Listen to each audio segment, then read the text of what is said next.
Hello there. Welcome to tonight's story. Before we begin, please take a moment to lower the volume to a soft, gentle level, just enough for the voice to float quietly into your mind. Then gently close your eyes, lie still, and let your body sink deeper into rest. This is the first story in our Sleepy History series, Boring History for Sleep. Tonight, we drift back to the quiet world of long ago, into the daily rituals of ancient Greek philosophers. Now, let the journey begin, and sleep comes softly. In the soft light of a slow-breaking dawn, when the air in Athens still carried the scent of fig trees and distant sea winds, a small cluster of men would rise in silence. These were not warriors nor merchants. They did not dress in fine robes or prepare themselves for the busy agora. No, these were the philosophers, men who devoted their lives to asking questions so simple they became profound. And as the city slept, they began their days in quiet ritual. Let us drift into that time, long ago, and watch from a gentle distance as they stirred from slumber. Socrates, perhaps the most well-known among them, was said to rise early, though no records tell us if he used an alarm, or if his own thoughts woke him from sleep. He would walk slowly through the city, barefoot, often in deep contemplation. There were no journals to write in, no podcasts to record, just a man and his thoughts, observing the world. It is believed that he didn't eat much in the mornings. He simply wandered. If someone greeted him or asked a question, he would stop and engage them in conversation, often turning their words back on themselves, making them question what they believed they already knew. This habit, this morning walk of questions, was not just routine, it was ritual. Then there was Plato, his student, who inherited Socrates' love for ideas, but added his own structure to them. Plato is believed to have had more of a formal morning routine. He likely began his day in the Academy, a quiet place outside the city where he taught his students. The Academy, unlike modern classrooms, was not filled with desks or chalkboards. It was more of a garden, a shaded space under trees, with birds overhead and leaves rustling softly. The mornings were cool and lectures were more like conversations, gentle debates under olive branches. Plato often discussed the nature of reality, the soul, and the ideal forms of beauty, justice, and goodness. Some say he would begin with a question, then allow his students to explore it freely. These sessions could go on for hours. And then there was Aristotle, who studied under Plato but developed a very different rhythm. Aristotle's mornings were more analytical. He was known for his methodical approach to knowledge. It is believed he woke early and began the day by reviewing his notes, preparing for what he called peripatetic teaching. That meant walking while teaching. He and his students would stroll through the Lyceum, a shaded walkway surrounded by gardens and colonnades.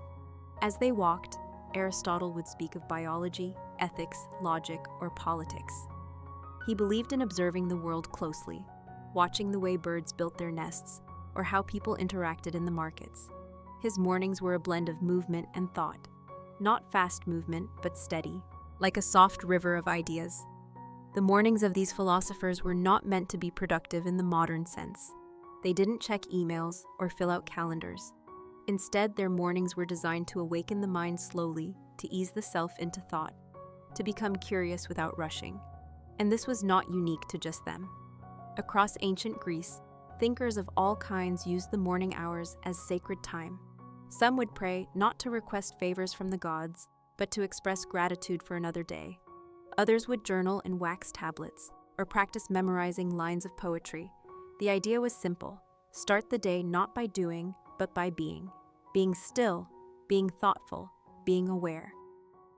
Even the Stoics, like Epictetus and later Marcus Aurelius, began their mornings in silence. Epictetus, who had once been a slave, spoke of the importance of beginning each day by remembering what we can and cannot control. He would reflect on his own weaknesses and prepare himself for the difficulties ahead. This was not pessimism, it was preparation. Marcus Aurelius, an emperor no less, would write in his private journal each morning. He would remind himself to stay humble, to stay calm, and to act with virtue even in the face of irritation or chaos. These quiet beginnings gave shape to their days. It was not about coffee or to-do lists, but about setting the mind in alignment with what mattered. Imagine now the city as the sun slowly rises, the sound of sandals brushing stone, a fig leaf fluttering in the wind. a slow conversation beginning between teacher and student under a tree. And beneath it all, a sense of stillness, a sense that even in a world so different from our own, there was a shared desire to begin each day with intention, with clarity, and above all, with peace. As you rest now, let these ancient mornings drift through your thoughts like a gentle breeze. There is no need to understand every idea or remember every name. Just let the rhythm carry you, softly, quietly, until you sleep. As the morning light deepened into the soft glow of late morning, the philosophers of ancient Greece would gradually move from their private reflections to more outward-facing pursuits. The rhythm of their days unfolded not with urgency, but with gentle purpose. Theirs was a world without constant alerts, without meetings crammed into back-to-back hours, without the ever-present pressure to be seen doing something. Instead, the day flowed in deliberate waves, thinking, walking, discussing, and observing. Let us drift a little closer into this slow-moving stream of thought and watch how these great minds shape the hours between morning and afternoon. After the early walks or journaling sessions, most philosophers would gather with their students, disciples, or companions. These gatherings were not formal classrooms, but shaded places in courtyards, groves, or columns of stone. Some students sat cross-legged on the earth, others leaned against tree trunks or stood in quiet contemplation. In this natural setting, knowledge passed not through lecture, but through dialogue. Socrates, in particular, believed that true understanding came not from being told answers, but from asking better and better questions. He rarely claimed to know anything with certainty. Instead, he drew others into reflection, gently exposing contradictions in their assumptions. His conversations could be intense, but they were never cruel. He believed that challenging someone's thinking was an act of care, a way to free the soul from confusion. He would sometimes speak with artisans, politicians, even strangers in the marketplace, and ask them simple questions that unraveled into vast reflections. Why do you believe what you believe? How do you know what is good? What does it mean to live well? These were not idle questions. They were invitations to awaken. Meanwhile, Plato continued developing his theories of forms and ideals. For him, what we see with our eyes is merely a shadow of what is truly real. He imagined a higher realm, a space of perfect truth, beauty, and justice. In his dialogues, often written in the voice of Socrates, he explored these abstract ideas with clarity and care. But his days were not filled only with lofty thoughts. Plato also managed the operations of the academy, oversaw students' learning, and engaged with visitors and thinkers from across the region. He might have paused in the midday shade, shared a modest meal, and returned to a shaded spot for writing. His afternoons were likely quieter, perhaps spent in study, in writing scrolls by hand, or in walking alone through the olive groves that bordered the city. And then there was Aristotle, ever the collector of knowledge. He kept detailed notes about plants, animals, weather patterns, and the movement of stars. His mind moved like a net, capturing fragments of the world to better understand the whole. After his morning walks and teachings, Aristotle might spend the rest of his day organizing observations, dictating to his assistants, or editing his many treatises on ethics, logic, politics, and nature. He did not believe in waiting for ideas to appear from divine inspiration. For him, knowledge was built slowly, like a stone wall, layer upon layer, observation after observation. He taught that everything had a purpose, a cause, and an end. From the shape of a leaf to the behavior of a child, each thing could be examined, explained, and understood. This belief in the intelligibility of the universe shaped not only his work, but the way he moved through each day, calm, curious, methodical. Other philosophers had their own patterns. Diogenes the Cynic, for example, rejected all comforts and routines. He lived in a barrel, slept in public places, and mocked social conventions. His daily ritual was to strip away everything that was unnecessary. He believed that virtue came not from ceremony, but from radical simplicity. He would walk the streets of Athens with a lantern, even in the daytime, claiming to search for an honest man. His days were unpredictable, his manner rough, but even in this chaos, there was a kind of routine, a rejection of falsehood, a confrontation with pretense, and a fierce devotion to truth. Then there were the Epicureans, who held a very different view. Led by Epicurus, they believed that the purpose of life was pleasure, not indulgent or chaotic pleasure, but the kind found in friendship, in moderation, in freedom from fear. Their days were marked by simple meals, calm conversations, and the cultivation of tranquility. Epicurus maintained a garden where he and his followers lived communally, free from the politics and noise of the city. Their mornings, like their evenings, were quiet, filled with slow reflection and soft laughter. And across the philosophical spectrum were the Stoics. Men like Zeno, Cleanthes, Epictetus, and later Marcus Aurelius all believed that daily life was a form of training. They rose early not for achievement, but to remind themselves of what they could control and what they could not. They practiced reflection not to entertain the mind, but to strengthen the soul. They believed in preparing for adversity, embracing discomfort, and choosing virtue in every small act. For a Stoic, brushing dust from one's robe could be a moment of discipline. Helping a neighbor could be an act of justice. Every hour, every gesture could become a philosophical exercise. As the sun passed its peak and the shadows began to stretch long across the ground, the city of Athens would grow warmer and quieter. Merchants packed up their stalls, children rested, philosophers returned to their homes or continued writing in shaded corners. The day still had hours to give, but the energy softened. A kind of thoughtful hush would settle over the city. And within that hush, a question remained, quiet and steady, how shall we live? A question not only for philosophers, but for all of us. As you lie still now, resting between waking and sleep, let these gentle minds from long ago drift beside you. Let their questions dissolve into stillness. There is nothing to solve, nothing to fix, only breath, only calm, only rest. As we drift deeper into the world of ancient Greek philosophers, the sun now begins its slow descent. The golden warmth of the afternoon begins to fade into a softer, amber light that stretches long shadows across the stone streets of Athens. The city becomes quieter again, not from exhaustion, but from a collective sense of slowing down. It was in these late hours of the day that the philosophers often found themselves in deeper contemplation. Not rushed, not forced, but unfolding gently, like petals at dusk. The afternoon for many was a time of writing, reflecting, or strolling through familiar paths. For Socrates, who left behind no writings of his own, these hours were often spent in continued dialogue.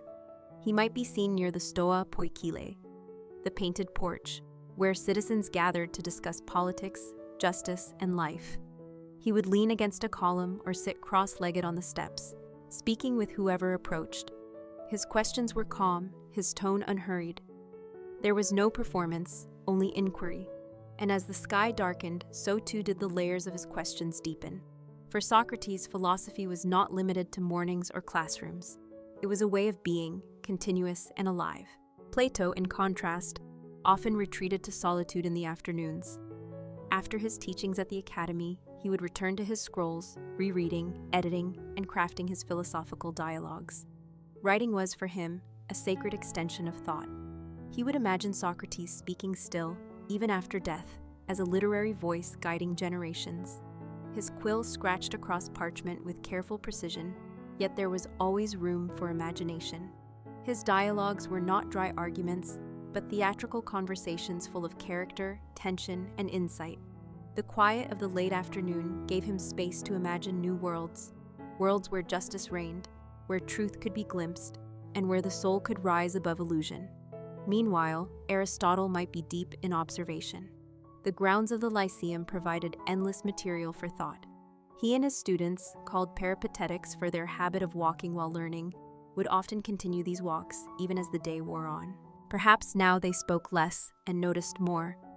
The way a tree's shadow moved, the sound of footsteps on gravel, a pattern in the behavior of birds returning to their nests. Aristotle believed that knowledge began in the senses, that by noticing, naming, and categorizing, one could begin to understand the principles behind all things. His afternoons were not idle. They were the hours of structured reflection, of categorizing knowledge into neat systems. His metaphysics, his ethics, his treatises on animals and weather, all were the result of countless hours of disciplined thought. Yet even in discipline, there was calm, there was quiet purpose. For the Stoics, afternoon rituals often involved exercises in perspective. Epictetus, though born into slavery and later freed, taught his students to mentally rehearse challenges before they arrived. If one feared insult, he would imagine being insulted. If one feared loss, he would imagine losing what he loved. This wasn't to invite pain, but to reduce its sting, to remind the self that peace does not depend on the outer world. These philosophical rehearsals were not loud or dramatic. They were internal, a soft recentering, a reminder that virtue was enough.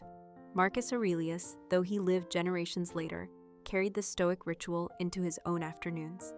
In between matters of the empire, decisions about war, about trade, about diplomacy, he would return to his journal. The meditations, as we now call them, were never intended for others to read. They were private reminders. He wrote to himself like a mentor, urging himself to be patient, to remain steady, to accept the course of events with grace. His words, though royal, carried humility. He reminded himself that anger, pride, and desire were fleeting, that time would wash all things away. For him, a simple act like watching clouds drift over Rome became a lesson in impermanence. These reflections formed the quiet spine of his days. As dusk began to settle and the sun dropped behind the hills, many philosophers prepared for an evening meal. But these were not grand banquets. The philosophers valued simplicity. A few olives, some bread, perhaps a bit of goat cheese or figs. They believed that the body needed little and the soul even less. Epicurus and his companions would gather in the garden, reclining on simple mats, sharing food and laughter. They avoided politics and arguments, preferring light conversation, a moment of peace before night. For them, pleasure was found in absence, in the absence of fear, of pain, of conflict. And that kind of quiet joy was cultivated daily, like a slow-growing tree. Diogenes, with his usual disregard for comfort, might be found asleep under the open sky, wrapped in a simple cloak. He mocked the rituals of others, but in his own way, his rejection was a ritual too, a daily reminder that freedom came not from possessions, but from letting go. As the last light faded and stars began to pierce the sky, the city of Athens sank into rest. The philosophers too prepared for night, not with alarms or distractions, but with quiet acceptance. They had lived the day with thought. They had questioned, observed, and reflected. And now, like you, they returned to stillness. So close your eyes, if they are not already closed. Let their slow rituals echo softly in your own breath. Let the gentle rhythms of ancient minds carry you further into peace. There is no hurry, no expectation, only this quiet space, only sleep.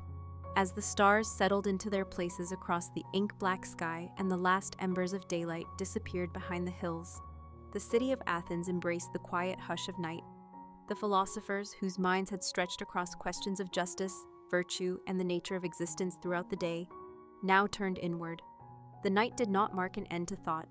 It offered a different kind of space, a deeper silence, a canvas for inner reflection. For the ancient Greeks, sleep itself was seen not as a break from life, but as a part of it, an extension of the soul's rhythm. And for the philosophers, the rituals that accompanied the arrival of sleep were treated with the same respect as their morning meditations and afternoon inquiries. It was said that before resting, many would pause to review the events of the day. This was not done with judgment, but with clarity. What had I done well? Where did I falter? Did I act with reason, with kindness? This was not confession, it was philosophy in motion, ethics applied to ordinary living. The Stoics, especially, practiced this kind of nightly review with great discipline. Epictetus advised his students to end each day by examining their actions like a wise judge, not to condemn, but to guide. What did I do? What did I avoid? What duty did I leave undone? These questions were not harsh. They were gentle lanterns held up to the dim corridors of the soul. In the soft glow of oil lamps, a philosopher might sit quietly beside a low table, a wax tablet in hand, scratching notes into its surface with a stylus. Others, like Marcus Aurelius, would write not as emperors, but as humble men. He often reminded himself that tomorrow might not come, that his breath, steady now, could vanish by morning. And yet, in this fragility, he found strength. Do not waste what remains of your life, he once wrote, in speculating about others, unless it is for some mutual benefit. For him, sleep was a reminder of impermanence, a place where pride dissolved and only truth remained. In the Academy, Plato's followers may have sat together under the night sky. the gentle rustle of leaves, the coolness of marble steps beneath their robes. They might speak softly of ideas, of the soul's immortality, of the perfect forms, of how even in sleep, the mind wandered toward what it truly desired. Plato believed that knowledge came not just from the senses, but from remembering what the soul already knew. Perhaps in dreams, it glimpsed those eternal truths once more. Aristotle, ever the scientist, may have studied the patterns of sleep itself. He wrote of dreams in his treatises, considering whether they carried messages or were simply echoes of daily life. For him, even rest was a subject of observation. He would not have dismissed dreams as nonsense, nor praised them blindly. Instead, he would ask, what are they made of? What do they reveal? His mind, methodical and curious, found value in even the mysteries of slumber. Epicureans approached the night with gentle simplicity. After a modest meal, after laughter with friends, and the quiet brushing away of the day's small worries, they lay beneath the stars without fear. Epicurus taught that death was nothing to us, and therefore sleep, its cousin, was no reason for concern. To sleep was to return to stillness, to drift into the same state we knew before birth.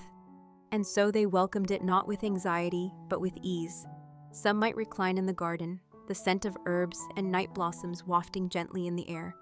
Others returned to humble rooms with no golden lamps or luxurious couches, just a mat, a blanket, and the comfort of knowing that they had lived today as best they could.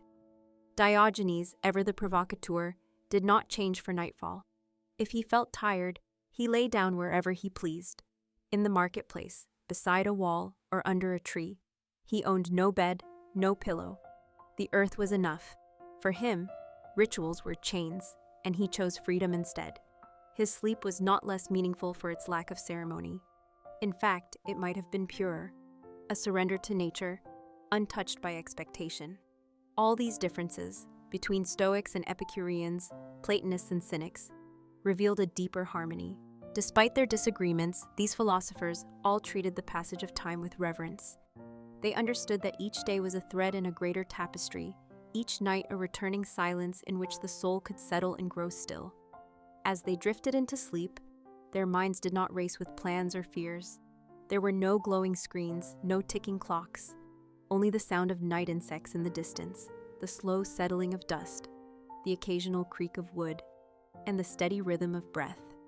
Perhaps the most sacred ritual of all was this: lying down with a clear conscience, knowing that the day had not been wasted. That thought had been given room to bloom, that questions had been asked, even if not answered, that virtue had been pursued, even if imperfectly, and that, in the quiet hush of darkness, peace had been chosen. So now, as your own eyes grow heavier, and the thoughts of the day fade into soft echoes, let this ancient world wrap around you like a warm, familiar blanket. You do not need to understand every philosopher. You do not need to remember every name. Let the spirit of their lives, their slowness, their intention, their calm, be enough. Let it lull you gently into sleep. For like them, you are not just passing through another night. You are returning once again to peace. As the long night deepens and the city of Athens falls into its most silent hours, the torches are extinguished one by one. The marketplaces stand empty, the agora deserted, and even the olive trees seem to hold their breath in the moonlight. The philosophers, whose lives unfolded with thoughtfulness from dawn to dusk, now rest in stillness, their minds quieter but never quite extinguished. Even in dreams, their thoughts drift, wandering through memories, ideas, and the subtle echoes of questions left unanswered. But before they fully surrendered to sleep, many of them embraced one final ritual: silence. This was not the silence of exhaustion or absence, but a chosen quiet, filled with presence. It was the silence that followed a day well lived, where words had already served their purpose, and only the calm remained. Some might sit for a few moments in the dim corner of a simple room, feeling the weight of their own breath, letting go of the noise that had once filled the streets. Others lay back and watched the night sky, letting the stars remind them of how vast the cosmos truly was, and how small their troubles seemed in comparison. The Stoics especially revered this perspective. Zeno, the founder of Stoicism, taught that we are but parts of a greater whole, a breath within a larger breath. This wasn't meant to diminish human life, but to place it in context. to remember that even emperors and slaves, scholars and children, all share the same dusk and the same dawn. So in those last waking moments, a Stoic might reflect not on achievement or failure, but on alignment. Had they lived today in harmony with nature, with virtue, with reason? If yes, then nothing else mattered. Epictetus advised his students not to fear the future, nor cling to the past. He often used metaphors, life as a play, and we as actors performing our parts. If our role was short, we must play it well. If our role was long, we must play it humbly. In this way, even the act of going to sleep became a kind of rehearsal for letting go, a small practice in non-attachment. Marcus Aurelius often reminded himself that death, like sleep, was natural, not to be feared but accepted, for it came to all things eventually. He would write with astonishing gentleness about the way things pass, how even the most powerful empires fade, and the most brilliant minds are eventually forgotten. And yet he found this thought comforting, because what remained was the present moment, always new, always pure. And to fall asleep with a clear heart was, perhaps, the greatest reward. Meanwhile, the Epicureans found comfort in simplicity. Their homes were not lavish, their beds were modest, but their hearts were full. They ended their days with gratitude, not for grand accomplishments, but for the absence of pain, the presence of calm, and the company of those they loved. Epicurus taught that happiness was not the pursuit of endless desires, but the cultivation of peace. And so their evenings were not rushed. There was no list of goals for tomorrow, no performance to prepare. Just a slow exhale, a warm glance shared, and the gentle folding of the day into night. Plato believed that the soul had a rhythm of its own. He imagined that during sleep, the rational part of the soul could reflect without interruption. In dreams, perhaps the soul could even glimpse the world of forms, that timeless realm where perfect justice, beauty, and truth existed beyond the reach of the senses. For Plato, rest was not passive. It was an opportunity for the soul to remember. He did not see sleep as the end of thinking, but as its subtle continuation. And then there was Aristotle, always observing. He considered sleep a necessary function of the body, a time for repair, for digestion, for balance. He wrote of dreams not as divine messages, but as natural phenomena. Yet even he acknowledged that rest was sacred. He respected the body's need to withdraw, to reset, to renew. His own writings, crafted over years of steady study, often paused to consider the limits of human effort. Even the greatest minds must rest. Even the wisest thinkers must close their eyes. Outside, the cicadas sing quietly. The wind, no longer busy with voices or footsteps, drifts lazily through the stone streets. A cat curls on a rooftop. Somewhere, a student rolls over in sleep, dreaming of a question he could not quite answer during the day. The moonlight casts soft shadows on the temple columns, and the city holds its breath in perfect balance. This too was part of their ritual, to know when to speak and when to be still, to know when to seek and when to surrender. And so now, as your own night deepens and your thoughts become quieter, let yourself fall into that same rhythm. You are not separate from them. Though centuries may lie between your time and theirs, the need for peace is unchanged. The desire to live with purpose and to rest without regret is universal. So breathe slowly. Let the teachings of these quiet minds cradle you. You have listened. You have reflected. Now you may rest. Sleep, like philosophy, is not about control, but about release. Let go. You are safe. You are enough. Let the night carry you home. As the night deepens into its quietest hours and the world slips ever further from waking thought, the minds of the philosophers continue to echo in the stillness. Though their voices have long faded from the streets of Athens, their presence lingers in the rhythm of breath, in the hush before dreams, in the peaceful awareness that life, however complex, is best lived simply and with intention. The rituals of these thinkers were not rigid schedules, nor were they driven by ambition in the way we now know it. Instead, their days flowed according to the seasons of the mind. Time was not measured in productivity, but in clarity, in moments of insight, in the quiet joy of understanding something just a little more deeply than before. And these rituals, gentle as they were, became the structure of lives that would echo for centuries. Consider once more Socrates, the man who claimed to know nothing and yet shaped everything. Even at night, after the conversations of the day had ended, he was known to stand still in thought. There is a story told of him freezing in place during battle, unmoving, lost in meditation from sunset until dawn. While others slept or marched, he remained perfectly still, his mind turned inward, searching, not for answers but for questions. His ritual was awareness. His devotion was to the examined life. It is said that the unexamined life is not worth living. And for Socrates, this examination never ended, not even as the stars turned above him. Plato, his student, believed in a universe where the visible was only a shadow of the true.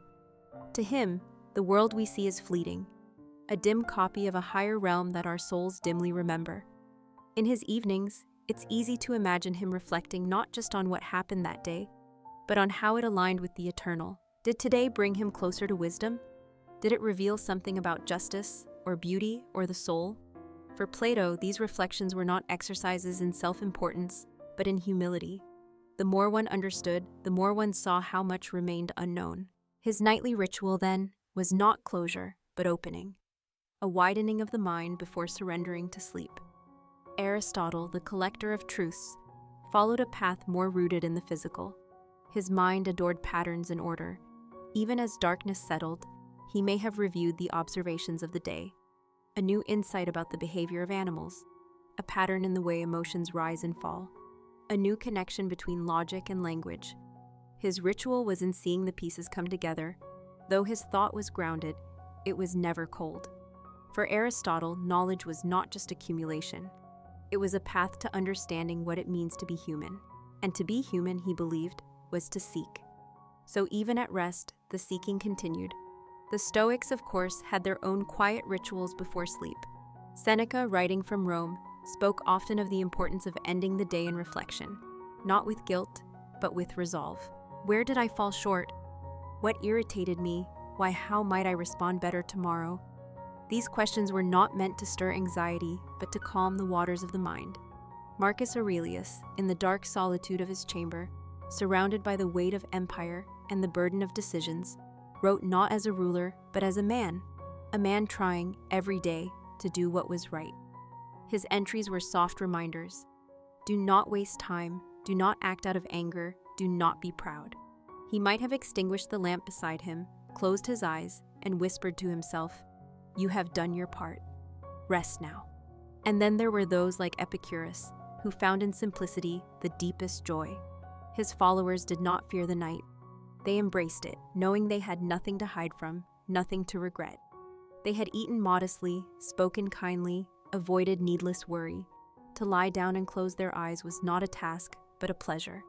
Epicurus taught that the greatest wealth was found in having few needs, and so their ritual was ease, a kind of surrender without fear. Diogenes, wild and free, likely cared little for such structure. And yet his rebellion had a rhythm. His disdain for convention was itself a kind of ritual, a nightly protest against pretense. No silken sheets, no grand chamber, just the sky above and the ground below. His sleep, though crude, was honest, and perhaps, in its own way, more peaceful than any palace. What ties all these varied rituals together is not their form, but their spirit. A spirit of presence, a willingness to pause, a reverence for the day just lived, and a trust in the night to cleanse and restore. Even now, so many centuries later, we can feel it, in our own small moments of reflection, in the breath we take before closing our eyes, in the gentle sorting of thoughts, the quiet gathering of meaning from the day just past. And so as your own body grows heavier, and your mind begins to slip beneath the surface of wakefulness, let this be your ritual too. Not a performance, not a duty, just a return to yourself, to stillness, to sleep. The philosophers are no longer speaking. The scrolls have been set down. The lamps are out. Only the stars remain, and the soft rhythm of your breath. Let it carry you now. You are safe. You are still. You are home, somewhere beyond the edge of the city, beyond the temples and marketplaces, past the olive groves and winding dirt roads. The hills rise quietly above Athens, keeping watch over the sleeping world below. Even in their stillness, They have witnessed the passing of countless lives, generations of thinkers, dreamers, and seekers who once walked their slopes in solitude. Among them, long ago, were the philosophers. Though history often remembers their ideas, their doctrines, their great debates, it is just as meaningful to remember how they lived. Not just what they thought, but how they moved through the world. And in these quiet hours of night, it is easier to feel what cannot be read in books. The gentle pulse of their days, the calm weight of their presence. Their lives were shaped not by wealth or ambition, but by attention. They noticed things. The way light fell across a marble column, the sound of a breeze passing through the sycamore leaves, the subtle change in a friend's expression during conversation. These small observations formed the foundation of their rituals. The habit of noticing led to the practice of understanding, and understanding, in turn, gave rise to wisdom. Wisdom, for them, was not distant or abstract. It was woven into the fabric of ordinary life. To rise in the morning and give thanks for another day. To eat slowly, appreciating simple food. To listen more than one spoke. To ask not only what is true, but what is good. These were the practices that filled their hours. Not grand pronouncements, but humble repetition. Even those who taught in schools or gathered students beneath the shade of trees understood that the heart of philosophy was not the lesson, but the living. A philosopher's daily ritual was not a routine for its own sake. It was a reflection of their values, an expression of their beliefs made real through action. Take, for example, the way many of them approached conversation. Dialogue was not a contest. It was not about proving a point or defeating an opponent. It was about uncovering something hidden, a shared truth slowly revealed, like a statue beneath layers of dust. This approach required patience. It required one to sit with discomfort, to allow space for silence, and to accept that sometimes there were no clear answers, and yet they asked anyway. The act of asking was itself a form of reverence. In the same way, their walks were not about arriving anywhere. Socrates walked through the city not to reach a destination, but to stay connected, to himself, to his community, to the pulse of the world around him. Aristotle walked the grounds of the Lyceum not to escape, but to stay grounded. Every step was part of his thought, movement and reflection intertwined.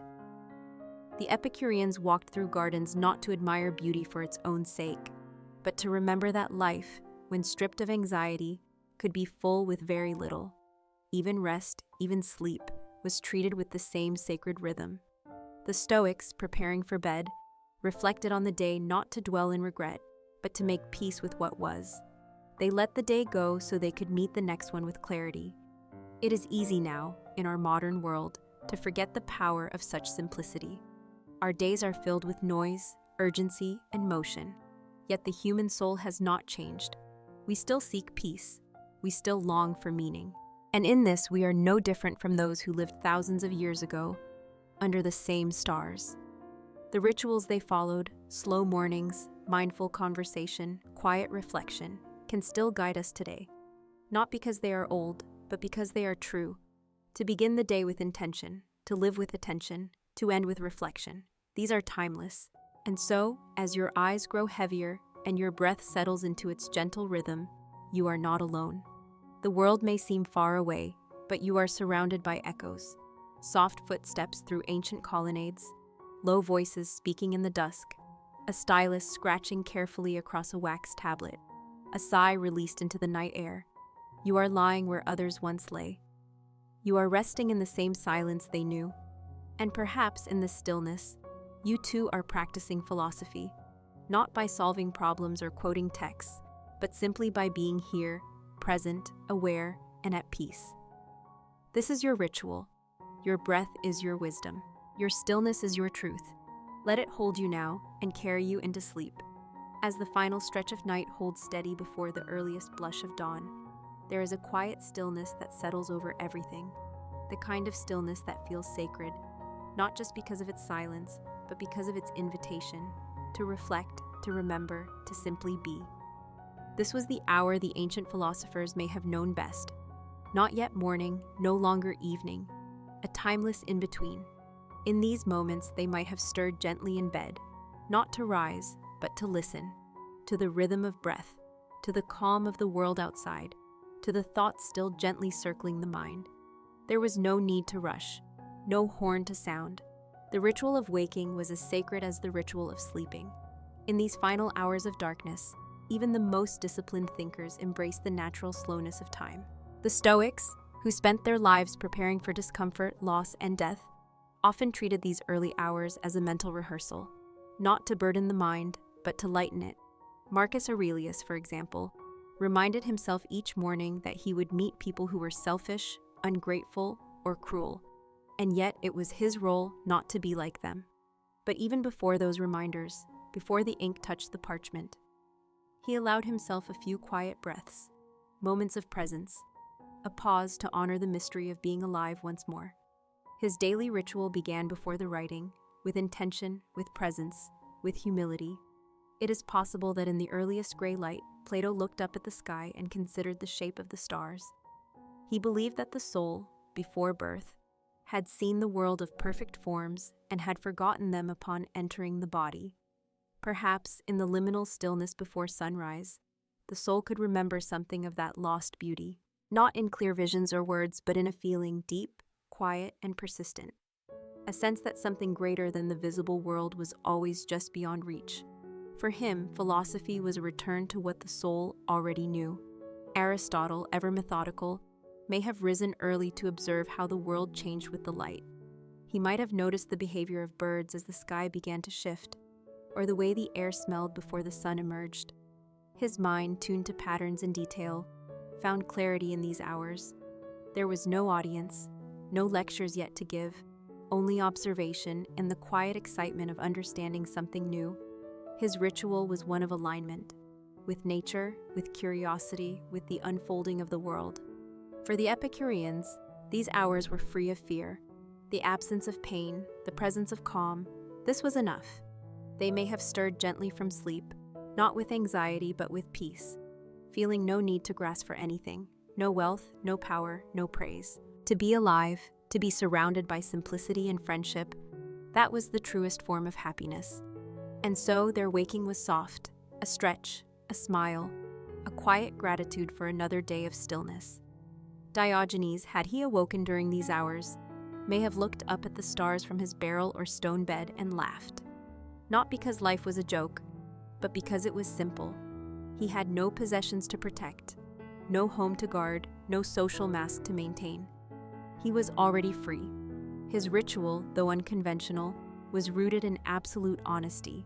He did not pretend, he did not perform, and perhaps in that he touched something pure.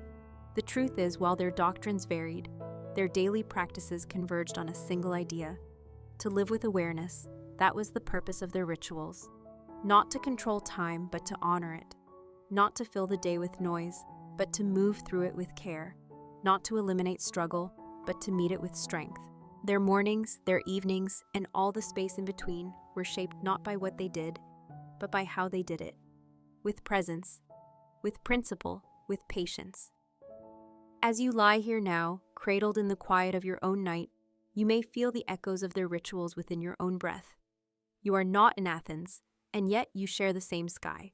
You are not a philosopher in the traditional sense, but your reflections, your awareness, your search for peace, these are timeless acts. Let this moment be part of your ritual too.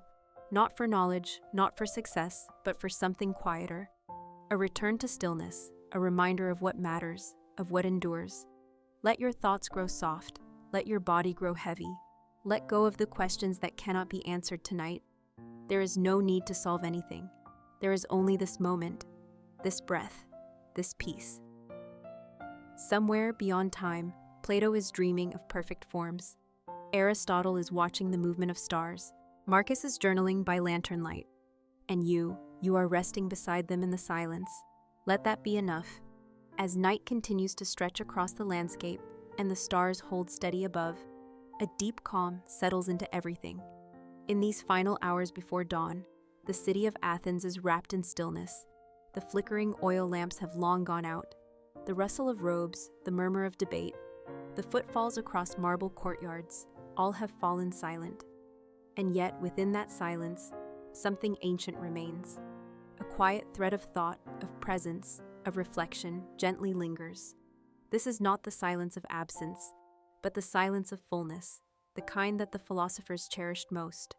In these moments, when the world is hushed and the self no longer chased by tasks or demands, philosophy becomes not an academic exercise, but a way of breathing, a way of existing in harmony with what is. Many of the great thinkers believed that philosophy wasn't confined to books or lectures or even formal study. It was a way of life, a form of practice, a discipline not of the mind alone, but of the soul.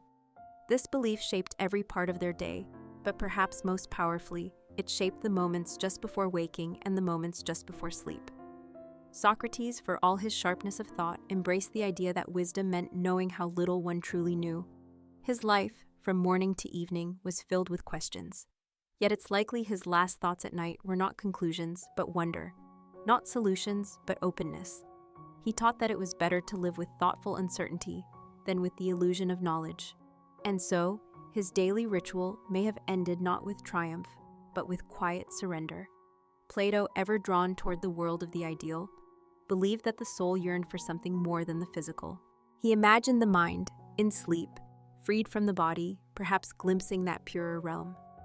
Maybe he believed that our dreams were hints, shadows of truths too bright to bear in waking life.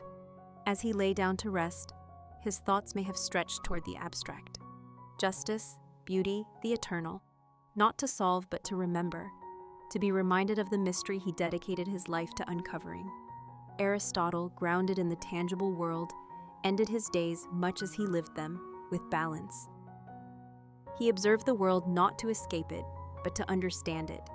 He categorized plants, animals, behaviors, and ethics, not to dominate, but to bring clarity. His rituals were practical, measured. Even his sleep was part of a natural rhythm, body and mind aligned, ready to restore, to reflect, and to begin again.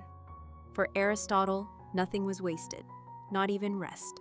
The Stoics, perhaps more than any others, embraced the idea that each day could be your last, not in fear, but in acceptance. They practiced dying daily, not morbidly, but philosophically.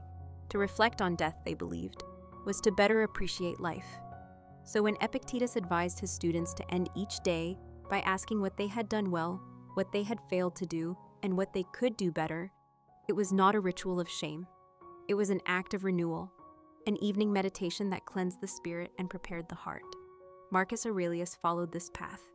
His meditations were often written in the quiet hours just before bed. He reminded himself that life was brief, that anger was a waste, that self-control and virtue were the only true forms of strength.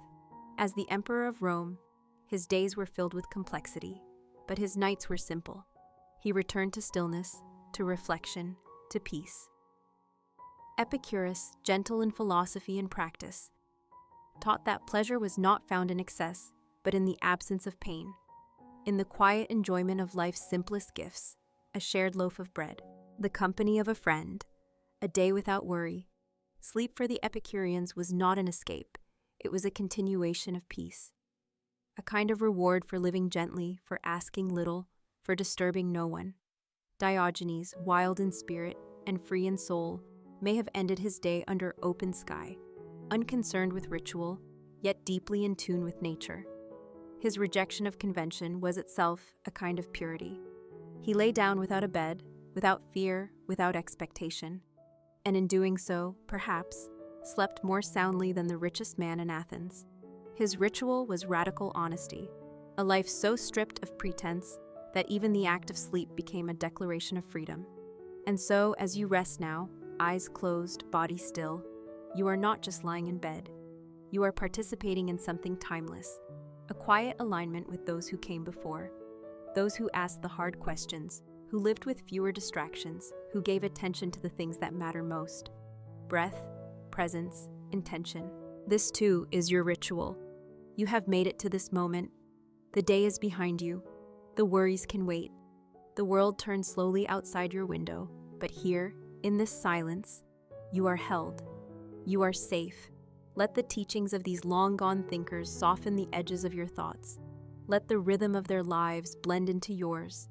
No pressure, no striving, just the slow unfolding of rest. Sleep, as they knew, is not the end of something. It is a continuation of the practice, a return to simplicity, to peace, to self.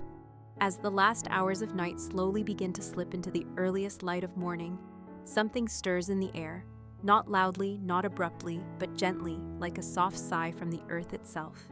This is the quietest threshold of all, the moment before awakening, when the mind is still floating somewhere between dream and consciousness. In this space, where time feels stretched and silence feels sacred, the rituals of the ancient philosophers come full circle. What began with quiet waking now prepares to begin again. For them, life was not a line, but a rhythm, a constant return. Morning was not the opposite of night. It was its companion. And with each sunrise came not just another day, but another chance, another opportunity to align their lives with reason, with virtue, with clarity. The daily rituals they followed were never meant to impress or to display. They were humble, repetitive, personal. But within their simplicity, there was great power, because repetition is how a soul is shaped, not by sudden revelation, but by slow, mindful practice. Socrates never claimed to be wise. He claimed only to be seeking. His mornings were not about achievement, but presence. His evenings were not about certainty, but reflection. In this way, each day, no matter how ordinary, became meaningful, because he chose to live it deliberately, and in his choice, he found freedom. Plato, his student, believed in ideals, but even he knew that ideals had to be lived. His academy was not just a school, but a garden of daily discipline. He taught his students not only what to think, but how to think. Slowly, patiently, respectfully. His writings, structured as dialogues, mirrored real conversations. They invited the reader not to absorb, but to engage. To live philosophically was to keep questioning. Even the questioning became a ritual. Aristotle, so attentive to the physical world, showed that even observation could be sacred, that to notice the way a leaf falls or how people greet one another was to begin understanding the world. His teachings didn't demand silence or retreat, they invited participation. His ritual was curiosity, not the frantic kind that searches for answers, but the calm, steady kind that allows truth to emerge on its own. The Stoics, so often misunderstood as emotionless, actually loved life deeply, but they knew that to love it well, one had to let go of control. One had to live with acceptance. Their daily practices, morning reflections, evening evaluations, moment-to-moment awareness, were designed not to harden the heart, but to soften it, to bring it into harmony with what is. They did not fear misfortune. They prepared for it, greeted it, and sometimes even thanked it for showing them who they truly were. Epicurus and his followers brought another kind of wisdom, joy through simplicity. Their rituals were light, a shared meal, a kind word, a quiet moment in a shaded garden. They believed that the good life required very little, just the removal of fear, the presence of calm, and the company of those who cared. Their days moved without hurry, their nights ended with peace. And in this rhythm, they found happiness, not as a fleeting emotion, but as a way of being. Diogenes, ever the outsider, lived his philosophy in defiance of structure, and yet, even in his rebellion, there was consistency. His refusal to conform was not chaos, it was clarity. He knew what mattered to him, and he let go of everything else. No bed, no possessions, no approval. And in doing so, he found something many others missed, a life untouched by pretense. His ritual was honesty, lived in every breath. All of these thinkers, despite their differences, shared something deeper than doctrine. They shared attention, presence, reverence for the ordinary, to walk with awareness, to eat with gratitude, to speak with care, to sleep with reflection. These were not dramatic acts. They were simple ones, repeated daily until they became second nature, and in becoming habits, they shaped character. They became the quiet architecture of a meaningful life. And now, as this story draws to a close, and as you continue to drift, perhaps deeper into sleep or gently toward waking, you may find yourself carrying something with you, not a list of names or ideas, but a feeling, a sense of stillness, a rhythm. The philosophers are no longer here, but their rituals remain. And you, by listening, by breathing, by being present in this moment, you've joined them, not in thought alone, but in spirit. So whether the sun is rising or the stars are still shining above you, you are exactly where you need to be. There is no rush, no task, only this soft awareness, this breath, this quiet, let it guide you now. Let the rituals of those long-ago minds become the calm in your own. Let today or tomorrow or whatever lies ahead begin not with urgency, but with intention, with stillness, with care, just as they once did. And that was the end of our journey through the daily rituals of ancient Greek philosophers. A quiet rhythm from dawn to dusk that still whispers through time. Now, let us drift even deeper into sleep, as we continue our series of boring history for sleep with the next story. The story of the lost colony of Roanoke. Sleep well, and may peace carry you through the night. Long before the 13 colonies were born, before the bustling ports of Boston and Charleston, before the ink of revolution touched the parchment of independence, there was another chapter, quieter, more mysterious, and left largely in shadow. This chapter begins not with triumph, but with curiosity. It begins on the Atlantic coast in the late 16th century with the dream of a new English world, a colony planted across the sea in a place so distant, so wild, that even maps only whispered its name, Roanoke. The year was 1584. England, under Queen Elizabeth I, was watching Spain grow rich from the Americas, gold, silver, land. The English crown, cautious yet intrigued, gave permission to Sir Walter Raleigh to explore and establish a settlement. Raleigh himself would never cross the ocean, but he funded and organized voyages, eager to stake a claim in the New World. The first scouting party arrived that same year. They landed on the outer banks of what is now North Carolina. The land was lush, the air humid, the forests thick. The explorers encountered native peoples, most notably the Socotan and Croatoan tribes. There was initial friendliness, cautious exchanges of goods and language, but beneath the surface lay uncertainty, mistrust, and the pressure of two worlds colliding. The first attempt at settlement came in 1585. A group of about 100 Englishmen, mostly soldiers and craftsmen, established a colony on Roanoke Island. But the land was not easy. The soil was sandy and uncooperative. Supplies ran low. Relationships with the indigenous tribes became strained. The settlers, unused to the climate, the insects, and the unfamiliar food sources, grew restless. After just 1 year, they abandoned the colony and returned to England with Sir Francis Drake, who happened to pass by after raiding the Spanish in the Caribbean. When Raleigh heard of the colony's failure, he was undeterred. He tried again in 1587. This time, the plan was different. Instead of soldiers, the settlers would be families. Men, women, and children, about 115 in all, were sent to establish a more permanent and peaceful settlement. They were led by Governor John White, an artist and friend of Raleigh. His daughter, Eleanor Dare, came with him, heavily pregnant. Not long after their arrival, she gave birth to a baby girl, Virginia Dare, the first English child born on American soil. But from the beginning, things were uncertain. The settlers had intended to land in the Chesapeake Bay, but their ships left them at Roanoke. They began to rebuild the old fort, using remnants of the first settlement.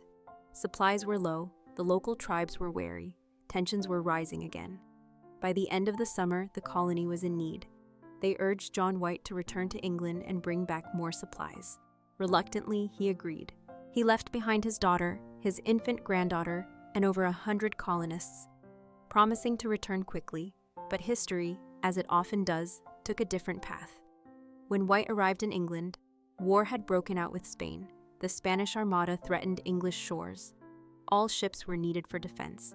White pleaded, but could not find passage. 1 year passed, then 2. By the time he finally secured a return to Roanoke, it was 1590, 3 years after he had left. The voyage was difficult. Storms delayed them. When they reached the island, it was not with joy, but dread. Roanoke was deserted, silent. The settlement was abandoned. The houses had been dismantled, not destroyed, not burned, but carefully taken down.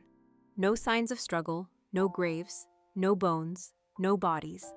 Only a single word carved into a wooden post, Croatoan, and on a nearby tree, CRO. There were no other messages, no letters, no gates, no indications of where the settlers had gone. John White believed they had moved to Croatoan Island, home to friendly natives whom the settlers had known before. He wanted to search further, but weather prevented them. The ships were damaged. Supplies were again limited. the captain insisted they leave. And so, heartbroken and helpless, White sailed back to England, never to see his daughter or granddaughter again. The fate of the Roanoke colonists became one of the oldest mysteries in American history. No one knows for certain what happened. Some believe they tried to integrate with local tribes. Others suggest they were killed or scattered. Over the years, rumors emerged of European features among Native American families, of lost stones bearing cryptic inscriptions, of fragments of tools and clothing buried in coastal soil. But no definitive answer was ever found. The lost colony remained lost.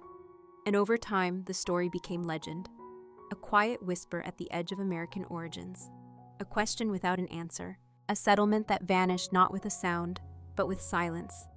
And now, as you lie still, with the soft rhythm of history drifting through your breath, let this mystery carry you further into rest. There is no need to solve it, only to feel it. The fog around Roanoke Island, the hush of an abandoned fort, the distant cry of gulls over quiet water. Sleep now. The story continues, in dreams. The year was 1590. The winds along the outer banks of what would one day be North Carolina carried the scent of salt and pine.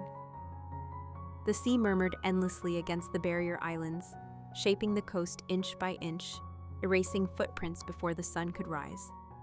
It was into this lonely silence that John White returned after 3 long years of separation, hoping to be greeted by the familiar voices of settlers, the sounds of children playing, the warmth of his daughter's embrace. But instead, there was nothing. No figures along the beach, no smoke from cooking fires, no laughter. Only an abandoned settlement, quiet, careful, and empty. What struck White most was not the destruction, but the order. The buildings had not been burned or destroyed by force. Instead, they had been taken down with what seemed like intention. The houses were gone, dismantled piece by piece. There were no signs of blood, no weapons left behind, no evidence of panic. On a wooden post near the entrance of the settlement, carved clearly, was the word Croatoan. It was not a mystery to White. Croatoan was the name of a nearby island, what we now know as Hatteras Island, inhabited by the Croatoan people, who had once been friendly to the English. White had even known some of them during the earlier expeditions. In fact, before he had left in 1587, he had made an agreement with the colonists. If they ever had to leave Roanoke in his absence, they should carve a sign to indicate their destination. If they were in danger or had been forced to flee, they were to carve a cross. There was no cross, only Croatoan. And yet, despite the clarity of the message, White was never able to follow it. A storm approached. Supplies on the ship were low. The crew was restless, fearing further delays. After days of trying to reach Croatoan Island, they were forced to abandon the search. Reluctantly, John White sailed back to England, carrying only questions, and a grief that would follow him for the rest of his life. He never returned to the New World again. And so the lost colony passed into history, with only a few letters carved in wood and a haunting silence left in its place. But the mystery did not die. It deepened. Over the centuries, historians, archaeologists, and curious minds have searched for answers. Some believe the colonists simply moved to Croatoan Island, living among the friendly tribe, adopting their customs, and disappearing into native life. Others believe they may have ventured further inland, trying to find a new location with better resources. Perhaps they attempted to reach the Chesapeake Bay, their original destination. There are stories, passed down through Native American oral traditions, of fair-skinned people living in distant villages, speaking strangely, wearing European clothing. Some tribes, like the Lumbee, have long claimed descent from the lost colonists, pointing to features, surnames, and oral legends that suggest an ancient mingling. In the early 1600s, several explorers reported strange encounters. One man, William Strachey, wrote of Indians in the interior who claimed to live in houses built in the English style, with 2-story homes and stone walls. Others spoke of children who could read English, of European-style gardens growing in unfamiliar places. Still, none of these accounts could be verified with certainty. The trail remained cold, and the sands of time slowly covered the clues. In the 19th and 20th centuries, several carved stones were found, known as the Dare stones, that claimed to be messages from Eleanor Dare, John White's daughter. These stones told of hardship, of disease, of war, and ultimately of death. But most scholars now believe the stones were forgeries, created during the Great Depression to capture public imagination. Even so, they added fuel to the mystery. Archaeologists have explored Roanoke Island and nearby areas for decades, uncovering small fragments, broken pottery, rusted tools, metal clasps, but nothing that provides a definitive answer.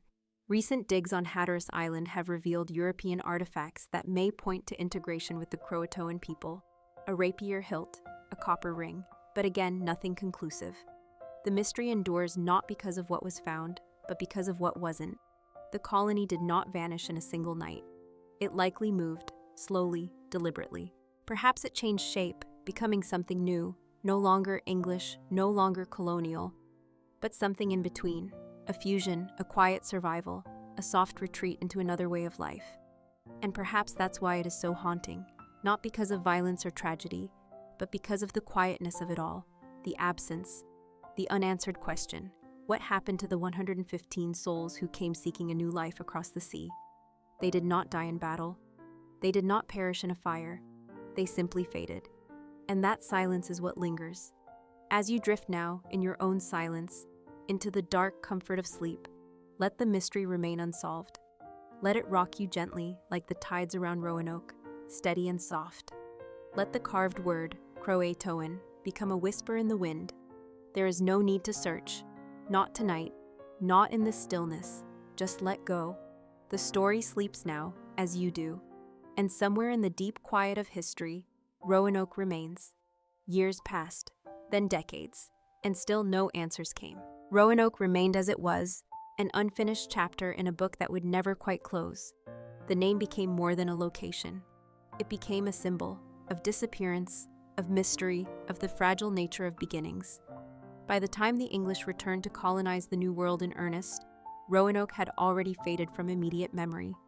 The Jamestown colony, founded in 1607 in what is now Virginia, was hailed as the first permanent English settlement.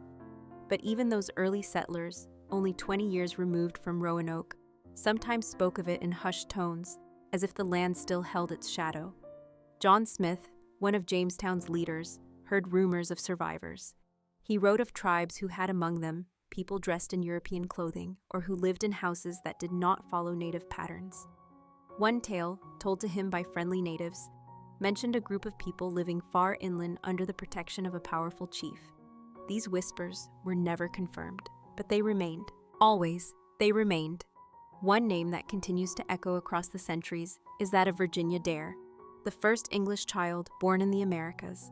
Her name appears in poems, legends, and romanticized retellings. She became more than a girl. She became an idea, a symbol of innocence lost, of a fragile colony's hope, carried in the form of a child, swallowed by time. In some stories, she grew up among the Croatoan, adapting to their ways, her blue eyes a rare sight in the village. In others, she perished in the wilderness, her grave unmarked but mourned by all who came after. And in some of the more imaginative tales, she became something mythic, a ghost, a white doe seen wandering through Carolina forests, forever searching for home. These stories say more about us than about her. They reflect our longing to fill silence with meaning, to soften the edges of the unknown. Yet the truth, if there is one, remains silent. The land remembers, perhaps, but does not speak. In the centuries since, historians have searched through old documents, pieced together shipping logs, studied indigenous oral traditions, and sifted soil for clues. Every generation brings new theories. Some argue the colony was doomed from the start. Too few people, too little support, too much distance. Others suggest it was absorbed into local tribes, lost not to tragedy, but to adaptation. Some even entertain darker theories: storms, disease, internal conflict, or even Spanish attack. But no remains have ever been found. No definitive letter, no diary, no graves. The trail always fades. Yet it is this very absence that gives Roanoke its enduring presence. It reminds us that history is not always clear, that not every story ends with resolution, that some truths are meant to drift like mist, ungraspable, haunting, gentle. And while Roanoke became legend, it also became a lesson. Later colonies, especially Jamestown, learned from its failure. They brought more supplies. They built stronger defenses. They tried to forge better relations with indigenous peoples. Still, even with all their preparation, survival was never guaranteed. The New World was not empty. It was alive, rich with culture, language, land, and tradition. The English came expecting wilderness, but instead found civilizations. And in this meeting of worlds, misunderstandings were inevitable. Roanoke stands at the very beginning of this long, complicated relationship. A first step, unsteady, quiet, and forgotten too quickly. But if you listen closely, you might still hear echoes of their days. A fire crackling outside a small wooden home, children laughing near the edge of the woods, a mother rocking her baby under a warm southern sky, tools clicking against earth, words exchanged across unfamiliar tongues, and then, perhaps one day, the decision to leave, not in fear, but in necessity, to walk away, to follow the river, to join another people, or to vanish completely, not with noise, but with care. Carefully dismantled roofs, carefully covered tracks, a carved word left behind. Croatoan, that single word, left by human hands, carrying more weight than volumes of written history. A message, a direction, or perhaps a farewell. Now, as you lie still, let these thoughts become softer. Let the details fade. Let the mystery remain as it is, unanswered, unhurried. There is no need to solve what centuries could not. The sea still whispers against the coast. The trees still sway where they once walked. The moon still rises over Roanoke Island. And perhaps, in some quiet place beyond time, the colonists rest. Not lost, not forgotten, simply at peace. As dawn approaches the Atlantic coast, stretching pale ribbons of light across the restless water, Roanoke remains quiet. There is no colony here now, no palisades, no canvas tents or wooden cabins, no fires flickering in the chill morning breeze. The island has returned to nature. The forests have reclaimed the trails. The sand has long since covered the footprints. But in that stillness, the story endures. Not carved into stone or etched on parchment, but passed from one generation to the next, in fragments, in questions, in quiet wonder. The lost colony of Roanoke is not simply a tale of disappearance. It is a story of beginnings. A story of human hope carried across an unforgiving ocean, wrapped in wood and canvas, driven by wind and ambition. These were people, ordinary in many ways, who had left behind homes and familiar streets for a land unknown. Not to conquer, not to escape, but to build. They dreamed of planting something lasting in the soil, a town, a future, perhaps even a legacy. And yet, all that remains of their effort is a mystery, one that has outlived them by centuries. What makes Roanoke so haunting is not just what happened, but what might have happened. If they did not perish, then where did they go? If they were welcomed into native communities, how did they live? Did Virginia dare grow to adulthood beneath the longleaf pines? Did her descendants learn to fish in the shallow sounds, to speak in new languages, to carry both worlds within them? Or did their story end quietly, early, in the dense forests and tangled marshes, claimed not by war, but by time, distance, and hardship? We may never know. But the search continues, not just in the ground, but in imagination. In recent years, archaeologists have continued to dig, not just on Roanoke Island, but across surrounding areas where some believe the colonists may have gone. A site called Site X, inland from the original settlement, has yielded some curious findings: pieces of English pottery, bits of metal, remnants of tools. Some believe these may point to survivors. Others remain skeptical. The findings, though tantalizing, are incomplete. Elsewhere, on Hatteras Island, once known as Croatoan, discoveries of European artifacts have led some to believe that the colonists did, in fact, join the Croatoan people. There, archaeologists have unearthed items like a rapier hilt, a slate writing tablet, and fragments of English ceramics. These suggest a blending of cultures, a slow merging of ways, a quiet cohabitation. But again, nothing is definitive.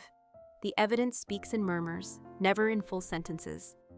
Each artifact is a whisper, each discovery a shadow of something larger, just beyond reach. And maybe that is part of what keeps Roanoke alive, not as a tragedy, but as an invitation, an open-ended chapter in the long story of exploration, settlement, and survival. A reminder that not all history is written in ink.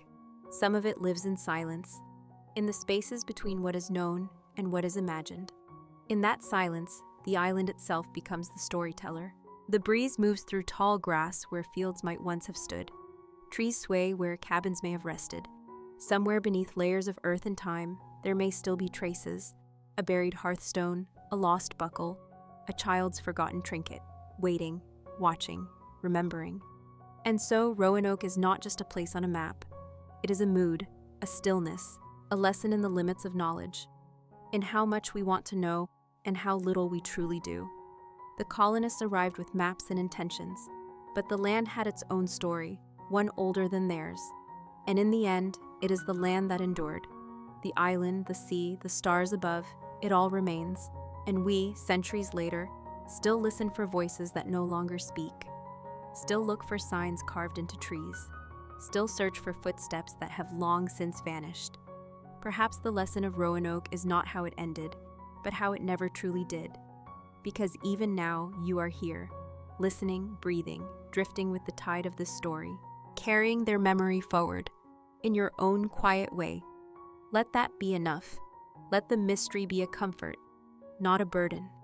A soft cloud in the night sky, a page left intentionally blank. You do not need to know everything to rest. You do not need to solve every question to feel peace. Let your thoughts settle like dust on old wooden beams. Let the sounds of distant waves wash through you. You are safe here. You are still. And like the colonists, you are part of something larger, unfolding, uncertain, and beautifully unfinished.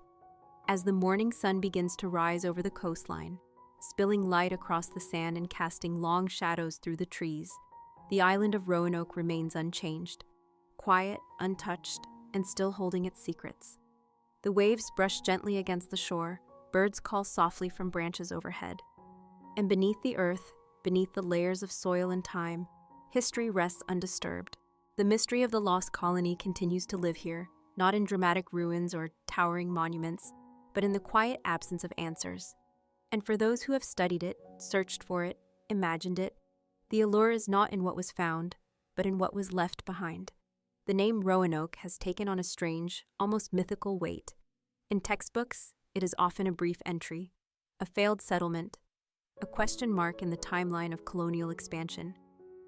But for those who have walked the island, who have stood where the settlers once built their homes and looked out toward the water where their ships once vanished, it feels like more. It feels like something unfinished, a breath held, a door left open. Over the centuries, countless theories have been proposed, dissected, and reimagined. Historians have traced shipping routes. Archaeologists have unearthed fragments of clay, rusted nails, and weathered buttons. Linguists have studied words passed down in Native American dialects, searching for traces of English. And descendants of early tribes have shared stories, long held in family tradition, of pale-skinned ancestors, of strangers welcomed and later embraced. There is no shortage of imagination when it comes to Roanoke. Some envision the colonists building a new village, deeper inland, away from the risks of the sea. Others see them blending completely into native communities, their identity slowly fading over generations until it became indistinguishable from those around them.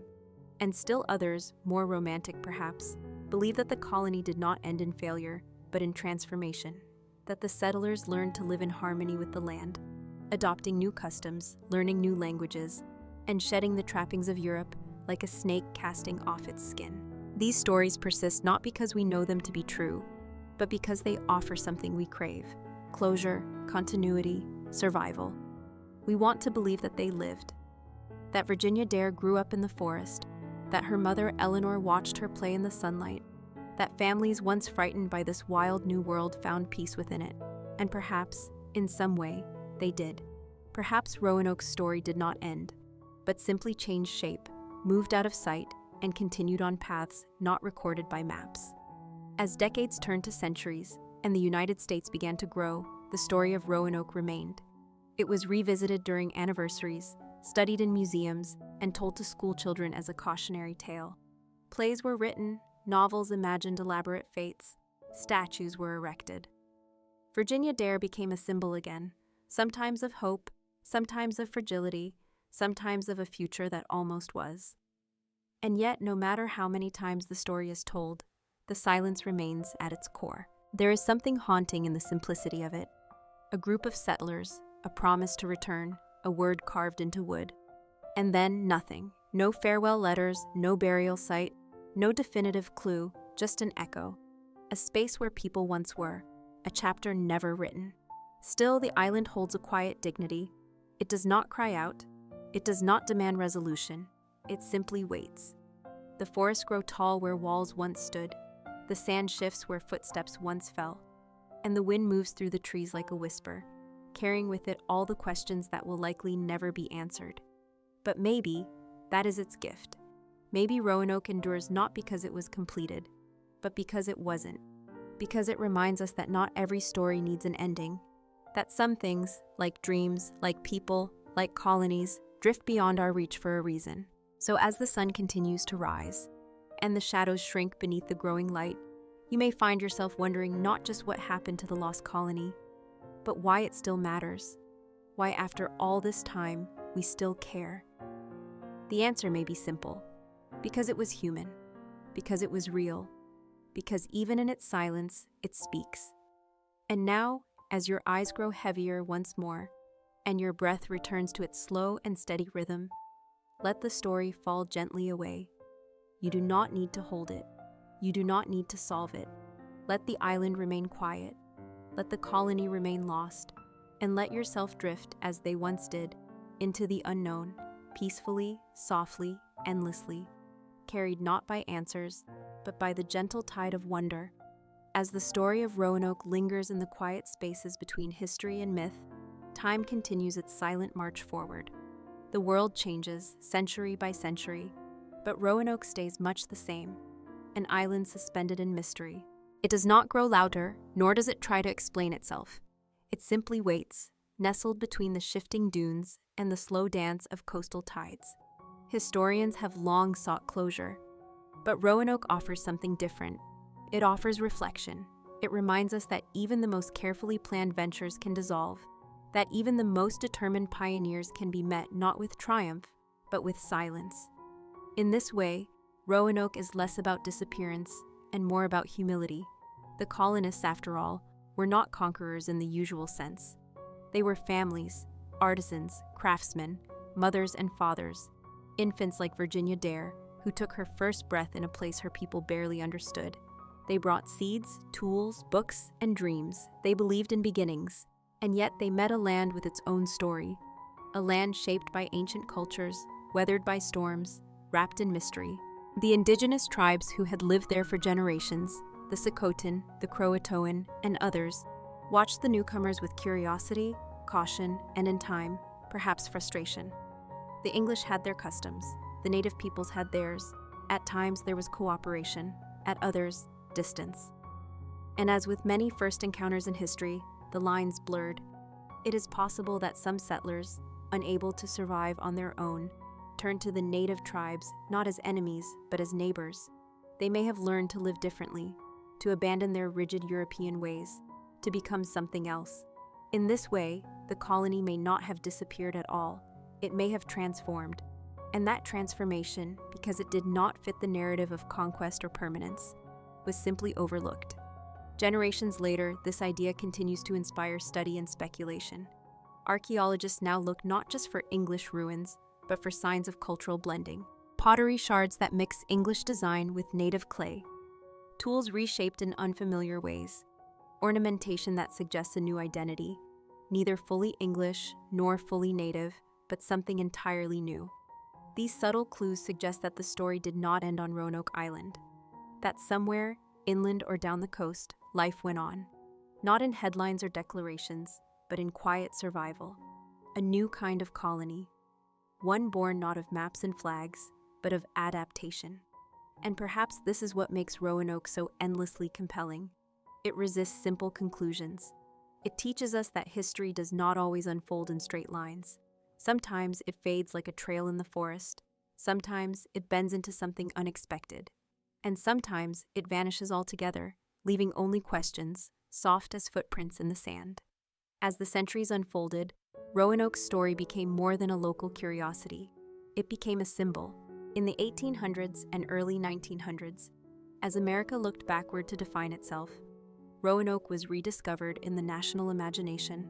Plays were staged, historical societies formed, monuments erected. The figure of Virginia Dare was romanticized, cast as a lost princess of the wilderness, a symbol of vanished innocence, or a spirit caught between two worlds. At the same time, real efforts were made to solve the puzzle. Expeditions were launched, documents combed, artifacts cataloged, but always, the answer remained just out of reach. Technology advanced, and with it, new possibilities emerged. Ground-penetrating radar, aerial surveys, genetic testing. Still, the mystery held. A site here, a clue there, but never the full picture. Roanoke remains the ghost at the edge of history, whispering but never speaking outright, inviting but never offering all. In a world that craves resolution, Roanoke is content with silence. It offers a different kind of comfort, one rooted not in certainty, but in presence. The island is still there, the trees still grow, the waves still lap against the shore, and the story is still told, not in answers, but in voices like this one, soft, slow, patient. So as you lie back, eyes closed, breathing in rhythm with the sea of time, allow the weight of questions to lift from your mind. You do not need to decide what happened. You do not need to reach the end. Roanoke was never about the ending. It was always about the journey, the courage to set sail, the choice to begin again, the willingness to vanish, and in doing so, to become part of something larger than history. A legend, a lesson, a lullaby. Let it lull you now. Let the story rest, as you do. Let Roanoke drift, not into oblivion, but into dreams. The colony may be lost, but you are found, safe, quiet, still. There is something gently haunting about an unanswered question, something that lingers longer in the mind than even the clearest answer. Roanoke has lived in that space for centuries, not as a tale of dramatic conquest or tragedy, but as a soft and unresolved hum beneath the surface of American history. Its silence has become its presence, and the longer it goes unexplained, the more deeply it embeds itself into our collective imagination. Every generation returns to the mystery, scholars, artists, and storytellers, each searching not just for the lost colonists, but for a deeper understanding of why their story continues to resonate. It's not simply about missing people. It's about the fragility of beginnings, the vulnerability of hope, and the way even our best intentions can dissolve into the unknown. In the 1930s, during a time of national struggle and depression, America once again turned to Roanoke. The country was seeking stories, something to hold on to, something to believe in. And so, when a series of engraved stones surfaced in Georgia and the Carolinas, they captured immediate attention. These were the so-called Dare stones, each bearing carved messages supposedly from Eleanor Dare, the daughter of John White. The stones told a story of suffering, death, and loss. According to the carvings, many settlers had died from illness or conflict. Eleanor's husband was killed, and eventually she was left alone. The final stones claimed to be her farewell to the world. The idea that the voice of one of Roanoke's colonists had somehow endured through stone and time was deeply compelling. Newspapers published the story, public interest soared. For a while, it seemed as though the mystery might be solved at last. But as scrutiny deepened, inconsistencies were discovered. Linguistic patterns didn't match the period. Historical references seemed suspect. And soon, the academic community largely concluded that the stones were forgeries, crafted by someone seeking fame, attention, or escape. Still, their brief spotlight revealed something deeper. People didn't simply want to solve Roanoke. They wanted to feel it. They wanted to touch the past, to hear a voice from 1587 speak into their present. Whether true or not, the Dare stones reminded the world how powerful the story had become, because it belonged not just to the past, but to the longing within us. In modern times, archaeology has continued to probe the Carolina coast and the lands beyond. One of the most intriguing finds came from a place known as Site X, located along the Albemarle Sound inland from Roanoke Island. At this location, English pottery from the correct time period was discovered, pieces of a jar, fragments of dishes, suggesting a small English presence had once existed there. The evidence doesn't scream with certainty. It whispers. But the whispers align with one theory. That part of the colony may have split off and tried to survive away from the vulnerable coast. The site is inland, hidden, more defensible. Perhaps it was chosen for safety, for fresh water, for distance from tension with nearby tribes. And perhaps only a few made it there, or perhaps more followed. The truth, like the artifacts, remains buried. Even the vegetation speaks in riddles. Trees on Roanoke Island today grow over roots that may have once supported wooden cabins. Ferns and brush fill spaces where fires once burned. The earth has erased the scars, but not completely. Every now and then, something small is found. A shard of glass, a rusted nail, a piece of copper. All of them silent, but full of possibility. The natural world has reclaimed Roanoke, but it has not forgotten, and neither have we. The mystery has outlived empires, wars, and revolutions. It has passed through hands and homes and hearts. It lives in museums, in lectures, in novels, in lullabies. But most of all, it lives in moments like this one, when the mind is still, when the night is quiet, and when history becomes not a list of facts, but a place we visit. You are visiting it now, not through answers, but through atmosphere, through feeling, through the gentle act of wondering. What happened to the colonists? Did they die or did they adapt? Were they erased, or did they blend in so well that they were simply no longer seen? The truth may never come, but maybe that's okay, because Roanoke, in the end, is not about what we know, it's about what we remember, and what we choose to carry forward. As your breath grows slower and your thoughts grow softer, imagine the island as it once was, the sun rising behind tall trees, a child's voice in the distance, a boat rocking gently in shallow water, and somewhere, someone carving a word into wood, not in panic, but in hope. Croatoan. A message for someone yet to come, for someone like you. Sleep now. The story is still unfolding, even in dreams. As the quiet of night deepens and your breath grows softer, the story of Roanoke continues, not as a tale of urgency, but as a long and lingering echo. The colony that vanished more than 4 centuries ago still ripples through history, not with new revelations, but with quiet reminders. Reminders that not every story ends neatly, that not every chapter closes with a period. Some simply trail off into silence. And yet, in that silence, we find something strangely comforting.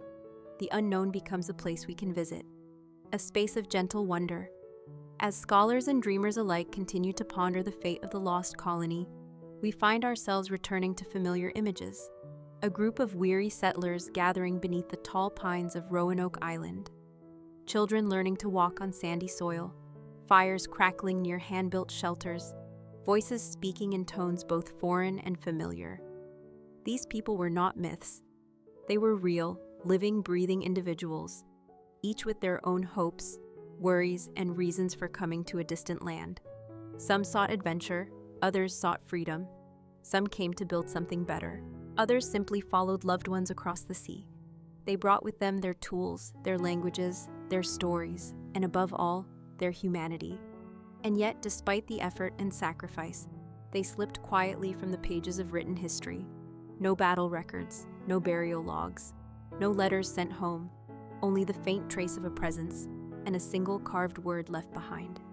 Croatoan. It was not a warning. It was not a cry for help. It was, perhaps, the simplest message of all. We went here. Look for us. Understand us. In the years and decades after John White's final visit, others would try to do just that. Some sought the colonists physically, exploring nearby islands, trading with tribes, asking questions in broken dialects. Others sought them symbolically, searching for what Roanoke represented. A beginning, a loss, a mystery that refused to vanish. Over time, the story took on layers. Artists painted scenes of Eleanor Dare standing bravely beneath towering trees. Poets imagined Virginia Dare growing up among the native people, speaking with animals, turning into legend. Authors wove elaborate plots around secret survivors and forbidden alliances. And while none of it was proven, all of it was meaningful, because it kept the story alive. Roanoke became a mirror, not just of what happened, but of what we fear and what we hope. We fear the unknown, we hope for connection, we fear being forgotten. We hope to leave a trace. And Roanoke gave us both. It vanished, and yet was never forgotten. The colonists disappeared, and yet their presence remains, more powerful now than if they had survived in ordinary ways. Perhaps that's what makes this story so endlessly retold. It speaks to something quiet and universal, the desire to be remembered, to be understood, to be found, even if only in memory. And so, modern explorers return to the coast. They dig, they map, they study soil samples, they compare DNA, and in doing so, they walk the same steps the settlers once did, though in reverse. Instead of seeking a future, they search the past, a gentle reversal, a reaching back. And yet still, the earth holds its secrets. The artifacts found, tools, weapons, bits of pottery, are few, but they are enough to remind us. Someone was here, someone lived, someone hoped, someone carved a message and trusted that one day someone would read it. Perhaps you are that someone, not to solve it, but to feel it, to sit quietly with the not knowing, to rest in the space where history meets imagination, where the questions matter more than the answers. And if the colonists did survive, if they lived out their days somewhere beyond the reach of maps, what might their lives have looked like? Did they plant crops and raise families in a new village? Did they learn the ways of their neighbors and leave their old world behind? Did they watch their children grow, never knowing that their story would become a mystery passed down for centuries? These are questions no history book can answer. They live only in stories, in dreams, in moments like this. You are lying quietly now, just as they may have done so many years ago, staring into a darkened sky, listening to the soft sounds of nature, wondering what tomorrow would bring. Their voices are gone, but their silence remains.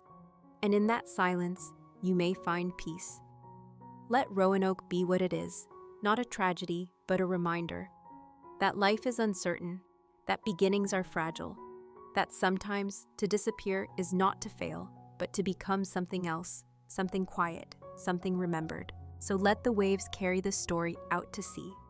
Let the stars keep their watch, and let your mind, like the island itself, become still. The lost colony sleeps now, and so may you. As night drifts on and time itself seems to slow, the story of Roanoke continues to echo, softly, steadily, like the distant rhythm of the tide. It does not demand attention. It does not raise its voice. It simply waits, like the island itself, surrounded by sea and silence. And in that waiting, something deeper takes root. Beyond the historical facts and the endless speculation, Roanoke begins to feel less like a mystery to be solved, and more like a meditation on the nature of time, memory, and presence. The colonists who stepped onto the shores of that small island over 4 centuries ago were not looking for legend. They were looking for life, a future, a place to call home. They built with their hands, they planted, they cooked, they spoke softly in the evenings, they looked after their children, they hoped for safe returns, they waited for supplies.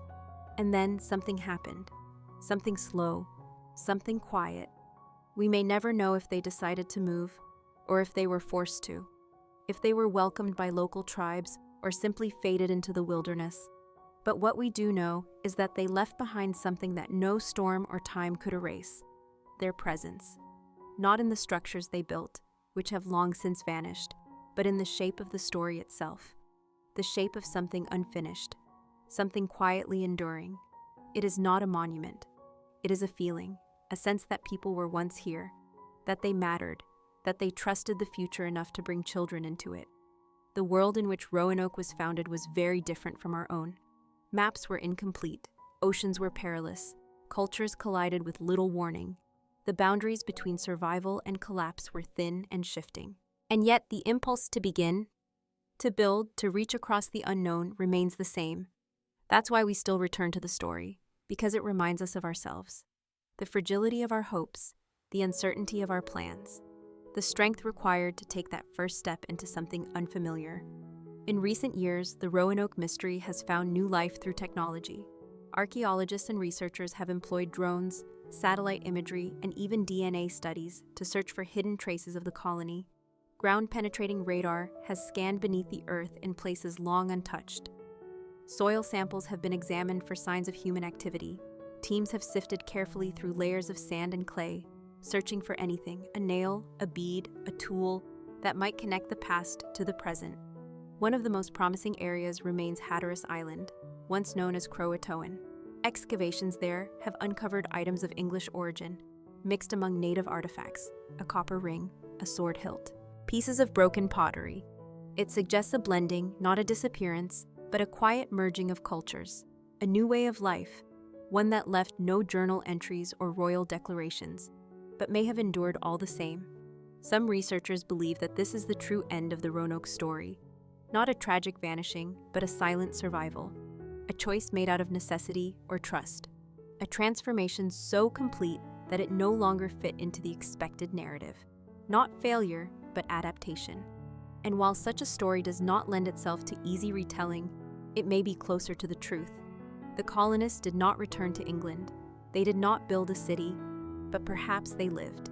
Perhaps they lived long enough to see their children grow, to learn the language of another people, to plant new crops, to build new shelters, and in time to become something else, something that could no longer be called English, nor Croatoan, but simply human. The records will never tell us that part. The land only gives hints, and the silence, vast and tender, invites us not to fill it with noise, but to rest in it, to accept that some stories are meant to be open-ended, that some questions are more beautiful unanswered. As you lie here, listening, breathing slowly, you are part of that silence now. You are sharing in a story that has passed through centuries without needing to resolve. And maybe that is its greatest gift. Not a conclusion, but a continuation. You carry it now, not as a burden, but as a thread. A reminder that even the quietest voices, even the most fragile attempts, can echo for hundreds of years. Let that echo calm you. Let it settle around you like a blanket of fog. The colonists are long gone. The ships have sailed. The forest has grown over their footprints, but the story remains, gentle, unfolding, endless. And as your breath deepens and your thoughts grow light, you do not need to reach the end. You are already there. And so we arrive at the end of this long and gentle journey through one of the quietest mysteries in American history. Or perhaps it is not the end at all, just the far edge of a circle. Because the story of the lost colony of Roanoke does not conclude in a moment. It drifts, it lingers, it hums just beneath the surface of time, always inviting us to return, to wonder, to listen. What began with sails on the horizon and hopeful feet on foreign soil has become something far less tangible, but perhaps more meaningful. It has become a space of stillness, a place where history meets legend, where questions breathe longer than answers, and where curiosity is a kind of memory all its own.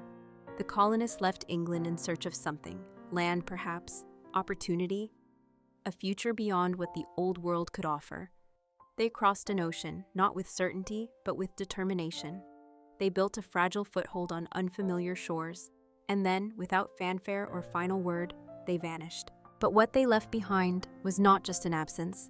It was a presence of a different kind, a carved word, a dismantled fort, a few scattered artifacts, and beyond that, the intangible weight of their story, a story now held by generations of readers, scholars, travelers, and dreamers. Roanoke has become more than a location. It is a mood, a question asked in the quietest part of the night. And maybe that is where it belongs, in dreams, in moments of soft reflection, in those gentle spaces where mystery feels more comforting than resolution. Imagine for a moment the final days of the colony, not as tragedy but as transition. Perhaps they watched the last ship disappear on the horizon, knowing it would be many months before it could return. Perhaps they shared their remaining supplies. Perhaps they gathered by firelight, speaking in low voices, wondering what tomorrow would bring. And when the decision came, whether to leave or stay, to blend in or move inland, it may not have been made in panic, but in peace, a quiet choice, a reluctant goodbye, a turning away from one world and toward another. We like to imagine endings as clear, but real life rarely offers that.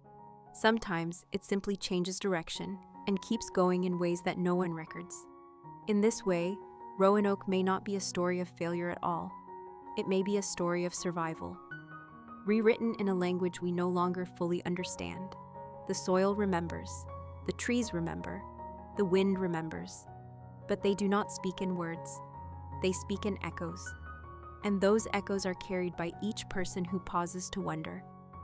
The story of Roanoke has now been told in hundreds of books, thousands of classrooms, and countless whispered conversations beside museum exhibits and windswept coastal markers. And still, it remains untold in its entirety. The last true sentence of that story has never been written, and perhaps it never will be. Perhaps it never should. Some stories, after all, are meant to remain open. They are not puzzles to be solved, but invitations to feel. To remember that history is full of ghosts, not the frightening kind, but the gentle ones. Ghosts of people who once hoped, once tried, once dreamed of something beyond what they knew. And those dreams, even if they vanished, still shape us. They live in our willingness to ask questions, to imagine, to care. As this story comes to rest now, and as your breath slows to match the rhythm of sleep, let it stay with you, not in urgency, but in stillness. Let the mystery be a soft place in your thoughts, a space where you are free to wonder without needing to understand. You are not the first to hold this story, and you will not be the last. Long after tonight, someone else will ask again, what happened to the lost colony? And like you, they will close their eyes and listen. They will picture the sea, the trees, the sky unchanged. They will hear the echo of distant footsteps in the sand. They will see the carved word, weathered by time, still waiting. Croatoan, a single word, a final trace, a gentle mystery now passed to you. Rest now. There is nothing more to search for. The story has quieted, and so may you. Let sleep take you, not away from the story, but deeper into it, into the silence, into the stillness, into the calm of the unknowable. And that was the end of our story about the lost colony of Roanoke, a mystery that whispers through time and gently fades into silence. Now, as we continue our Boring History for Sleep series, let us journey further into the quiet valleys of South America with the next story, the slow decline of the Incan Empire. Sleep well, and may peace stay with you through the night. Long before the Spanish ships appeared on the horizon, long before maps were redrawn and kingdoms collapsed, there existed a vast empire nestled high in the Andes. It stretched across jagged peaks, lush valleys, and coastal deserts, from modern-day Colombia in the north to Chile in the south. This was the Incan Empire, or Tawantinsuyu, the land of the four quarters. It was not born in a blaze of glory, nor did it fall in a single dramatic moment. Its rise was quiet, its structure orderly, and its decline slow, layered, and filled with silence.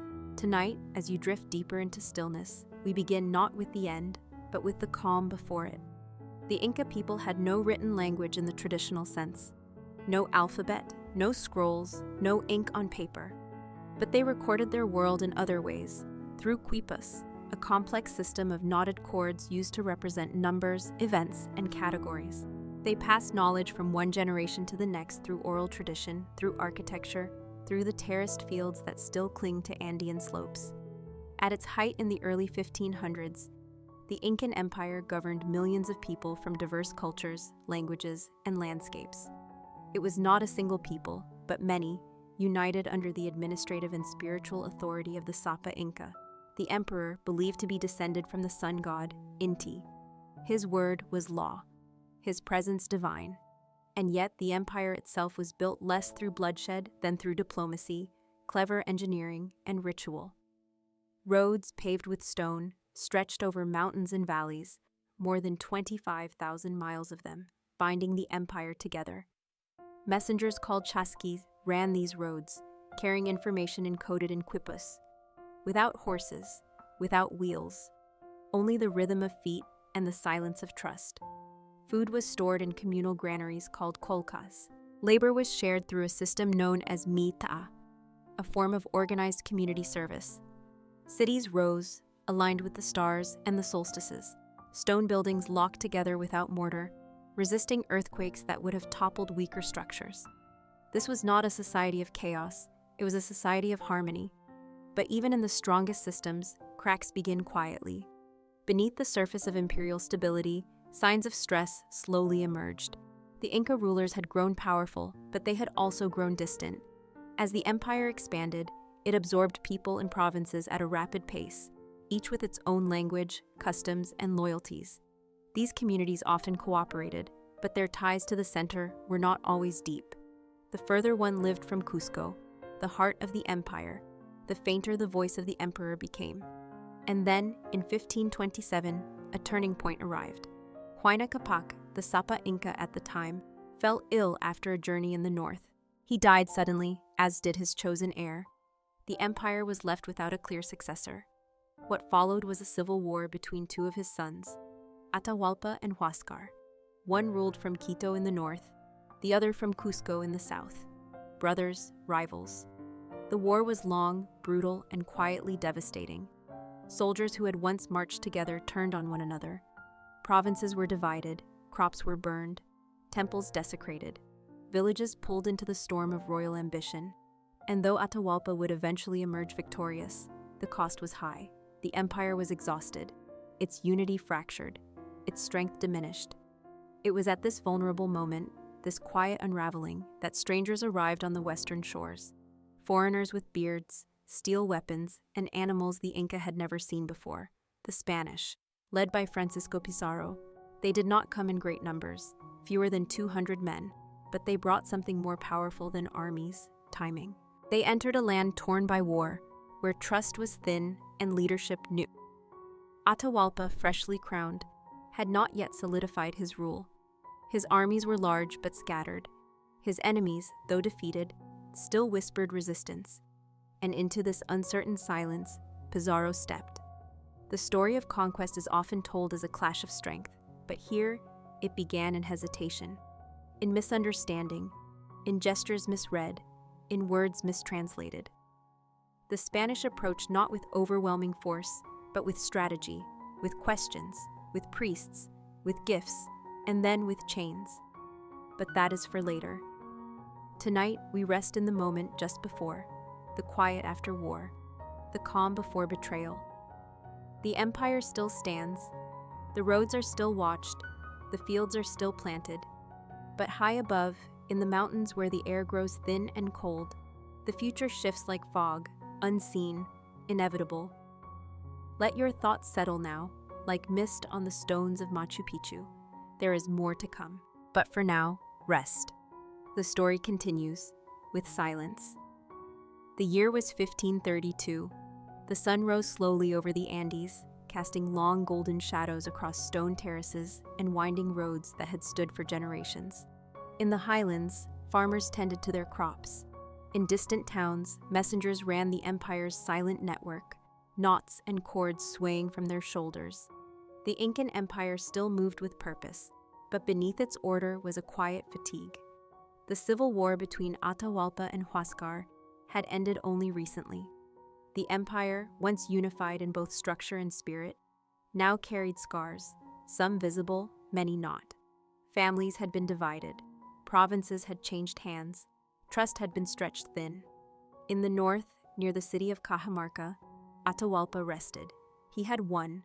His half-brother Huáscar had been defeated, his supporters scattered. Atahualpa held the loyalty of the military, the admiration of many, and the title of Sapa Inca. But he had not yet been crowned in Cusco, the imperial capital. His power was real, but incomplete. It was into this fragile pause that Francisco Pizarro and his men arrived. They came not in great numbers, barely 200 Spaniards, many of them tired from travel and unfamiliar with the terrain. But they came with horses, armor, steel weapons, and firearms, tools that the Inca had never seen before. And more than that, they came with intentions carefully hidden beneath the surface of diplomacy. Pizarro sent word to Atahualpa, requesting a meeting. The Sapa Inca, curious and confident, agreed. He did not fear them. Why would he? His army numbered in the tens of thousands, camped just outside Cajamarca. These foreigners, strange though they appeared, seemed few and unimposing. Perhaps they were emissaries. Perhaps they brought gifts. Perhaps they could be managed. Atahualpa entered the city of Cajamarca surrounded by attendants and nobles, carried on a litter, dressed in rich fabrics, gold jewelry shimmering in the mountain light. He expected respect, ceremony, dialogue. But the plaza into which he arrived was strangely quiet. The Spanish had hidden themselves. Muskets and swords waited behind doors and walls. A priest named Valverde stepped forward holding a Bible. Through a translator, he began to speak, explaining the Christian faith, the divine authority of the Spanish king, and the need to submit to both. Atahualpa listened, perhaps confused, perhaps insulted. The words were foreign, the gestures unfamiliar. When offered the Bible, he reportedly held it to his ear, found no sound, and tossed it aside. That moment, so small, so quiet, was the signal.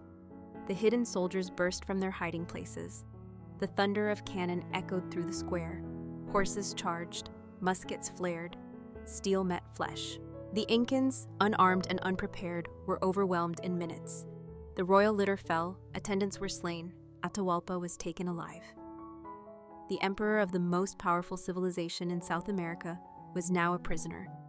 Held by fewer than 200 men, the Spanish were not just conquerors. They were strategists. They understood that control of the empire did not require the destruction of its people. It required the manipulation of its ruler. Atahualpa, though captive, still held influence. Messages sent in his name could command armies, open storehouses, maintain order, so the Spanish kept him alive. They treated him as both hostage and bargaining chip. In captivity, Atahualpa tried to secure his release. He offered gold, rooms filled to the ceiling, silver beyond measure. The ransom was accepted. Treasure poured in from every corner of the empire, carried on the backs of porters, stacked in gleaming piles. It was one of the largest payments ever offered for a single life. And yet, it was not enough. When the gold had been gathered, counted, and melted into bars, the Spanish no longer saw reason to keep their promise. Atahualpa, accused of conspiracy and heresy, was tried in a mock court. He was sentenced to death. Some sources say he asked to be baptized first, hoping for a less painful execution. On July 26, 1533, Atahualpa was strangled. The last free emperor of the Incan world died in silence, not on the battlefield, but in a shadowed room, far from the capital he never reached. Outside, the streets were quiet. The Spanish did not announce the end of an empire. They simply kept moving. They marched toward Cusco. The Incas, stunned, demoralized, and leaderless, watched as the world they had known began to shift beneath their feet. And yet, the empire did not disappear overnight. It did not fall with a single death. It lingered. It adapted. It resisted. But that is a story for another night. For now, let your thoughts return to the mountains. Let the plaza of Cajamarca grow quiet again. Let the dust settle. Let the sun slip behind the peaks. The story of the Inca continues. But for now, you may rest. The silence once again has returned. The city of Cusco had once been the shining heart of the Incan world. Nestled among the mountains, it stood not just as a political center, but as a spiritual one. It was said to be the navel of the earth, a place where lines of power and sacred energy converged. Streets were laid out in the shape of a puma. Temples were covered in sheets of hammered gold. Stone walls fit so precisely that not even a blade of grass could slide between them. In Cusco, the voices of the ancestors echoed through every corner, and the sun was honored each morning with ritual and reverence. But in 1533, as the Spanish made their way toward the city, the silence that followed Atahualpa's death stretched over the land like a shadow. The empire was leaderless. Messages still traveled along the roads, but the voice behind them had gone quiet. Soldiers remained stationed in outposts. Priests still tended to shrines. Farmers still harvested crops. But something had changed. Something in the rhythm of the world. Word of Atahualpa's death traveled quickly, carried by whisper and rumor, mixed with disbelief. Many could not imagine that the Sapa Inca, the living son of the sun, could simply be executed like an ordinary man. It felt unnatural, ominous. The Spanish approached Cusco not with haste, but with calculation. They understood the symbolic power of the city. To claim Cusco was to claim the empire's identity. They did not arrive alone. With them came native allies, rivals of the Inca, communities resentful of forced tribute, or those who saw an opportunity to shift allegiances. These alliances gave the Spanish a strange advantage. Though they were still few in number, they did not move through hostile territory. They moved through uncertain terrain, land suspended between loyalty and survival. When they entered Cusco, they found it largely undefended. There was no grand battle, no lines of warriors. Many of the Inca nobles had fled. unsure of how to respond, uncertain whether to resist or observe. Some hoped the Spanish would take what they wanted and leave. Others believed this might be a test from the gods. The Spanish found temples filled with gold, palaces lined with silver, gardens where flowers and animals were sculpted from precious metals. They began dismantling it all.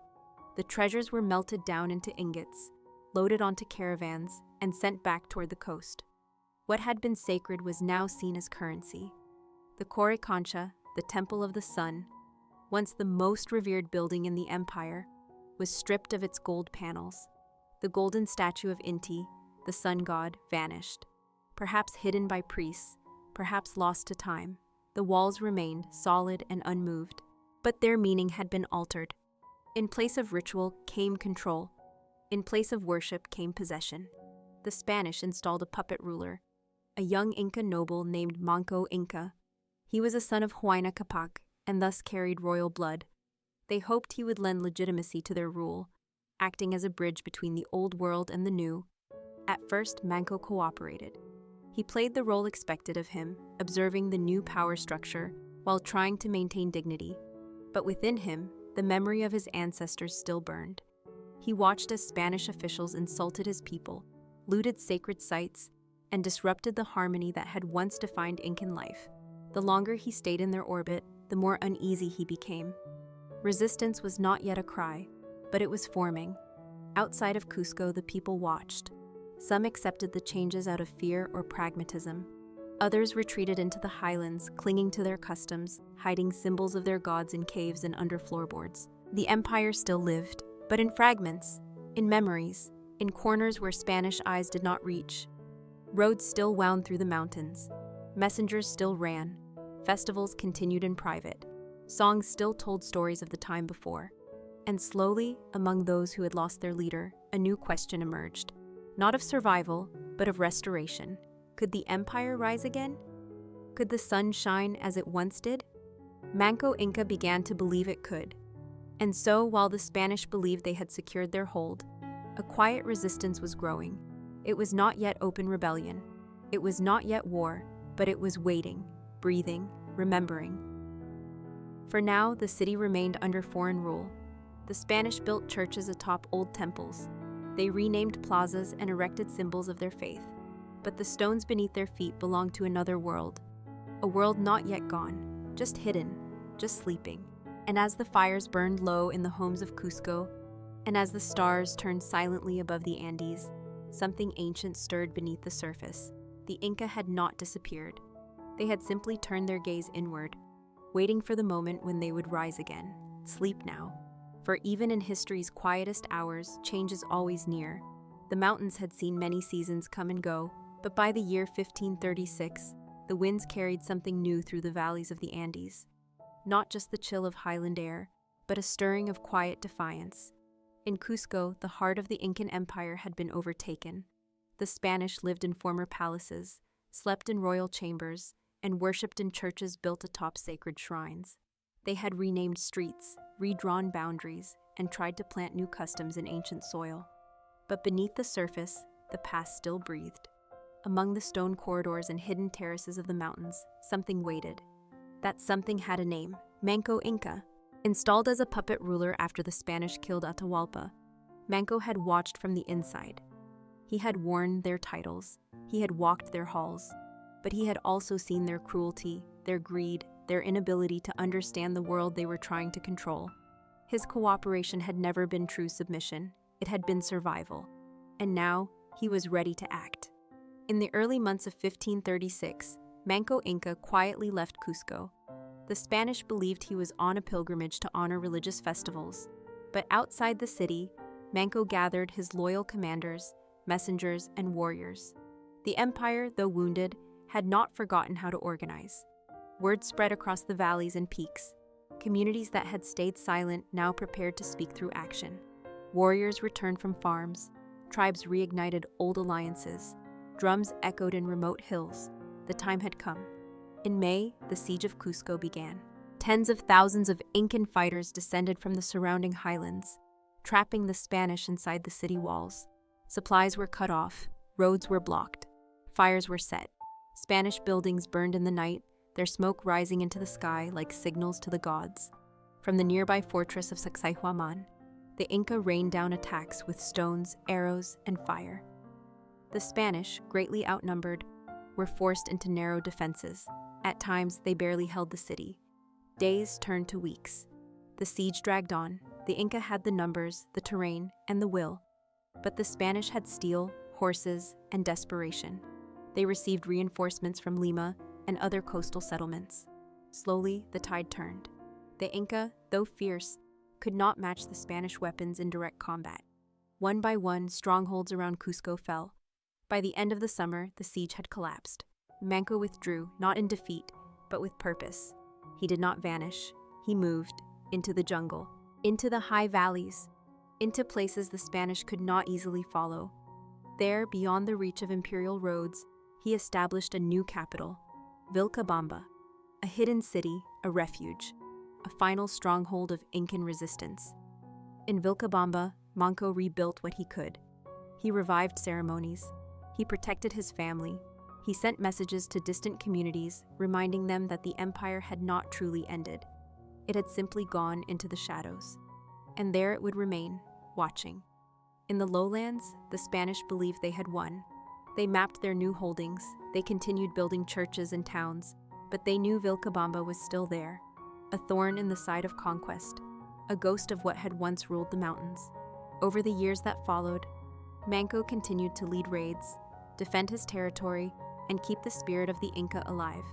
He ruled not with the vast machinery of empire, but with resilience, faith, and memory. He became a symbol, not of loss, but of quiet endurance. And yet, even in Vilcabamba, time moved forward. Generations changed. The jungle pressed in. The Spanish grew stronger, more organized, more determined. In 1572, almost 40 years after Manco's rebellion, Spanish forces found and captured the last Sapa Inca, Tupac Amaru, a descendant of Manco. He was brought to Cusco, tried, and executed. The formal empire was gone. But the Inca, as a people, lived on. In language, in dress, in rituals whispered by candlelight, in songs sung by grandmothers to their grandchildren, and in the stones that still stood firm, unmoved by centuries. As you lie quietly now, perhaps you can feel the rhythm of those mountains, the slow rise, the long fall, the resistance that did not roar but breathed. The empire did not collapse in a single moment. It dissolved gently, step by step, season by season, like a mist that lifts slowly from a valley at dawn. And even now, it is not fully gone. Its people remain, its spirit endures, its terraces still hold soil, its roads still trace the contours of the land. And in your dreams, perhaps, you walk those roads. High above the world, beneath a sky that remembers, in a land where history still whispers. Long after the final Sapa Inca drew his last breath, long after the Spanish banners had been planted on palace stones, and long after the gold had vanished into ships bound for foreign shores, the story of the Incan Empire continued. Not in wars or decrees, but in echoes, in memory, and in the quiet persistence of a people. The jungles reclaimed the roads, moss crept over forgotten walls, names changed, towns shifted, and history books began to rewrite the past through unfamiliar eyes. Yet high in the cloud forests of the Andes, untouched by conquerors and unknown to the world for centuries, something remained. A sanctuary, a whisper of the old empire, a place known today as Machu Picchu. Perched nearly 8,000 feet above sea level, Machu Picchu was built around the mid-15th century, likely under the reign of Pachacuti, one of the empire's greatest architects and visionaries. Unlike the bustling city of Cusco, Machu Picchu was remote, hidden among peaks and cloaked in mist. Its stone structures, terraced fields, and astronomical alignments suggest it was a royal estate, a ceremonial center, or perhaps both. But no written record explains its purpose. No scroll tells its tale. Only stone and silence remain. When the Spanish marched through the Andes, they never found Machu Picchu. It was spared the destruction faced by other sacred places, left to sleep beneath the canopy of time. For nearly 400 years, the site lay abandoned, protected by clouds and altitude. Only local Quechua-speaking villagers knew of its existence, calling it simply Old Peak. It wasn't until 1911, when American historian Hiram Bingham arrived with guidance from locals, that the world was reintroduced to the stone citadel in the sky. But Machu Picchu is more than just a tourist destination or archaeological marvel. It is a quiet survivor, a thread that links the modern world to a civilization that once flourished without wheels, without iron, without a written alphabet, but with extraordinary precision and vision. Each stone at Machu Picchu was shaped by hand, placed without mortar, and balanced so perfectly that they have withstood centuries of earthquakes. Water still flows through its ancient canals, the terraces still hold soil, and the sky, just as it did long ago, still watches in silence. Beyond Machu Picchu, the legacy of the Inca lives in many ways. It lives in the Quechua language, spoken today by millions across the Andes. It lives in festivals that blend Incan tradition with Christian influence, in music, in weaving patterns passed down from ancestor to child, in dances that trace old stories with every step. Even the foods remain: maize, potatoes, quinoa, crops first cultivated on the mountain slopes of Tawantinsuyu, still nourishing generations today. In the cities of Peru and Bolivia, the descendants of the Inca walk modern streets, their faces a mirror of the past. They wear chulos, knitted hats with ear flaps, woven in the same patterns once seen in the court of Cusco. They tell stories of Inti, the sun god, and Pachamama, the earth mother, gods older than stone. And in their quiet pride, there is something more enduring than conquest: continuity. Though the Spanish may have taken the throne, they could not erase the mountains. They could not change the stars. They could not silence the stories whispered from grandmother to child in candlelit kitchens high in the hills. History books often focus on the fall, on dates, battles, and names etched in paper. But empires rarely vanish all at once. They dissolve slowly, carried forward, not by kings, but by those who simply remember. And so the Incan Empire never truly ended. It changed shape, it shifted. It found refuge in language, in song, in stone steps. No one remembered how to carve, but everyone knew how to climb. Even now, when you walk through the Andes and the wind brushes your cheek, it carries traces of that old world. The roads may be broken, the temples ruined, but the spirit moves still, softly, gently, patiently. It is in the silence between leaves, in the rhythm of feet on stone, in the curve of a hillside planted with rows of potatoes that trace the same lines drawn centuries ago. Sleep now and let your mind drift to those high mountains, to terraces bathed in moonlight, to a land where time flows not like a river, but like a breeze across stone. The story of the Inca is not a tale of endings. It is a story of survival, of quiet resilience, of a people who built an empire with bare hands and bound it with memory. And even as the world turns and changes, that memory remains, waiting in the clouds, whispering in the night.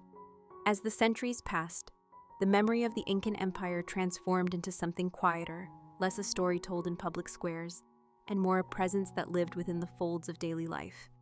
The grand armies were gone, the golden temples dismantled, but the foundations remained, not just in stone, but in hearts. To the outside world, the Inca became a subject of study, a chapter in the history books. But to the Andean people, they were never just history, they were lineage. In the villages tucked high above the valleys, where clouds drifted low and days began with the crow of a rooster rather than the chime of a clock, the rhythm of life held traces of empire. Stone walls, built centuries ago, still bordered fields. Steps carved into hillsides led to quiet places of rest and reflection. In many homes, the layout followed old traditions. Sacred spaces facing east to catch the morning sun, hearths positioned not for convenience, but for harmony with the natural world. These were not accidents. They were remnants of knowledge passed from parent to child, not in textbooks or formal lessons, but in gesture, in routine, in story. A grandmother might show a young girl how to weave a pattern first worn by royalty. A grandfather might teach a boy how to plant seeds in lines that echo the curvature of a hill, a technique born not of guesswork, but of deep understanding of earth and sky. And always above them, the mountains watched, unchanged, unchanging. The Andean peaks, once considered apus, sacred spirits, continued to shape the spiritual landscape. Though Catholicism had taken root under Spanish rule, Many communities practiced a quiet blend of old and new. The Virgin Mary stood beside Pachamama, the Earth Mother. Saints were honored with offerings of maize and coca leaves, as if the gods of the past still sat just behind the veil, waiting, listening. In this world, time moved slowly. Seasons marked more than the weather, they marked stories. The dry season brought tales of warriors marching along stone roads. The rainy season reminded families of the lifeblood of the empire, the water channels still running, still clean, carved into stone, long before anyone alive could remember. Some things faded, yes. The Quechua language, once dominant, began to shrink as new languages entered schools and cities. The great road network, once so carefully maintained, became fractured. Tourists came to Machu Picchu with cameras and curiosity, not reverence. But even these changes were met with a quiet endurance. The Incan people had survived worse. Beneath modern clothing, traditional belts told stories in color and pattern. Beneath Spanish names, ancestral surnames whispered of ancient lineages. Beneath the growing cities, bones of old temples still rested in the soil. And within the people, the memories stayed. In the 20th and 21st centuries, there was a renewed interest in the Incan legacy, not just from foreigners, but from the descendants themselves. Movements to preserve the Quechua language gained momentum. Schools began to teach both Spanish and indigenous history. Artisans were celebrated for preserving traditional weaving, pottery, and music. The Inca became not just a symbol of the past, but a reminder of identity. Archaeologists worked alongside local communities to uncover ruins once forgotten. Each discovery was not just an academic victory, but a restoration of dignity. A broken wall reconstructed was a voice returned. A buried tool unearthed was a story brought back to light. For those who lived closest to the land, the empire had never been lost. It had simply been waiting.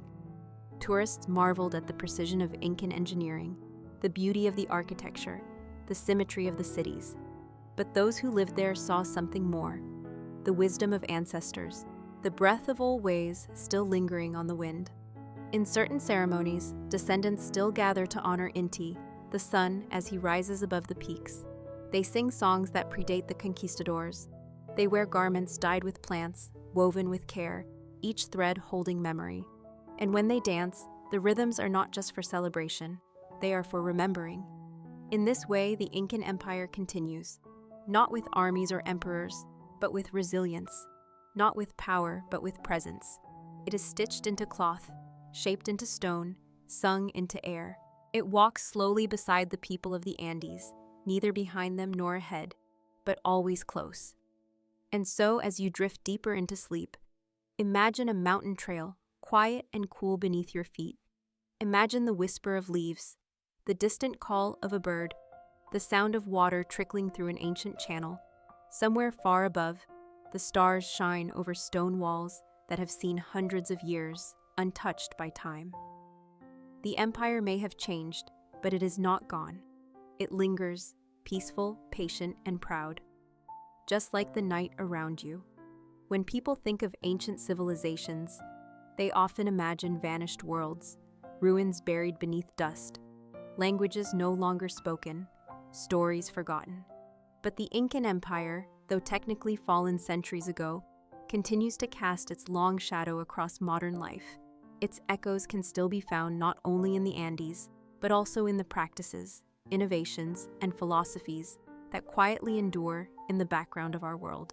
The Incas were not merely builders of roads and temples. They were scientists of the earth, engineers of nature. Their cities were not laid out in random sprawl, but designed with sacred geometry, aligned with celestial events and natural energy flows. Their understanding of the environment was deep and holistic. Everything from the position of the sun to the behavior of birds was observed, recorded not with pen and paper, but with memory, with threads, and with practice. One of the most astonishing examples of Incan innovation lies in their agricultural engineering. Long before modern irrigation systems, the Inca carved terraces into steep hillsides, transforming mountains into layered farms. These terraces didn't just prevent erosion, they created microclimates. Lower terraces held crops that thrived in warm temperatures, while upper ones hosted those that needed cooler air. Water was channeled from mountain springs through carefully designed stone aqueducts, feeding every level without waste. Today, modern agronomists still study these techniques, marveling at their efficiency and sustainability. In a time when much of the world worries about food security, climate change, and water scarcity, the Incan model offers quiet lessons. Work with the land, not against it. Observe before acting. Think in generations, not in seasons. Their knowledge extended beyond agriculture. In medicine, Incan healers understood the uses of local herbs and plants in ways that modern science is only beginning to appreciate. They practiced skull surgeries, known as trepanation, with remarkable success rates. Archaeological studies of Incan burial sites have revealed patients who survived multiple cranial procedures, their bones showing signs of healing and adaptation. In architecture, their stonework has become legendary. Massive blocks, some weighing several tons, were shaped and placed without mortar. The fit was so precise that even centuries later, these structures withstand earthquakes that destroy modern buildings. The secret wasn't brute force.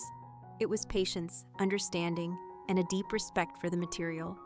The stones were not cut into submission, they were persuaded into harmony. And then there is the quipu, a system of knotted cords used to record information. Though still not fully deciphered, the quipu may have functioned as both a numeric ledger and a storytelling device.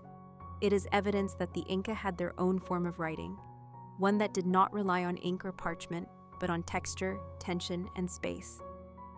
Some researchers believe the quipu was capable of conveying narratives, calendar data, tax records, and genealogies, all carried in thread, passed down by memory keepers called quipu kamayuks. In this world woven of fiber and knowledge, memory was tactile. It was meant to be touched, not just read. The Incan road system, or Kapakan, is another marvel. It stretched over 24,000 miles across mountain ranges, deserts, and forests. Though much of it has faded with time, portions of these roads are still used today. They connected the farthest reaches of the empire with precision and care, using suspension bridges made from braided grass, stone staircases carved into cliffs, and tunnels that passed through solid rock. These roads were not just for armies or messengers. They were arteries of culture, trade, and unity. And now, in the 21st century, organizations across South America are working together to restore and preserve these ancient roots, recognizing them not just as remnants of the past, but as vital links to a shared identity. There is even talk of making the Kapaknan a symbol of Pan-Andean solidarity, a bridge across modern nations stitched together by old paths. But perhaps the most enduring legacy of the Inca is philosophical, a way of seeing the world not as a hierarchy of control, but as a network of relationships. The Inca believed in Aini, a principle of reciprocity. You give and you receive. You care for the land, and the land cares for you. This principle shaped their economy, their politics, their daily lives.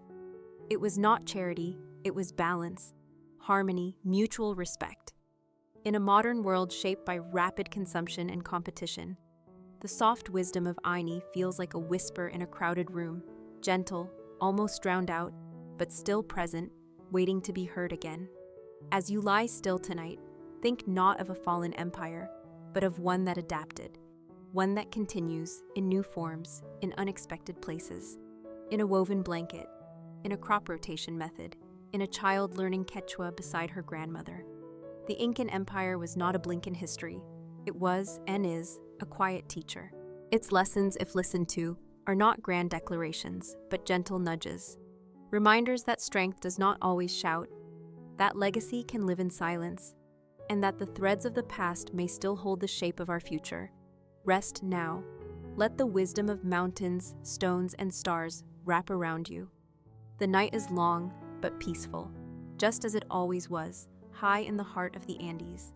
As the modern world rushes forward with technology, neon skylines, and digital voices, there exists a quiet current moving in the opposite direction, an undercurrent that seeks not to erase the past, but to reconnect with it.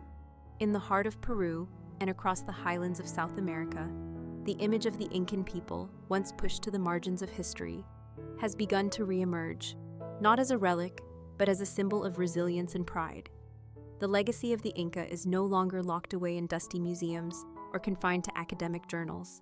It is walking in parades, it is sung in lullabies, it is stitched into flags waved high on national holidays.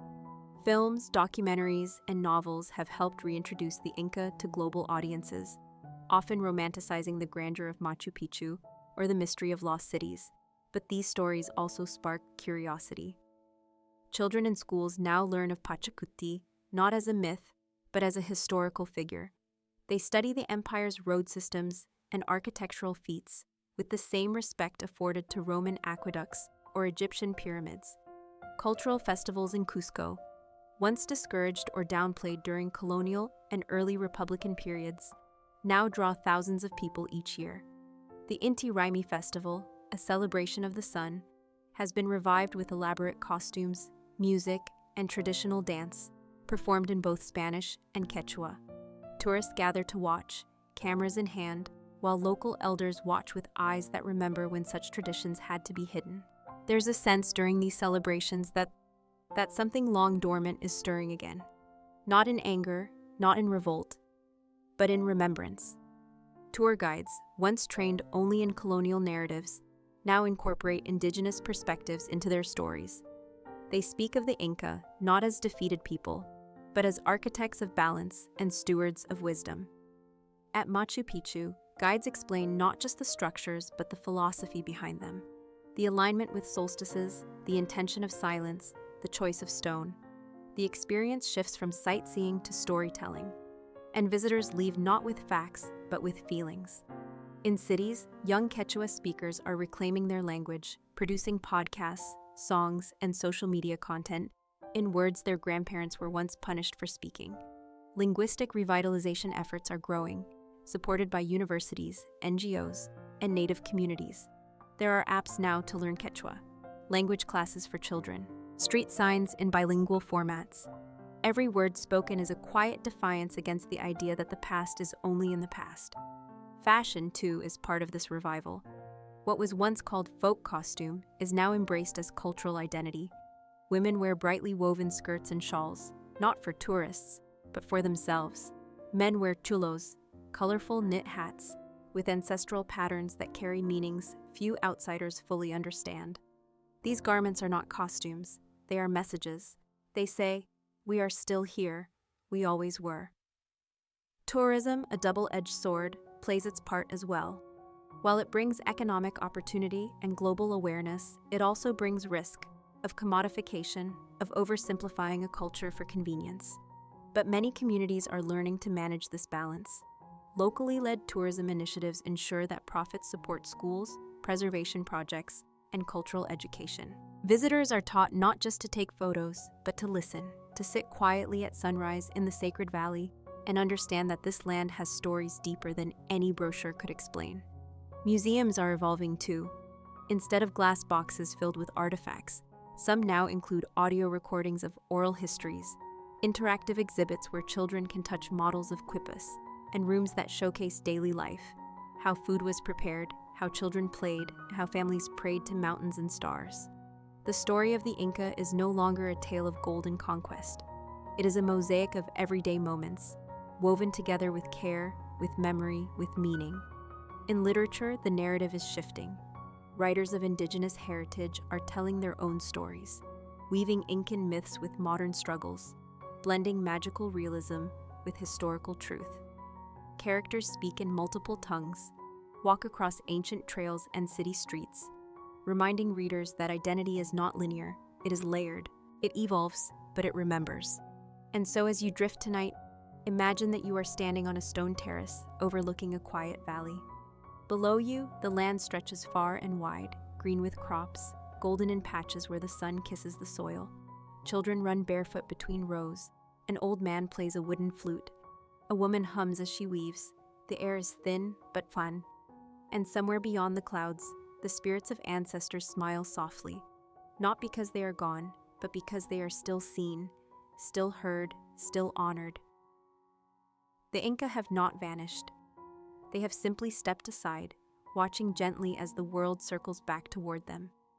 Not to rule again, but to remind, to whisper, to guide. Beyond the ruins and museum displays, beyond the festivals and language revival efforts, there are still communities today that live much as their ancestors once did. Quietly, closely connected to the land, their way of life shaped more by the rhythm of the mountains than the ticking of modern clocks. High in the Andes, in valleys carved by glacial rivers and framed by jagged peaks, indigenous peoples such as the Quero, the Taquileños, and the Aymara continue to carry the living heart of the Inca within their daily routines. They do not seek fame or recognition. Their work is not preserved in glass, but in the calloused hands of a farmer, in the creak of a loom, in the laughter of children playing barefoot across stone paths smoothed by centuries. In these places, time feels different. Days begin not with alarms, but with the light rising behind snow-covered ridges. Families rise with the sun, not to rush, but to prepare. Water is collected from mountain springs in hand-carved gourds. Corn is ground slowly between stones. Coca leaves are shared, not as a ritual of the past, but as a gesture of respect and connection to the earth. And always there is the sky, vast and unbothered, watching with the patience of something ancient. The Quero people, often described as the last living descendants of the Inca, reside in remote hamlets reachable only by long treks over high passes. Their villages are modest, their homes made of stone and thatch. There is no electricity, no Wi-Fi, no distraction of screens. Yet in this simplicity lies a kind of wisdom, a clarity. The Quero practice Aini, the Incan principle of sacred reciprocity. If a neighbor needs help harvesting, others come without being asked. If a family loses a llama, the community shares what it can. There is no ledger, no tit, only the understanding that what you give will return to you in time. It is not a transaction, it is trust. And this trust extends beyond human relations. The Quero offer gifts to Pachamama, the Earth Mother, before every planting season. A sprinkle of cornmeal, a sip of chicha, a whispered prayer. These are not superstitions. They are conversations with the land. In return, the land yields its fruits, potatoes of countless colors, quinoa, oca, and other crops barely known outside the Andes. Further south, on the islands of Lake Titicaca, the Taquileños maintain a society where cooperation outweighs competition. The men knit, the women weave, and the patterns they create tell stories of family, weather, and dreams. Tourists visit, cameras in hand, but here they are not spectators. They are guests, gently reminded to slow down, to listen. Meals are shared, not served. Conversations linger, often in silence. There is no rush, and in the absence of hurry, peace finds space to settle. On the floating islands of the Uros, built from totora reeds, families live atop waters that shimmer in the morning light. The reeds must be replaced regularly, an act of constant renewal. Their lives, like their islands, require attention and care.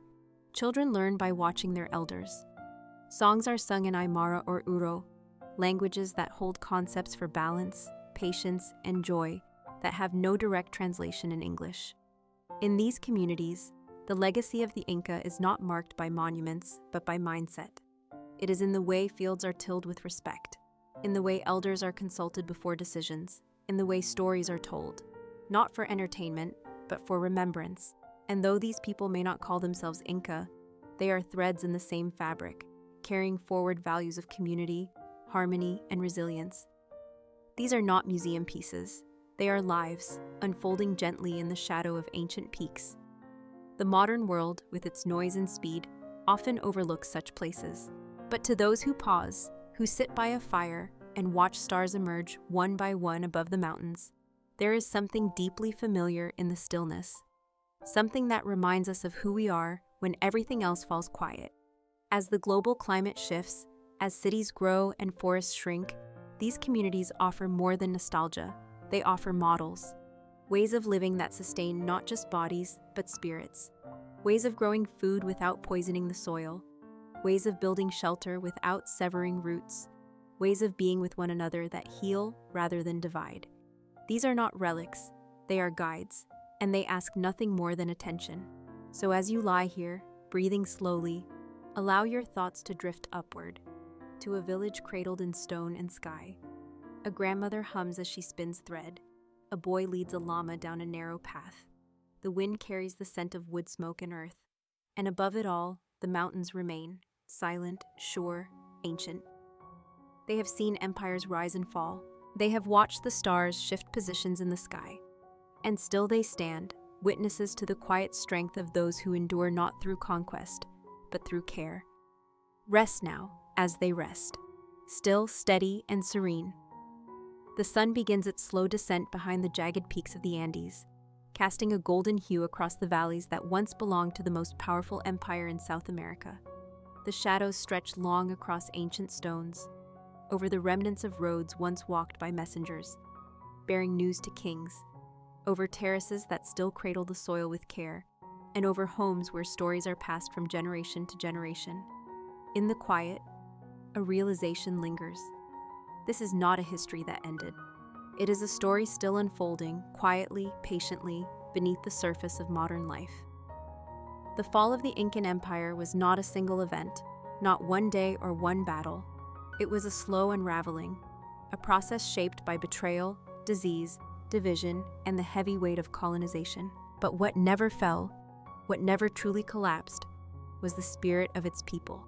And that spirit endures not in grand gestures, but in the smallest of moments. In the way a grandmother prepares chuño, frozen dried potatoes, in the same way her ancestors did. In the way a child learns to greet the mountains before setting out on a journey.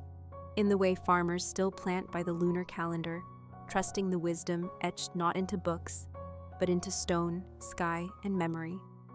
Even today, archaeologists continue to uncover pieces of this vast civilization, fragments of pottery with intricate geometric designs, tools buried in the high plains, forgotten temples overgrown with moss. Each discovery adds a new sentence to a story already rich with complexity. And yet, some of the most valuable remnants of the Incan world are not buried at all. They live in language. In Quechua, still spoken by millions across the Andes, concepts exist that offer ways of thinking modern languages struggle to express. Munay, for example, is not just love, but a love that is pure, willful, and beautiful. Yankay means more than work. It is purposeful action in service of community. Yahay is not just knowledge, but a deeper, lived wisdom. These words are bridges, not just to the past, but to a worldview built on balance, gratitude, and sacred connection. Even urban life in modern Peru and Bolivia has begun to reflect these roots. Art collectives, architecture firms, and sustainability advocates are turning to Incan design principles, integrating terraces, natural materials, and sun-based orientation into buildings. Markets echo with the sound of Andean flutes. Murals show women in traditional dress standing tall beside skyscrapers. There is fusion, yes, but not erasure. A return, not a retreat. In the face of globalization and environmental change, the lessons of the Inca have found surprising relevance. They remind us that greatness is not always measured in conquests or monuments, but in endurance, in harmony, in care. The Incan calendar revolved around cycles, and perhaps it is no coincidence that the world, too, has circled back. That people are once again looking to the mountains for answers, looking to the earth, to reciprocity, to ancient ways of living that feel strangely like the future. In schools, children reenact the stories of Manco Capac and Mama Oclo, founders of Cusco, not as myth, but as identity. In cities, scholars work to decode the full potential of the Quipu, hoping to recover not just information, but a system of communication unlike any the world has known. In villages, elders still begin gatherings with offerings to Pachamama, still pause to observe the wind before planting, still whisper the names of ancestors before sleep. And in these actions, quiet, consistent, humble, the empire lives on. As you lie still now, in the hush of your own space, know that the Inca were never truly lost. Their temples may have been looted, their rulers betrayed, but their wisdom slipped through the cracks, tucked into lullabies and rituals, into stone walls and silver bracelets, into the hands of mothers and the laughter of children. They are not ghosts. They are gardeners, teachers, guides. They walk beside us, not ahead or behind, but beside, offering a slower pace, a steadier breath, a deeper rhythm. So let your thoughts wander back, not to a moment of collapse, but to one of continuation. The fire that burns low, not out. The song that fades to a hum, but never silences. And the empire that bent but did not break. Rest now beneath an imagined Andean sky. Let the echoes of that quiet power lull you into stillness. Let the mountains, the earth, and the stars hold your story as they've held so many before. The journey is complete, and sleep may come. And with that, our journey through the quiet endurance of the Incan Empire comes to a close. A story not just of decline, but of remembrance, resilience, and a wisdom that still whispers through the mountains. Now we gently continue our series of boring history for sleep, drifting further into the stillness of time. Tonight's new tale begins with the slow, meticulous rise of towering stone sanctuaries, the story of the history of medieval cathedrals' construction, wishing you a peaceful night's rest. In the hushed stillness of medieval Europe, where cobblestone paths wound through misty forests and village bells marked the passing of time, a great dream took shape in stone and silence. It was not the dream of a single king, nor of any warrior or merchant, but a dream shared by entire communities, passed down through generations. A dream to reach toward the heavens, to anchor faith in stone, and to create something so grand that it might outlast the very hands that built it. Thus began the era of cathedral construction, a centuries-long devotion not only to God, but to human perseverance. To understand these cathedrals, one must first understand their purpose. They were not simply places to gather or to pray. They were symbols of power, of piety, of unity, and of eternity. Rising above the humble roofs of medieval towns, the cathedrals commanded the landscape. From miles away, travelers would spot the towering spire of a cathedral before anything else, like a lighthouse in a sea of fields and forests. These buildings were often the tallest, most ambitious structures in their region, and they were meant to remind all who looked up that heaven was both distant and near, distant in its mystery, yet near in its presence. The process of building a cathedral was slow.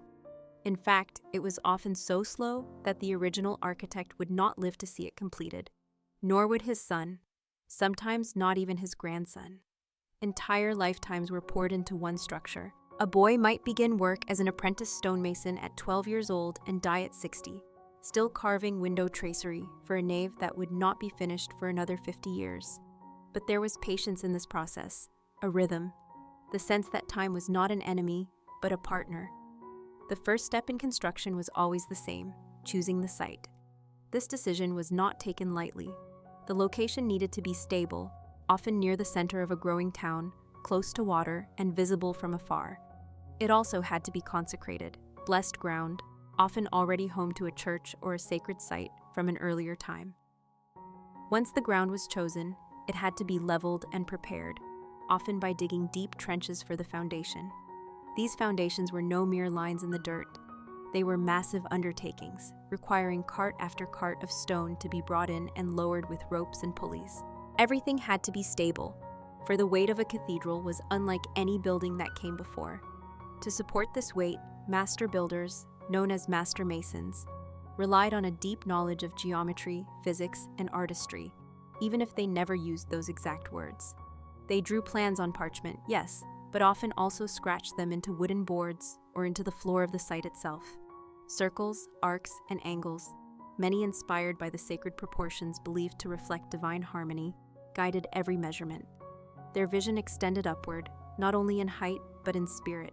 The Gothic cathedrals that emerged in the 12th and 13th centuries were characterized by innovations such as pointed arches, ribbed vaults, and the flying buttress. These elements weren't just decorative, they were structural miracles. Pointed arches distributed weight more efficiently than the rounded Romanesque arches that came before. Ribbed vaults allowed for ceilings to be lighter, taller, and more complex.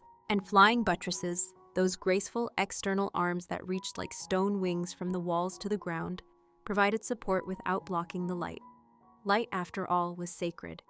The architects of cathedrals believed that light was a symbol of divine presence, and so they filled their designs with vast windows, especially rose windows, that shimmered with colored glass. These stained glass windows told stories of saints, of angels, of judgment and redemption, casting hues of sapphire and ruby across cold stone floors. In winter, when breath hung in the air and the nave echoed with quiet footsteps, those windows still blazed with meaning.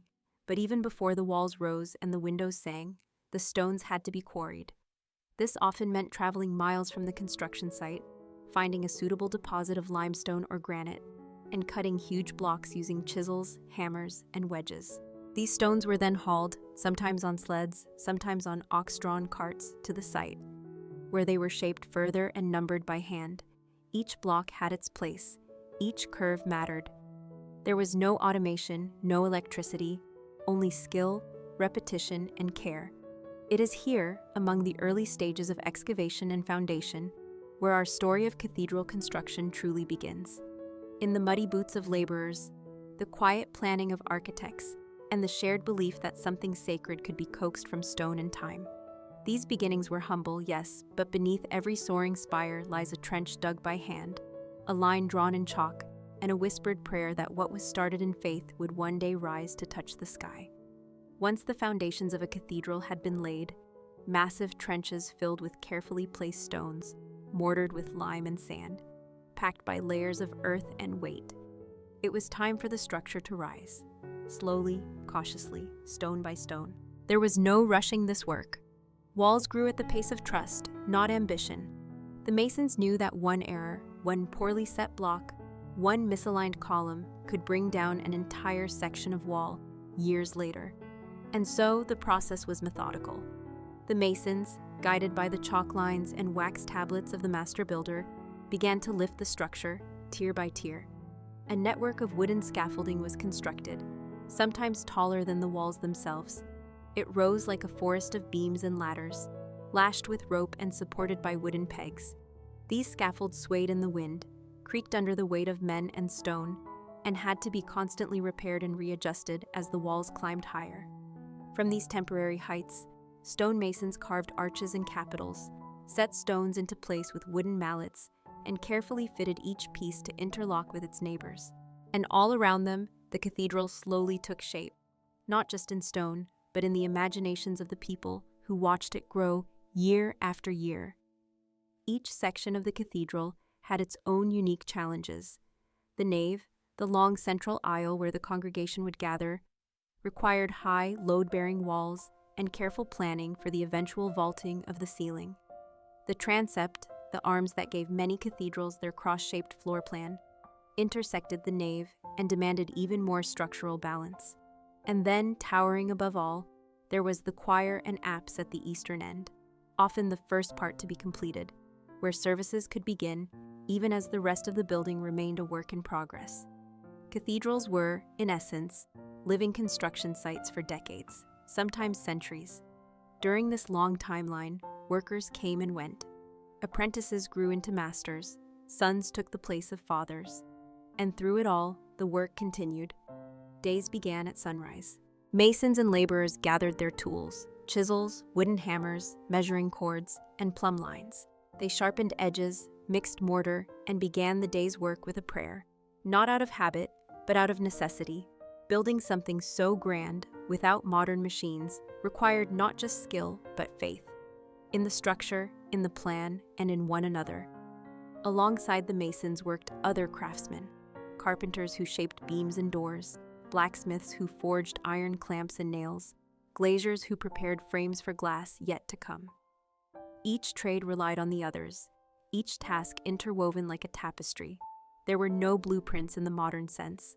Designs were passed down through drawings and oral instruction, refined with experience, and adjusted with the wisdom of hands that had built before. At times, a wall had to be dismantled and redone. At others, a new technique, like the pointed Gothic arch, would be introduced halfway through a project, forcing builders to blend old and new styles. This fluidity was not seen as a flaw. It was part of the process, part of the living nature of the cathedral. It grew as knowledge grew, as tools improved, as ideas evolved. But not all parts of the cathedral were created equal. The west facade, the face of the cathedral seen by all who entered, was often the most elaborately decorated. It featured statues of saints, apostles, and kings. Relief carvings told biblical stories, some familiar, others obscure. Gargoyles jutted out from the parapets, not just for ornamentation, but to channel rainwater away from the delicate masonry. These fantastical figures, with wide mouths and wild eyes, served both a spiritual and a practical purpose. To the unlettered masses, they were a reminder of the outside world's dangers and sins, creatures kept at bay by the sacred power of the church. Inside, the walls were bare at first. but plans were already being made for frescoes, tapestries, and sculptures. Once the roof was completed, an enormous wooden skeleton covered in lead tiles or wooden shingles, interior artisans would be called in, but that would take years. For now, the focus remained on height, on stability, and on the slow but steady ascent of walls that would one day reach toward the sky. Bells had not yet been cast, altars had not yet been installed, choir stalls, stained glass, reliquaries. All that would come later. What mattered most now was rhythm. The rhythm of stone, scaffold, hammer, and hand. The hum of quiet labor, the long, patient breath of a building being born, not in haste, but in devotion, and all the while, the townspeople watched. From nearby cottages and marketplaces, they looked up each day to see what had changed. A new row of arches, the curve of a window, the beginnings of a tower. It gave them hope, a promise that something beautiful was rising, not just for their generation, but for all those to come. As the cathedral's walls stretched upward and its structure became more defined, the focus of construction gradually shifted to the complex elements that would crown the sacred space: arches, vaults, and eventually the great roof that would shelter centuries of prayers. One of the most intricate and awe-inspiring components of medieval cathedral architecture was the ribbed vault. Unlike earlier flat wooden ceilings, these stone ceilings were designed to both support and inspire. The vaults were formed by the intersection of pointed arches, known as ribs, which created a skeletal framework into which stone panels could be carefully fitted. These panels were not simple slabs, but had to be custom-shaped, weighed, and adjusted with extreme care. Workers built temporary wooden frameworks, called centering, to hold the ribs in place while the stones were set. Each rib met at a keystone, often carved with floral or geometric designs, sometimes even the face of a saint or symbolic creature. Once in place, the centering was removed, and the vault, if constructed correctly, stood firm, distributing weight outward and downward into the supporting columns. The effect was not only structural, but also symbolic. The rising arches pulled the eyes upward, drawing the mind away from the mundane and toward the divine. Light filtered through upper windows, dancing on stone surfaces and casting soft shadows that seemed to breathe with the shifting day.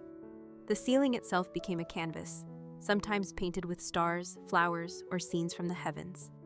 Beneath these vaults, the choir and altar would eventually take shape, the spiritual heart of the cathedral. This sacred area, often located at the eastern end, was reserved for the clergy and monks. Carved wooden stalls were planned, not just as seats, but as elaborate works of craftsmanship. Each panel, each armrest, was an opportunity to tell a story. Some depicted scenes from the Bible, while others showed daily medieval life. Farmers harvesting grain, children playing, animals tucked into corners with wide, curious eyes. Meanwhile, attention turned to the towers and bell structures. These elements required extraordinary care. Not only were they some of the tallest parts of the cathedral, but they had to support heavy bells cast from bronze. Bells that would ring across towns and countryside, calling people to worship, marking the hours, celebrating festivals, and mourning loss. The casting of a cathedral bell was a solemn and communal event. Bell founders dug pits in the earth, built molds from wax and clay, and poured molten metal with prayers and chants. Each bell was tuned by shaving its edges, and many bore Latin inscriptions or dedications to saints.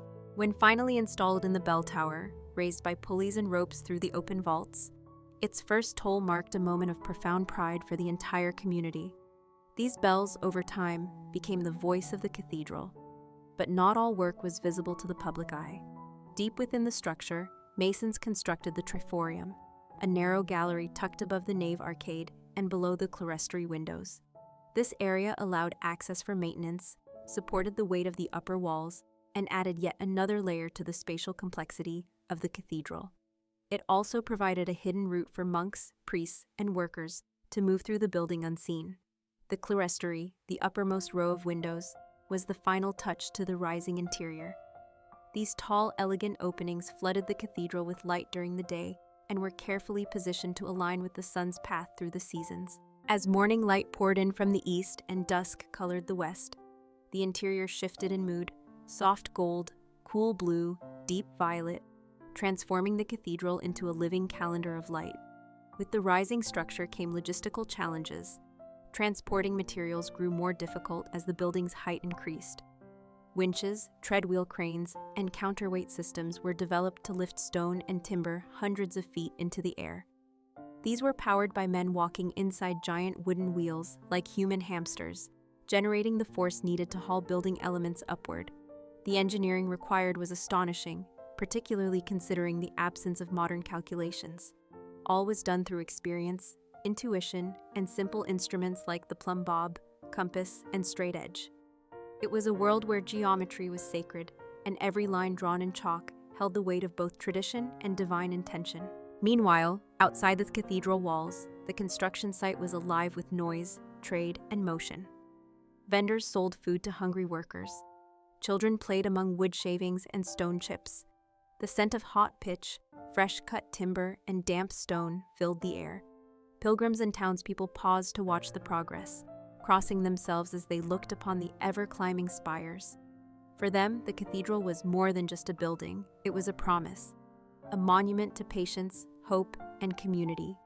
Each stone set was a testament to human cooperation, thousands of hands, thousands of hours, each contributing a tiny part to a structure meant to outlive them all. And even though many would never see the final vault closed or the last tower completed, they knew that their efforts would rise into something timeless. As the stone structure neared completion and the final ribs of the vaults locked into place, attention gradually turned inward, to adornment, to color, and to the sacred light that would pour through windows not yet filled. For all its impressive stonework and towering spires, a medieval cathedral's soul came alive through its stained glass. These vibrant windows were not merely decorative, they were stories frozen in colored light. A medieval cathedral might have dozens, even hundreds, of stained glass panels, each one handcrafted, painted, and assembled with painstaking care. The process began with glassmakers who worked in remote workshops outside the city due to the fire risks of their furnaces. These artisans melted mixtures of sand and ash at extreme temperatures, adding minerals to produce color, cobalt for deep blue, copper for green, gold for a delicate pink, and manganese for purples. Once the sheets of colored glass were ready, master glaziers cut each piece to shape using heated iron rods or diamond-edged tools. They followed detailed cartoons, large drawings that served as blueprints for the images to be rendered. Each window was a mosaic, a puzzle of glowing fragments held together by thin strips of lead, known as cames. The faces of saints, the folds of robes, the feathers of angels' wings. These details were painted onto the glass using black enamel, then fired again to fuse the images in place. The finished panels were fitted into iron frames and hoisted carefully into their stone casements. The installation of a great rose window could take weeks, its circular geometry and radial balance requiring exceptional precision. Once in place, the effect was breathtaking. Sunlight poured through the colored glass and danced across the cathedral floor, transforming bare stone into pools of crimson, sapphire, and gold. For the illiterate faithful, the windows were more than beautiful. They were educational. They illustrated scenes from the Old and New Testaments, the lives of martyrs, miracles, parables, and the Last Judgment. These windows spoke in color where words could not. Below the windows, craftsmen returned to shape the interior into a house worthy of divine presence. Sculptors carved columns into spirals and florals, added foliage to capitals, and adorned doorways with rows of apostles. The pulpit, choir stalls, and bishop's throne were built from oak and walnut, hand-planed and chiseled, often inlaid with scenes of biblical resonance. Wooden misericords, small hidden ledges that supported clergy during long prayers, were often humorously carved, featuring faces of animals, jesters, and scenes from everyday medieval life. These small, almost secret details gave personality to the sacred. The altar was the focal point of the cathedral's spiritual energy. It was built upon a raised platform, often of marble, and housed precious relics, bones of saints, splinters of the true cross, or ancient manuscripts. The reliquary was secured within a stone niche beneath the altar, and its presence turned the cathedral into a pilgrimage site. Candles were lit constantly around the relics, flickering in gold holders shaped like vines, doves, or suns.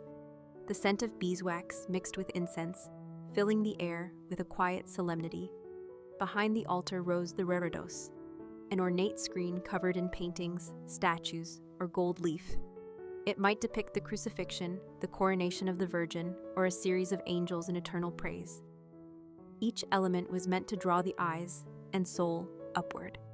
The sanctuary lamp burned continuously to mark the presence of the sacred. Beneath it all, the floor was laid in patterned stone or terracotta tiles, often forming geometric motifs or symbolic creatures. Every detail mattered, from the arch of the doorways to the direction of light during the equinox. The entire building was a vessel, not just of stone and glass, but of intention. When the final stone was set atop the central spire and the master builder stepped back to gaze upon the full form of his life's work, a ceremony was held. The bishop and clergy blessed the structure. Bells tolled, incense rose, and beneath the vaulted ceiling, the first full mass was sung, its sound rising into the ribs of the vault and echoing softly, as if the building itself breathed in the music. The cathedral was complete, but it was never truly finished. Repairs, additions, and modifications would follow for centuries. Yet in that moment, surrounded by light and silence and stone, those who had built it could feel what they had created. A stillness, a vastness, a place where heaven and earth met not in thunder, but in quiet persistence. And as the centuries unfolded, kings would be crowned, saints would be canonized, and generations would gather beneath its sheltering ribs. But the first breath of peace, the first shimmer of colored light across worn stone, those belonged to the builders, to the dreamers, and to the hands that had patiently lifted the sacred into the sky. Once the cathedral stood in its full, solemn glory, with its towering spires, colored windows, vaulted ceilings, and carved altars, the building began a second life. It became not just a monument of stone, but a living, breathing place of rhythm and ritual. Each day within its walls unfolded with quiet purpose, wrapped in the sacred routines of medieval devotion. At dawn, the cathedral stirred to the sound of footsteps on cold stone floors. Monks, priests, and choir boys filed into the choir stalls, their breath rising visibly in the morning chill. They began with matins, the first of the canonical hours, singing in unison as light gently filtered through stained glass. The chant was not meant to entertain, but to elevate, a steady flowing cadence that hovered in the ribs of the vault and wrapped itself around stone columns. Gregorian chant, with its simple rising and falling melodies, filled the vast space with calm. There were no instruments, no applause, just voice and echo, human breath meeting divine silence. Throughout the day, these chants would continue at appointed times: lauds, prime, terce, sext, none, vespers, and finally compline just before sleep. The cathedral was a clock made not of gears but of prayer. Outside the choir, the building served a bustling community. Pilgrims traveled great distances to see the relics housed in jeweled reliquaries, placed beneath glass or displayed on feast days. Many came barefoot, sleeping in cloisters or open fields, hoping for healing or spiritual renewal. They traced their hands along stone columns, whispered prayers into ancient wood, and lit candles in humble hope. Merchants gathered near cathedral gates, selling bread, wine, candles, and tokens stamped with the symbol of the church. For many towns, the cathedral was both marketplace and sanctuary, a place to trade and to kneel, to confess and to rejoice. Within the side chapels, smaller altars allowed for private masses and quiet contemplation. These chapels were often dedicated to specific saints, chosen by guilds, noble families, or patrons who funded their decoration. Their coats of arms might be carved into the walls, their names whispered in prayers offered by generations of clergy. The cathedral also functioned as a place of learning. The scriptorium, a writing room often attached to the cloister, housed monks who spent their days copying manuscripts, illuminating letters with gold leaf, and preserving the knowledge of ancient texts. The cathedral schools trained boys in Latin, logic, rhetoric, and sacred scripture, many of whom would go on to join the clergy or become advisors to kings. As seasons changed, the cathedral marked the passage of time with feast days and solemn fasts. During Christmas, evergreen boughs were hung inside the nave, candles multiplied, and the Mass of the Nativity echoed with joy. During Lent, the tone shifted. Decorations were stripped, organs silenced, and the chants became more austere. Holy Week transformed the cathedral into a place of mourning and resurrection, with long processions, readings by candlelight, and the washing of feet. The cathedral's maintenance never ceased. Rain wore away the stone gargoyles and frost-cracked roof tiles. Masons returned with chisels to patch eroded joints. Carpenters climbed into roof spaces to inspect beams. Stained glass was repaired after storms or war. This work was never seen as temporary, but as a sacred trust. A cathedral was a commitment across generations. Funding this maintenance required steady income. Some came from wealthy patrons, others from indulgences or tithes. But a significant portion came from the people themselves, who gave pennies and prayers to keep the cathedral alive. Bells rang daily, marking hours, celebrating marriages, mourning deaths. They rang for royal visits, for the crowning of kings, and the outbreak of wars. Their tones were recognized across villages, calling shepherds, bakers, and blacksmiths alike to listen. In the hush between their chimes, the cathedral stood still, absorbing centuries like layers of dust on old stone. As time moved on, styles shifted. Gothic arches gave way to Renaissance flourishes. New organs were installed. Frescoes faded and were painted over, but the bones of the cathedral, the columns, the vaults, the windows, remained steadfast.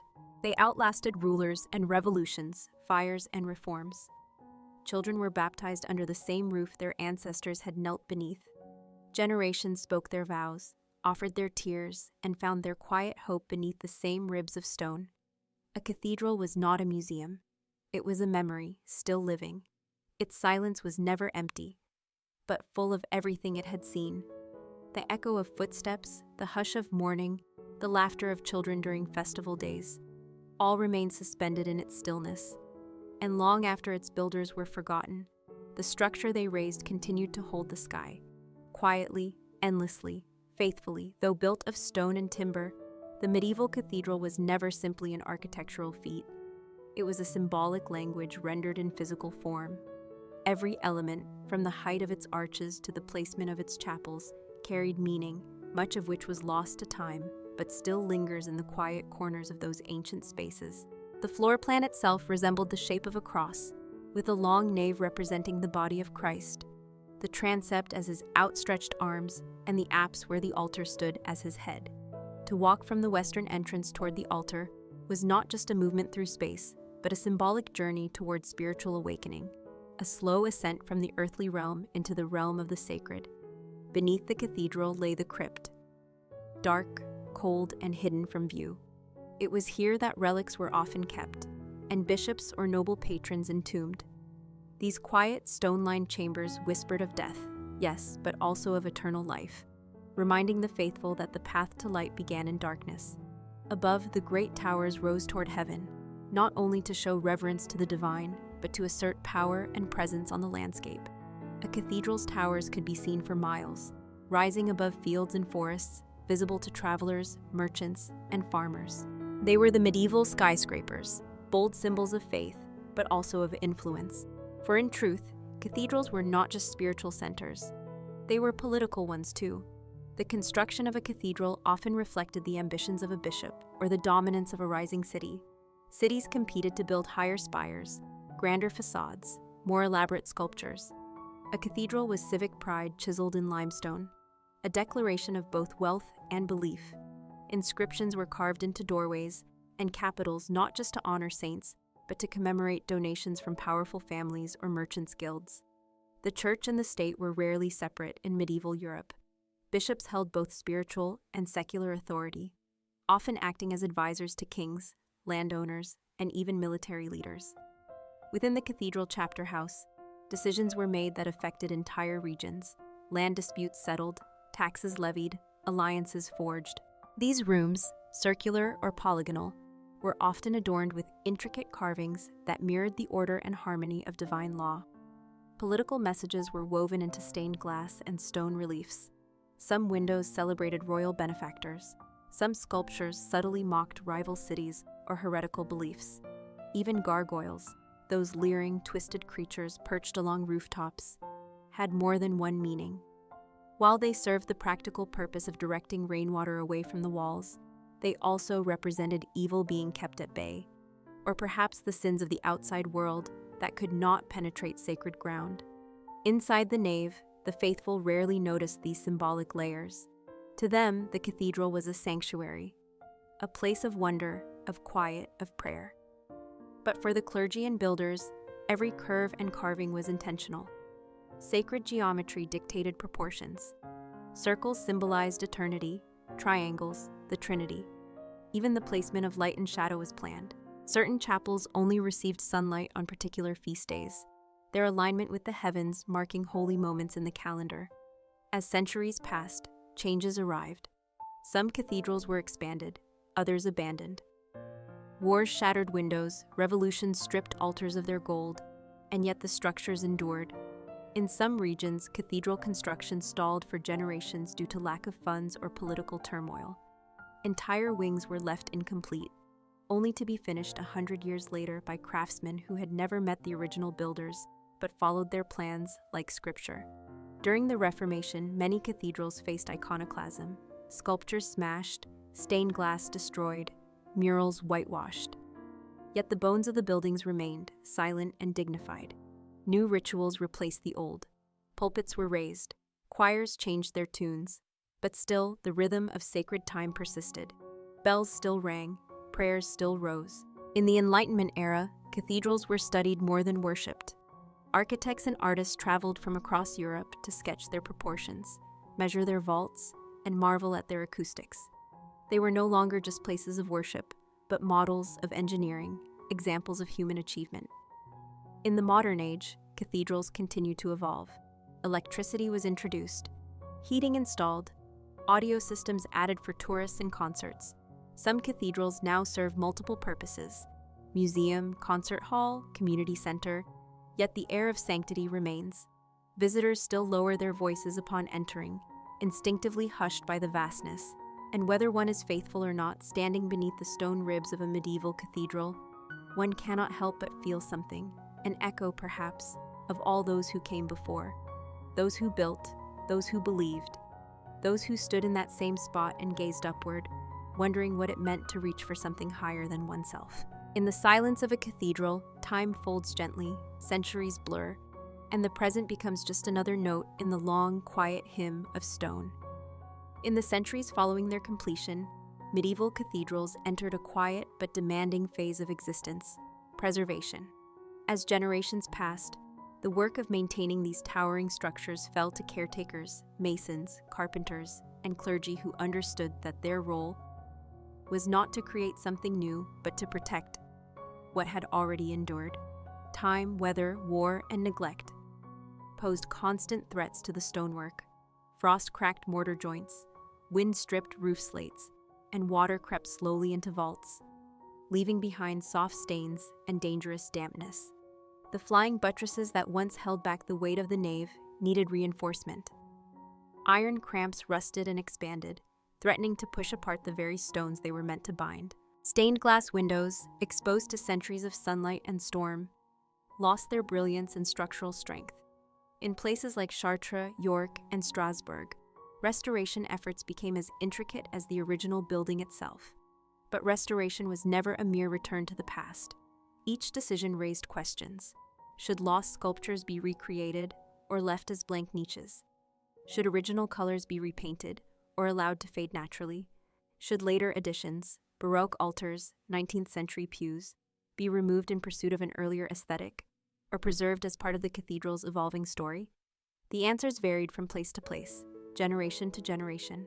In the 19th century, a revival of Gothic architecture sparked renewed interest in cathedral restoration. Architects like Eugène Viollet-le-Duc led efforts to rescue crumbling churches across France. At Notre Dame de Paris, he not only restored the structure but added new elements, most famously, the spire that would itself be lost to fire in 2019. His philosophy was bold. Restoration should complete a building not as it was, but as it ought to have been. His work inspired admiration and debate.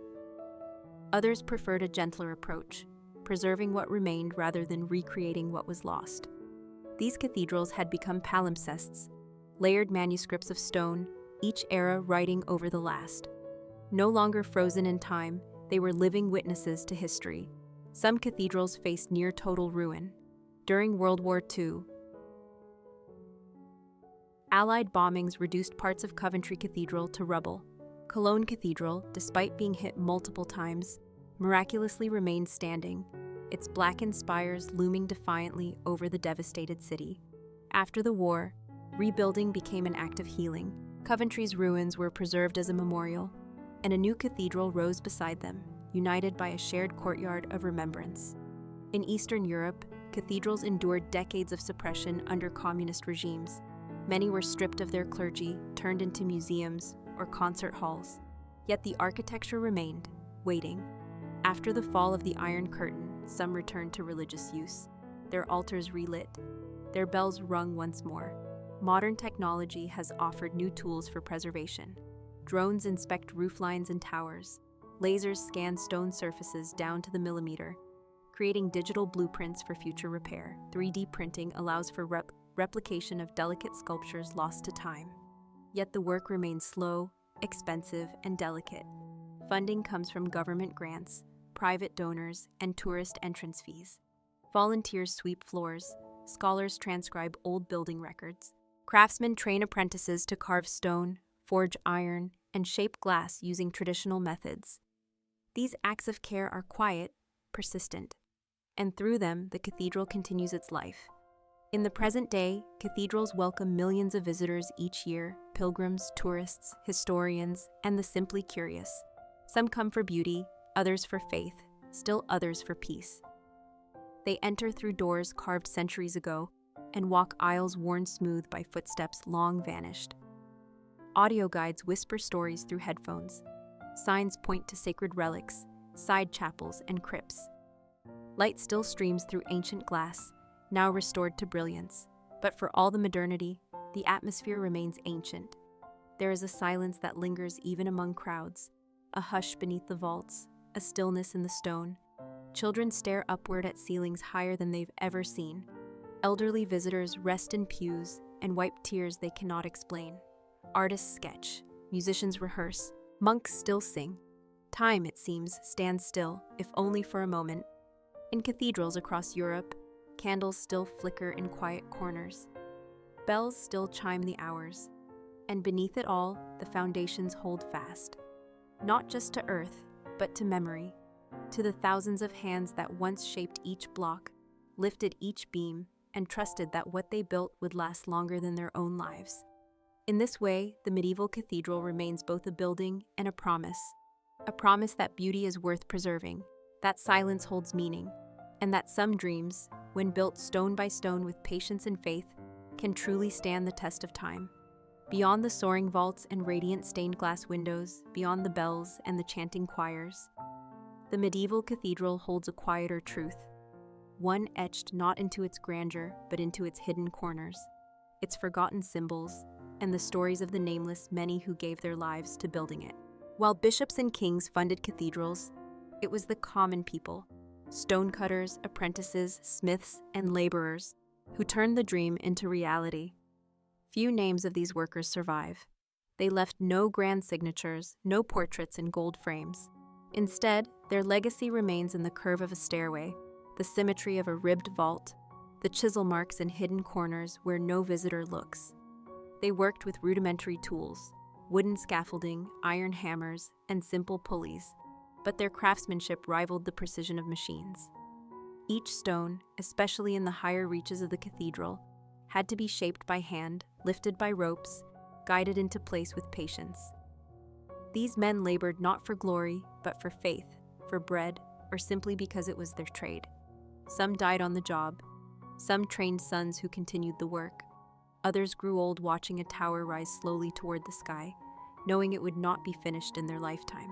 Within the carvings and sculpture, many of these workers left quiet messages. In the margins of cathedral facades, one might find a small figure hidden among leaves. A man with a monkey's face, a fox wearing a priest's robe, or a mason peering out from a niche, his expression caught forever in stone. These were not mistakes, they were winks, inside jokes, tiny fragments of personality left behind in a sea of sacred imagery. In the shadow of sacred geometry, humor found a way to breathe. In some cases, grotesques and gargoyles represented deeper truths. A creature devouring its own tail might symbolize eternity. A man biting a coin could mock greed. A dog curled at a monk's feet might represent loyalty. The medieval worldview was layered, deeply spiritual, but also richly symbolic, woven through with allegory and metaphor.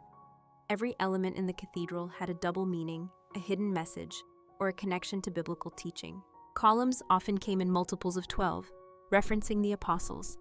Windows might be placed in sets of 3, evoking the Trinity. The very light that poured through stained glass was a metaphor. Earthly sunlight transformed into divine color. The rose window, a hallmark of Gothic architecture, was not simply decoration. Its radial symmetry represented the perfection of heaven. Often placed on the western facade, it welcomed the evening sun and reminded the faithful that even in the setting of earthly life, there was beauty, order, and meaning. But perhaps the most powerful symbol was silence. In an age with no electric light, no amplification, no digital noise, the interior of a cathedral was a world apart. One could walk through its doors and feel immediately swallowed by hush. Even the smallest sound, a footstep, a breath, a whisper, was amplified beneath the high arches, and so people instinctively lowered their voices. They were not told to be quiet, they simply felt it. The space taught reverence. In that silence, many found solace. Some came to grieve, others to hope. Mothers lit candles for sons at war, fathers prayed for a good harvest.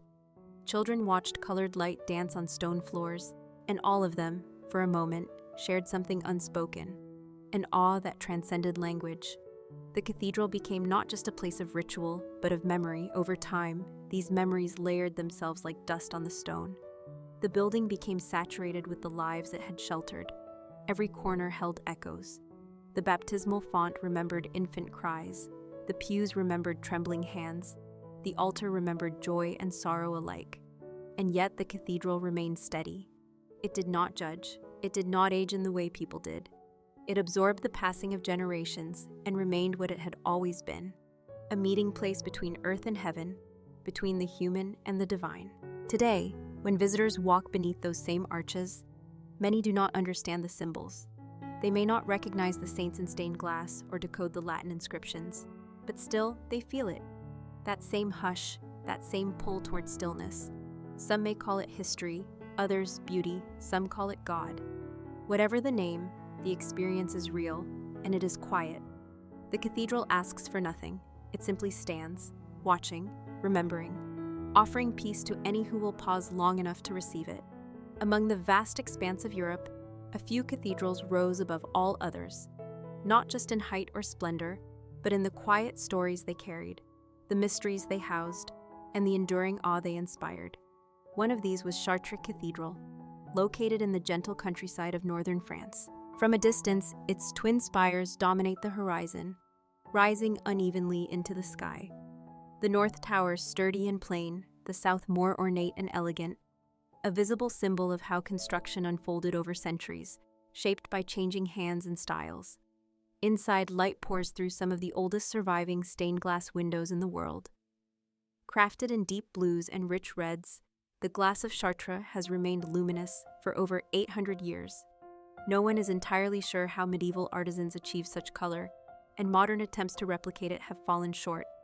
When sunlight shines through these ancient windows, the nave becomes a pool of quiet color, as if the divine itself were filtered through time. Pilgrims once traveled for weeks to reach Chartres, not only to pray, but to see its sacred relic, the Sancta Camisia, said to be the tunic worn by the Virgin Mary at the birth of Christ.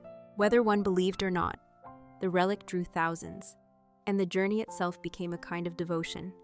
To walk into the cathedral, kneel before the relic, and feel the hush, this was the medieval experience of wonder. Across the Channel, Canterbury Cathedral stood as a symbol of spiritual resilience. Here, in 1170, Archbishop Thomas Becket was murdered by knights loyal to King Henry II. The act shocked the Christian world. Becket's blood stained the stones. Soon after, miracles were reported. Pilgrims came to touch the floor where he fell, to pray for healing, to feel connected to martyrdom. Geoffrey Chaucer would later immortalize these journeys in the Canterbury Tales, showing that the cathedral had become not only a place of worship, but of storytelling, of shared human longing. In Spain, Santiago de Compostela became the final stop of the famed Camino pilgrimage. Pilgrims walked hundreds of miles across plains and mountains to reach its ornate facade. Beneath the cathedral, in a quiet crypt, lay the tomb said to hold the remains of St. James the Apostle.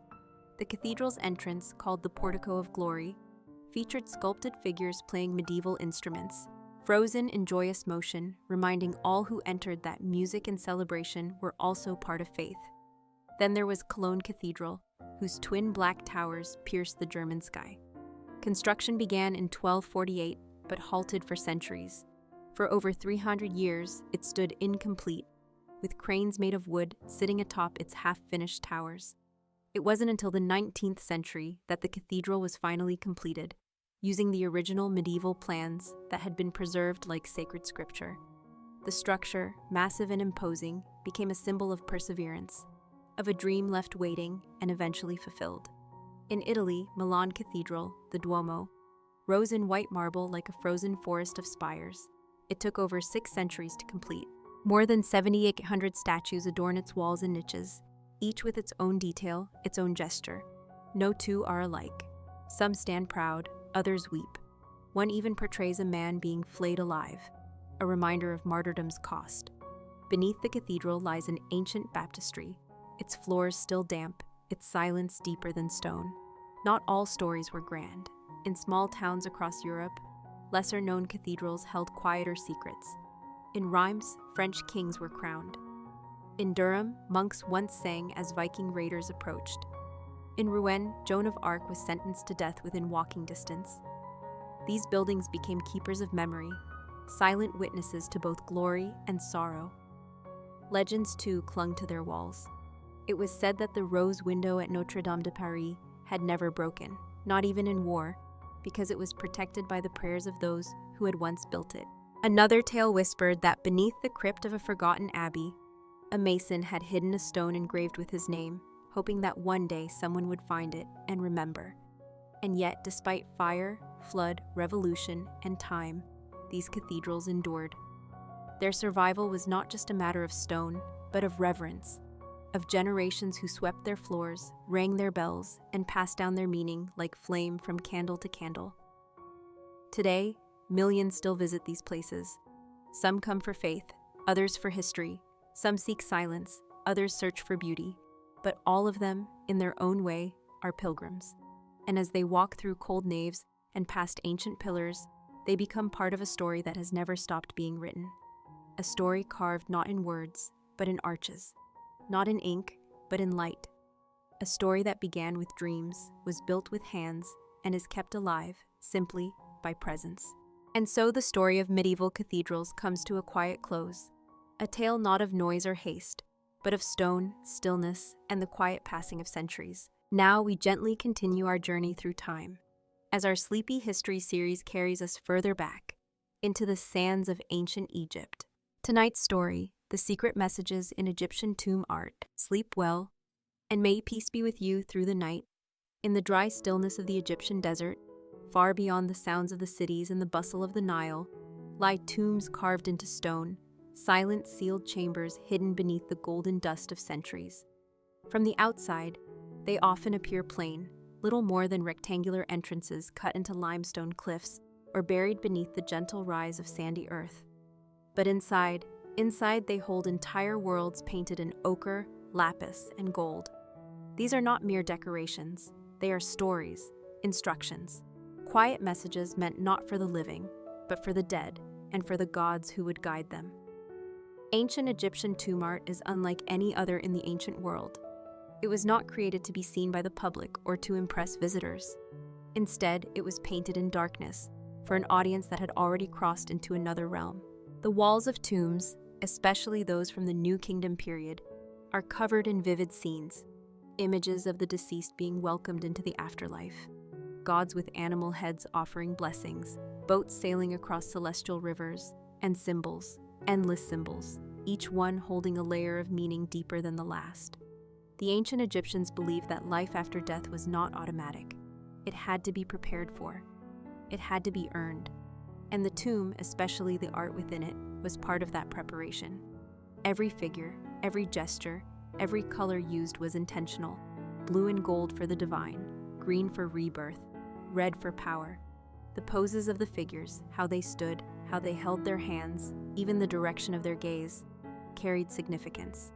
To our modern eyes, the art may seem flat, repetitive, or overly stylized. But to the ancient Egyptians, it was alive. It was functional. It wasn't simply about beauty. It was about effectiveness. These images were believed to come to life in the afterworld.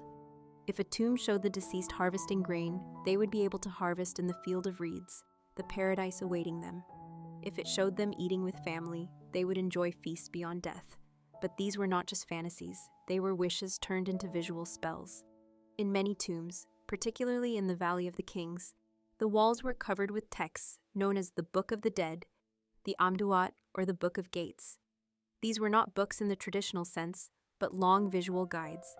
Each line, each image, mapped out the journey the soul would take after death, through the hours of the night, past gates guarded by deities, and into judgment before Osiris.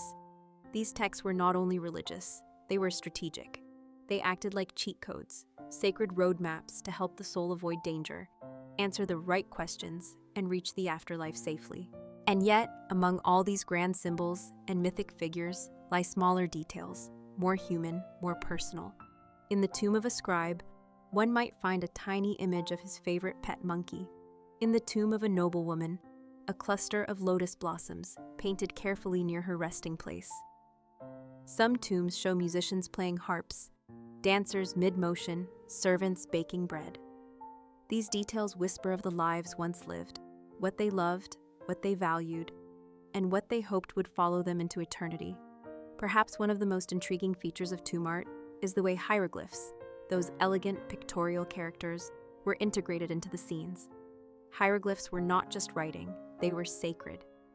Each symbol was believed to carry power.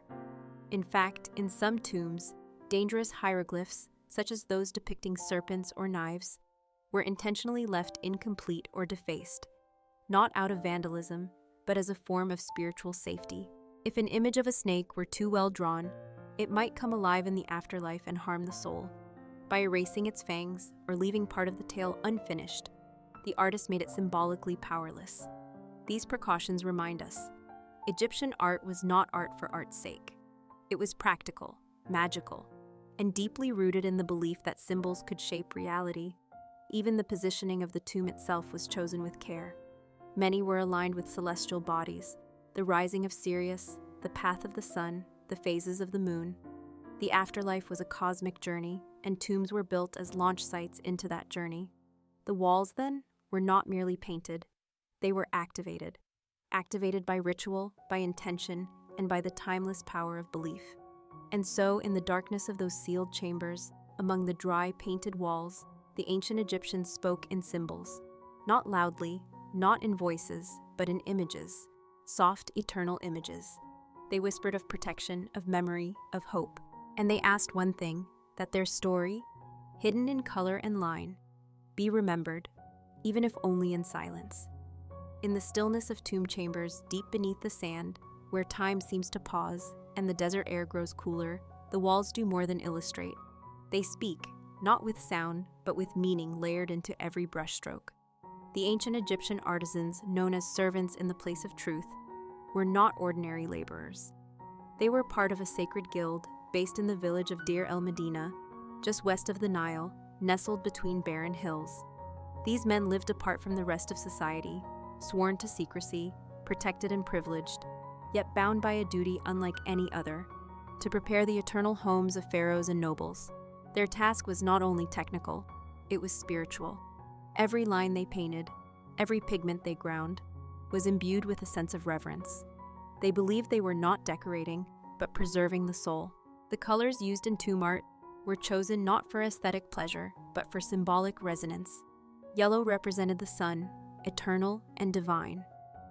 Black, rather than symbolizing death, stood for fertility and rebirth, drawn from the rich silt of the Nile. White was purity. Red could signify danger or chaos, but also energy and vitality. These pigments were made by hand, ground from minerals, mixed with natural binders, and applied using brushes fashioned from reeds and palm fibers. The preparation was meticulous. The walls were first smoothed and coated with plaster. Guidelines were drawn in red ink, Corrections, often by master artisans, were marked in black. Only after the layout was approved would the full painting begin. And even then, certain figures, particularly those of gods, required ritual purification before the brush could touch the wall. But it wasn't just the gods who appeared. The tomb owner, whether a pharaoh or a humble scribe, was depicted throughout, shown in idealized form, forever youthful, always graceful, participating in rituals, or enjoying scenes of daily life. These images served not as memories, but as provisions for the soul. They were not records of what was, but invocations of what must be in the afterlife. A fisherman casting his net would ensure a bountiful catch in eternity. A woman playing a harp would bring music to the next world. A banquet scene ensured eternal celebration. And above all, these were not random scenes. They followed a precise theological structure. Entire tombs could be read, from entrance to burial chamber, like sacred scrolls in stone. One of the most profound texts represented in tombs was the Amduat, the book of what is in the underworld. It described the journey of the sun god Ra through the 12 hours of the night from west to east, conquering darkness to rise again each dawn. The tomb's owner would align their own soul's journey with that of Ra, hoping to emerge reborn with the morning sun. Scenes often depicted Ra in his solar bark, traveling through watery caverns guarded by serpents, scorpions, and spirits. Friendly deities would offer protection: Horus, Thoth, Ma'at. Malevolent ones, if not properly appeased or bypassed, could trap the soul in perpetual night. This is where the hidden codes emerged. To the untrained eye, a scene might seem decorative, a god holding a scepter, a symbol floating above his head. But every element had a purpose. The type of scepter was Ankh or Jed, represented power, life, and stability. Their presence in art wasn't just symbolic. They were thought to function magically in the afterlife. Similarly, the presence of Ma'at, the goddess of truth and cosmic order, served a judicial role. In one of the most famous funerary scenes, the weighing of the heart, the deceased heart is placed on a scale balanced against Ma'at's feather. If the heart was lighter, the soul passed. If not, it was devoured by a fearsome beast named Amit. This scene was crucial, often painted near the entrance to remind the soul of what was at stake. Even names themselves were part of the code. A cartouche, an oval shape encircling hieroglyphs, was drawn around a royal name to protect it for eternity. To erase a name, as some pharaohs did to their rivals, was to erase that person from existence in the afterlife. Tombs, therefore, were not passive. They were battlegrounds of memory and identity. The walls also sometimes bore curses, not violent ones, but quiet warnings to intruders. A typical inscription might read, "He who disturbs this tomb shall be judged by the gods and denied repose in the afterlife." These weren't meant for modern explorers, but for would-be tomb robbers in ancient times, who, despite the cultural taboo, often braved the consequences in search of buried riches. And yet, even when robbed, even when weathered by centuries, many of these messages remain. Faded, yes. Cracked sometimes, but still visible, still whispering to those who enter not just with eyes, but with attention. Because within the color, the line, the form, there remains a kind of timeless speech, a language of belief, a vision of continuity, a hope painted in silence. As we go deeper into the world of Egyptian tomb art, we begin to uncover meanings that lie beneath the obvious. These were not simply pictures of gods and rituals, but carefully arranged networks of symbols, silent messages that spoke to both the divine and the dead. To truly understand these messages, one must pay attention not only to the images themselves, but to the patterns in which they appear. Repetition was not a mistake. It was intentional. The same symbols, gods, and poses appear again and again across tombs from different eras and locations. This was not because the artist lacked imagination. It was because the repetition gave power. In ancient Egyptian belief, what was repeated became real.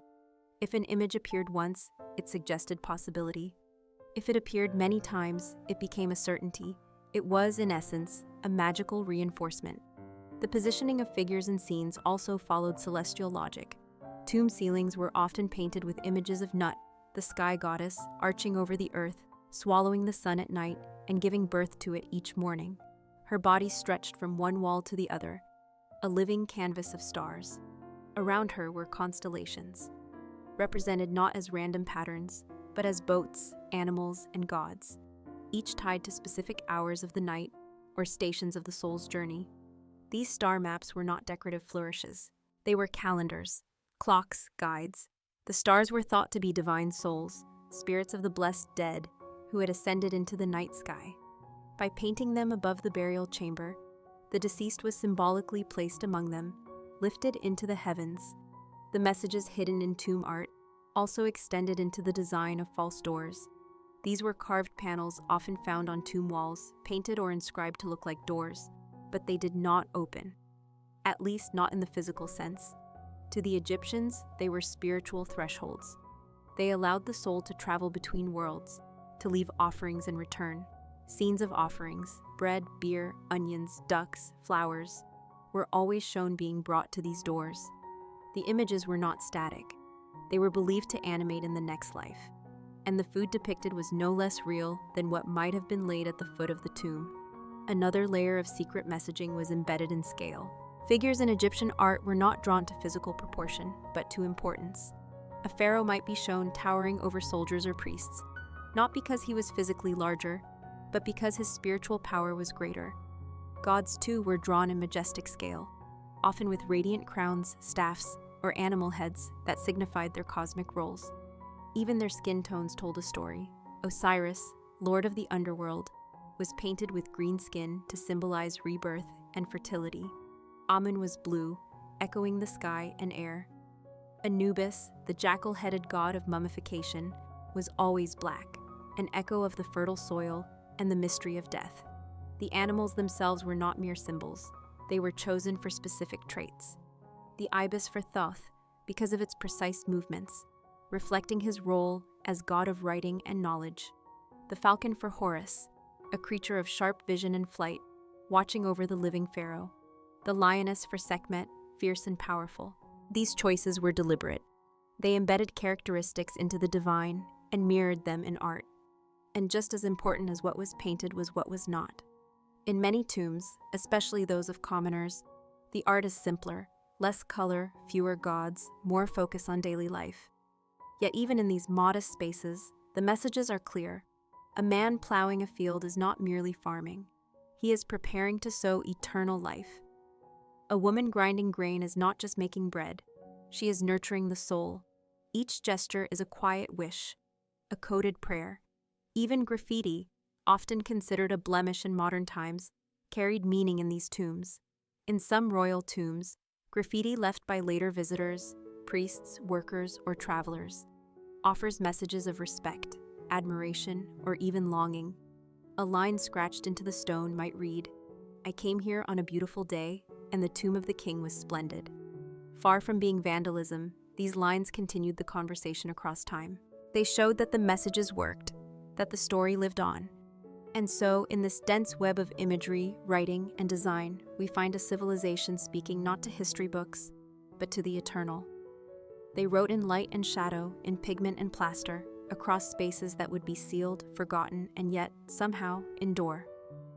Their art was not passive. It was active, persistent, humming softly beneath the weight of sand and centuries.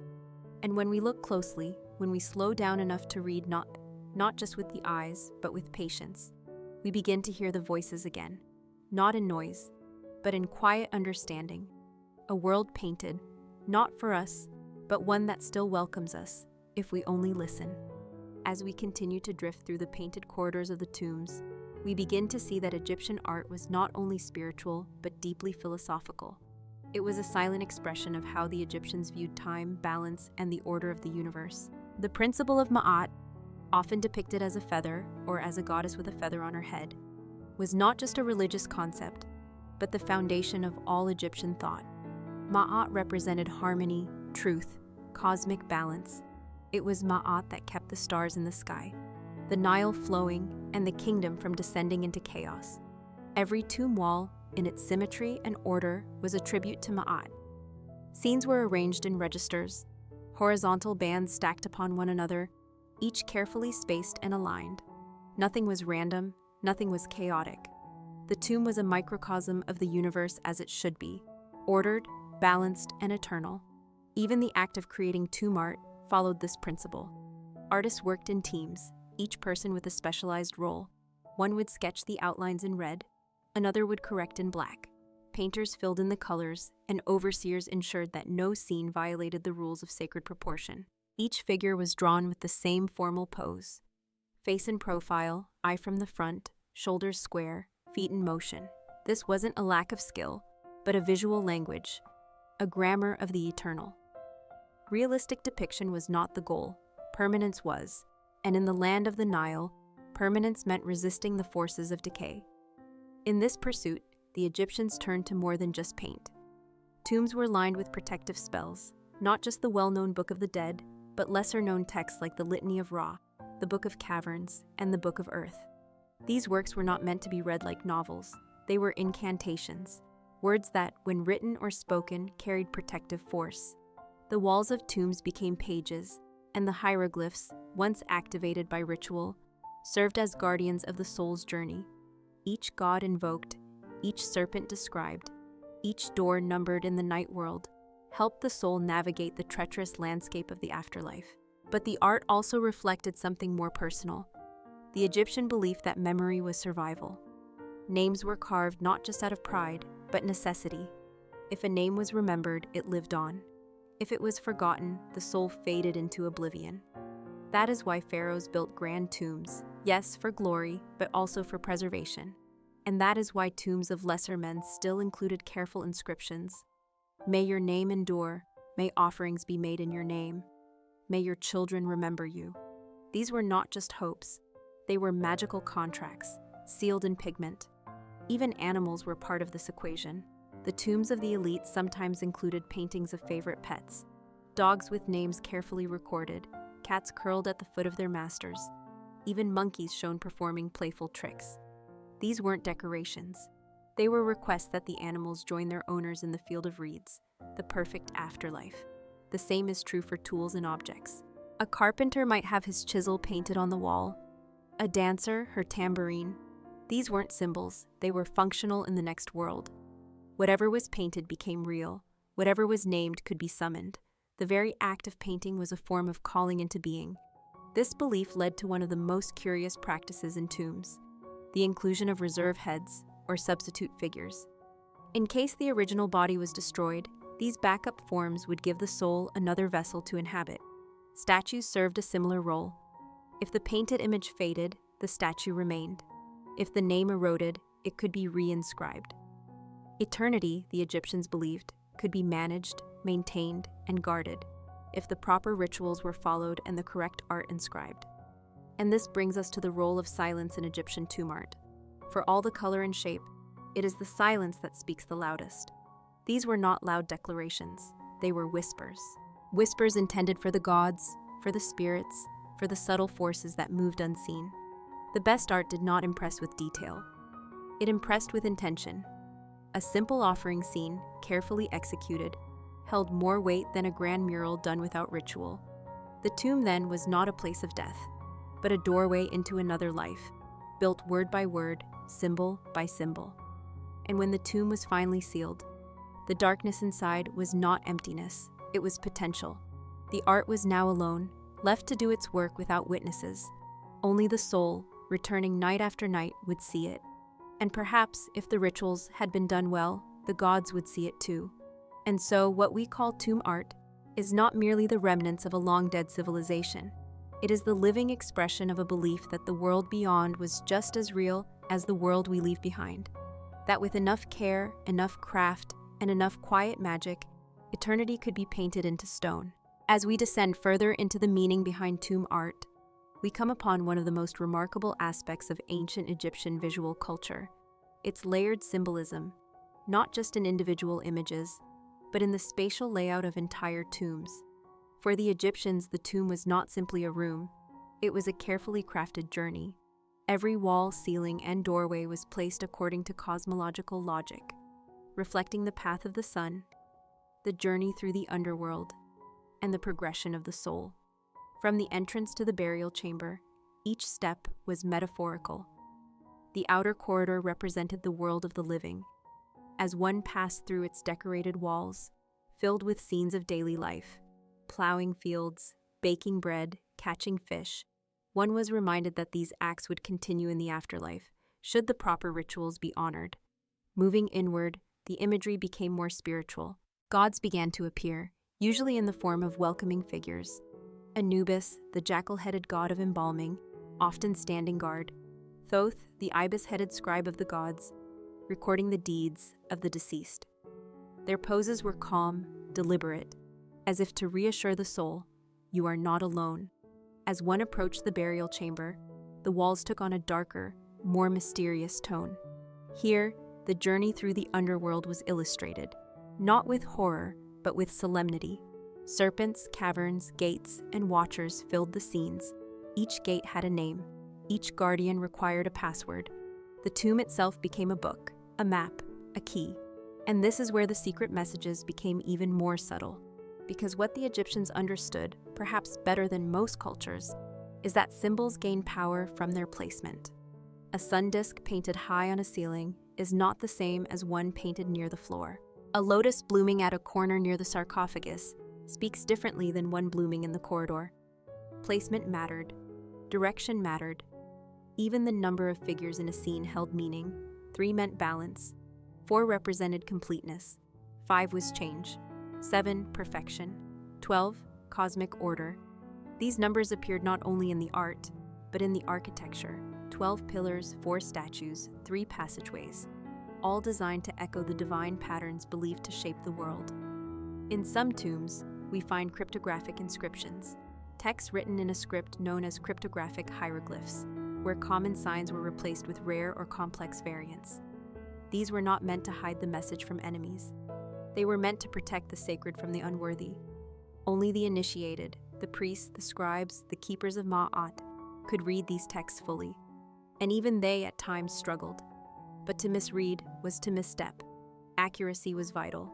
Because once carved, the message lived. Tombs were also encoded with astronomical calendars. The ceilings of many burial chambers were painted with constellations, lunar cycles, and the movements of the deacons, small star groups that marked time through the Egyptian night.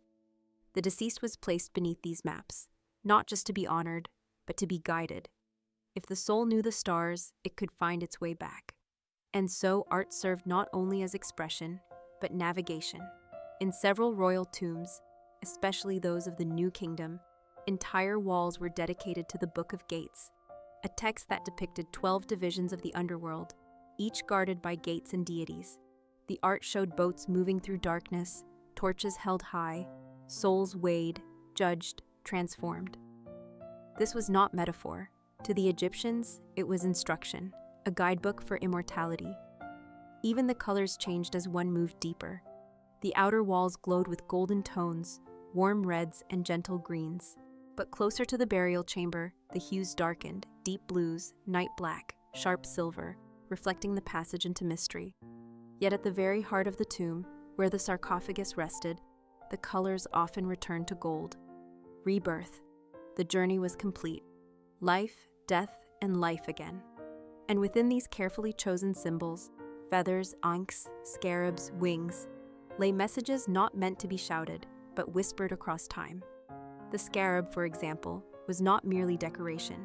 It represented Khepri, the morning sun, the god who rolled the sun across the sky as the beetle rolled its ball of dung. It was a promise. The sun will rise again. So too will the soul. The ankh, shaped like a looped cross, meant life. Not earthly life, but eternal life.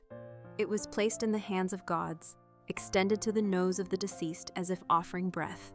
A single ankh, painted beside the mouth of a figure, meant resurrection. These signs, once learned, transform the way we see the tomb. What once looked like ornament becomes language. What once felt silent begins to speak. And what we find, again and again, is that the Egyptians did not fear death. They prepared for it. Not with sadness, but with precision, with beauty, with belief that the soul, armed with the right words, the right images, the right symbols, would not vanish, but endure, forever guided by the messages etched in paint and stone. In the stillness of the tomb's deepest chamber, surrounded by walls pulsing with silent meaning, we come to understand that ancient Egyptian art was not created for the eyes of the living alone. It was a private conversation between the soul and the divine, And within this sacred exchange, another kind of message began to emerge, one crafted not just in image or color, but in ritual objects, spatial echoes, and the weight of the unseen. Among the most potent and symbolic objects depicted or buried within tombs were shabti figurines. At first glance, these small statues, often shaped like mummified servants, might seem decorative, but they were vital tools for the afterlife. Each shabti carried a single purpose: to serve the deceased in the field of reeds. If called upon, the shabti would speak, declare readiness, and take the deceased's place in any task required. Some tombs contained hundreds of them, each inscribed with a variation of the same magical formula. These were not idle statues, they were contract-bound workers for eternity. The messages these figurines carried were not just promises of service, but symbols of order. The idea that death did not free one from responsibility, but redistributed it, reflected a deeper philosophy. Even in the afterlife, one must contribute to harmony. And to make that possible, the tomb had to be complete. That completeness was reflected in the placement of ritual items, sometimes real, sometimes carved, within niches, corridors, and hidden shafts. Jars for ointments, boxes for linens, slabs for offerings. The very stone they rested on mattered. Alabaster for purity, granite for endurance, limestone for softness and carving. Each material resonated with purpose. The direction each object faced mattered too. North was the domain of the imperishable stars. West was the land of the dead, where the sun set and the journey began. East symbolized rebirth and sunrise. And so, statues often faced east, waiting for the first light to awaken them. But not all messages in tomb art were grand. Some were deeply personal, almost tender. A painting of a couple, holding hands beneath a fig tree, eyes turned gently toward each other, captured more than a moment. It captured an eternal wish, that love, once shared on earth, would bloom again in the afterlife. There were depictions of children offering lotus flowers to their parents, of scribes laughing over scrolls, of musicians strumming harps under the watchful eye of Hathor. These were not mere stories. They were memories, frozen in sacred time. Even the choice of music held coded meaning. The harp was associated with joy and celebration. The sistrum, a rattling instrument linked to Hathor, was used to drive away evil spirits. When a musician was painted with a sistrum, it meant more than performance. It was protection, a rhythmic defense against chaos. And as we examine these scenes, a deeper truth emerges. That art in the tomb was an extension of the ka, the vital essence of the individual. The ka did not die with the body. It continued to need nourishment, comfort, and companionship. Tomb art was the means by which the ka could be fed, entertained, and sustained across eternity. But how did the artists themselves view this sacred task? They were not anonymous laborers. In some tombs we find their names, inscribed modestly in corners or behind pillars. Scribes and painters like Sennacherib, known to have decorated his own tomb in the workers' village of Deir el-Medina. Their work was both profession and devotion. To paint a tomb was not merely to create, it was to give life. It required precision, prayer, and knowledge passed through generations. Even the act of mixing pigments followed sacred rules. Colors were made from earth, red ochre, yellow arsenic, blue frit, black charcoal. Each had a specific vibration. Blue symbolized divinity and protection. Green was for life and resurrection. Red stood for vitality, but could also represent danger. White was purity. Black meant fertility and the underworld. These were not choices made at random. Each brushstroke carried intent, and the paint itself was fixed with gum arabic, a gift from acacia trees, known for their resilience and association with rebirth. With this alchemy of material and meaning, artists became more than craftsmen. They were caretakers of eternity. They held the responsibility to speak for the silent, to prepare the soul's path, and to ensure that the tomb would not fall into forgetfulness. And for all their mastery, these messages were not meant to dazzle. They were meant to endure. The tomb, after all, would be sealed, cloaked in darkness, sometimes lost for centuries.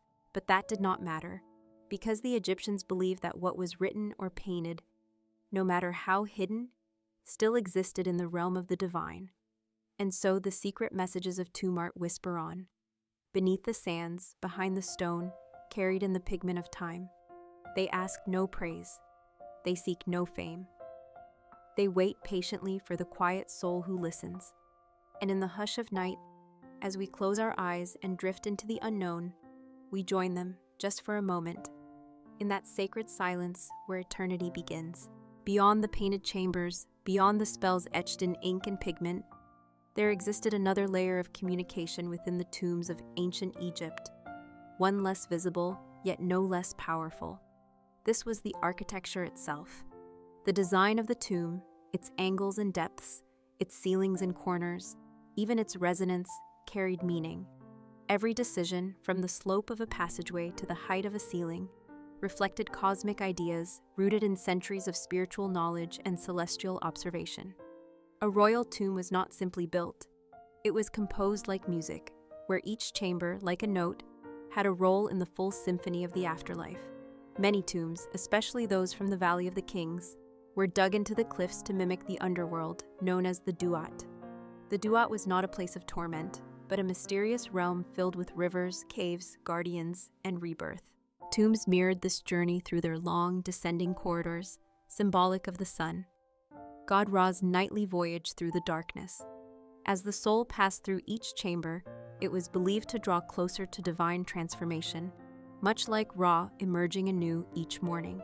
These spaces were shaped to align with the cosmos.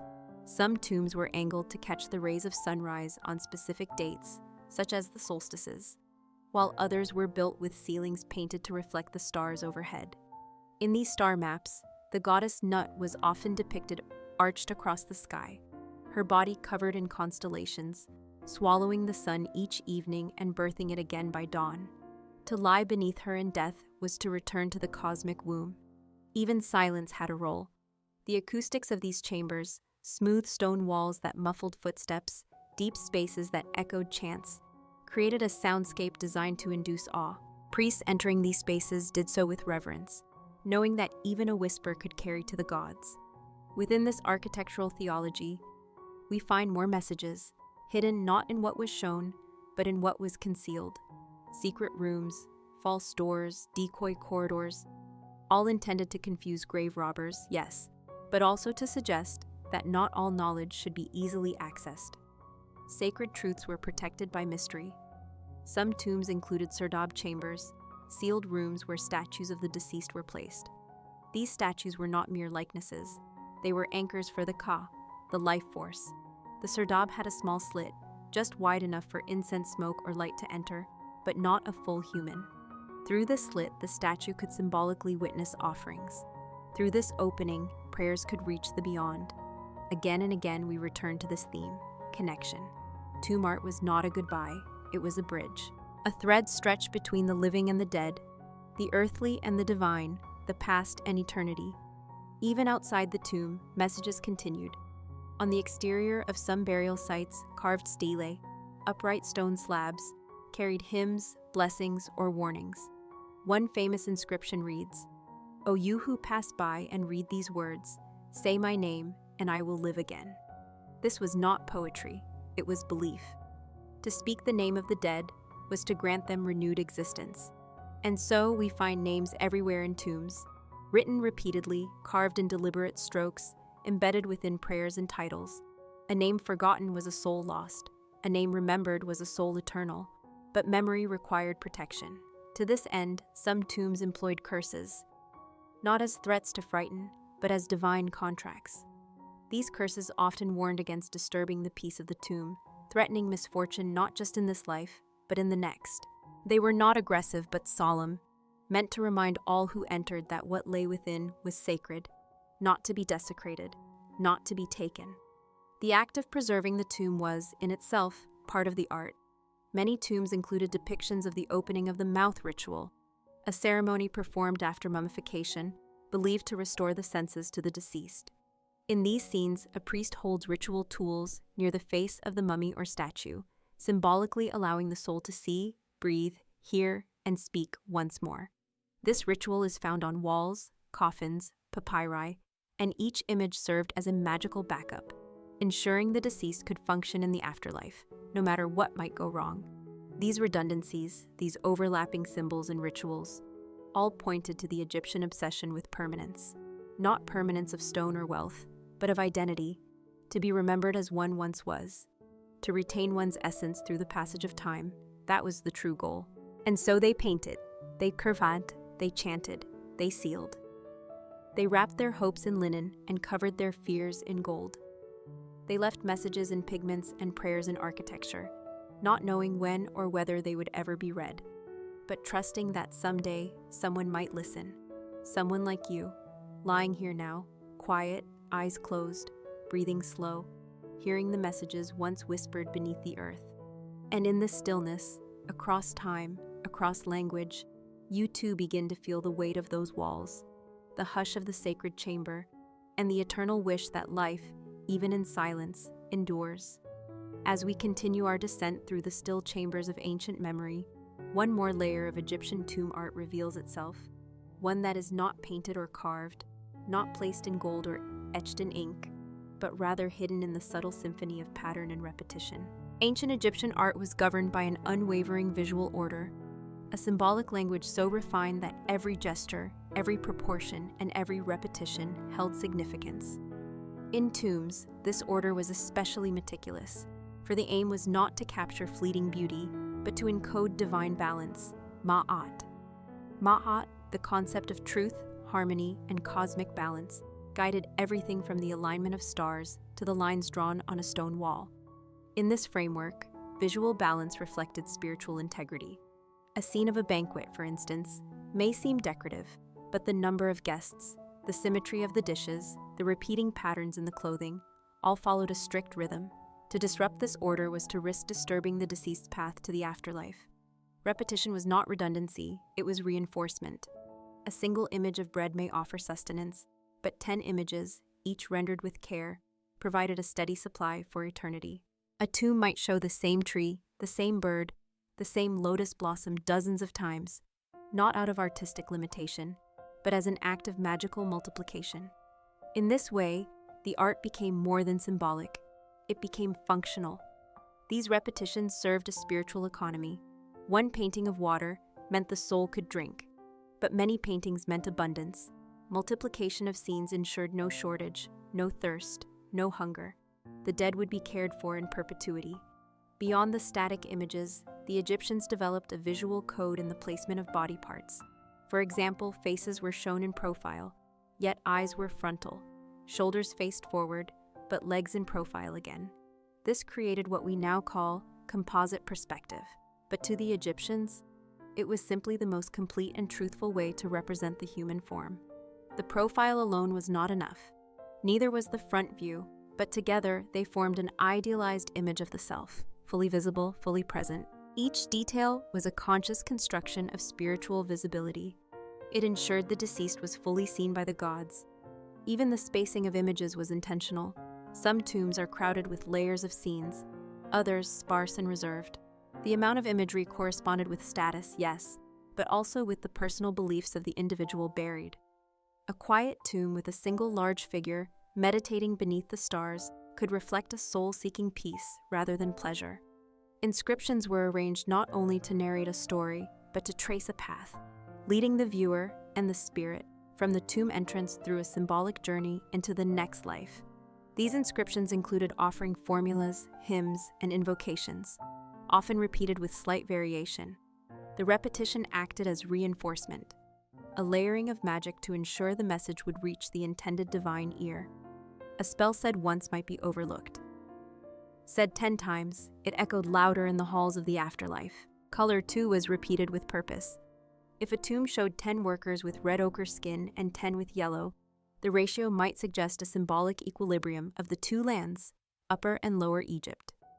If blue and green dominated a ceiling, it may represent not only the sky and renewal, but the primeval waters of creation, none. In this way, the tomb was a microcosm of the world restored. The repetition extended even to offerings.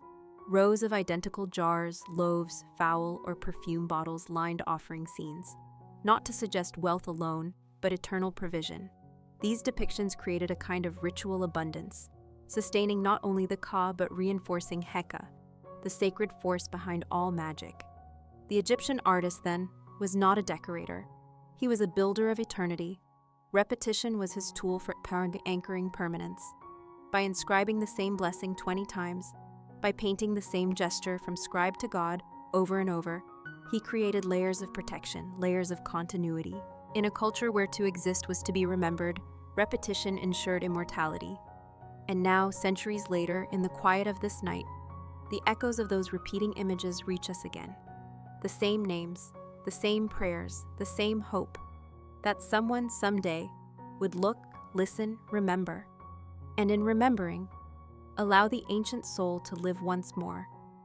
So we lie still, eyes closed, and for a moment, as these layers of ancient art unfold in our imagination, we too become part of that repetition. One more listener, one more dreamer, bearing witness to the messages left in silence, multiplied across time. As the journey through the tomb continues, our attention shifts to one of the most complex yet often overlooked components of ancient Egyptian funerary symbolism: the use of animals not merely as decoration, but as messengers, metaphors, and divine intermediaries. Egyptian tombs were filled with creatures, both real and imagined, each chosen with deliberate purpose.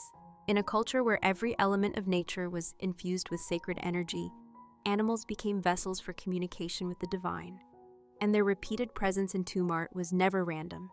It was a visual liturgy, each form quietly declaring a belief, a hope, a protection. Consider the ever-present scarab beetle. It appeared in countless tombs, painted on walls, carved into amulets, sealed into coffins. To the ancient Egyptians, the scarab, or dung beetle, was a symbol of rebirth. The beetle rolled its ball of dung, which the Egyptians believed to contain its egg, and thus life emerged from waste. In this humble creature, they saw the sun god Ra, rolling the solar disk across the sky. To place a scarab in one's tomb was to invoke the power of rebirth, of emergence from darkness, of morning following night. And so rows of beetles appear, not only as decoration, but as a quiet chorus of resurrection. Nearby, we find the jackal-headed god Anubis, often depicted tending to the dead, crouched in vigilant silence.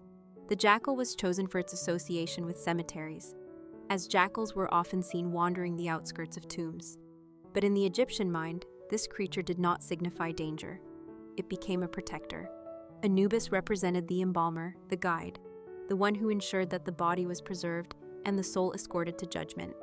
His presence was both warning and comfort, a guardian at the threshold of eternity. Birds too populated the tomb walls. The ibis, sacred to Thoth, represented wisdom and writing. Often shown beside scribes or divine judges, the ibis was a subtle invocation of clarity and order. The falcon, associated with Horus, symbolized kingship and the sky. Its wings outstretched above the deceased implied not only divine oversight, but the soul's capacity to soar, to rise beyond mortal boundaries. In certain tombs, depictions of the Ba, a human-headed bird, appeared repeatedly. This was not just artistic flourish. The Ba was one aspect of the soul, capable of flight, of returning to the body, of moving between worlds. To show it flying toward the sun was to express a hope that the soul remained active, conscious, and welcomed among the gods. Even less majestic animals carried layers of meaning. The frog, emerging from the Nile mud during floods, symbolized fertility and regeneration. The cobra, or uraeus, coiled upon the foreheads of deities and pharaohs alike, represented sovereignty, fire, and divine protection. It was believed that this serpent could strike down enemies in the afterlife, and so its repeated image served as an eternal bodyguard. The cat, beloved and mysterious, appeared in tombs of nobility and commoners alike.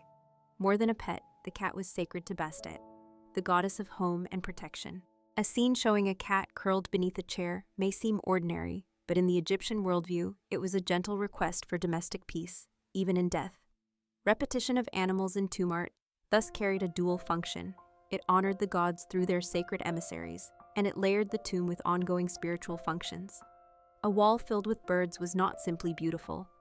It was designed to grant the soul movement. A row of crocodiles could ward off certain dangers. A procession of bulls might signify strength and virility in the next life.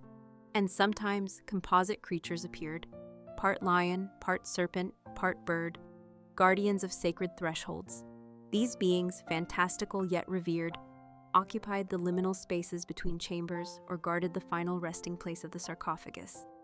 To depict them was to acknowledge that beyond human understanding, forces both known and unknown shape the journey of the dead. These animals were drawn with consistency, but also with regional variation. In Upper Egypt, certain creatures held more prominence. In Lower Egypt, others did. Yet the symbolic language remained cohesive, every line, every curve, echoing with centuries of theological thought. And so, as you lie here now, in the hush of your own still chamber, you can imagine those walls, filled not only with gods and kings, but with wings and paws, feathers and fangs. A quiet zoo of the sacred, a temple of creatures who carried the hopes of a people, generation after generation, into the arms of the eternal. You see them now, not in sharp focus, but in dreamlight. A falcon perched above a door, a scarab glinting beneath torchlight, a jackal waiting at the threshold. You hear no growls, no screeches, only breath, only the steady rhythm of life made visible. You do not need to understand every symbol, only to feel them, and let them carry you, just as they carried countless souls before you, into a sleep wrapped in feathers and flame, in pause and prayers, in silence and stars. And now, as we reach the final corridor of the silent gallery beneath the sand, our attention turns to the most subtle, perhaps most profound layer of Egyptian tomb art, the art of silence itself. Not every wall was filled, not every corner carved, and in this absence, the ancient Egyptians found power. In a culture where repetition and detail reigned supreme, the intentional use of space, of blankness, was not a sign of neglect, but a sacred pause, a visual breath, a place where the soul could rest between symbols, where the gods might listen without distraction. It is within these quiet spaces, nestled between lines of hymns and rows of painted figures, that the essence of ancient Egyptian spiritual expression reveals its final wisdom. That not all messages are meant to be spoken or drawn. Some are meant only to be felt. Some are left for the afterlife to complete.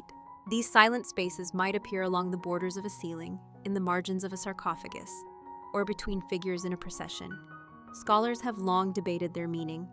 Were they left unfinished, or were they intentionally preserved as voids, holding the divine presence itself?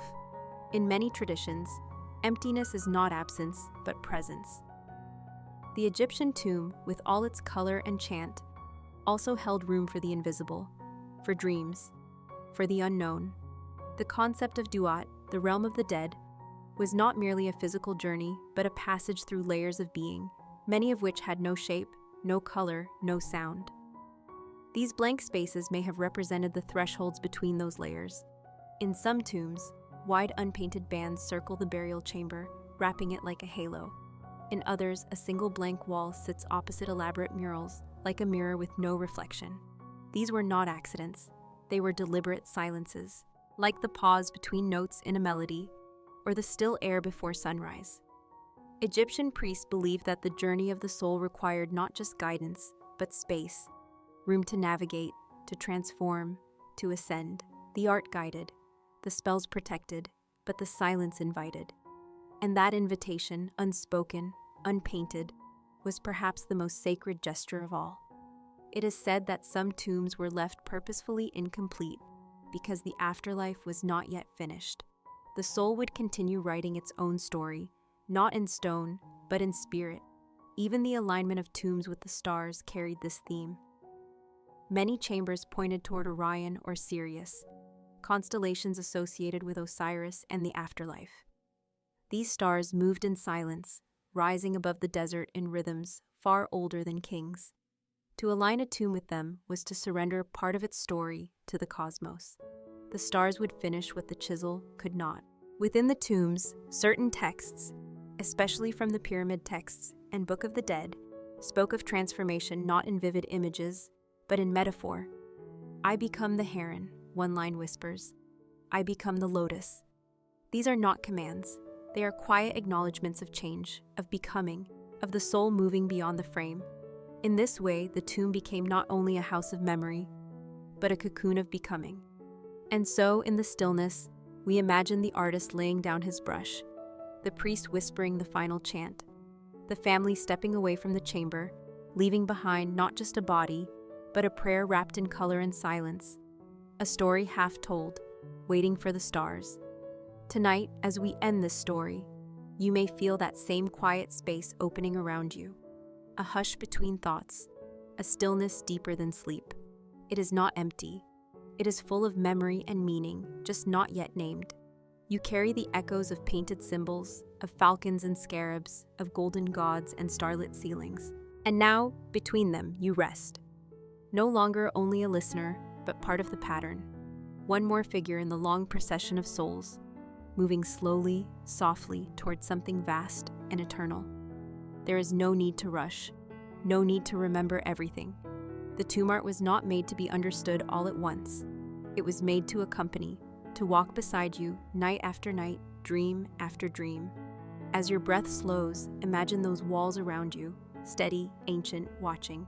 And in the spaces where nothing is drawn, know that you are held there too, not as a figure, not as a name, but as a presence, quietly becoming eternal. That brings us to the end of tonight's journey through the silent chambers of ancient Egyptian tombs, where every symbol, every silence, held meaning beyond time. We now gently close that chapter, letting the echoes of the past settle like soft dust beneath the stars. And as we stay still, breathing slowly, we continue our series of boring history for sleep with another quiet tale, the forgotten civilizations of the Pacific Islands. May this next story guide you deeper into rest. Sleep well, long before written records and modern borders. Scattered across the vast Pacific Ocean were countless islands dotted with whispers of ancient life. These were not mere specks of land, but cradles of culture, places where generations wove myths into the wind and carved meaning into stone. The early settlers of the Pacific navigated by stars, by currents, and by memory, crossing unimaginable distances in wooden canoes. Archaeological remnants speak softly of their presence, earth mounds overgrown with moss, stone tools buried beneath ash, and faded petroglyphs etched into cliff faces. One such civilization is found in the marshy stillness of Nan Madol, a mysterious city built upon a lagoon off the island of Pohnpei. Constructed with basalt stones stacked in linear precision, its purpose remains elusive. Perhaps a ceremonial center, perhaps a fortress, or perhaps both. Then there are the Lapita people, the ancient mariners whose pottery marks a trail from Southeast Asia deep into the Pacific. Their geometric designs, pressed into clay, form one of the few remaining echoes of their movement, patterns that speak when no words remain. Rapa Nui, now known as Easter Island, holds its secrets in the gaze of the Moai statues, silent sentinels staring inland, their backs to the sea. No one knows exactly why they were made, or how the islanders moved such massive stones across the rugged terrain, but theories abound. Some suggest ancestor worship, others propose social or religious hierarchy, yet all agree that the effort speaks to a culture rich in belief and collective will. Many of these island societies practiced aquaculture, sculpting their environment to support life in rhythm with nature. Stonefish ponds, terraced gardens, and tidal traps tell stories of sustainability long before modern terminology emerged.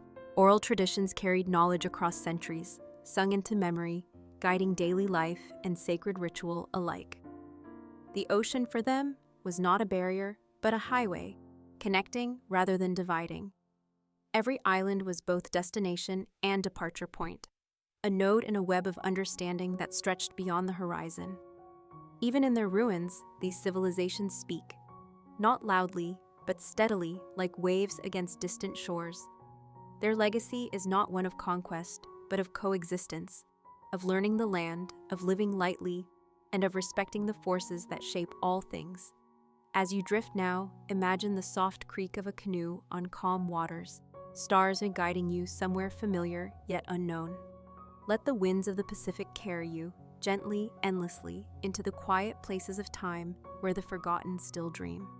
Beyond the reach of modern headlines, and far from the steel hum of cities, the memory of the Pacific's ancient island cultures floats quietly in the ocean breeze. Though many of their names have faded from maps and minds, their legacies remain softly inscribed in coral walls, sacred chants, and the rhythmic lapping of waves against stone. The people who once thrived on islands like Tonga, Samoa, Fiji, and Hawaii were not isolated. They were part of an intricate oceanic network, bound together not by roads or railways, but by wind, stars, and ancient knowledge passed from navigator to navigator. These voyagers read the sea the way one reads a poem, tracing swell patterns, observing bird flight paths, and sensing subtle temperature shifts in ocean currents. It was a science of intuition, sharpened by years of practice, and passed down through oral tradition rather than paper scrolls. In Tonga, immense trilithons and stone slab graves, known as langi, point to a society with complex spiritual beliefs and hierarchical leadership. Their construction, involving multi-ton stones transported without the wheel, speaks volumes about organization, devotion, and ancestral reverence. On Samoa, legends tell of the goddess Nafanua and the warrior queens who defended their people, suggesting that matriarchal influence was not only present but celebrated. Their fail houses, oval-shaped structures with wooden beams lashed by coconut fiber rope, were architectural marvels adapted perfectly to tropical life. In Hawaii, the Ahupua'a land system revealed a sophisticated understanding of ecological balance. Each wedge of land, stretching from mountain to sea, allowed a community to live in harmony with the environment, drawing fresh water from upland springs and cultivating fish in sea ponds. The chiefs, or ali'i, governed with kapu, sacred laws that regulated daily life, ensuring resources were used sustainably and spiritual purity was maintained. Many ceremonial heiau, or temples, still stand, their lava rock foundations bearing silent witness to rituals long ended. Meanwhile, far to the west, the Yapese people of Micronesia famously used stone money, massive limestone discs sometimes taller than a man. These were not currency in the typical sense, but representations of social contracts, status, and lineage. The value is often determined not by size alone, but by the story of how it was acquired. One might belong to a family for generations, never moved from its resting place, yet still exchanged in name during significant life events.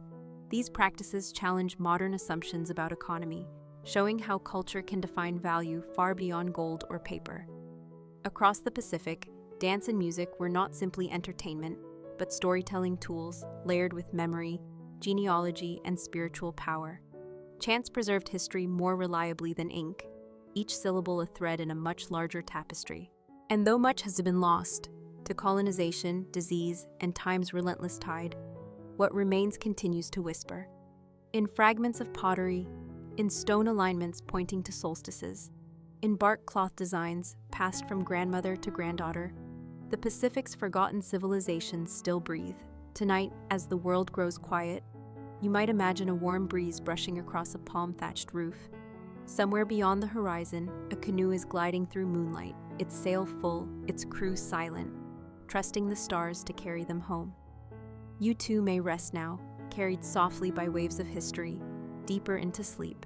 The Pacific, with its rolling tides and endless blue, remains a living archive of forgotten ingenuity.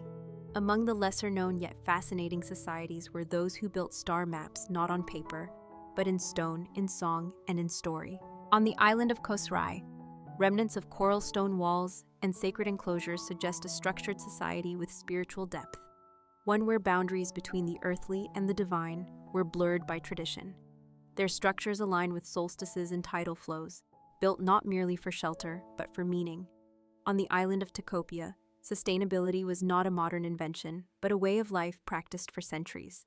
The inhabitants deliberately limited their population, carefully managed their resources, and maintained a stable society despite the island's small size. Elders held council to decide what was enough and when restraint was wisdom. In doing so, they preserved balance between human need and nature's gift, a lesson still echoing softly through time.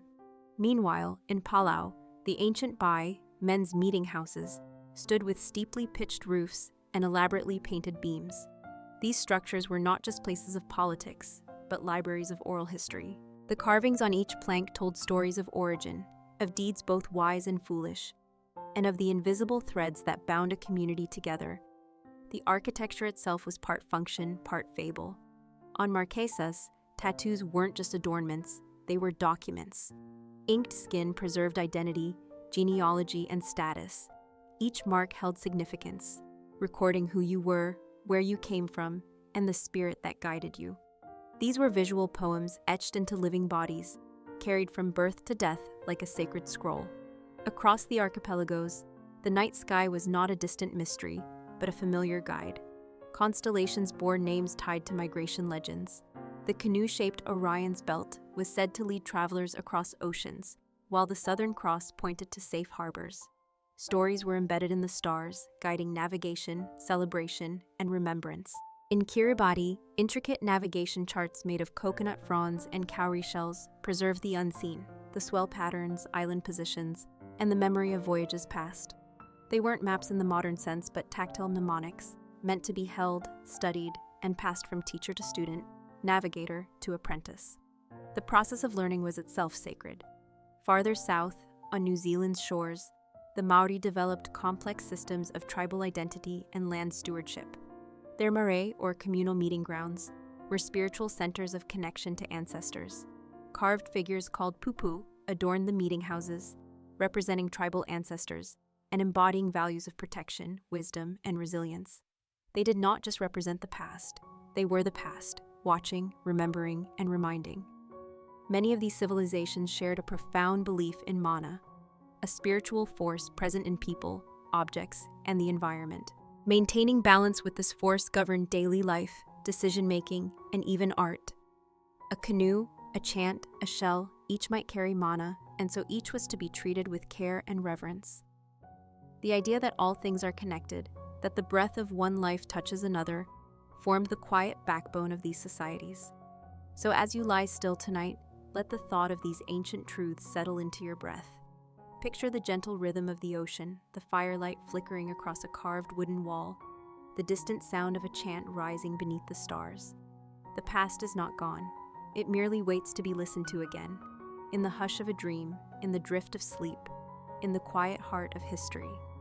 Among the earliest wayfarers to leave lasting imprints upon the Pacific were the Lapita people, whose journey began thousands of years ago. These ancient mariners did not arrive with fanfare, but with quiet determination, spreading from Southeast Asia deep into the heart of the ocean, leaving behind a breadcrumb trail of intricately decorated pottery.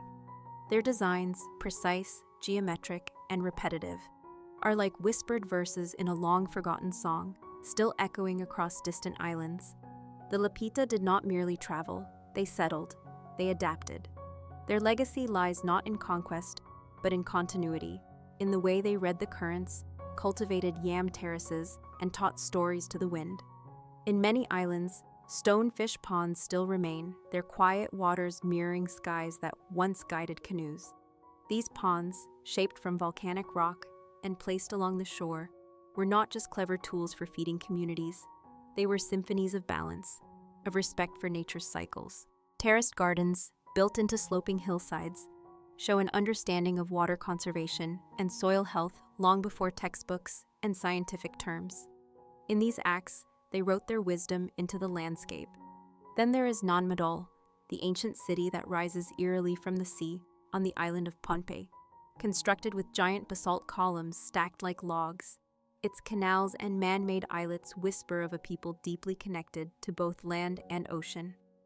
No one knows exactly how the stones, some weighing several tons, were transported across miles of water. Theories float in the scholarly breeze, but the stones remain silent. Some believe the city was ceremonial, others claim it was home to royalty, or perhaps a center of spiritual governance. Whatever its purpose, Nanmadol remains one of the Pacific's most mysterious echoes. Farther east lies Rapa Nui, Easter Island, where the Moai statues stand as timeless guardians. With their heavy brows and elongated faces, they stare inland rather than out to sea, their backs turned as if protecting the soul of the land.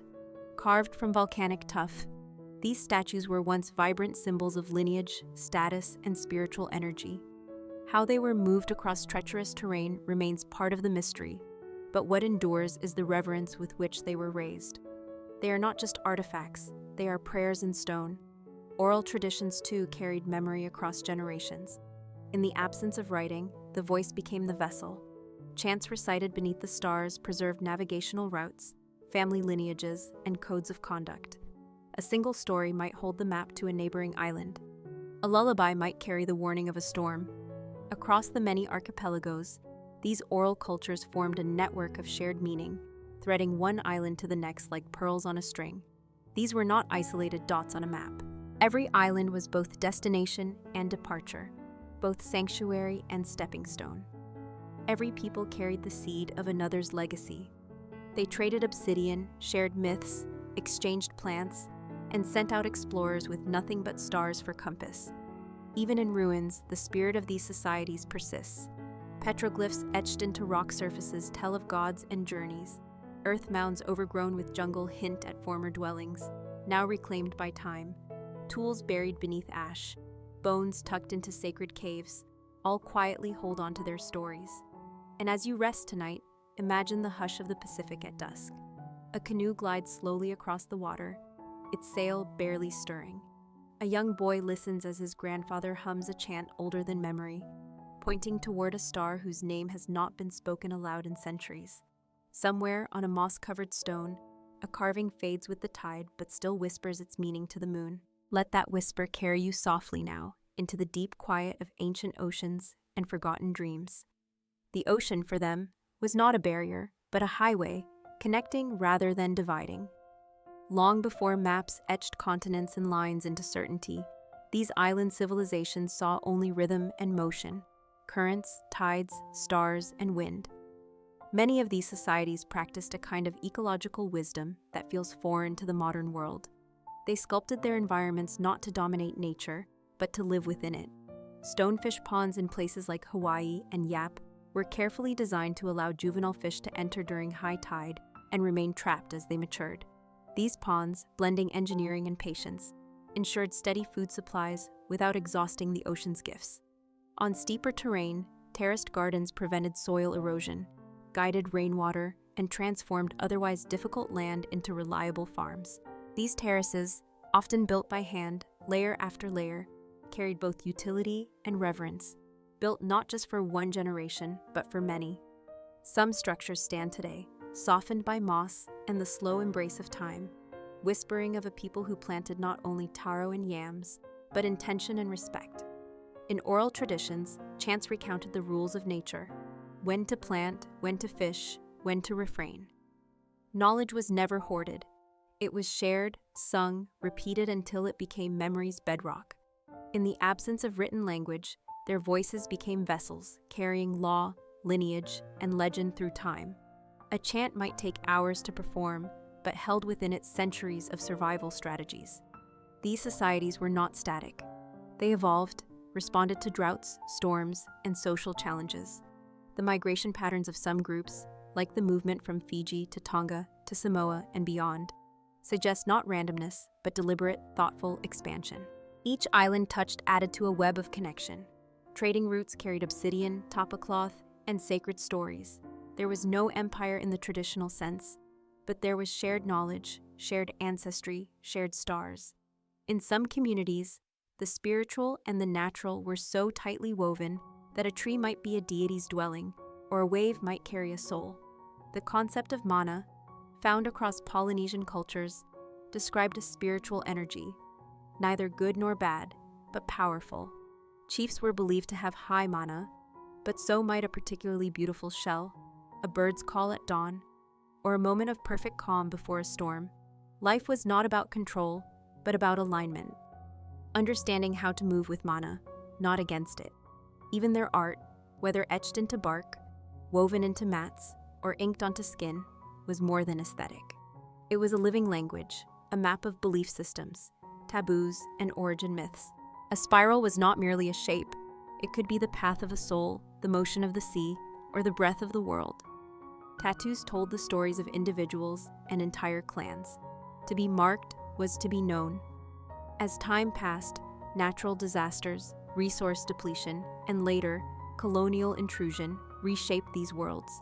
Languages faded, ceremonies were forbidden, oral histories were broken, their rhythm interrupted. Yet even in silence, the remnants persist. Archaeologists find carved stones whose purpose is lost, but whose placement defies randomness. Divers explore submerged platforms and columns. Elder voices crackle in recordings, preserving chants that once filled village air. The legacy of these civilizations is not a tale of collapse, but but of continuity, quiet, patient, still flowing beneath modern currents. Let that quiet now become your own. Picture a canoe rocking gently in a starlit lagoon. Picture firelight flickering across the faces of elders, their voices carrying the weight of time. Picture hands pressing clay into patterns that will outlast them. Let these images settle into your thoughts like soft sand in a tide pool. The past is not far away. It is just beneath the surface, waiting for the hush of night to be heard again. Long before empires were mapped and flags were planted, the people of the Pacific were already navigating their world with a quiet precision that still puzzles modern scholars. They read the clouds, the shape of the waves, the way birds flew. The ocean was a giant moving tapestry, and they, its readers. One of the most intriguing pieces of this ancient puzzle is the culture of Satawal, a small island in Micronesia, where traditional wayfinding still exists. Without compasses or maps, these navigators relied entirely on memorized star paths, ocean swells, and ancestral chants that preserved directional knowledge across generations. In darkness, they would lie low in their canoes, feeling the subtle movements of the ocean against their skin, listening to the language of the water. These were not simple journeys. They could last for weeks across open sea. Yet the Polynesian Triangle, formed by Hawaii, New Zealand, and Easter Island, was settled long before European ships dared to drift so far. The genius of these people lay not just in their courage, but in their patience. They waited for the right moment, prepared thoroughly, and moved as part of nature's rhythm, not in opposition to it. Ceremonies often marked departures, invoking the spirits of the sea and the ancestors who had once walked the stars. The canoes themselves were more than vessels. They were sacred spaces, crafted with care and deep reverence. Some cultures believed that the spirit of an ancestor inhabited the wood, guiding the journey ahead. And once a canoe had served its purpose, it was not discarded but honored, sometimes buried like a human body, returned to the earth from which it came. In Samoa and Tonga, stone monuments remain, ancient platforms and tombs, built with massive stones fitted so precisely that no mortar was needed. The Palemele Mound in Samoa rises gently from the jungle, its purpose still debated. Was it a royal tomb, an astronomical marker, or a meeting place for the wise? Its silence offers no answer, only the slow hum of insects and wind over stone. Farther afield, in the Solomon Islands in Vanuatu, stories speak of giants who once walked the land, of gods who shaped the islands with their hands. Whether myth or memory, such stories reflect the deep connection between land, spirit, and identity. Every cave, every boulder, every bend in a river had a name and a tale. Knowledge was not fragmented. It was holistic. To understand the stars was also to understand the tides. To know a legend was to know where to fish, when to harvest, how to behave. Life was a cycle, not a ladder. Time itself was circular. Elders did not grow old and irrelevant. They became living libraries. Their words were stored not on shelves but in stories, told by firelight and remembered in dreams. Sometimes, knowledge was encoded into dance. Every gesture a symbol, every turn a reference to winds, moons, or seasons. In some islands, dancers wore elaborate headdresses of shells and feathers, each piece a marker of status, clan, or sacred lore. These were not performances, they were enactments of memory. Colonial contact, when it came, disrupted many of these systems. Missionaries forbade chants and dances, labeling them pagan. Governments banned certain tattoos, languages, and rituals. But the spirit of these traditions hid underground, like a root system waiting for rain. Today, there are those who whisper the old chants again, who carve canoes in the old way, who relearn the stars. The past was never lost. It was only waiting. And as you lie still, breathing slowly, imagine those stars above a canoe, the water beneath barely rippling. A navigator hums a chant. The sky opens with stories, and the sea, once more, begins to guide. One such civilization is found in the marshy stillness of Non Madol, a mysterious city built upon a lagoon off the island of Pohnpei. Constructed with massive basalt columns, the stones seem to float upon the water, arranged in precise geometric patterns that baffle modern engineers. No mortar was used, yet the walls have stood for centuries, weathering storms, silence, and the slow passage of time. Some believe it was a religious sanctuary. Others whisper that it served as a seat of power, a fortress of rulers who commanded both land and sea. There are no written records, only stories passed down, stories of magic, of stones that moved themselves, of priest-kings who could summon tides. Whatever the truth, Nan Madol remains a quiet enigma, its canals now overgrown, its courtyards empty, yet the air still heavy with the weight of memory. Then there are the Lapita people, the great mariners who predated Polynesians. Their pottery, marked with intricate geometric designs pressed into wet clay, stretches across thousands of miles, dots and lines forming a breadcrumb trail across the ocean. Each fragment unearthed by archaeologists is like a whisper from the past, a soft reminder that these ancient people moved deliberately, intelligently, guided by knowledge that is no longer fully understood. Their settlements were coastal, their homes built on stilts above marsh and tide, their lives woven tightly into the rhythms of the sea. They left behind no grand temples, no towering statues, only the slow testimony of durable ceramics and the enduring question: how did they know so much, and where did they go? Farther east lies Rapa Nui, known more widely as Easter Island. Its fame rests in the gaze of the moai, monolithic statues with deep-set eyes and elongated features, standing sentinel across the island's grassy slopes. Each moai faced inland, watching over a village, a clan, a story now half lost. Their backs to the sea suggest protection, guardianship, and perhaps reverence for what lay within. The quarry where they were carved still bears unfinished forms, as if time itself paused mid-motion. Some moai were toppled during times of conflict, others eroded by wind and rain, yet they endure as haunting emblems of belief and craftsmanship. The reasons behind their creation remain unclear. Ancestor worship, status display, divine connection, each theory as quiet as the stone lips that will not speak. Beyond these iconic places lie smaller, less-known sites, buried beneath jungle canopy, sunken in lagoons, or preserved in oral memory only. The Marquesas Islands hold petroglyphs of turtles, fish, and spirits, carved high into rock faces. On the island of Taveuni, in Fiji, ancient footpaths paved with basalt stones once connected sacred places, now largely hidden beneath moss and soil. These civilizations, though varied in language, custom, and expression, shared a reverence for land and sea, for ancestry and ritual, for cycles and silence. And now, as you breathe in slowly and let your eyes grow heavy, imagine those ancient builders stacking stones in twilight, chanting softly, barefoot on damp earth. Imagine their eyes lifted to the stars, seeing patterns not of myth, but of memory. The ocean was their map, and their hearts the compass. Let that stillness wash over you. You are floating now, not on water, but on time itself. Every island was both a destination and a departure point, a single node in a vast web of understanding that stretched far beyond the visible horizon. The people of the Pacific did not see themselves as isolated or marooned. Instead, they believed they were connected by the ocean, not separated by it. The sea was a path, not a prison. In this quiet worldview, every swell in the water had meaning. Every gust of wind held memory. Navigators trained not just in technique, but in patience. They knew how to feel the subtle resistance of water beneath their vessels, to observe the patterns of seabirds, and to memorize star alignments that shifted with the seasons. This oceanic literacy was not passed down in books, but in long, careful apprenticeships. One would learn first to sit still, to listen more than speak. Only with time would the apprentice be trusted with the names of the stars, and then later, with the songs that mapped islands hidden beyond the horizon. As they sailed, their chants served as memory devices, like verbal maps passed down through generations. Some voyages lasted weeks, some longer, but each was sacred, each undertaken with humility and reverence. Along these routes, communities formed and flourished.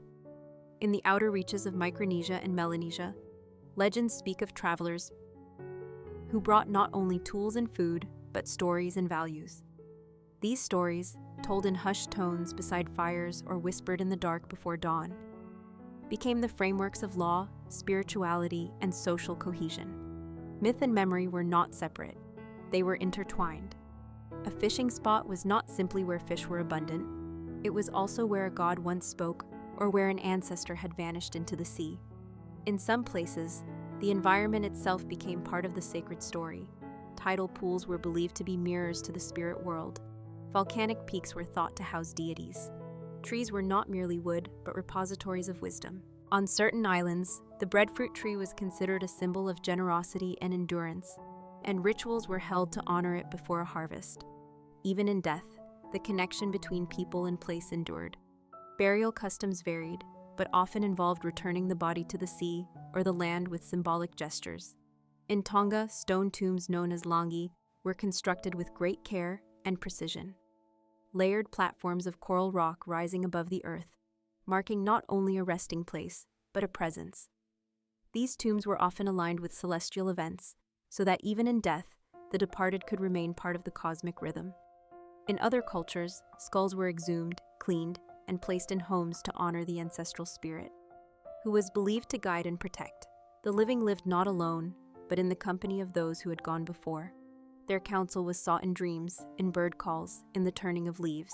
This intimate, almost seamless relationship between the human and the natural was a defining feature of life across these ancient island civilizations.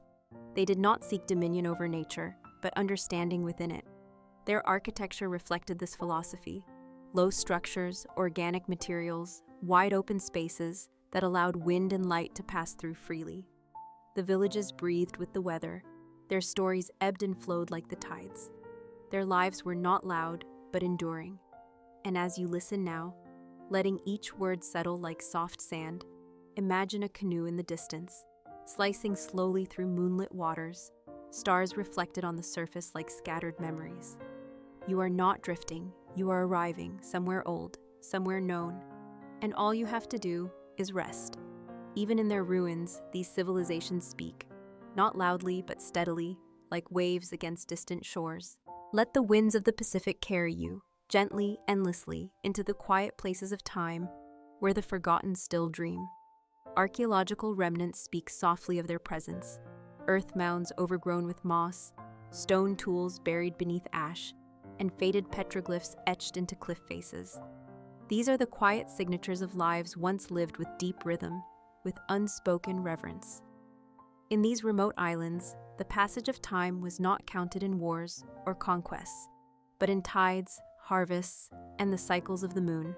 Stonefish ponds, terraced gardens, and tidal traps tell stories of sustainability long before modern terminology emerged. Many of these island societies practiced aquaculture, sculpting their environment to support life in rhythm with nature. Their geometric designs, pressed into clay, form one of the few remaining echoes of their movement, patterns that speak when no words remain. The Lapita people, the ancient mariners whose pottery marks a trail from Southeast Asia deep into the Pacific, are among the quietest and most enduring mysteries. No grand palace remains, no written records, yet their legacy endures in the ceramic shards scattered like breadcrumbs across thousands of miles of ocean. These were not mere specks of land, but cradles of culture, places where generations wove myths into the wind and carved meaning into stone. Their legacy is not one of conquest, but of coexistence, of learning the land, of living lightly, and of respecting the forces that shape all things. One such civilization is found in the marshy stillness of Non-Madol, a mysterious city built upon a lagoon off the island of Pohnpei. Constructed with basalt stones stacked in linear precision, its purpose remains elusive. Perhaps a ceremonial center, perhaps a fortress, or perhaps both. No one knows exactly why they were made, or how the islanders moved such massive stones across the rugged terrain, but theories abound. Some suggest ancestor worship, others propose social or religious hierarchy, yet all agree that the effort speaks to a culture rich in belief and collective will. Rapa Nui, now known as Easter Island, holds its secrets in the gaze of the Moai statues, silent sentinels staring inland, their backs to the sea. Their presence is not merely artistic, but deeply spiritual. They may represent the deified ancestors, guardians of the village, watchers of the living. Their placement, their alignment, their very creation all point to a belief system anchored in reverence and continuity. Oral traditions carried knowledge across centuries, sung into memory, guiding daily life and sacred ritual alike. These chants were not entertainment, they were architecture, navigation, philosophy, and prayer. Every island was both destination and departure point, a node in a web of understanding that stretched beyond the horizon. The ocean for them was not a barrier, but a highway, connecting rather than dividing. And now, as your breath slows and your mind drifts, imagine the whisper of palm leaves above you, the soft lap of water beneath a canoe, and the hush of ancestors watching through stars and stone. You are part of the story now, not just as a listener, but as one who remembers, in the quiet, that these forgotten civilizations still live on in the silence. The story does not end with ruins. It lingers in the lullabies of the waves, in the breeze that whispers through coconut fronds, in the silhouettes of stone guardians who keep silent vigil under ancient stars. These civilizations, though often forgotten in the grand narratives of history, live on in subtler ways, etched into landscapes, echoed in rituals, and remembered in the way a canoe glides effortlessly across water. What they left behind was more than stone, more than tools. It was a worldview, a way of being that treated the natural world not as an enemy to conquer, but as a teacher, a relative, a partner in life. The ocean was not feared but understood. Storms were not curses but lessons. Silence was not emptiness but a place of knowing. On some islands, even today, the shape of houses and placement of doors follow the traditions passed down from those ancient days, guided by winds and spirits and family stories. Children still gather under moonlight to hear tales of brave ancestors who sailed into the unknown, guided only by the stars. In the rhythmic tapping of tattoo needles, in the dance of hands weaving pandanus leaves, in the harmonies of a communal chant, their presence continues, and while the modern world often seeks volume, spectacle, and speed, the legacy of these island cultures is quiet, steady, and enduring. It teaches us that not all wisdom is loud, that not all strength is force, that sometimes the most powerful thing is to listen, to the wind, to the sea, to the voice inside that grows louder when the world grows still. So now, as your eyes grow heavy and your breath deepens, imagine drifting slowly along the surface of that ancient sea. The stars above remain the same stars that guided the first voyagers. The moon, a soft light upon the water, watches without judgment. There is no hurry, no destination pressing upon you, only motion, gentle and ceaseless, like a thought not yet spoken, like a memory just beginning to rise. Let yourself drift. Let yourself be carried.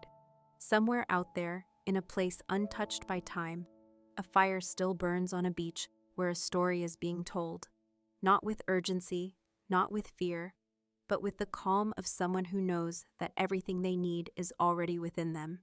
And you, dear listener, are part of that story now. You have journeyed far across islands and ages, and you have arrived not at an end, but at a beginning. Rest here. Stay as long as you like. The ocean will wait, the wind will sing, and the ancestors will keep watch through the night.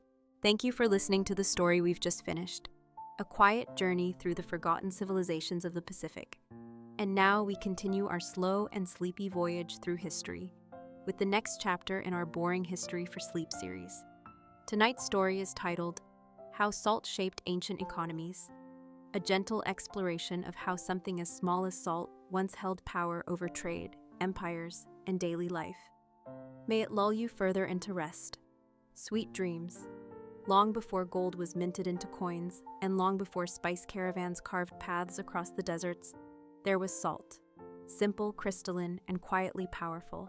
Salt, that humble mineral, did not merely season food. It preserved, protected, and quite literally sustained life. It became one of the earliest forms of currency, and a driving force behind trade routes that stretched across ancient continents. Tonight, as we drift into this slow exploration of how salt shaped the world, we begin not with kings or conquests, but with the essence of survival. Imagine a world without refrigeration, where the ability to store food meant the difference between life and hunger. In the river valleys of ancient China, in the dry heat of the Egyptian sands, in the fertile crescent of Mesopotamia, salt was valued like treasure. It was found in inland lakes that dried into shimmering plains, in coastal marshes, where seawater evaporated under the sun, and in great mines deep beneath the earth's crust. The process of collecting salt, through evaporation, mining, or boiling brine, was laborious, requiring knowledge passed down over generations. And so, salt became sacred. In Egypt, salt was not only used to preserve fish and meat, but also in the sacred art of mummification. The body of a pharaoh, destined for the afterlife, was treated with natron, a salt-rich compound, to ensure that the flesh would not decay. Salt, in this way, was not just about survival, it became a bridge to eternity. In Mesopotamia, tablets inscribed in cuneiform reveal records of salt rations for workers, suggesting that salt was part of their wages. It was measured, stored, and exchanged like currency. Along the banks of the Tigris and Euphrates, salt flowed not just into kitchens, but into temples, treaties, and trade. Across the Mediterranean, the Greeks and later the Romans valued salt so highly that the Latin word for salary, salarium, is believed to be rooted in the word sal, for salt. Roman soldiers, though not literally paid in salt, were compensated in amounts that allowed them to purchase it, a reflection of its fundamental role in daily life. Salt roads stretched across Italy and into Gaul, with caravans of animals and men bearing sacks of salt on their backs or in carts. These roads were not only trade routes, they were lifelines. As empires rose and fell, salt remained a constant essential for armies on the march and for cities that hoped to survive sieges. In China, the story of salt intertwines with bureaucracy and empire. The state recognized early on that salt was a resource worth controlling. During the Han Dynasty, the government imposed a monopoly on salt production and trade, making it one of the empire's most consistent sources of revenue. The revenues funded not just palaces and officials, but the very infrastructure of the empire: roads, armies, walls. And so, through the quiet and persistent power of salt, states strengthened, economies grew, and borders expanded. Salt was not dramatic. It did not glitter like gold or intoxicate like wine. But it moved people. It fed nations. It drew maps. It linked mountain villages to coastal ports. It turned isolated communities into trading powers. As you lie here now, eyes closed, breath steady, imagine the slow journey of a single salt crystal, shaped by sun and sea, harvested by patient hands, carried across deserts on camelback, or through misty valleys in carved wooden boats. Salt flowed silently through history, binding together the fates of empires with every grain. And in that stillness, we begin to see that what is essential is often quiet, often overlooked, but always present. As we continue this quiet journey through the long-forgotten roads of salt, we find ourselves stepping softly into the heart of Africa. There, across the vast and silent Sahara Desert, salt did more than sustain, it connected. Long before the sound of engines echoed across the dunes, caravans of camels moved slowly, rhythmically, across endless sands. These were not ordinary journeys. They were epic odysseys that lasted weeks or even months. The destination was often the salt mines of Tagaza or Taudeni, desolate places under a blazing sun, where men dug into the earth with bare hands to retrieve blocks of salt, sometimes as large as a child, sometimes heavier than a man. These slabs, white and chalky, were loaded onto camels in long trains that stretched across the horizon like a mirage. These salt caravans, often led by the nomadic Tuareg people, would travel to trade centers like Timbuktu and Gao, places that might otherwise seem isolated, but which, thanks to salt, became bustling hubs of commerce and culture. Salt in these regions was so valuable it was exchanged directly for gold, ounce for ounce. One could say the empires of Ghana, Mali, and Songhai were built not only on gold, but on salt as well. Without salt, the wealth of these kingdoms might never have reached the pages of history. Salt kept food edible, kept people alive in arid climates, and allowed distant markets to flourish. And so, it became a currency without a mint, a resource without borders. Moving eastward to the Indian subcontinent, we find another layer to salt's story. Here, salt was not only a commodity, but over time, a symbol of resistance. Ancient texts like the Arthashastra document salt's place in statecraft and taxation. The Mauryan Empire, under Chandragupta and later Ashoka, recognized that control of salt was control of the people. Salt was taxed at collection, taxed at transport, and taxed at sale. It passed through hands both royal and humble, binding the peasant to the palace. Centuries later, this thread of control would become a chain too heavy for the people to bear. In the early 20th century, under British colonial rule, the salt tax would again rise to the surface, not as an economic policy, but as a spark for rebellion. In 1930, a quiet man in simple cloth named Mahatma Gandhi began a 240-mile walk to the sea. When he arrived at Dandi and scooped a small lump of salt from the shore, he broke the British salt laws and stirred an empire. It was a gesture as silent as salt itself, yet its echo would ripple through time. Salt, humble and small, once again proved it could shape not just economies, but destinies. Beyond India, in medieval Europe, salt was equally central to life and governance. Cities like Salzburg, whose very name means salt fortress, grew wealthy from nearby salt mines. Salt works along the Atlantic coast of France and Spain turned seawater into crystals through vast evaporation ponds, reflecting the sky in still pools that looked almost holy at dusk. Inland, forests were cleared to boil brine, fueling furnaces that operated for generations. In some regions, local lords imposed tolls on salt routes, and salt taxes became one of the most resented burdens on the people. In France, the gabelle, a deeply unpopular salt tax, was so oppressive that it fueled resentment leading up to the French Revolution. Here again, we see how salt moved quietly, patiently, behind the curtain of grand events. It fed unrest. It shaped policy. It touched every home, every meal, every moment. Whether mined, traded, taxed, or resisted, salt never shouted, but it was always there. Let yourself imagine, just for a moment, the sound of wooden wheels creaking under the weight of salt barrels in a medieval village, or the gentle clinking of clay pots filled with brine, resting under the sun, or the wind through palm fronds on a tropical shore where sea salt formed in tiny white ridges. These are the soft sounds of history, not loud, not dramatic, but enduring. And as you rest now, we remember that even the smallest grain can shape the course of empires when it is salt. As we continue to wander through the quiet corridors of history, salt remains our guide, a silent mineral shaping the lives of people, the policies of kings, and the rise of great cities. In the ancient world, some of the most influential cities did not emerge solely because of fertile soil or strategic ports, but because of their proximity to salt. One such example is the city of Venice. Rising from the marshes of northeastern Italy, this watery republic built its wealth on commerce, and among its most valuable early trades was salt. Venetian merchants sailing sleek galleys across the Adriatic and Mediterranean transported salt from coastal salt pans to markets across Europe. They did not mine it, nor did they grow it. Instead, they mastered the art of moving it. They negotiated, stored, sold, and taxed it. The salt trade helped transform Venice into a maritime power, whose influence would stretch across centuries. Further north, the Hanseatic League, a powerful economic alliance of merchant guilds and cities in northern Europe, also owed much of its strength to salt. In the ports of Lübeck and Hamburg, salt was shipped from inland sources to coastal markets. One of the most famous salt towns was Lüneburg, where brine springs supported salt production for over 1,000 years.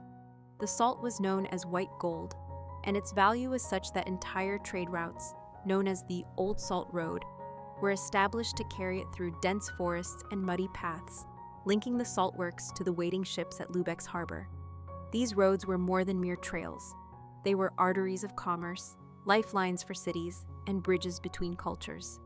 In the east, the Japanese islanders developed a refined relationship with salt. With few natural salt deposits, they turned to the sea. Along Japan's coasts, seawater was carefully ladled onto sand beds, where it would evaporate under the sun, leaving behind salt crystals that could be collected, rinsed, and boiled again to increase purity.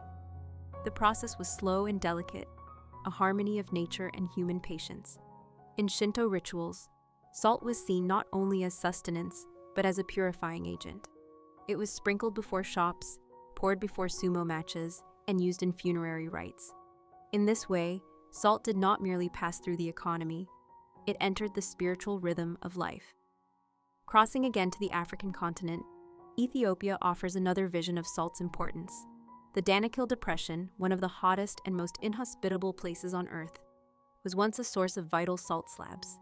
In this harsh and glaring landscape, workers would cut large, rectangular tiles from salt flats and load them onto camels for journeys that could take weeks. These amale salt blocks served not just as a trade good, but as actual currency. People used them to purchase goods and settle debts, their value recognized across regions. In the Ethiopian highlands, salt markets bustled with quiet intensity. A single slab could support a family for days. Each tile was a statement of effort, of danger faced under the sun, of miles traveled and lives touched. And yet, for all its universality, salt's role was never the same everywhere. In each region, it adapted to the needs and values of its people. It shaped customs, it inspired myths, it influenced diets, economies, even architecture. Storage houses were built to protect it, roads paved to carry it, laws written to regulate it. The depth of salt's impact becomes clearer the longer we look. Even language bears its mark. The word salad, for instance, comes from the Latin salata, meaning salted, referring to vegetables seasoned with brine. The term worth one's salt still echoes the ancient belief that to earn salt was to be valuable. And salt of the earth, a phrase of high praise, recalls the idea of salt as essential, unpretentious, and pure. These quiet threads, barely noticed in our daily speech, are remnants of salt's ancient power. As you lay still now, slowly breathing, your mind tracing the soft echoes of camel bells in desert winds or the creak of wooden wheels on forest paths, let the thought settle gently that something so small, so often forgotten at the edge of the plate, once moved empires, fed armies, and connected worlds. Salt, the quiet giant of human history, continues its story. And tonight, it lulls us with the rhythm of ancient footsteps, softly fading into the distance. As we follow the mineral threads of salt further into history's vast weave, we begin to encounter its influence not just in cities and empires, but in the intimate workings of everyday life across continents. In ancient China, for example, salt was more than a commodity. It was a state-controlled resource that quietly fueled dynasties. During the Tang and Song dynasties, the government developed elaborate systems to manage the production, distribution, and taxation of salt. Salt marshes and wells were heavily regulated, and merchants who participated in the trade often required licenses and paid significant fees, a portion of which supported the imperial treasury. These revenues were used to fund military campaigns, build canals, and sustain the court.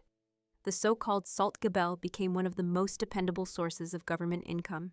Salt's journey from earth to empire became a symbol of power and control. Even rebellions found their spark in salt. In the Yuan dynasty, discontent over salt monopolies contributed to the broader unrest that eventually led to the rise of the Ming. Such influence for something so granular. Meanwhile, in the Middle East, salt took on different roles. Along the arid stretches of the Arabian Peninsula and into North Africa, salt caravans became legendary. The most iconic of these was the trans-Saharan salt trade. Caravans of camels, sometimes numbering in the thousands, traversed hundreds of miles across unforgiving dunes. They carried slabs of salt from the mines of Tagaza and Taoudeni in Mali to distant cities like Timbuktu and Gao. These blocks, cut into neat rectangles, were loaded like cargo onto the backs of dromedaries and guided by traders who knew every oasis, every star, and every danger along the route. Salt wasn't just traded for goods, it was exchanged for gold, gold for salt, pound for pound. In regions where gold was abundant but salt was scarce, the value of the latter could eclipse that of precious metals. Kingdoms rose and flourished by taxing this trade, including the Ghana, Mali, and Songhai empires. In the bustling markets of Timbuktu, scholars and merchants gathered, manuscripts were traded, ideas exchanged, but beneath the scholarly pursuits lay the unassuming influence of salt. Without it, the caravans would not have come, the cities would not have grown, and the ideas may not have been shared. On the other side of the world, the ancient Aztecs of Mesoamerica treated salt with reverence and regulation. Salt-making regions, like the flats near Lake Texcoco, were closely guarded, and women played a central role in production. Brine would be collected in clay vessels and left to evaporate in the sun. The resulting salt was used not only for flavor, but for preserving food and performing rituals. Special deities were even associated with salt, and myths described its sacred origins. Certain types of salt were believed to offer protection or healing. In some festivals, salt was cast into fire as an offering to the gods. In their society, salt symbolized both sustenance and spirit. Across the Mediterranean once again, in ancient Greece and Rome, salt continued its quiet domination. Roman soldiers, as many have heard, were sometimes paid with an allowance for salt, called salarium, a word that gave rise to the modern term salary. This was no small compensation, as salt was essential for preserving meat, flavoring meals, and maintaining health in hot climates. Soldiers on long campaigns would carry salted rations to ensure their sustenance far from supply lines. Salted fish and cured meats became cornerstones of military logistics. The Roman road system, those long straight avenues stretching across the continent, also served salt distribution. The Via Salaria, or Salt Road, connected the Sabine salt pans with inland Rome. Merchants walked those roads with ox-drawn carts, and inns dotted the routes where traders might rest before continuing their journeys. In every corner of the ancient world, salt did not merely pass from hand to hand, it passed from one moment of survival to the next. It was tucked into the creases of trade ledgers, whispered in negotiations, measured in the pulse of daily life. Salt ensured that food could be stored beyond harvest, that fish could travel inland, that empires could feed their legions. And yet, it remained humble, never the centerpiece, always the necessity, a quiet constant in a loud and shifting world. As you settle deeper into rest, the knowledge lingers gently, like a fine dust carried by wind across centuries, that this simple mineral, scattered in oceans and earth, once shaped the fate of nations. It is not loud history, but it is enduring. The story of salt continues still, in silence, in shadows, and in sleep. As we drift further through the corridors of time, we find that salt did more than nourish and preserve. It shaped the very boundaries of society, defining where people lived, how they worked, and even what they believed. In medieval Europe, salt was at once humble and powerful, and its control marked the rhythm of life for peasants and kings alike. Across the continent, cities sprang up not by chance, but by salt. The great salt works of Lüneburg, in northern Germany, gave rise to centuries of trade. There, the marshes held a briny secret beneath their surface, and the people extracted it with slow, methodical care. Fires burned beneath large iron pans, evaporating water to leave behind the white crystals that sustained preservation in an age without refrigeration. Salted meats, salted fish, barrels of pickled vegetables. These goods moved across land and river to keep cities fed through long winters. Lüneburg's salt-funded Hanseatic merchants built cathedrals and filled royal coffers. It is said that salt was so valuable in some places that entire wars were waged to control its production and trade. In France, the infamous gabelle, a heavy tax on salt, became one of the most hated levies imposed by the monarchy. Unlike other taxes, the gabelle affected every household, as salt was necessary not just for flavor, but for survival. It preserved food through scarcity. It made butter last through summer. It even kept leather from spoiling and dyes from fading.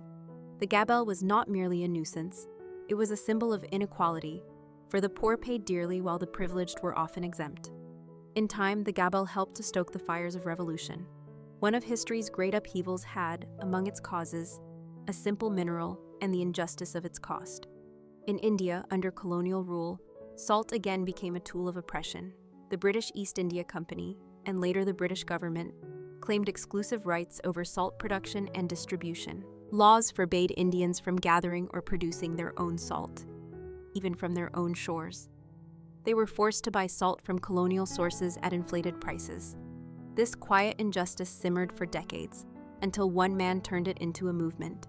In 1930, Mahatma Gandhi embarked on the Salt March, a 240-mile journey to the sea, where he bent down and lifted a small lump of salt in defiance.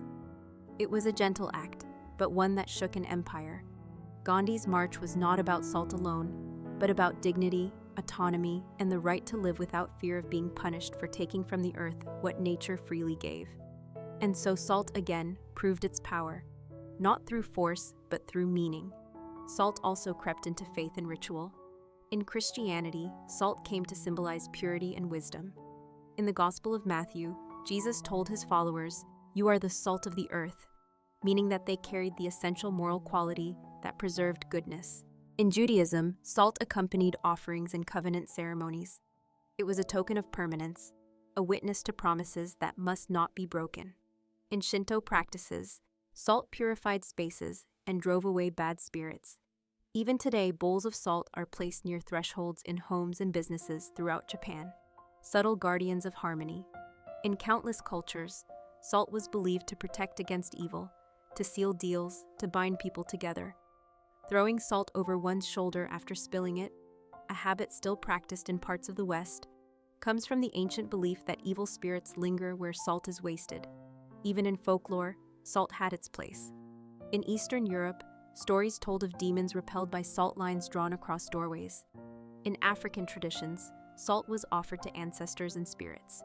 In early Arabic medicine, it was used to cleanse wounds and balance the body. In all these customs, across lands and languages, salt stood for more than sustenance. It stood for balance, for endurance, for something that could not be faked or replaced. No spice or herb could do what salt did. It preserved, it healed, it honored, and it endured. It existed before empires and outlived them. It passed from mother to child in kitchen rituals. It clung to the skin of workers in briny fields. It moved in sacks on donkey backs, in barrels on creaking ships, in silent processions of merchants crossing windswept plains. Salt had no crown, no army, no anthem, but it had influence. As you drift toward sleep, let your mind linger on the thought that somewhere, in a quiet corner of history, a grain of salt decided more than gold ever could. That perhaps the world was not shaped by thunder, but by the soft, patient crackling of crystals drying under the sun. As we continue this gentle walk through the quiet corridors of forgotten history, salt once again shows itself not in grand monuments or royal decrees, but in the slow movements of daily life, how people gathered, how they traded, and how they survived. In the cold, windswept regions of Northern Europe, salt took on a different character. Here, along the coasts of Scandinavia and the Baltic, where the land met harsh seas and summers were brief, people relied heavily on the ocean's bounty, and salt made that possible. Fishing villages thrived on salted herring, which became the lifeblood of northern trade. Herring were caught in vast numbers during seasonal runs and preserved in salt-filled barrels before being shipped far inland. Without salt, the fish would spoil within days, but with salt, they could be traded in markets hundreds of miles away from the sea, nourishing towns that would otherwise have starved during long winters. Salted herring became a staple not just of diet, but of diplomacy. Treaties were signed over fish supplies. Monarchs regulated the herring fleets, levied taxes on the barrels, and even waged disputes over access to salt-rich waters. In the Netherlands, during its golden age, salted herring helped fund art, exploration, and early capitalism. A simple fish, transformed by salt, powered an entire economy. Meanwhile, in the snowy reaches of Russia, salt helped forge cities. The town of Solikamsk, whose very name means salt of the Kama River, emerged because of rich brine wells. Workers braved bitter winters to pump brine into open-air pans, where fires boiled away the water to reveal white crystals beneath the frost.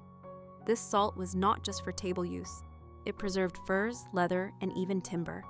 In an age before railways, salt determined what could be sent where and how long it would last. The wealth generated from these salt works drew settlers to harsh, remote regions and allowed trade to grow despite the isolation. In North America, before European colonization, indigenous peoples also knew the value of salt. Some Native American tribes made long pilgrimages to salt springs and licks, natural areas where animals and people alike came to lick the mineral-rich ground. In what is now Kentucky and Ohio, bison once gathered by the thousands at salt licks, creating trails that humans followed for generations. These paths later became roads, and the salt licks themselves became sacred gathering sites. Tribes like the Shawnee and Iroquois harvested salt for trade, for cooking, and for healing. In the deserts of the American Southwest, the Pueblo peoples developed careful techniques to extract salt from dry lake beds. They believed that salt had spiritual significance, representing purity and endurance. Salt journeys were considered sacred. Warriors and elders would travel miles in silence, bearing salt back to their people, not as a luxury, but as a gift from the earth. When European colonists arrived in North America, they brought their own systems of salt production, but also quickly adapted to local sources. Salt pans were established in places like Cape Cod and New Orleans, where tidal marshes could be harnessed to create brine.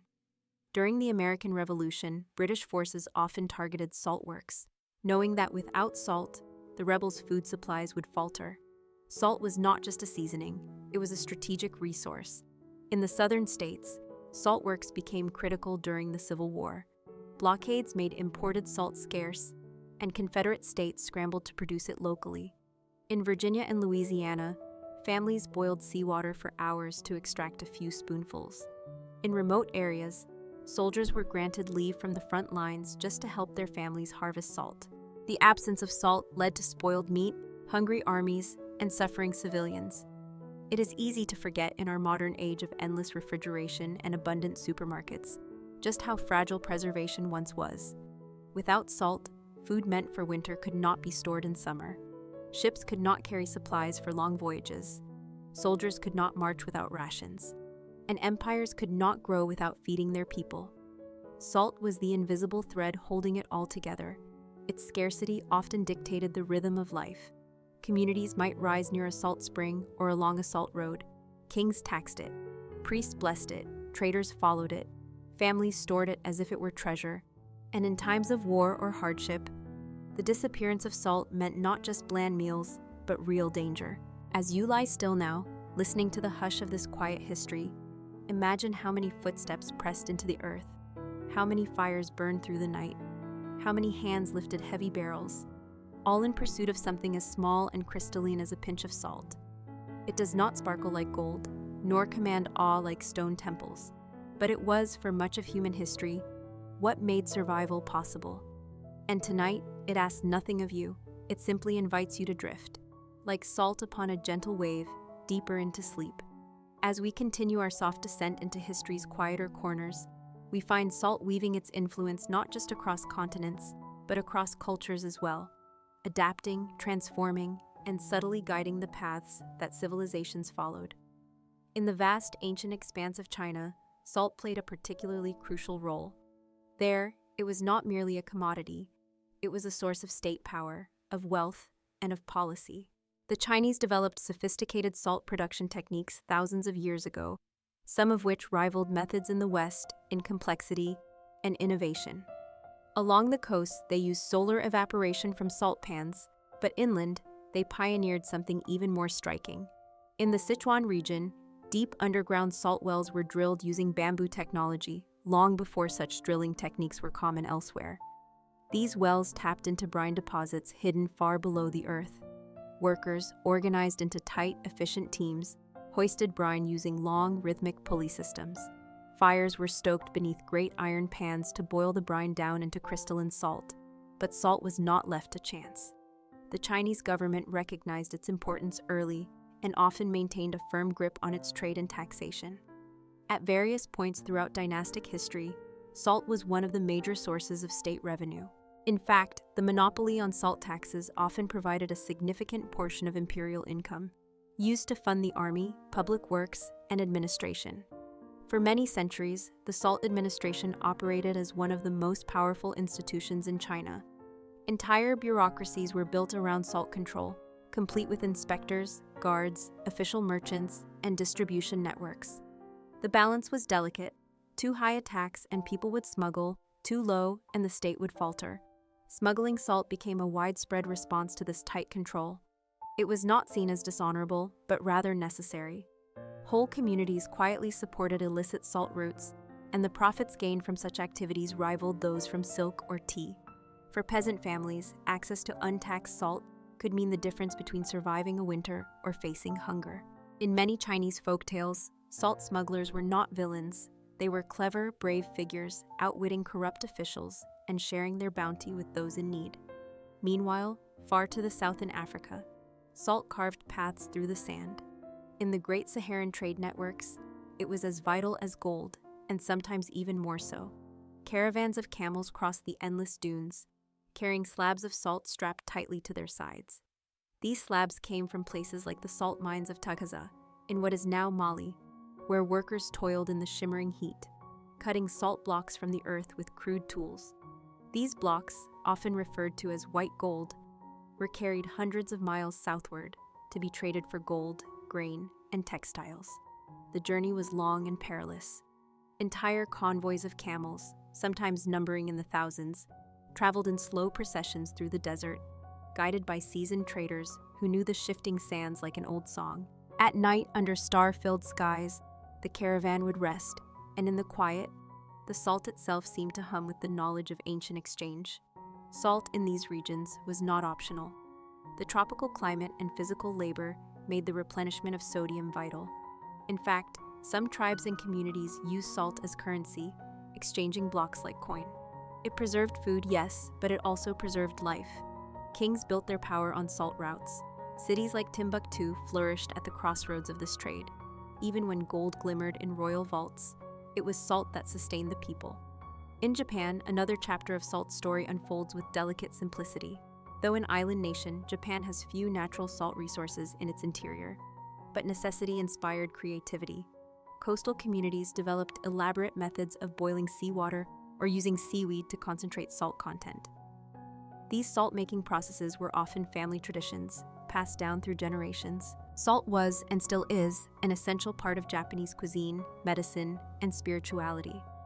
Shinto rituals include salt purification ceremonies, and it is common to see small piles of salt placed at the entrances of restaurants or shops, meant to ward off bad luck and cleanse the space.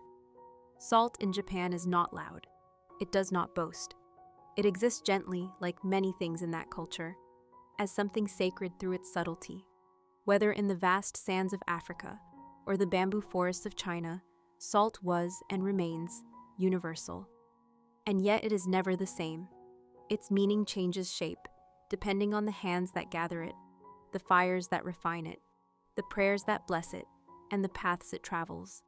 Let your mind now drift on one of those paths, as the soft crunch of salt beneath ancient feet echoes faintly in the distance, a reminder that even the quietest elements in history carry weight beyond measure. As the night deepens, may your thoughts settle gently like grains in a silent pan, warmed by the fires of time and history.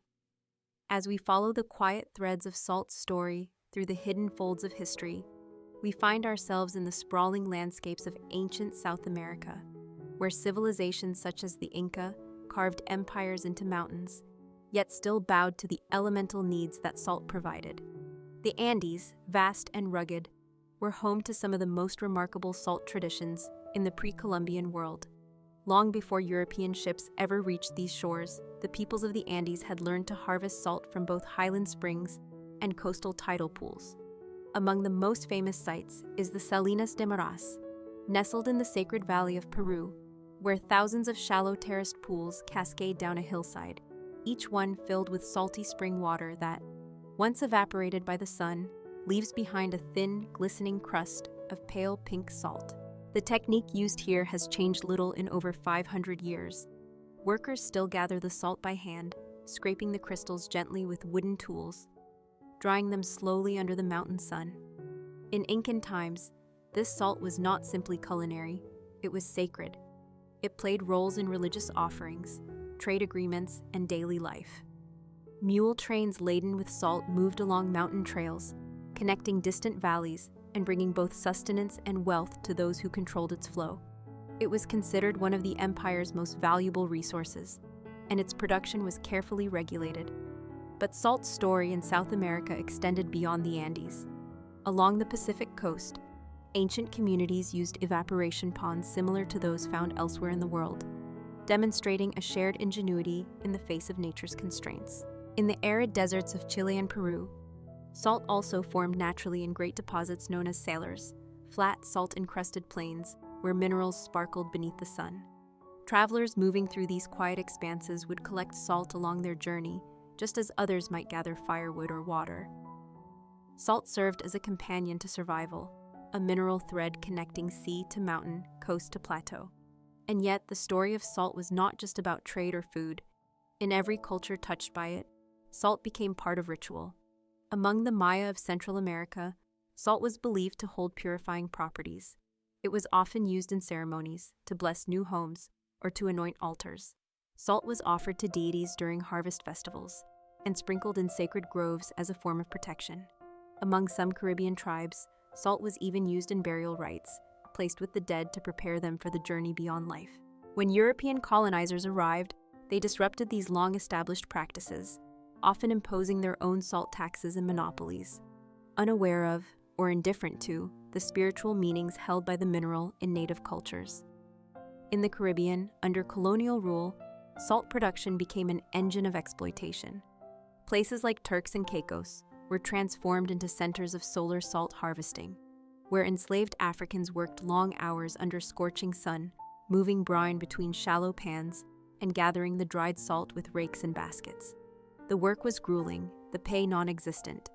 Yet salt from these islands fueled European markets and was shipped back to feed armies, preserve meat, and supply growing cities. In these darker chapters, salt becomes a symbol not just of survival, but of suffering. And still, despite these injustices, salt retained its quiet power. Even in forced labor camps, people sang songs about salt, its strength, its permanence, its refusal to disappear. Salt endured when empires crumbled. It stayed when kings fell. It found new meaning in every culture, language, and hand that held it. As we drift across continents once more, we find ourselves in the Ottoman Empire, a sprawling domain where salt was both a luxury and a necessity. The Ottomans, like many before them, quickly recognized the value of controlling salt production and distribution. They levied taxes on it, appointed inspectors to oversee its purity, and established vast salt works from the Balkans to Anatolia.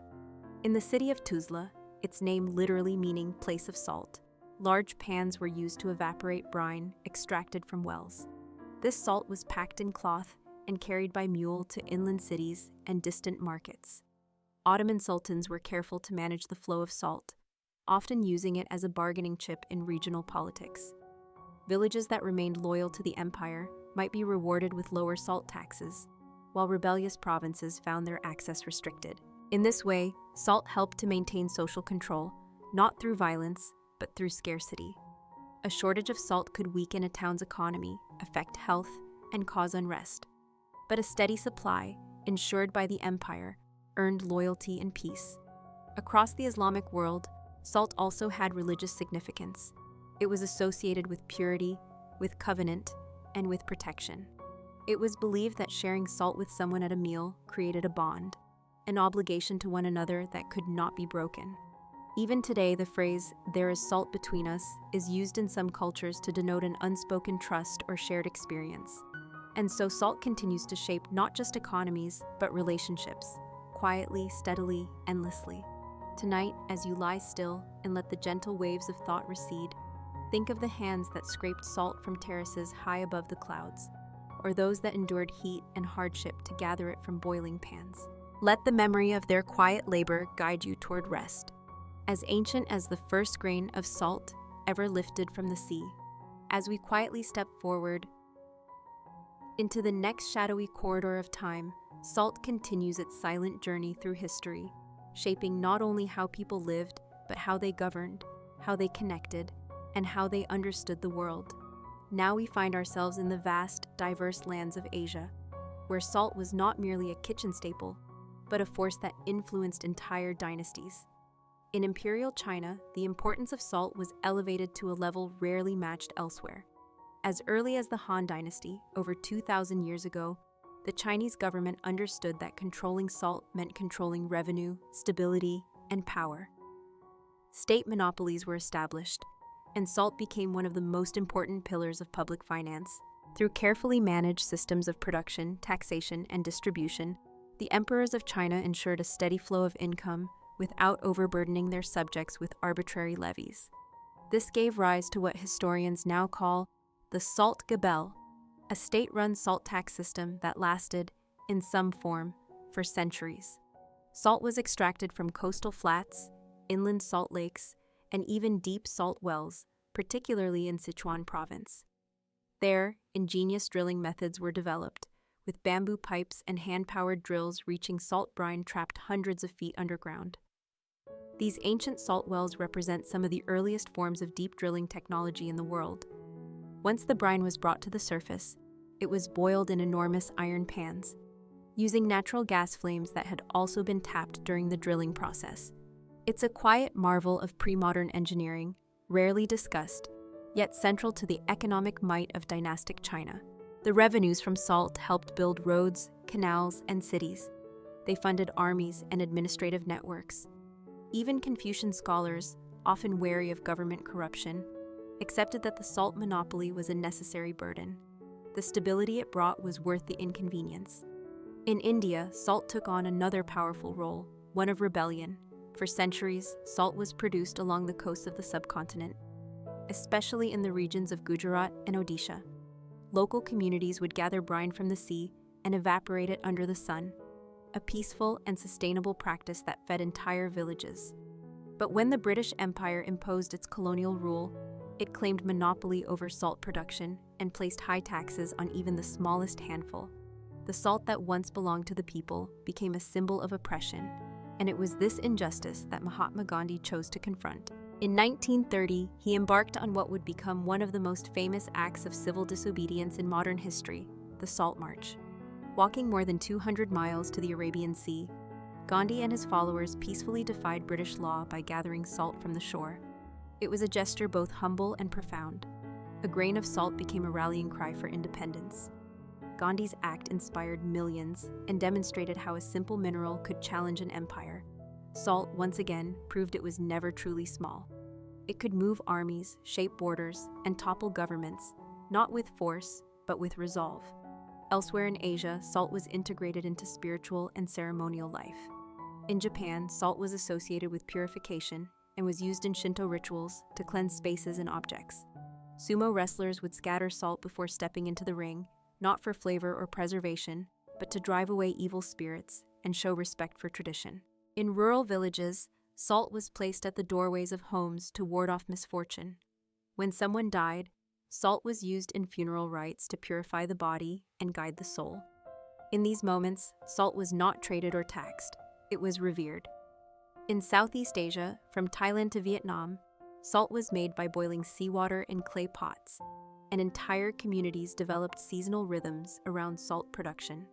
The arrival of the dry season signaled not only a change in weather, but the beginning of salt work. Families would come together, harvesting and boiling, filling bamboo baskets with the crystalline harvest.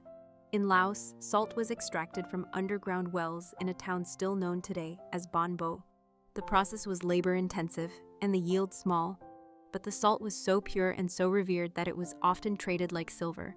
Even in regions with abundant rainfall and fertile land, salt remained essential for preserving fish, meat, and vegetables. Without it, food spoiled, trade collapsed, and communities withered. In Korea, traditional salt making involved letting seawater filter through beds of gray clay, absorbing minerals, and then evaporating the brine in heated pans. The result was a delicate salt rich in trace elements, prized for its flavor and medicinal qualities. Korean farmers considered salt not just a commodity, but a living element of the earth, something to be respected. As you lie still and drift deeper, imagine a quiet village by the sea, steam rising from wooden salt pans, smoke curling into the sky, the rhythmic sound of clay lids being lifted. Imagine an emperor inspecting his ledgers, a revolutionary scooping up salt from the shore, a monk placing crystals beside a shrine. Salt connects them all. It travels across time, not with noise or glory, but with steady necessity. It waits, quietly, in the stories left behind, in clay pots, in salt wells, in whispered rituals. And tonight, it stays here with you, soft and silent, as you fall asleep. As the journey through salt's subtle but powerful influence nears its quiet conclusion, we begin to reflect on the breadth of its reach and the depth of its importance. Salt, though silent and seemingly simple, touched nearly every thread of ancient economic systems, from the humblest fishing villages to the grandest imperial courts. Now, as our thoughts settle like fine grains drifting through time, we find ourselves in medieval Europe, where salt took on new forms of political power and became a cornerstone of both survival and control. In the heart of Europe, towns like Salzburg in modern-day Austria earned their names and fortunes from the mineral. Salzburg literally means salt fortress, and its hills were rich in deposits of rock salt, which was mined from the depths of the earth. Salt caravans wound their way through the Alps, guarded and taxed at various checkpoints, and the wealth it brought helped fund churches, markets, and even the foundation of universities. Salt enabled the rise of merchant classes in places like Venice and Genoa, whose ships not only brought spices and silks, but often carried salt as a core part of their cargo. The sea routes for salt became lifelines that sustained cities and entire economies. Venice, for instance, managed to secure a monopoly over salt production in parts of the Adriatic Sea. With this, they could trade salt across the Mediterranean in exchange for grain, timber, or gold. Salt was not just profitable, it was a tool of diplomacy. Treaties were signed over access to salt pans, and wars were sometimes shaped by attempts to control it. In France, the infamous gabelle, salt tax, became one of the most hated levies in the kingdom. Instituted by the monarchy, it required that all subjects over a certain age purchase a fixed amount of salt per year, regardless of need. The tax was disproportionately heavy on the poor, and because salt was vital for preserving food, avoiding it wasn't an option. The gabelle bred widespread resentment and contributed to the tensions that would eventually erupt in the French Revolution. Smuggling salt became an act of quiet defiance, with entire families involved in passing salt across forbidden borders at night, often at great personal risk. In England, salt production was centered in places like Cheshire, where brine springs provided a steady source of saline water. The salt towns developed unique systems of rights and laws around their production. Workers in salt houses, known as wallers, would boil down brine in large lead pans, with thick clouds of steam rising through the rafters. These places smelled of minerals and smoke, and the rhythm of labor was determined by the long boil times needed to reduce the liquid. The finished salt was pressed into molds, dried, and stacked like bricks, ready to be loaded onto carts or river barges. Even in the north of Europe, in places like Scandinavia, salt played an integral role in the preservation of fish, especially cod, which would be dried and salted to supply both domestic needs and the demands of far-flung markets. The trade in salted cod connected Norway, Iceland, and Greenland with Spain, Portugal, and eventually the Americas. It also allowed seafarers to voyage longer and farther, with preserved food that could survive the journey. Across all these regions, salt was not just a trade item, it shaped habits, diets, and calendars. In predominantly Catholic Europe, religious practices required abstaining from meat on certain days. This made salted fish a vital part of the religious economy, one that affected both agricultural cycles and international commerce. In monasteries, salt was often stored in locked vaults, guarded not as a delicacy, but as a necessity. It was used to preserve vegetables in root cellars, to cure hams for winter, and to keep butter fresh in the absence of refrigeration. Salt was also a healer. Mixed with herbs or ashes, it became an early medicine used to clean wounds or treat infections. It was sprinkled into the water of newborns or over the beds of the sick, believed to drive away spirits and decay. Its role in hygiene and health was deeply embedded in folk knowledge, passed on in whispers and rituals. And so we find, in the closing of this journey, that salt was never merely a white crystal on a table. It was a thread through every chapter of civilization, a quiet participant in trade, in conflict, in worship, in daily life. It helped define borders, supported empires, inspired rebellion, and sustained the ordinary lives of millions. Its story is one of subtle endurance, persistent presence, and humble might. Now, as your breathing slows and your body sinks into stillness, let your mind drift with this final thought. Salt, so small, so quiet, carried the weight of nations. And it did so without needing glory, without needing praise. Just like time, just like sleep, it did what needed to be done. May your rest tonight be long and gentle, like the ancient tides that brought salt to shore, again and again, without end. And that brings us to the end of our quiet journey through the forgotten legacy of salt, a mineral so simple, yet so deeply woven into the survival, the power, and the daily lives of ancient civilizations. Now, let us turn the page to another silent chapter of history. In the next story, we'll gently explore the history of early Buddhist monasteries, how peaceful communities of monks once shaped spiritual paths, cultural exchange, and even early education, all through lives of quiet discipline and devotion. As always, may your night be calm, your breath steady, and your dreams slow like the footsteps of monks through shaded courtyards. Good night. Before the hum of machines, before even the bustling chants of great city temples, there were paths, narrow, dusty, quiet, leading into groves where men walked barefoot with bowls in hand, and silence in their hearts.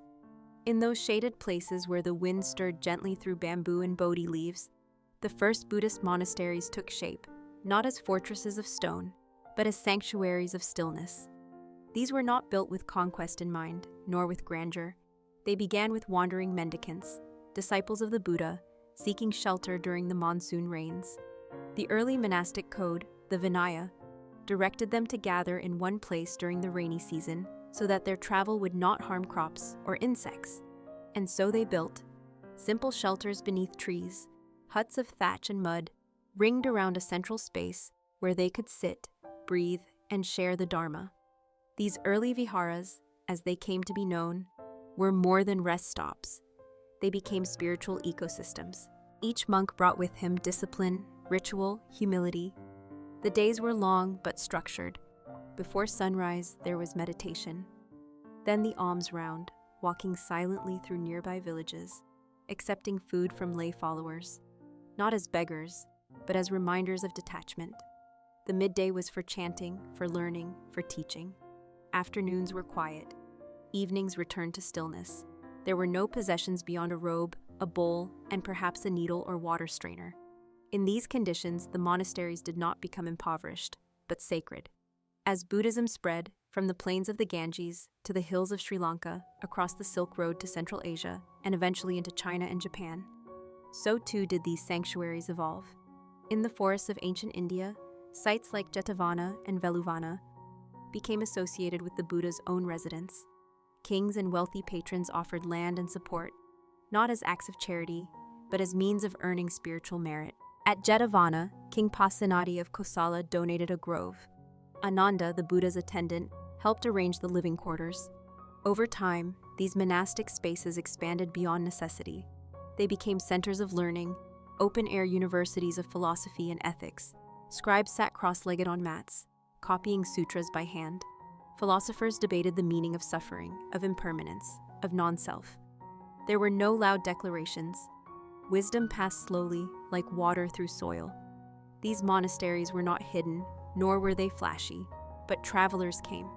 Pilgrims, kings, traders, and seekers. Some stayed for a night, others for life. The rules were strict, but not harsh. The Vinaya taught restraint, not punishment. If a monk broke a rule, he confessed to the Sangha. There was no hierarchy of judgment, only correction and reflection. In their design, the early monasteries reflected the rhythms of nature, built around courtyards, shaded by trees, facing east to greet the rising sun.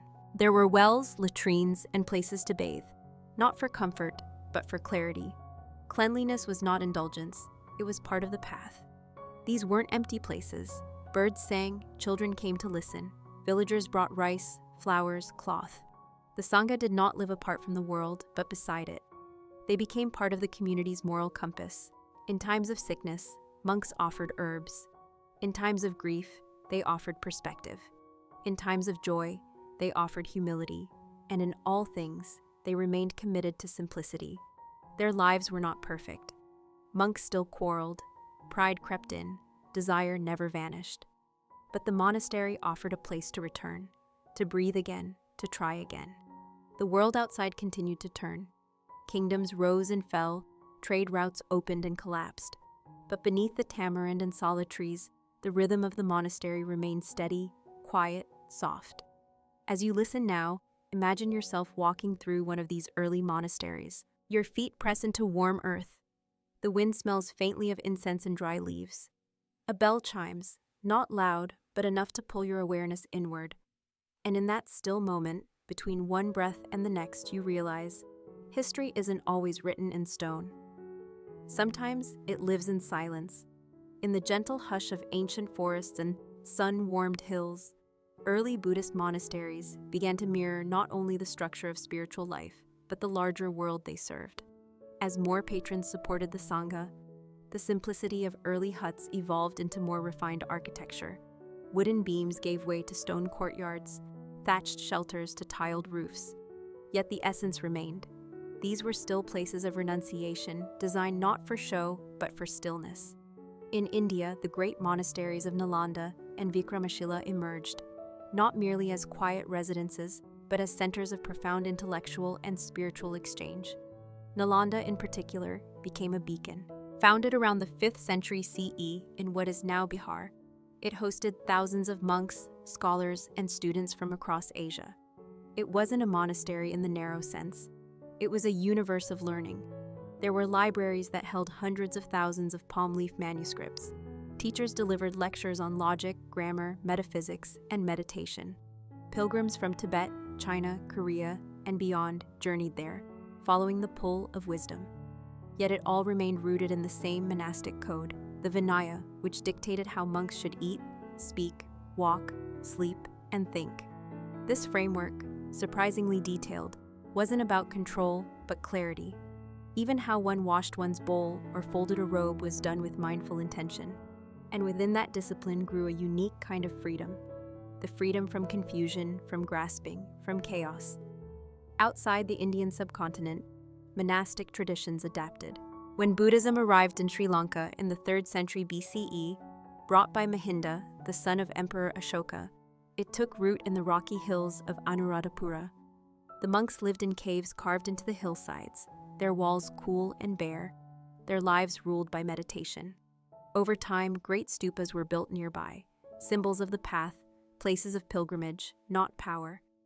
In Burma and Thailand, monasteries, known as Wat, rose near village centers.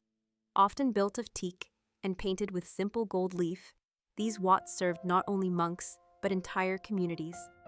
Children were taught there, elders came for counsel, rituals marked life's thresholds, birth, death, and all the quiet moments in between. In China, the monastic system merged with Confucian order and Taoist subtlety. During the Tang dynasty, monasteries became self-contained worlds: temples, kitchens, herb gardens, libraries, meditation halls, even mills and water wheels. Here, Chan Buddhism, later known as Zen in Japan, took root. The teachings became more direct, less reliant on scripture, more on sudden insight. Yet the foundation remained monastic. In one Chan monastery, silence might last days. The act of sweeping a floor could be a meditation. A single clink of a teacup could become the sound of awakening. In Japan, monasteries climbed into the misty mountains. There, Zen monks practiced zazen, seated meditation, for hours, days, lifetimes. The architecture reflected austerity, clean lines, open spaces, minimal ornamentation. Gardens were designed not for beauty, but for contemplation, stones placed with intention, gravel raked like ripples of the mind. Though the details varied across regions, a quiet thread connected them all. Buddhist monasteries were never meant to dominate the landscape. They were meant to blend into it, to remind the viewer not of power, but of presence. To walk through a monastery gate was to walk inward, into the realm of observation, slowness, and deep time. Daily rituals shaped life in these places.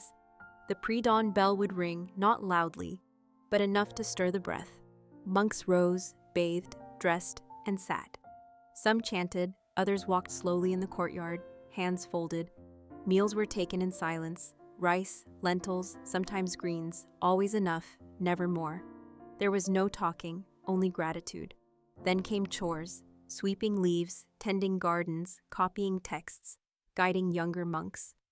No act was small, everything was part of the path. In the afternoon there were teachings. A senior monk might read a passage from a sutra, then speak, softly, without embellishment. Questions followed, though often there were no answers. Only more questions. The purpose was not to arrive, but to remain curious.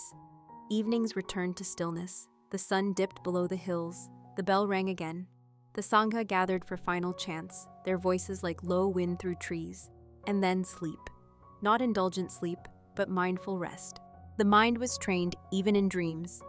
Through all this, the monastery endured as a rhythm, not a building. It was the shape of time, carved gently into the lives of those who sought peace without escape, wisdom without noise. As you drift now, imagine that rhythm folding over you, slow, patient, forgiving. As the centuries unfolded, early Buddhist monasteries continued to grow, not only in size, but in their spiritual and cultural importance. What began as small, secluded forest dwellings gradually became intricate sanctuaries of learning, healing, and quiet societal influence. These monastic institutions were not just places of escape, but became deeply woven into the rhythms of the civilization surrounding them.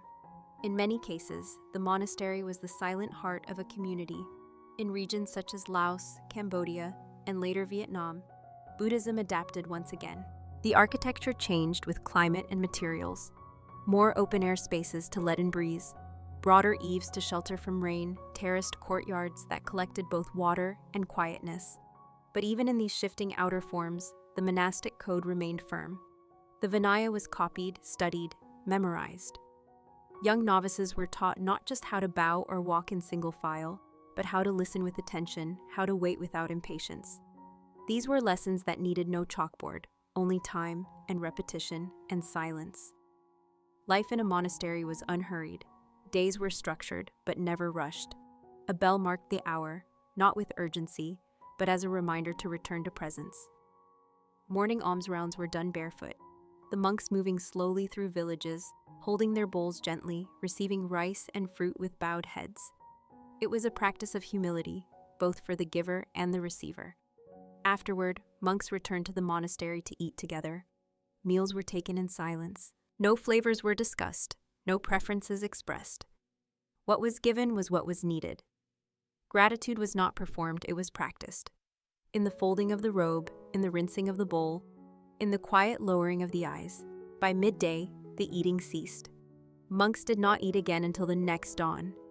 Afternoons were devoted to study, maintenance, and meditation. Some copied scriptures onto palm leaves.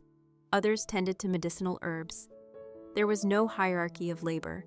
Sweeping leaves held the same value as reciting verses. What mattered was the mind behind the motion. And in the evenings, as twilight deepened, monks gathered for chanting. The sounds were low, almost a hum, like wind moving through old trees. These chants were not just rituals. They were rhythms that anchored the heart. Words repeated over years became more than sound. They became soil from which stillness could grow. In regions like Tibet, the monasteries were even more physically remote, clinging to the cliffs, gazing over valleys of snow and sky. Here, monastic life was a test of endurance. The cold, the altitude, the isolation, all served as mirrors, reflecting the mind's restlessness, asking it to settle. Tibetan monks added their own flavor to tradition.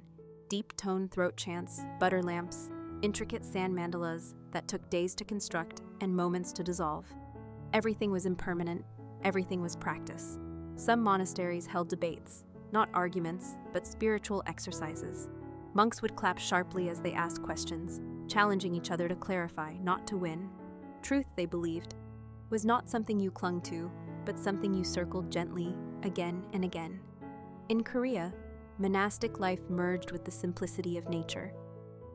Temples were built beside rivers, under pine trees, within walking distance of mist-covered peaks. Silence was not imposed, it was absorbed. Even the birds seemed to chirp more softly there. In the Zen tradition, popular in Japan and Korea, meditation was the center. Monks sat for long hours in silence, facing a blank wall, breathing, watching. They learned to see the mind not as an enemy, but as a cloud, drifting, shifting, slowly thinning. There were no rewards, no milestones. The path was walked for its own sake. Over time, monasteries served other roles.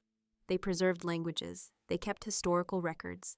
They housed the sick, fed the poor, taught orphans. Yet even in these acts of service, the monastery asked for nothing in return. It was a presence, not a product. A space carved out of time, a place where the world's noise was replaced by stillness. And in this stillness, something happened, not dramatic, not loud, but lasting. A shift, a breath, a remembering of what it means to simply be. As you breathe now, slowly and softly, imagine the sound of wind moving through bamboo, the hush of robes in morning light, the steady heartbeat of a bell echoing across stone.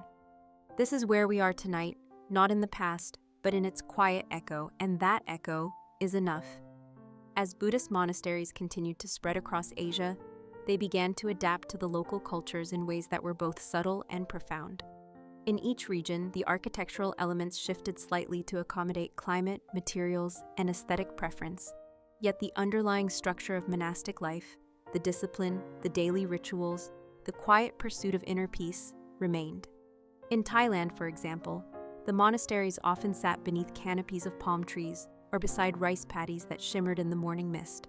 Here, temples were painted in vivid gold, with sweeping roofs and dragons coiled along staircases. But within those ornate halls, the rhythm of monastic life unfolded, just as it had for centuries. Novices rose before the sun, robes draped across their shoulders, and began their day with chanting. The Pali verses echoed softly in the stillness, their cadence smoothing the transition from sleep to wakefulness. Then came the alms round, a slow, silent walk through the village, where locals awaited with rice, bananas, and sometimes a quiet bow. It was not charity, it was an exchange. The villagers gave food, and the monks gave presents, a living reminder of simplicity and mindfulness. After the meal, study began, not rushed or crowded, but paced in accordance with the breath. Young monks read from ancient palm leaf manuscripts, or listened as elders recited the Jataka tales, stories of the Buddha's previous lives, each tale a parable wrapped in gentle imagery. Some spoke of kings and animals, others of forests and famine. But always, the moral returned to compassion, patience, humility. These lessons were not meant to be memorized and forgotten. They were to be absorbed like dew into earth. As the sun reached its peak, silence deepened. Monks retreated to their cells or to shaded spots in the forest to meditate. The midday heat was not a distraction, it was part of the practice. In the stillness of sweat and sun, they learned to sit with discomfort, to breathe through it, to see it not as suffering, but as sensation. Even insects became part of the meditation, ants crawling across toes, mosquitoes humming in ears. The monks did not flinch. They observed, watched, returned to the breath. In the afternoon, chores resumed. Brooms swept softly across stone courtyards. Buckets were filled at wells. Laundry was washed by hand. The monastery sustained itself not through luxury, but through rhythm. Every action was deliberate. No one hurried, and no one dawdled. This balance between effort and ease was the quiet genius of monastic life. Evening brought community again, not with feasting or noise, but with shared silence. Monks sat together, backs straight, eyes half closed, breathing in unison. The air was thick with incense and calm. And as dusk melted into night, the final chants began. Low, rhythmic, ancient. They rolled out like waves against time, carrying with them the hopes, the weariness, the longing for peace of all who came before. Sometimes visitors arrived, not tourists, though in later centuries they would come, but lay people seeking guidance or refuge. They came with questions, with grief, with uncertainty, and they were received not with advice, but with presence. A monk might offer a parable, a line of verse, or simply sit beside them. No judgment, no urgency, just space. And that, often, was enough. In time, these monasteries became sanctuaries, not just for individuals, but for culture itself. During times of war or famine, when kingdoms collapsed and rulers changed, the monasteries remained. They became keepers of language, of memory, of dignity. Scrolls were hidden in clay jars, statues were buried, teachings whispered in caves, and through it all the bell still rang, the breath still moved, the monks still walked, barefoot and unshaken, into each day. Even now, centuries later, many of these monasteries still stand. Not always as they were, some are ruins, others are museums, but their essence lingers. In the rustle of leaves, in the stillness of a room, in the simple act of sitting and breathing and being. And so, as you lie here, listening in the quiet, imagine a monastery deep in the forest, a candle flickering, a bell echoing, a monk sweeping leaves with slow, steady hands, and let that image carry you softly toward sleep. As time passed and the teachings of the Buddha flowed across more distant lands, the monastic tradition adjusted once more to meet the landscapes it encountered and the people who received it. In the mountain valleys of Tibet, where snow blanketed the earth and winds howled against stone walls, Buddhist monasteries became sturdy, high-altitude sanctuaries. These structures, built with thick walls and small windows to keep out the cold, often perched like silent watchers on cliffs and ridgelines. Inside, warmth came not just from fires, but from community, from rituals steeped in time. Monks in deep maroon robes would gather before dawn, their breath fogging in the cold air, and begin their day with the low hum of mantras. The sound, steady and deep, seemed to blend into the wind, echoing across the peaks. Here, the daily schedule resembled those found in the warmer monasteries. but the rhythm had a different texture. The climate demanded adaptation, more time spent indoors, more emphasis on endurance and stillness. Monks practiced visualization meditations, imagining warm light spreading through their bodies, a skill taught over centuries to help withstand the chill. Meals, often based on barley and butter tea, were simple but filling, and while the outside world was harsh, the inner world remained a place of refuge and focus. Monasteries also served as centers of learning. In Tibet, the tradition of debate flourished, not debate in the Western sense of conflict, but as a method of sharpening understanding through structured dialogue. Young monks would stand in courtyards, clapping their hands to emphasize questions, while others sat cross-legged, responding with calm precision. It was a dance of thought, performed under the open sky, and watched silently by elders seated nearby. The monastery was not just a home for monks. It was a guardian of knowledge, shelves lined with hand-copied texts, sometimes wrapped in cloth or kept in wooden boxes, held centuries of philosophy, science, ethics, and prayer. In times of political unrest or invasion, these texts were carried across borders, hidden in caves, preserved at great personal risk. In this way, the monastery became more than a religious institution. It became a cultural ark, protecting the spirit of a people. Across the Himalayas, in Nepal and Bhutan, similar traditions thrived, each adapted to local customs, yet grounded in the shared discipline of the monastic path. Some monasteries were remote, requiring days of walking to reach. Pilgrims made the journey slowly, stopping to spin prayer wheels, to leave offerings of butter lamps, to listen to the wind. When they arrived, they were welcomed not with fanfare, but with presence. A bowl of soup, a quiet place to sleep, and the comfort of shared silence. It is in these small gestures that the monastic life truly revealed itself, not in grand teachings or miracles, but in the way a monk folded a blanket, in the rhythm of a bell rung at dusk, in the silence that fell between words. Life in the monastery was not easy, nor was it dramatic. It was repetitive, slow, intentional, and in that repetition a kind of wisdom grew. A wisdom that did not shout or shine, but whispered gently into the bones. Even today, in the 21st century, these mountain monasteries continue their work. Tourists sometimes come with cameras and curiosity, but the heart of the place remains unchanged. A young novice learning his first chants, an old monk sipping tea before morning prayers, snow falling gently on a stone courtyard, and somewhere, in the hush between breaths, the quiet endurance of a tradition that began with one man under a tree and now echoes across mountaintops and centuries alike. So as your eyes grow heavier and your body sinks deeper into the comfort of rest, imagine yourself in one of those monasteries, wrapped in warmth, surrounded by stillness. The wind outside whispers softly against the stone walls, and within, the rhythm of the day slows to a breath. And in that breath, you are safe.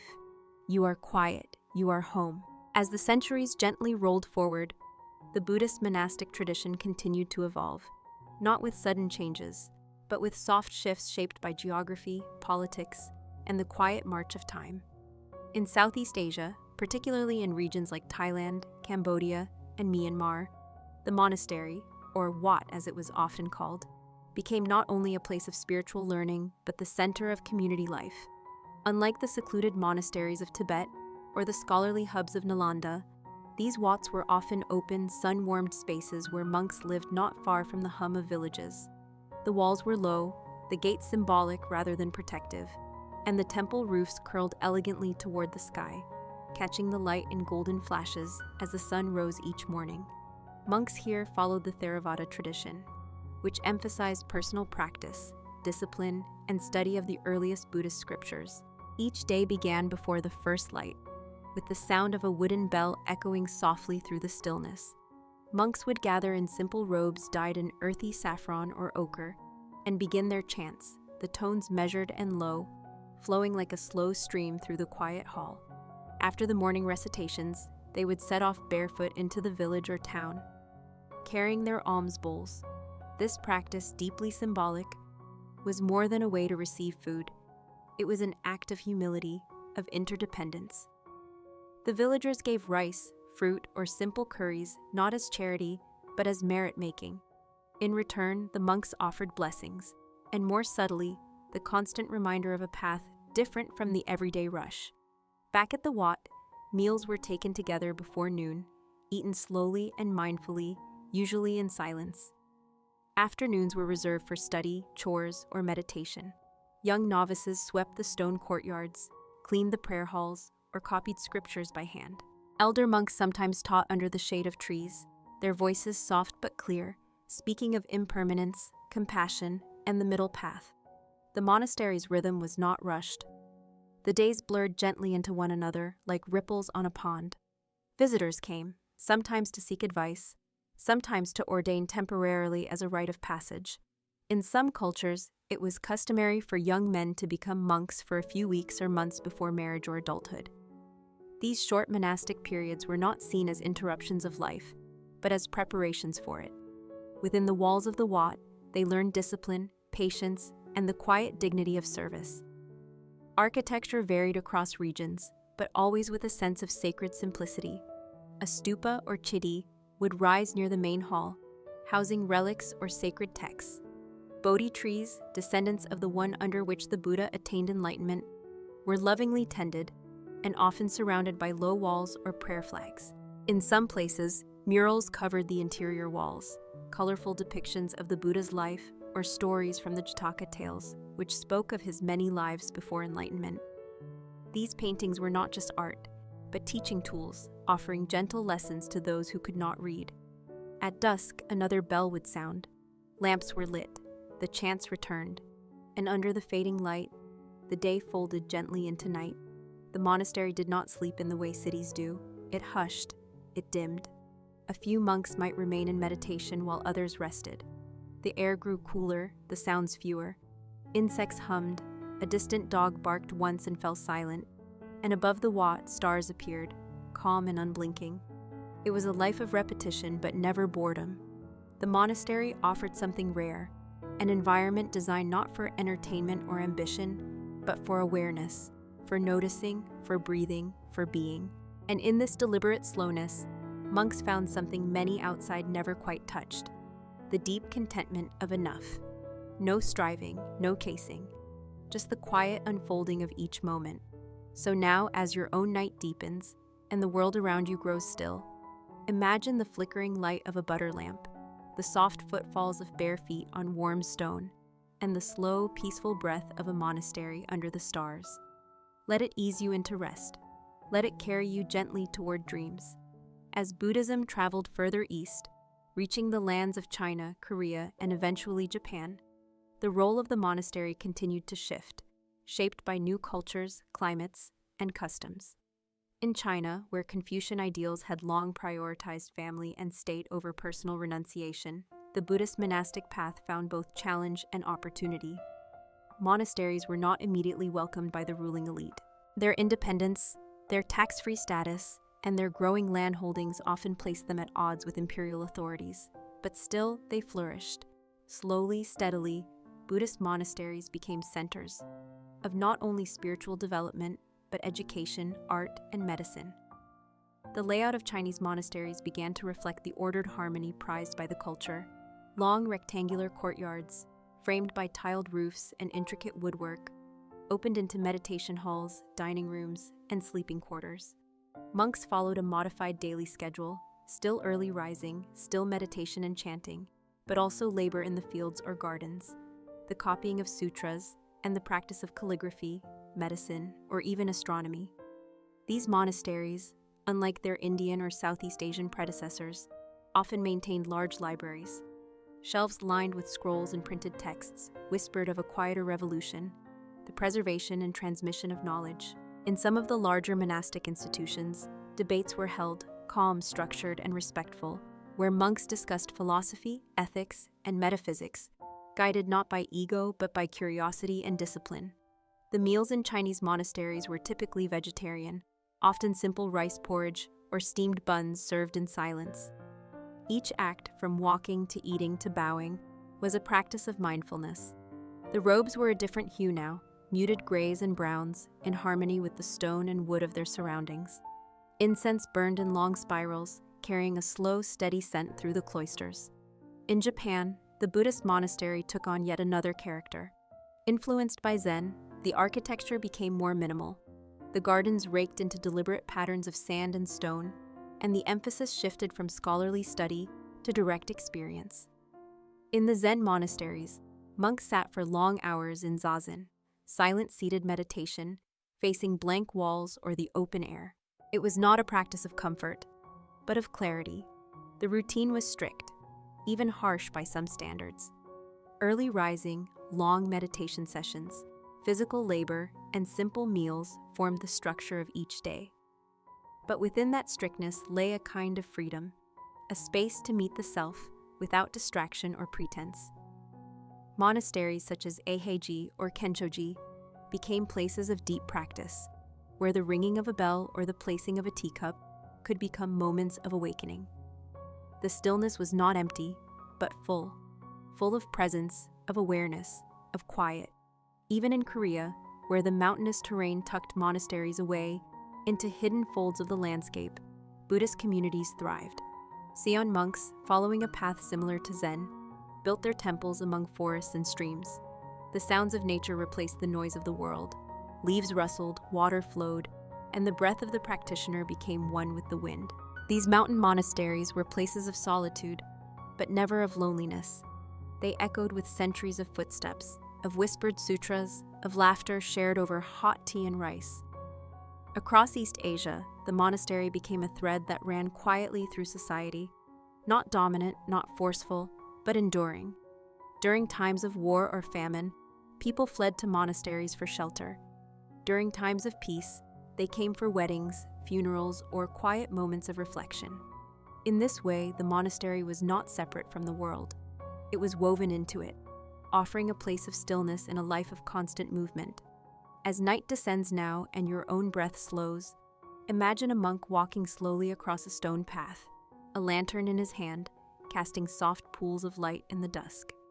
Imagine the sound of a bamboo flute echoing softly in the hills, the hush of wind through pine trees, and the rustle of a robe against wooden floorboards. This is the rhythm of monastic life, and perhaps, for now, it can be the rhythm of your dreams. As Buddhism took root in Tibet, the nature of monasteries evolved once more. High in the Himalayan plateaus, where the air was thin and the mountains watched silently over valleys dusted with snow, Tibetan Buddhist monasteries emerged as vibrant centers of both spiritual training and regional power. These were not small, hidden hermitages tucked away in forests, but often massive, fortress-like structures perched on hillsides or mountain ridges, painted in red, gold, and white, their golden rooftops catching the morning light like quiet crowns of devotion. The interiors of these monasteries were richly decorated. Elaborate thangka paintings lined the walls, colorful mandalas adorned the altars, and prayer flags fluttered outside, carrying silent mantras into the wind. Monks in crimson and saffron robes walked the halls, their footsteps soft on the worn stone floors, often engaged in rituals passed down through generations. The monastic routine here combined strict scholastic discipline with deeply ceremonial practices. Long hours were spent memorizing texts, learning the intricacies of debate, and performing complex rituals that included chanting, drumming, and the use of traditional instruments like horns and bells. Tibetan monastic debate was unique, a dynamic physical form of inquiry where one monk would clap sharply while posing a question, and the other responded with reasoned arguments. This method was both intellectual and theatrical, designed to sharpen the mind while keeping the spirit engaged. The daily rhythm also included early morning pujas, where monks would gather in great assembly halls lit by yak butter lamps, the thick scent lingering in the air as voices rose in deep, resonant chants. Meals were simple: tsampa, a roasted barley flour, mixed with butter tea to provide warmth and sustenance in the cold climate. The role of the monastery in Tibetan society extended far beyond spiritual matters. Monasteries served as schools, libraries, centers of art and medicine, and even political advisors in theocratic governance. Some were home to hundreds of monks, others just a handful, but all were vital to preserving Tibetan culture, especially as external forces over time threatened to erase it. The landscape shaped the life. Steep paths, narrow passes, and sweeping plains kept monasteries isolated and self-sufficient. Young boys, often sent by their families at an early age, grew up within these walls, learning to read, chant, meditate, and serve. The bond among the monks was one of shared stillness, of rituals performed together under stars, of long silences broken only by the slow turning of prayer wheels or the low hum of mantras whispered under breath. Pilgrims would journey for days, even weeks, to visit these sacred sites, spinning wheels of copper or stone, bowing with folded hands, or prostrating themselves fully on the ground with each step. The presence of these visitors did not disturb the silence of the monastery. Instead, it became part of it, a larger rhythm where devotion moved through valleys like a steady wind. In more remote regions, hermit monks lived in solitude, meditating for months or even years in caves, wrapped in wool, facing the vast sky in unwavering stillness. These solitary practitioners, though far from the monastery's walls, were part of its spirit. They carried the flame of inner discipline and unshaken presence, just as the central monks tended the outer rituals and teachings. Together, they wove a fabric of devotion that stretched across generations. The sounds of Tibetan monastic life, chanting drums, bells echoing against mountains, prayer flags snapping in the wind, created a soundscape that lulled the world into a different rhythm, a slower rhythm, a deeper one. And in that stillness, there was something enduring, something eternal. Even now, long after the sun has set, imagine a monastery high in the mountains, its lights faint in the mist, its chants carried softly through the air like lullabies for the earth. Let your thoughts walk those stone halls, feel the silence of the snowy peaks, and rest in the simplicity of breath and prayer. This too is history. This too is rest. As Buddhism gradually traveled eastward into China, the structure and purpose of monasteries shifted once more, blending with new cultures, philosophies, and landscapes. The first Buddhist monks to arrive in China encountered not only a vast and diverse population, but also deep-rooted traditions in Confucianism and Taoism. Rather than replace them, early Buddhist communities quietly wove themselves into the existing tapestry, finding harmony in difference. Monasteries began to appear near rivers, at the base of misty hills, or nestled within forests of pine and bamboo. These settings, often chosen for their natural tranquility, were considered conducive to meditation and spiritual discipline. Chinese Buddhist monasteries grew in size and complexity. Their courtyards were often built with symmetry in mind, lined with covered walkways, stone lanterns, and fragrant gardens of plum blossoms and chrysanthemums. Bells hung from temple roofs and rang gently in the breeze, a reminder of impermanence and presence. Inside, wooden halls held statues of the Buddha and Bodhisattvas, their calm gazes watching over both monk and visitor alike. The architecture emphasized stillness and humility, with stone paths worn smooth by centuries of quiet footsteps. The monastic day followed a consistent rhythm, beginning before dawn. Monks would gather to chant the morning sutras, the sound rolling like a low wave through the temple grounds. Meals were taken in silence, often consisting of steamed rice, simple vegetables, and tea.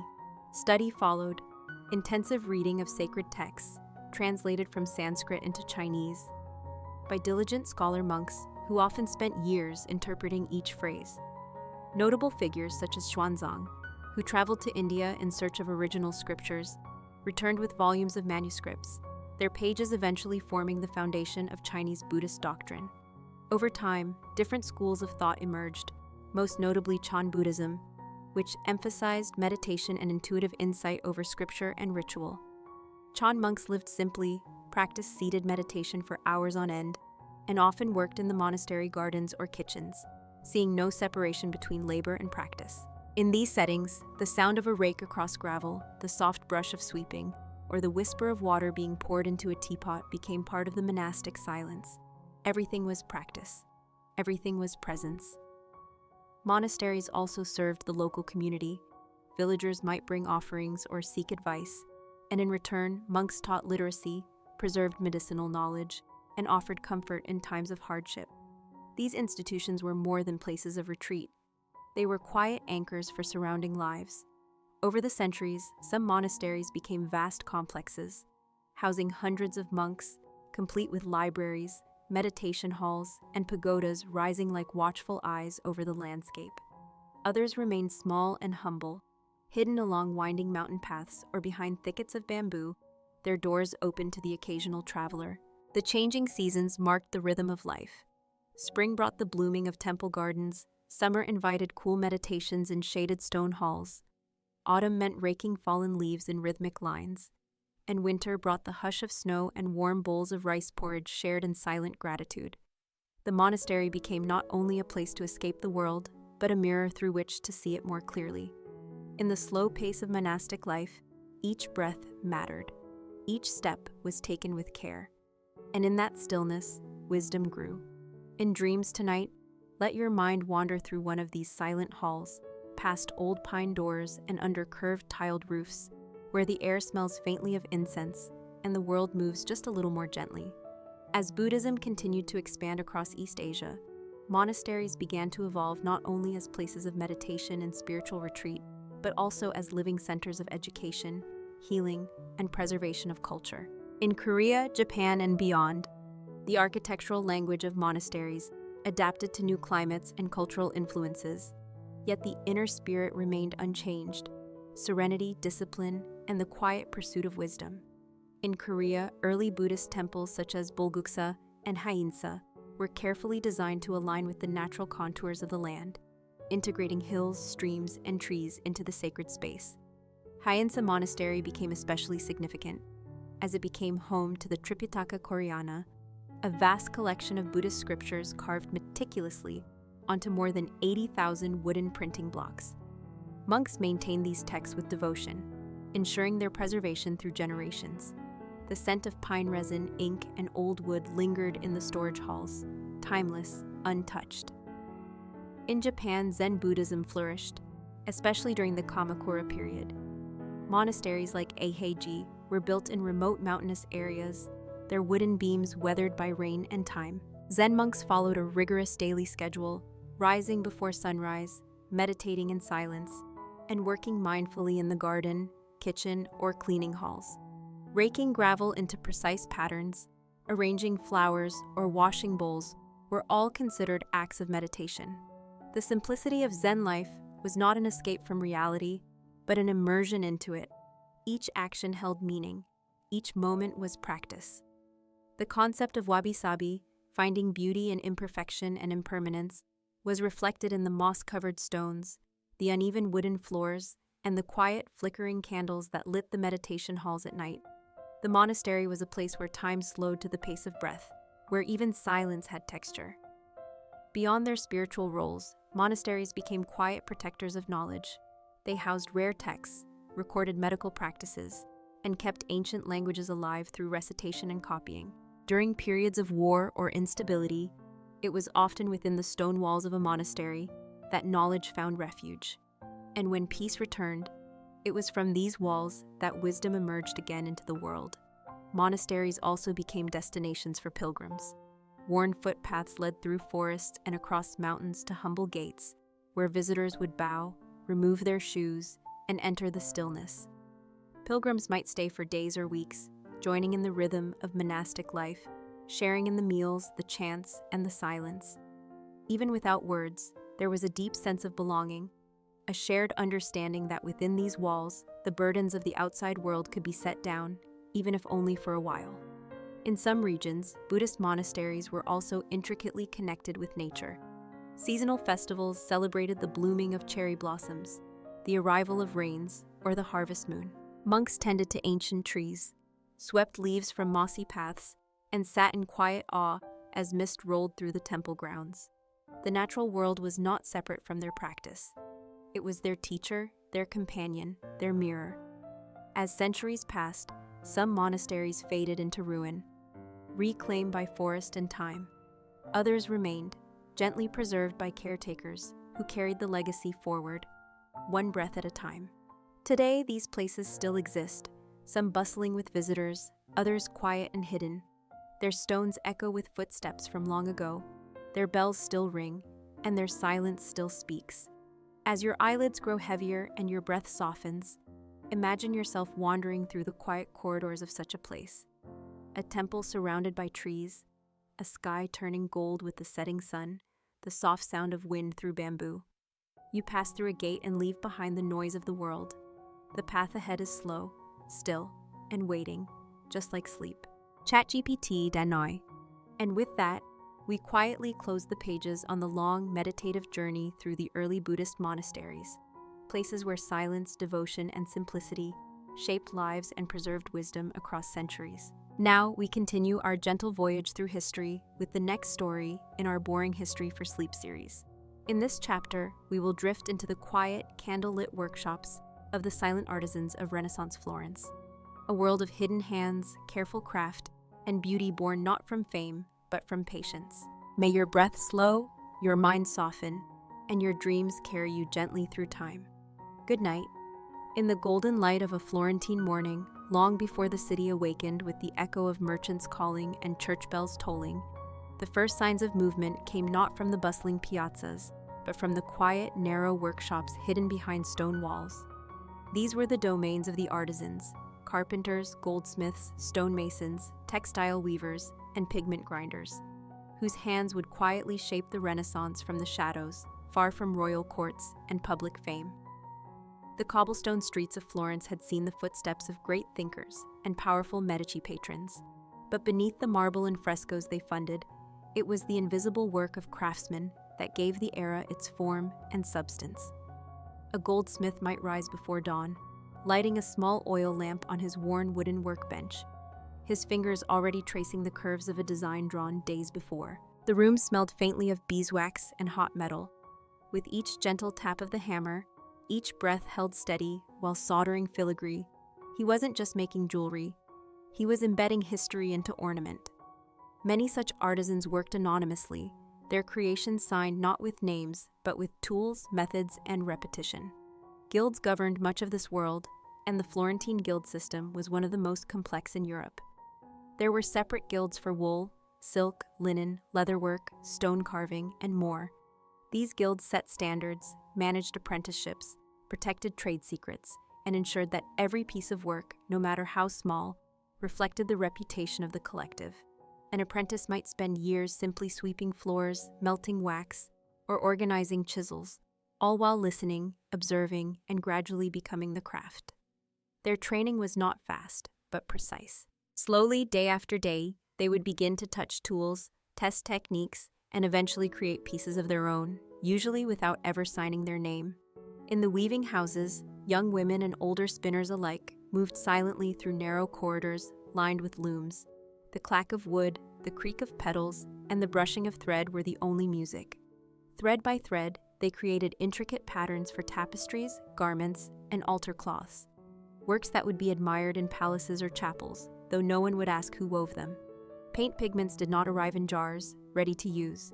They were made by hand, often by the assistants and workshop boys of painters and manuscript illuminators. Grinding minerals into powder, mixing them with oil or egg yolk, testing color on scraps of parchment, this was slow, patient work. A single shade of ultramarine might take days to prepare, extracted from crushed lapis lazuli, imported from faraway mines in Afghanistan, costing more than gold. And yet, there were boys who did this, unrecognized, knowing only that their labor allowed a master to bring the Virgin Mary's robe to life on plaster. Not all work was quiet, but even noise held rhythm. In a stonemason's yard, the chisel met the marble with metronomic precision, chipping away what was not needed. These artisans studied the stone like a language. They could feel its mood through vibration. A single block might become a column base, a fountain's edge, or part of a chapel's arch. No one would know which hands shaped which curve, and still they worked, devoted, tireless, and invisible. In every alley, behind every plain wooden door, a different craft took form. Leather workers dyed hides in vats that stained their hands for weeks. Bookbinders folded folios with fingernails, stitched spines with fine linen thread. Candle makers poured tallow into molds, while whispering about new techniques to reduce smoke. Their creations filled the homes of merchants, the sanctuaries of churches, and the markets that pulsed with daily life. And yet, these artisans did not seek acclaim. Their reward was in the repetition, the slow mastery of movement, the unspoken pride in seeing their work used, touched, or passed down. For every celebrated masterpiece of the Renaissance, there were 100 quiet details crafted by unnamed hands: frames, fixtures, furniture, drapery, locks, hinges, scrollwork, and subtle carvings that held meaning only for those who noticed. Their legacy is not in signatures, but in substance. In every cathedral column that stands straight, in every gilded edge that still gleams centuries later, their story remains, silent, sturdy, and eternal. And as you drift deeper into rest, let your breath match the steady rhythm of those forgotten tools. Let your thoughts soften like the fading echo of footsteps in a stone workshop, and know that even the quietest lives can shape the most enduring beauty. Beneath the vaulted shadows of Florence's rising architecture, as stone met sky in domes and spires, the lives of silent artisans unfolded in near invisibility. They were not the subjects of grand portraits, nor the recipients of royal decrees, but they were, in their own way, custodians of a quieter kind of greatness. They rose before the sun, when the streets were still hushed, and only the faint rustling of river winds disturbed the silence. In this hour, their craft began, not for show, but out of habit, duty, and often devotion. The fresco painters, whose names rarely appeared beside the art, often worked on scaffolds in cold chapels, kneeling, reaching, and balancing while the dampness of wet plaster clung to their lungs. They had only a brief window each day, while the plaster remained fresh enough to absorb pigment, to bring to life entire heavens, saints, and stories on ancient walls. Their brushstrokes had to be sure, swift, and final. There was no time for ego, only precision.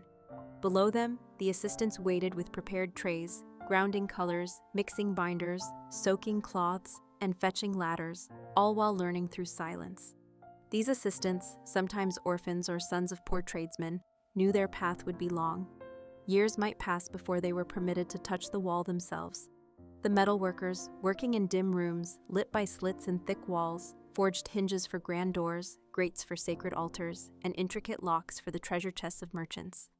The room often echoed with a soft clang, the hiss of cooling iron, and the occasional murmured curse when a mold failed. Their creations were built to last, not to impress. Even today, if one walks the hidden corners of Florence, one might see an iron ring embedded in stone, or a door knocker shaped like a lion's face. And behind these objects lies the story of a man whose name was never remembered, but whose work endures. In the bakeries and kitchens that served these workshops, another form of silent artistry thrived. Women and boys rose early to knead dough, stoke ovens, and prepare midday meals for the men at work. Their hands were flour-dusted, their backs often aching, but their timing was exact. A stew left too long would burn, a loaf forgotten would harden. There was no applause, only rhythm, and yet their labor made the day possible. During feast days, special breads were shaped with intricate patterns, blessed by clergy, and placed in altars as offerings, all crafted quietly by hands that would never be seen. The tapestry rooms offered a different kind of quiet. In long halls where light filtered through linen curtains, the weavers sat in rows, their eyes focused, their fingers threading shuttle after shuttle. Unlike painting, where a mistake could be covered, tapestry was less forgiving. A missed knot or wrong color thread might only be discovered days later, buried deep in a complex pattern. And so they worked slowly, counting under their breath, humming to themselves or listening to the quiet snores of a nearby apprentice who had fallen asleep beside the loom. Some weavers sang prayers in low voices, believing their blessings were woven into the very fabric. The woodcarvers, tucked into alcoves with thin blades and thicker patience, shaped saints and mythic beasts from cypress and walnut. The scent of wood chips lingered in their hair. With careful hands they carved altar fronts, choir stalls, and doorways, each figure telling a story without words. A misstep with the blade could split a whole panel. And so they moved slowly, breathing with the grain, as though the wood whispered where it wanted to be cut. In these workshops, conversations were sparse. The language was the clink of tools, the rhythm of repeated motion, the shared glance when a task was well done. Gossip was rare, but respect was earned not through loud boasts, but through steady work. In Florence, a master did not shout instructions, he simply demonstrated. And if the apprentice was wise, he watched closely. Lunches were often taken in silence, on stone steps warmed by the sun, or beneath archways where pigeons cooed above. Bread, cheese, and a bit of dried meat, eaten slowly, were enough to sustain a craftsman for an afternoon's work. No one asked for more, no one expected less. The city itself was a tapestry of these unnoticed contributions, a stone basin in a quiet courtyard, a tile pattern above a doorframe. a carving on a church pew rarely seen by the public. Each detail spoke of the hand that touched it, a mind that considered it, and a life devoted to craft without expectation of fame. These artisans believed that beauty was not for the sake of praise, but for the sake of balance, harmony, and offering. As the evening fell and the bells rang from Santa Croce or the Duomo, the tools were cleaned, the brushes washed, the looms covered. The men and women would walk home, often in the same silence with which they worked. Children would greet them, sometimes with drawings of their own, and meals would be shared under candlelight.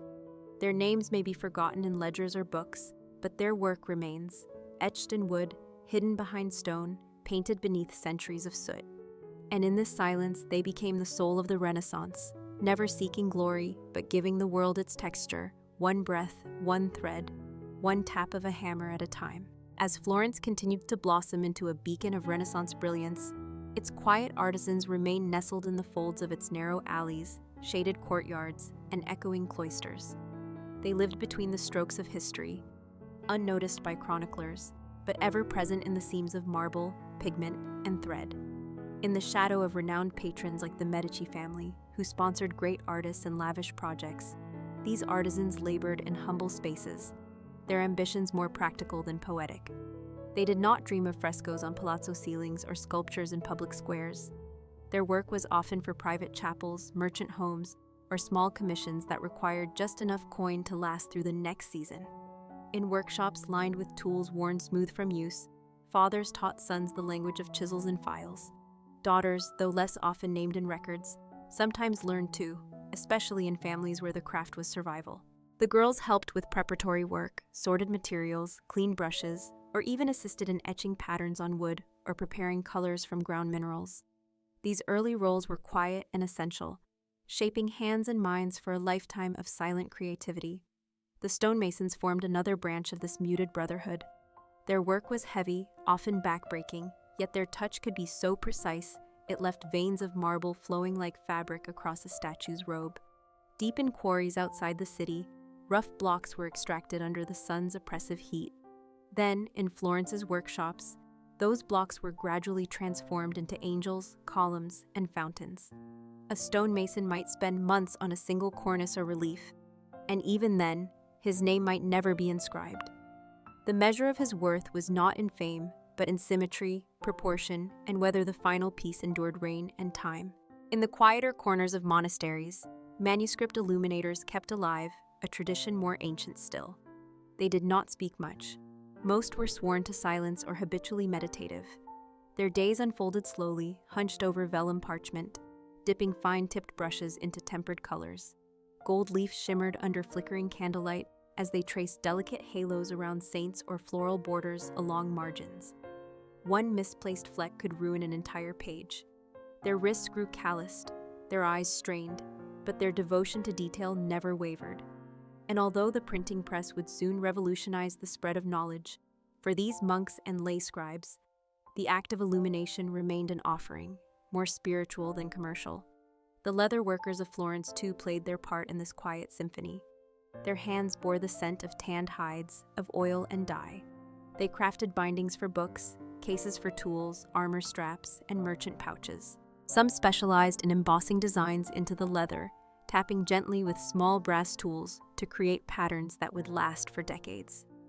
Others stitched saddles or belts with strong, waxed thread, using needles large enough to pierce skin if handled carelessly. In their small shops, the floor was often strewn with scraps, curved cuttings, discarded ends, and thin strips. Yet nothing went to waste. Even the smallest fragment might be used as a hinge, a patch, or reinforcement. These artisans knew value not in gold, but in preservation. In the marketplaces, artisans who worked in dyeing and cloth cutting brought color to the city. The dyers' guilds were strict, the processes demanding. Wool and linen had to be cleaned, soaked, and treated before ever meeting color. Dyers stood at long vats, stirring garments in steaming water mixed with crushed plants, minerals, and rare powders brought by traders from faraway lands. Indigo, madder root, and cochineal gave rise to rich blues, reds, and purples. The work was chemical and sensory, requiring both timing and instinct.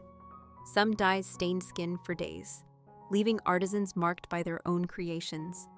And yet, the fabrics they produced, when dried and finished, were prized across Italy. They held not just color, but memory. The tailors and pattern cutters then took these fabrics and measured them with string and chalk. They sewed by hand, forming garments not for courtly extravagance, but for everyday dignity. Tunics, cloaks, aprons, and sleeves. Each cut required forethought. Every stitch had to hold under movement. These artisans often whispered measurements to themselves, talking to cloth as though it might respond with a better fit. And sometimes it did. As night fell once more, and the city's light retreated behind shutters and stone, these silent creators folded their work away. Their tools were oiled, cloths hung to dry, and lamps extinguished. They walked home again through cobbled streets, where only the echo of their steps bore witness to their day's labor. No applause greeted them. No feasts were held in their name. But in every service the city offered, in every threshold, altar, book, and robe, their presence lingered. They were the rhythm behind the music of greatness, the structure behind the facade. The silent artisans of Florence had no audience, but they left behind a world. Beyond the central trades that shaped Florence's soul, there thrived a quieter guild of workers whose names rarely appeared in records, but whose creations endured in whispers of craftsmanship. Among these were the glassmakers, whose forges breathed with quiet flames tucked away in alleys near the Arno. These artisans did not sculpt the grand stained windows of cathedrals. That glory was reserved for Venice or Milan. But they crafted humble panes, delicate beads, and utilitarian vessels. In the flicker of the kiln, they shaped molten material into fragile domes and flasks, bottles for apothecaries, and modest oil lamps. Each morning began with fire and silence. The furnaces had to be relit, the glass slowly reheated to its glowing state. The artisans stood in the shifting heat, turning rods with practiced ease, coaxing form from fluidity. A moment too soon and the piece would crumble, a second too late and it would collapse. Their rhythm was slow, meditative, unchanging. Just across the city, where the stone walls held in the echoes of hammering, the metal workers continued their patient devotion. They were coppersmiths, silversmiths, blacksmiths, each with a focus, each with a legacy passed from one set of hands to another. The silversmiths, in particular, worked on ecclesiastical commissions, chalices, crucifixes, incense burners, all destined for altar use, were engraved with care that bordered on reverence. No line was drawn without intention. Every curve and contour had to balance beauty with weight and purpose. For these men, art was not a pursuit of fame, but an obligation of spirit. The blacksmiths, meanwhile, carried the city's weight in their work. Their forges rang with a deeper tone, a steadier sound, as iron bent to their will. Horseshoes for travel, hinges for doors, grills for windows, latches and locks. Florence leaned on their strength in ways few paused to notice. The best of them could forge without spark showers, their strokes so precise the metal yielded as if in conversation. They didn't yell or boast, their trade was not showy, but when a city gate opened smoothly or a lock turned with satisfying resistance, it was because their hands had made it so. Further into the back streets, another group of workers toiled in quiet industry, the papermakers and bookbinders. Florence, being a center of trade and letters, relied heavily on these artisans. Pulp was made from discarded rags and plant fiber, beaten and soaked until it transformed into a slurry of potential. The paper was pulled with screens, dried on wooden boards, and trimmed by hand. Each sheet was a small triumph of patience, uniform yet unique, its texture speaking of its origin. Once ready, the sheets passed to the bookbinders. These artisans smelled of glue and leather, their benches stacked with blocks of unbound pages. They folded, sewed, and glued the paper into spines, wrapped them in hide or cloth, then pressed them flat beneath weighted boards. Their role came at the end of creation, yet they were the ones who preserved the whole. Their work would last longer than voices. In another quarter, perfumers worked in near total silence. Their labor required not just skill but extraordinary subtlety. Using mortars and glass vessels, they extracted scent from herbs, flowers, and even woods. Lavender, rosemary, iris root. Each had a different preparation. Some needed maceration in oils, others were distilled with slow heat. The result was tiny vials of concentrated fragrance used not just for vanity, but also to mask the odors of crowded urban life. These perfumers were chemists in disguise, combining art with alchemy. They spoke little, worked slowly, and guarded their recipes as if they were gold. And then, hidden behind convent walls or tucked into modest homes, the embroiderers stitched their magic into fabric. Their hands moved with the fluency of thought, threading silk and gold wire into altar cloths, bishops' robes, or gifts for brides. Their needles told stories in thread, sometimes scenes from the Gospels, sometimes floral borders so intricate they appeared painted. Unlike tailors, embroiderers worked flat, with their fabric taut over wooden frames. They labored in daylight and often by lamplight, their posture hunched, their fingers calloused but delicate. When their work was complete, it was rarely signed. It disappeared into the folds of history, mistaken for machine-made centuries later, though no machine could match the softness of their patience. These were the craftsmen and craftswomen who stitched Florence's unseen seams. They did not rise to prominence. Their names were not carved into marble facades, but they made the objects people touched daily, the windows they looked through, the locks they trusted, the perfumes they wore, the fabrics that brushed their skin, the books they held close. In a city remembered for its artists, it was these artisans who grounded it, who gave it texture and depth. They didn't seek recognition. Their work was their reward. And so another day passed in Florence. The bells tolled softly over rooftops, the sun faded behind tiled domes, and the tools were once more set aside. The quiet continued, one generation teaching the next how to work with dignity, in silence, and with skill. As Florence drifted through the late hours of the Renaissance, its artisans carried on in rhythms that rarely changed with the passing of seasons or the fluctuations of political power. These silent workers did not concern themselves with Medici intrigues or papal declarations. Their world was smaller, their focus more immediate, the quiet perfection of their craft, the satisfaction of a task done well. Among them were the woodworkers, whose shops smelled of sawdust and linseed oil, whose walls were lined with chisels and hand-planed boards. They were carvers of doors, builders of cabinets, and sometimes, in rare commissions, creators of ornate choir stalls for churches. Their fingers traced the grain of walnut and cypress, knowing instinctively where to cut and where to leave nature's line undisturbed. A well-made chest might take weeks to complete, each corner dovetailed, each hinge hand-forged and recessed with care. And once complete, it was often polished until the surface gleamed like a mirror, not out of vanity, but respect for the wood's history. At the edge of the city, near the fields where farmers brought their vegetables at dawn, lived another breed of artisans, the tile makers and terracotta sculptors. These men worked with clay, not marble, their hands forever caked in earthen red. They produced roof tiles by the hundreds, stacking them in neat rows, drying them in the sun before firing them in massive kilns. These tiles covered most of Florence's homes, silent guardians against wind and rain. Their utility was their beauty, but alongside this humble craft was another, more refined. In quiet workshops, terracotta was shaped into devotional figures, cherubs for fountains, or decorative medallions for villas. Unlike bronze or marble, these works were not meant to last forever. And yet some survived, buried in courtyards or tucked into niches, their expressions still gentle, still whole. It was in this balance between the temporary and the timeless that the artisans found peace. Then there were the stonecutters, not the grand sculptors who signed their names to marble saints, but the men who made Florence's bones, cutting paving stones, sharpening grindstones, shaping stair treads and lintels. Their hammers rang out in regular cadence, their chisels marking lines as straight as principles. Few noticed their work, but without them, buildings would not rise, fountains would not flow, and streets would turn to mud. In winter, when the stones grew slick and cold, they still showed up, wrapped in thick cloth, their breaths rising in mist. Their pay was modest, their work uncelebrated, but they shaped the very ground beneath the city's feet. And in an even more discreet corner of Florence, among the narrowest streets and least ornate doors, lived the candle makers. These workers, often entire families, labored over pots of tallow or beeswax, dipping wicks over and over in long rituals of repetition.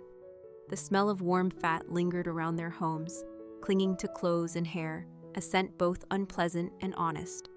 Each candle was a small promise of light in darkness, Richer patrons ordered beeswax candles, smoother, slower burning, and sweet smelling, while the poor made do with smoky tallow. But all relied on them. Without these candles, there could be no reading at night, no prayers in dim chapels, no letters written after sunset. The candle makers never worked quickly, for haste meant crooked candles, uneven burning. Their work required stillness. Their lives, too, were slow, marked not by bells or festivals, but by the rate of cooling wag. As twilight fell over Florence, another type of artisan emerged, one whose tools were not physical, but auditory. The bell founders and bell tuners. Though their work was infrequent, it was profound. To cast a bell was to capture a voice in bronze. It required mathematical precision, astronomical timing, and deep reverence. When the casting was done and the bell cooled, the tuners came with files and hammers, adjusting the pitch, chasing a sound only they could hear. And once installed, the bell did not belong to its maker. It belonged to the city. It told people when to pray, when to rise, when to fear, when to rejoice. Every time a bell rang across Florence's rooftops, it was a reminder of those silent men who had given the city its voice.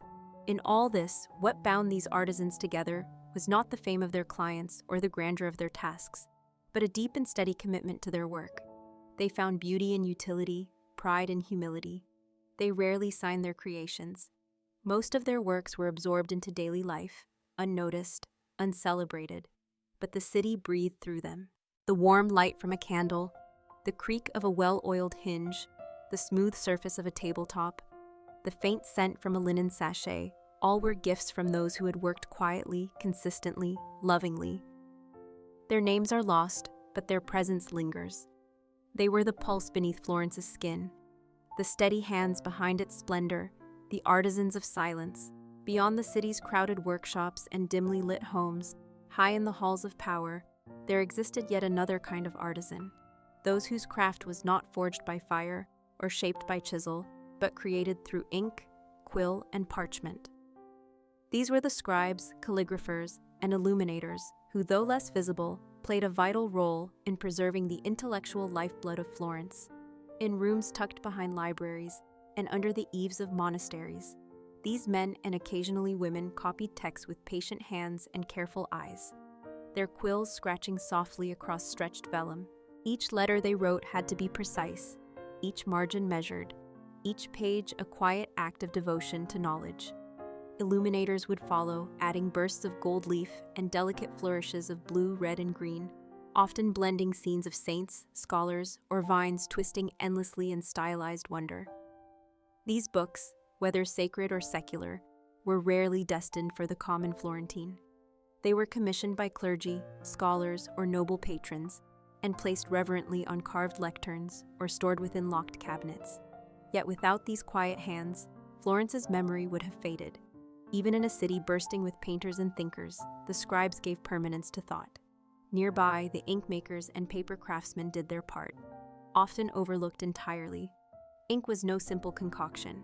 It required precise mixtures of gall, iron salts, and gum arabic, heated slowly to create a deep black that would not fade with time. The paper, too, was an art. Beaten from linen rags, filtered through fine mesh screens, then dried, sized, and burnished. When a scribe's quill touched the page, it was the end result of dozens of unseen laborers, each contributing to a single page of writing. Elsewhere in Florence, one would find the leather workers, those whose trade ranged from belts and shoes to intricate bindings for books and cases for instruments. The scent of tanned hide and heated tools was heavy in their shops. Some leather workers specialized in armor, soft but durable cuirasses for ceremonial wear, or light guards for traveling merchants. Others focused on beauty, tooled saddles, embossed journals, delicately stitched gloves. They worked by lantern light, shaping, dyeing, and pressing leather into form, careful never to let it dry too fast or stretch too little. Their tools were small but precise: bone folders, edge creasers, heated stamps.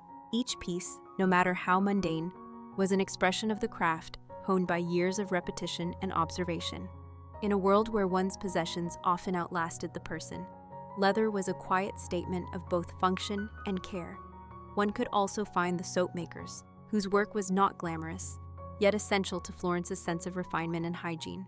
Using animal fats, olive oil, and lye, they stirred vats of pungent mixtures, pouring the thick paste into molds and leaving it to cure in cellars for weeks. Once hardened, the blocks were cut, stamped, and wrapped in paper or cloth. Scented varieties, lavender, rosemary, rose, were highly sought by the wealthy, but even the unscented bars made their way into households across the city. The soap makers knew that their work did not inspire poetry or admiration, but they also knew that cleanliness was a form of dignity. Even those who toiled in the shadows wished to wash their hands before supper to remove the day's sweat and soil. As the day dimmed and the shadows lengthened across cobbled streets, Florence's candlelight revealed the quiet presence of another group of artisans, the weavers and dyers. The weavers sat at their looms, their feet tapping petals in rhythm, their hands guiding shuttles back and forth in endless repetition. Whether silk, wool, or linen, the threads had to be strong, straight, and smooth. Patterns were not always extravagant. Many families preferred modest checks or stripes, but for special commissions, they would weave brocades of astonishing detail, fleur-de-lis, mythological beasts, religious emblems. The dyers, meanwhile, worked near the riverbanks where vats of color fumed beneath stone archways. They dealt in indigo, madder root, saffron, and kermes, using techniques passed down for generations. Their fingers were often stained blue or crimson, a quiet badge of their labor. Dyers knew the patience of waiting. Some hues required days of soaking and weeks of drying. A single gown of deep purple could mean months of careful steps. The nobility flaunted these colors in public, rarely considering the dozens of hands it took to bring color to cloth. The lives of these artisans were not grand or glamorous. They lived in modest homes, worked long hours, and rarely traveled. Yet their mark on the city was indelible. Florence moved through them, through the rustle of cloth, the gleam of leather, the sheen of ink, the flicker of wax, and the scent of soap. They were the silent rhythm beneath the Renaissance, the daily heartbeat that made everything else possible. And in the deep quiet of the evening, when the city exhaled and windows glowed like amber, it was not the shouts of merchants or the clamor of artists that endured, but the slow, steady pulse of work done by unseen hands with steady hearts. Within the heart of Renaissance Florence, amidst the clang of hammers and the murmur of looms, another subtle yet essential presence could be found: the guilds. These were not simply trade organizations, but complex social and economic networks that governed every facet of artisan life, weaving invisible threads through the city's economic, political, and spiritual fabric. Each guild, or arte, had its own emblem, banners, rules, and hierarchy, acting as both protector and regulator of the craft it represented. There were major guilds, the arti maggiori, such as the wool merchants, the silk traders, and the bankers, each wielding tremendous power and influence over the city's governance. Then there were the lesser guilds, the arti minori, comprising blacksmiths, bakers, stonemasons, dyers, and cobblers, whose work might not have glittered in palaces, but formed the backbone of daily Florentine life.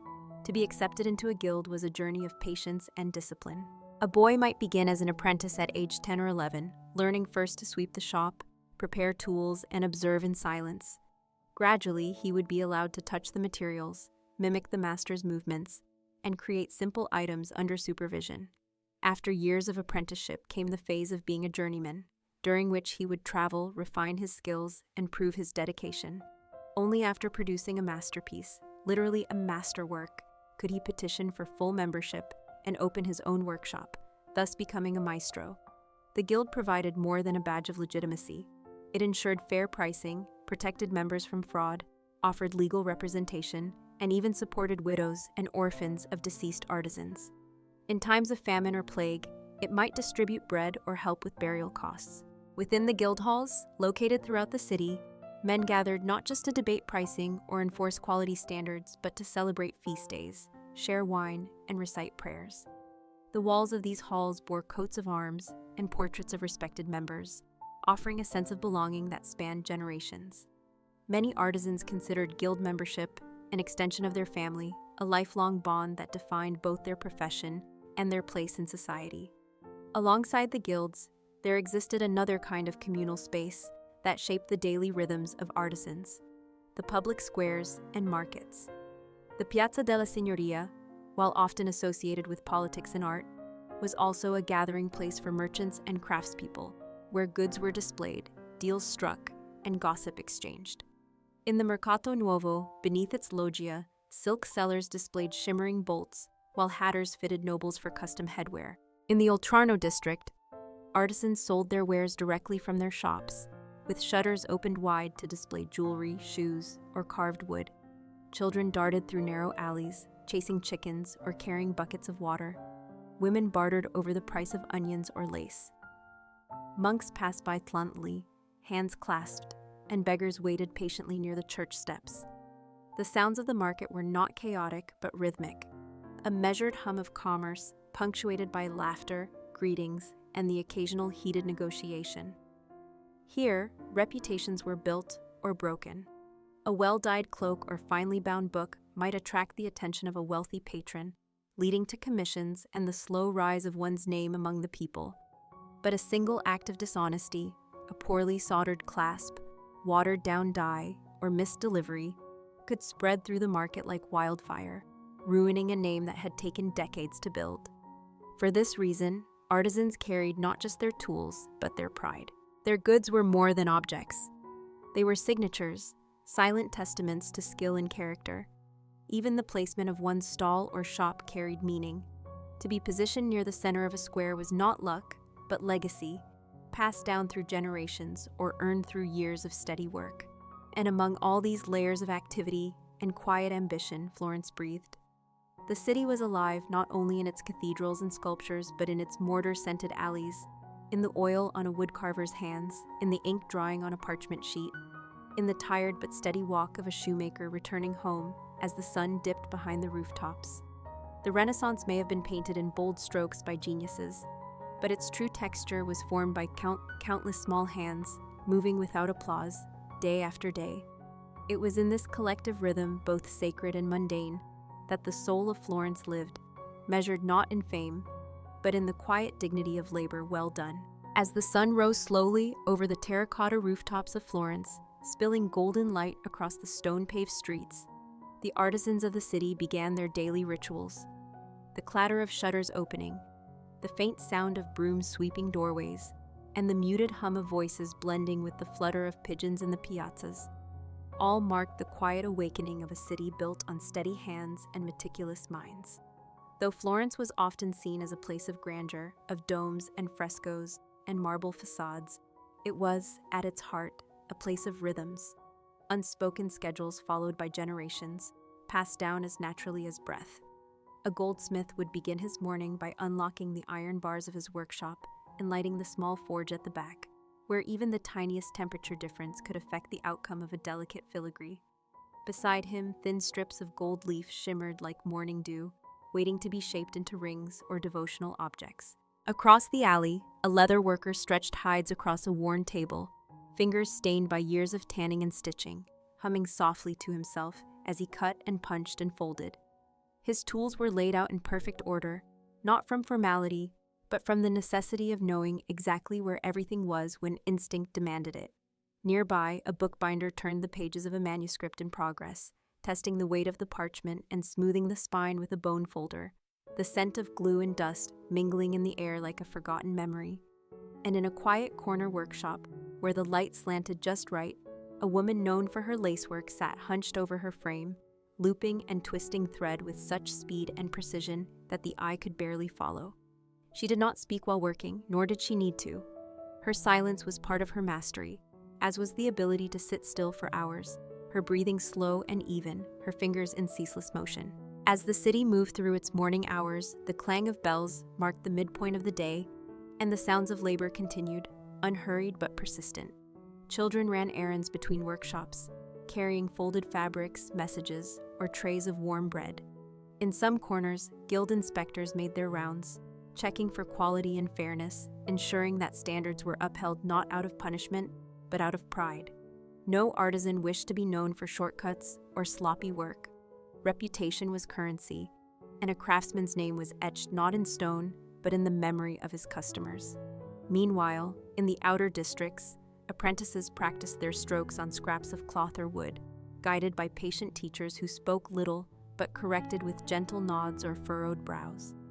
They would spend months or even years perfecting simple tasks, sharpening a chisel, preparing pigment, threading a loom, not because they were slow learners, but because mastery required time, repetition, and humility. To be an artisan was not to chase fame, but to pursue excellence in solitude, to be content with invisibility, so long as the work was true. In Florence, the value of an object was not in its flashiness, but in its balance, its quiet perfection, the way it felt when held in the hand. Evenings in the artisan quarters were marked by a soft retreat into stillness. As the sun slipped behind the horizon and shadows stretched across the narrow lanes, doors were gently latched, candles lit, and the clinking of tools faded into memory.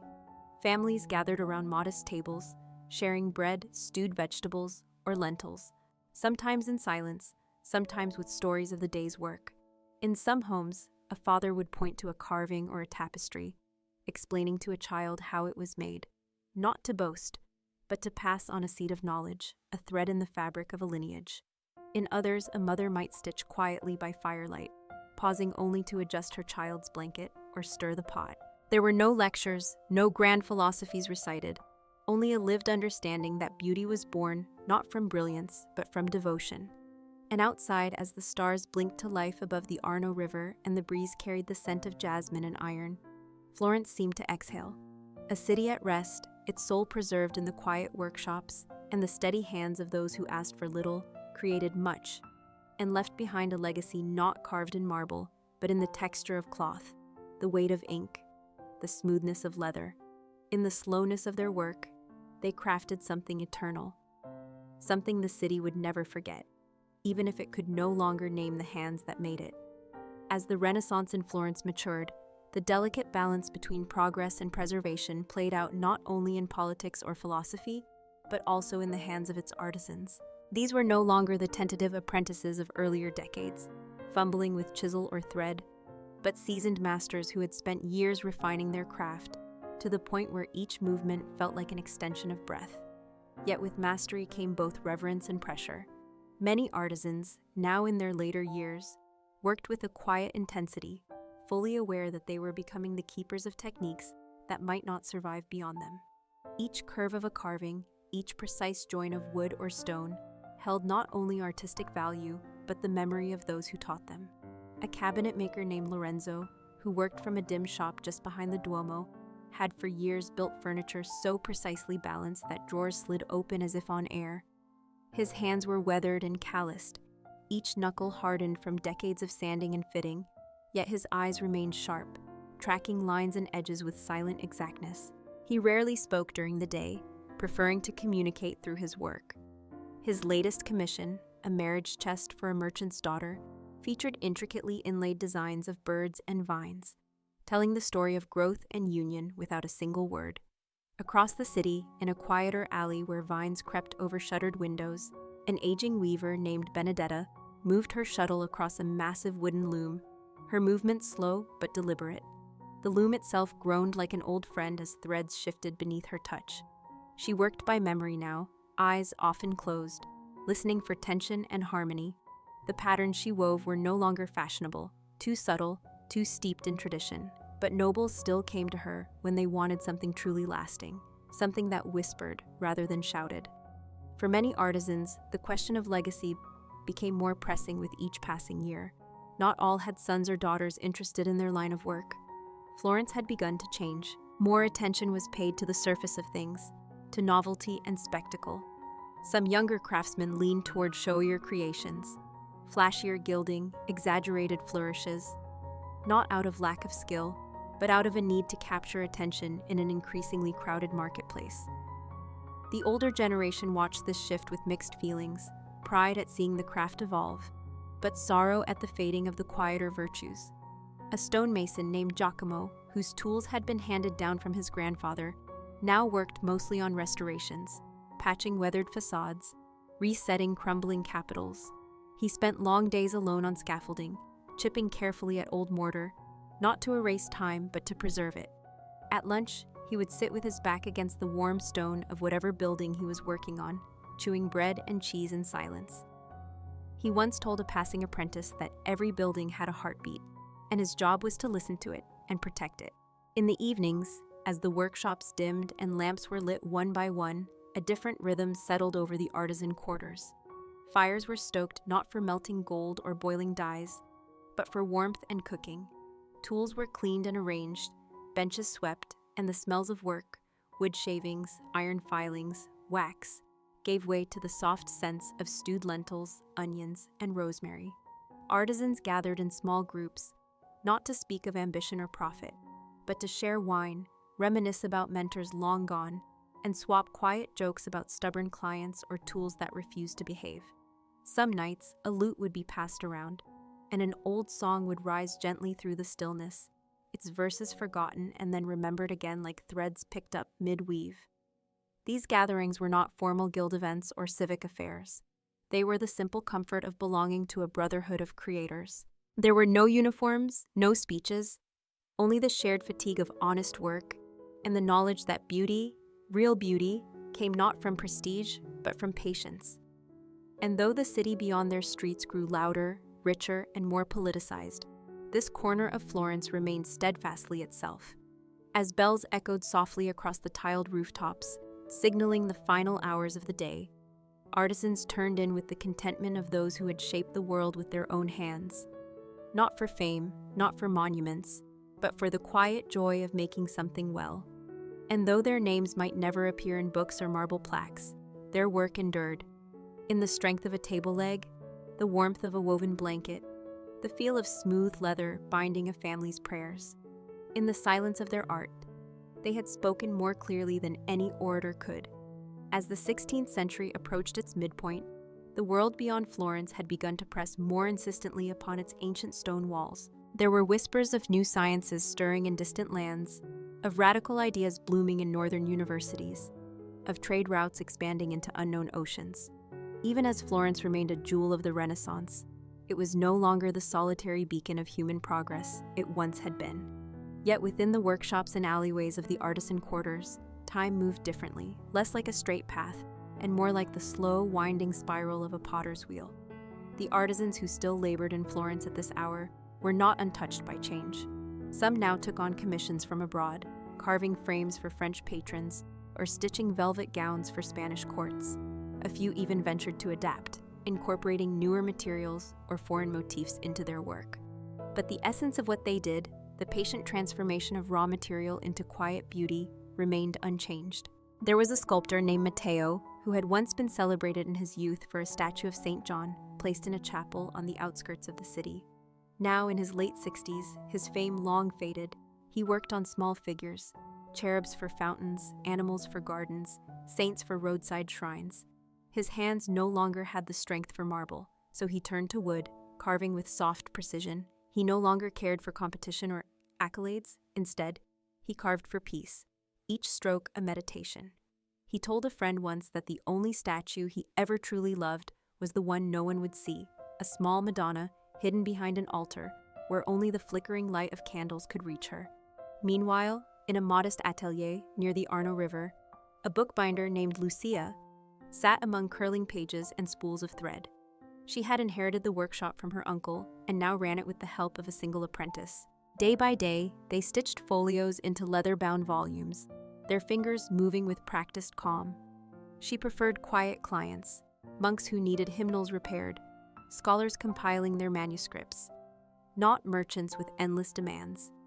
Each book she completed felt to her like a small eternity bound between covers. Her favorite commissions were those where the paper still smelled faintly of ink, where the text was written by hand, each letter lovingly formed. She called these books living things and treated them as such, wrapping them carefully in linen when complete. Further uphill, where the sun fell more generously on rooftops, an elderly mosaicist named Paolo worked beneath an open pergola. His courtyard was filled with small jars of colored glass, collected over decades from Venice, Rome, and even as far as Constantinople. He still received the occasional commission to repair ancient church floors or create a decorative panel for a wealthy household. But more often, he simply sat and arranged glass tiles into patterns that pleased only him. His neighbors sometimes wandered by and watched in silence as a flower, a star, or a sacred symbol emerged piece by piece under his hands. He didn't explain his choices, nor did he name his works. He just smiled, nodded, and kept working. As the seasons turned, Florence's colors changed with them. The city shifted from the soft golds of autumn to the gray-blue hush of winter. During colder months, many artisans lit fires in the back of their shops, their silhouettes glowing like gentle shadows against the workshop walls. Woolen cloaks were hung by doors, steam curled from mugs of warm wine, and laughter, low and infrequent, sometimes broke the solemn hush. This was not a sad quiet, but a restful one, as if the city itself was pausing to listen to the hum of labor, the heartbeat of old tools, the sigh of well-worn wood. Toward the end of their careers, many artisans began training the next generation, not through formal lessons, but through example. An apprentice learned more from watching a master work in silence than from 1,000 words. They observed how to turn frustration into focus, how to fix mistakes with dignity, and how to finish each day with the simple pride of effort. These were not just technical lessons, they were lessons in living. And so, as the Renaissance thundered onward in great halls and gilded courts, in paintings and philosophy, there was a quieter Renaissance unfolding in the modest workshops of Florence. A Renaissance of hands and hearts, of lives spent in service to craft, of legacies written not in books or proclamations, but in the subtle perfection of a dovetail joint, the soft gleam of polished walnut, the balance of color in a faded fresco. These artisans did not seek to change the world, but by shaping their corner of it with such care, they reminded us that beauty lives not only in masterpieces, but in the quiet, enduring labor of the human spirit. And perhaps that is why, even centuries later, Florence still breathes with their memory, and we still find comfort in the silent work of those who built with love. We've now come to the end of our quiet journey through the silent artisans of Renaissance Florence, a world shaped not by loud fame, but by steady hands, humble hearts, and the beauty of quiet dedication. As always, thank you for drifting through time with us. And now, as we gently turn the page to another chapter in our Boring History for Sleep series, we travel north to misty harbors, cobbled trade towns, and the quiet rise of a commercial empire, born not of conquest, but of cooperation and commerce. In our next story, the quiet growth of the Hanseatic League. Sweet dreams, and see you in the next episode. Long before the rise of vast nation-states, before global empires drew bold lines across continents, there emerged a network not of kings or conquests, but of trade, trust, and quiet cooperation.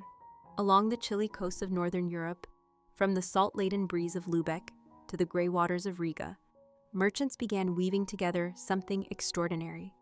The Hanseatic League was not born in a moment, nor did it shout its presence with armies and banners. It grew slowly, like ivy on stone, binding distant cities through agreements, need, and shared interest. The story begins in the early 12th century, in a time when travel was treacherous, and roads were little more than muddy trails. Yet the sea offered a different kind of road, fluid, open, and, to those who dared it, full of promise. German merchants from inland towns like Cologne and Brunswick began to drift toward the Baltic and North Seas, seeking safer passage in richer ports. Over time, they settled in new trading outposts, small at first, but increasingly vital. The first glimmers of cooperation came not from strategy, but from necessity. Pirates haunted the shipping lanes, tolls and taxes sprang up like weeds along the rivers, and foreign rulers eyed the German traders with suspicion. To survive, the merchants banded together. They formed contours, essentially trade offices or enclaves, in key cities like London, Bruges, Bergen, and Novgorod. These outposts became more than mere warehouses. They were embassies, courts, homes, and fortresses for merchants far from home. In Lübeck, often called the Queen of the Hanseatic Cities, the League found its de facto capital. It was a modest city with cobbled streets and steep-roofed homes, but it had one critical advantage: location. Positioned between the Baltic Sea and the interior rivers of Germany, Lübeck became the hinge of East and West, the place where goods, languages, and customs met and mingled. By the mid-13th century, Lübeck was organizing trade convoys and brokering treaties. It wasn't alone. Hamburg, Bremen, Rostock, and dozens more would soon fly the Hanseatic banner, not a flag of conquest, but a seal of common cause. These cities were not ruled by monarchs or nobles, but by councils of merchants, whose power rested not on swords, but on ledgers and cargo holds. Goods flowed like tides, grain from the fertile lands of Poland, fish from the cold waters off Norway, furs and wax from Russia, cloth from Flanders, and salt from the mines of Lüneburg. Salt, in fact, was the lifeblood of the League. Without it, fish would spoil and trade would rot. The salt roads ran deep into the heart of Germany, guarded not by soldiers, but by contracts, mutual protection, and the ever-present need to keep the wagons moving. But the League was more than an economic alliance. It was a cultural and legal innovation. Hanseatic merchants developed their own laws, known as the Hanseatic Law, which governed disputes, protected contracts, and ensured fairness across borders. A merchant in Tallinn could expect to be treated with the same respect and rights as one in Lübeck or Bruges. In this quiet standardization, the League built something rare: trust. Trust that a ship would be paid for even if it sank. Trust that a partner in a distant city would not cheat. Trust that even in the absence of a crown, order could be maintained. As night falls on the quiet ports of history, and the lanterns flicker along forgotten quays, the Hanseatic League stands not as a monument of might, but as a whisper of what humans can build when they choose cooperation over conquest. The tale continues, quietly, in the next chapter. Let the stillness carry you. As the 13th century waned and the 14th dawned, the Hanseatic League began to take on a more formal and structured shape, not by sudden decree, but by a slow and steady layering of custom, mutual benefit, and necessity.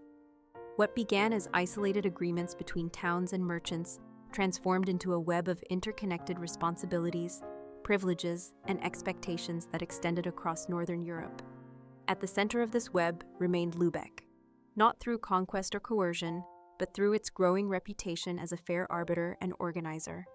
The League had no king, no capital in the traditional sense, but it did have something far more resilient: consensus. Decisions were made through Hanseatic diets, assemblies of delegates from member towns, where disputes were aired, policies agreed upon, and trade routes secured.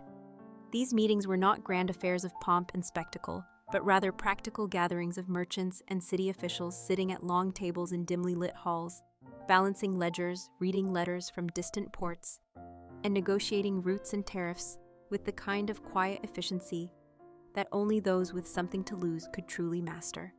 And what they stood to lose was growing. With every new alliance, every treaty signed, every convoy guarded, and every contour expanded, the League's economic influence deepened. In London, for instance, the Hanseatic Steelyard became a self-governing merchant enclave, walled, gated, and fiercely autonomous. Within it, German merchants lived, traded, and even held court under Hanseatic law, often to the mild irritation of English merchants and monarchs alike. Yet the League's value was undeniable.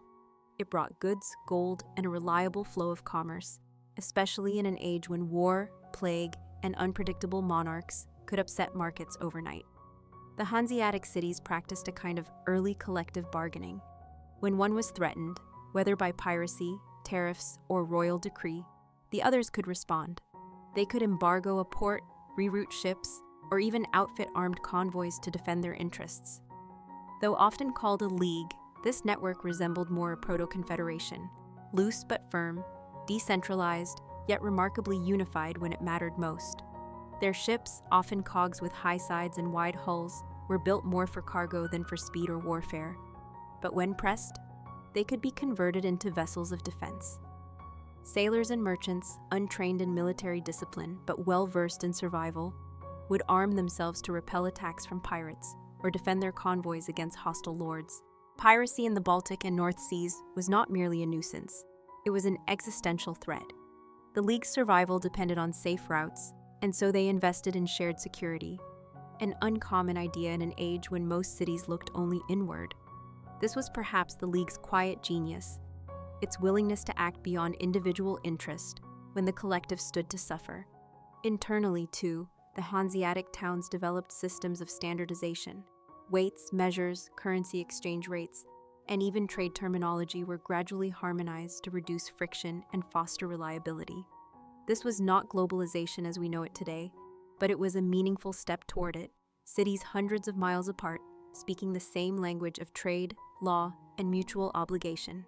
Yet, amid all this progress, the League remained curiously silent on matters of expansion beyond its trade interests. Unlike empires that sought dominion through conquest, the Hanseatic League had little appetite for territorial control. Its ambition lay in access, not authority, in agreement, not annexation. And so it spread, not like a fire-consuming land, but like a tide rising slowly against the docks, higher with each passing year. By the early 15th century, nearly 200 towns across the North and Baltic Seas were connected through the Hanseatic League, from the Danish Straits to the mouth of the Thames, from the cold reaches of Bergen to the forests of Novgorod. Ships bearing the League's goods docked at cities where German was not the native tongue, but where the Hanseatic presence was unmistakable. And in each port, amid the crates and sails, the ink-stained fingers and calloused hands of merchants, there was a shared understanding, one that transcended borders and banners. It was the understanding that trust, if built slowly and guarded well, could outlast walls and weapons. And as night settled once more upon the harbors of history, the League's quiet growth continued, steady, deliberate, and deeply rooted in the simple yet powerful idea that trade, when guided by fairness and unity, could shape a world all its own. As the 15th century unfolded, the Hanseatic League found itself no longer just a merchant's network, but a true geopolitical force, subtle in its approach but formidable in its reach. It was not the kind of power one read about in epic chronicles or heard sung by bards. It was the quiet power of routine, of contracts honored, of ships arriving on time, of grain when it was most needed, and timber when war or winter demanded it. The League's strength lay not in armies but in presence. The presence of familiar ships docking in foreign harbors, the presence of well-worn coin exchanged in distant markets, the presence of an organized ledger that made sense to merchants in Bergen, as well as to those in Bruges or Danzig. The Hanseatic towns, increasingly aware of their importance, began to formalize their cooperation further. Though never a nation in any political sense, the League behaved like one in matters of diplomacy and trade, issuing collective protests to kings, embargoes to cities, and delegations to courts. It was not unusual for a monarch to receive a delegation from the Hanse, bringing grievances or negotiations on behalf of dozens of cities and thousands of merchants. This collective identity, while powerful, was also fragile. Each town retained its own pride, its own autonomy, and disputes were not uncommon. But here again, the League displayed its curious genius. It knew how to manage disagreement. When tensions rose, they were resolved not through violence, but through slow deliberation. Letters passed back and forth, councils convened, and compromises brokered across candlelit tables. It was in this era that the contours, trading posts of the League, reached their peak influence. In Novgorod, the Hanseatic traders operated from a walled compound known as St. Peter's Yard, abiding by both local Russian law and their own Hanseatic regulations. The Kontor in Bruges served as a gateway to the cloth markets of Flanders, while in Bergen, merchants oversaw the drying and export of stockfish, a key commodity for the fasting calendars of Catholic Europe. The Kontors were more than warehouses. They were living embassies, communities where Hanseatic merchants lived, worked, and upheld the customs of home, even in foreign lands. With strict internal rules, these outposts maintained discipline and order. Merchants swore oaths, abided by curfews, and followed codes of behavior that helped prevent disorder and protect their interests in lands far from Lübeck or Hamburg. This standardization extended even to the use of seals and symbols. Documents from Hanseatic Kontors bore carefully etched emblems representing their authority, and to forge or challenge one was no small matter. But even as the League expanded its influence, the world around it began to shift. The rise of powerful centralized states in Western Europe, particularly England and France, brought with it new challenges. Monarchs sought to exert more direct control over trade and taxation, often clashing with Hanseatic privileges that had long been granted in earlier, looser political climates. In England, tensions occasionally flared into open conflict. The Hanseatic Steelyard in London, once untouchable, became the target of nationalist resentment, especially as English merchants lobbied for greater control of their own markets. Yet the League did not shy away from asserting itself. In the Anglo-Hanseatic War of the 1470s, a brief but notable naval conflict, the League deployed ships, disrupted English trade, and eventually forced King Edward IV to concede privileges to Hanseatic merchants in the Treaty of Utrecht. That a group of cities, without a formal army or sovereign, could bring a king to the negotiating table was a remarkable testament to the League's quiet strength. But for all its might, the League remained cautious. It did not seek conquest nor political domination, preferring instead to work within existing systems, applying pressure not with the sword, but with scarcity. To deny goods was to deny comfort and profit, and few rulers could long afford such disruptions. This was the League's silent weapon. The knowledge that in an age of hungry cities and fragile harvests, controlling grain routes and salt supplies could wield more power than any battalion. And so it continued, this web of trust and trade, this invisible commonwealth that stretched across ports and pages, not bounded by walls, but by habit, loyalty, and mutual need. Beneath its surface, however, deeper currents had begun to stir, for time does not stand still, and even the most enduring networks must someday face the changing tides. As the 16th century approached, the Hanseatic League began to feel the pressure of a world undergoing transformation, a world no longer ruled solely by merchant privilege and age-old agreements, but increasingly shaped by ambition, exploration, and consolidation of power. The League, once a shining example of cooperation and commercial discipline, now found itself navigating waters that were no longer predictable nor calm. One of the first challenges to arise was the growing power of nation-states. While the League had enjoyed dominance during a time when cities and local rulers controlled trade independently, it now had to contend with centralized governments that sought to assert control over commerce, customs, and even coastal security. England, France, and the rising Habsburg Empire began to question the special privileges granted to Hanseatic merchants.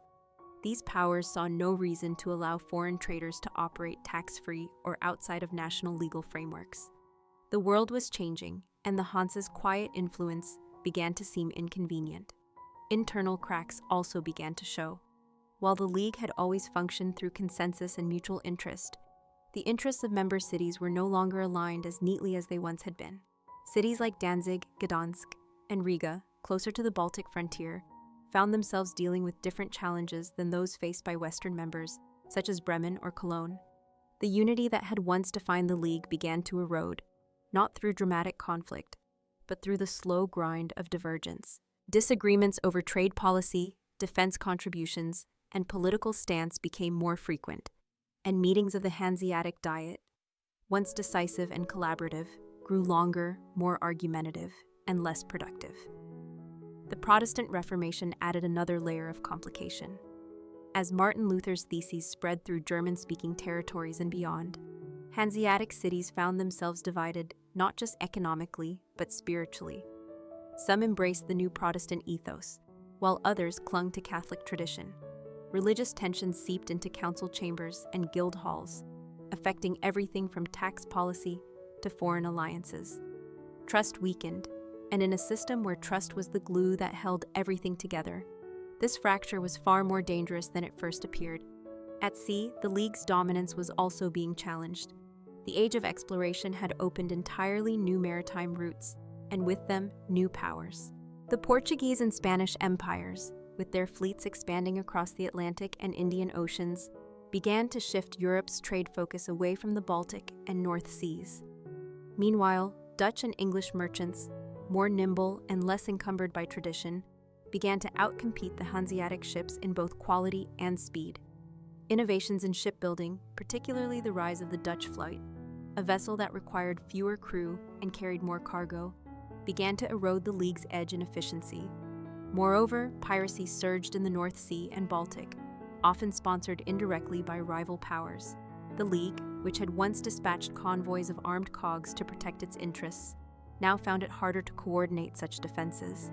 Without a standing navy, the League relied on contributions from its member cities, but as internal unity crumbled, so too did the willingness to fund and organize collective security.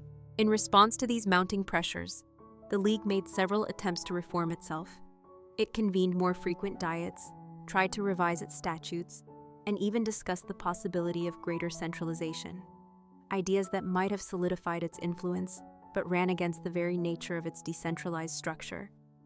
Cities remained wary of surrendering too much autonomy, and every step toward unity seemed to produce more hesitation than momentum. By the mid-1500s, the League was still active, still respected in some circles, but its aura of invincibility had faded. The contours, once vibrant centers of commerce and culture, began to close. Novgorod's fell victim to Russian politics and suspicion. The London Steelyard, long a symbol of Hanseatic privilege, faced increasing hostility from English guilds and was eventually shut down. Bruges declined as a major port, replaced by Antwerp, which operated outside of the League's sphere. Still, the Hanseatic League did not collapse in a fiery blaze or with the sound of drums. True to its nature, it simply faded, quietly, respectfully, and with the dignified slowness of a merchant ledger closing for the last time. Yet its legacy endured, not only in the physical warehouses and towers it left behind, but in the very concept of cooperative commerce and urban diplomacy. The Hanse had shown that cities could act collectively, that trade could be a unifier, and that influence did not always require an army. It was, in many ways, the quiet prototype for future unions and federations yet to come.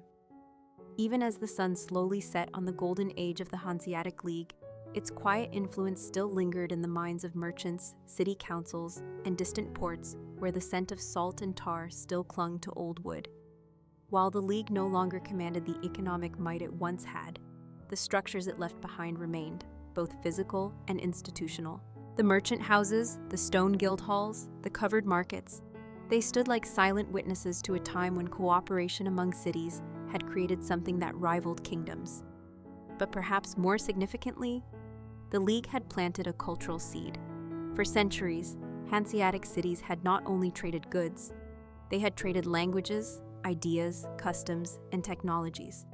A merchant from Lübeck could walk the streets of Bergen or London and find familiar patterns in the way docks were built, how ledgers were kept, or how apprentices were trained. This common commercial culture, subtle and unnoticed by the grand sweep of political history, shaped the rhythm of everyday life across Northern Europe.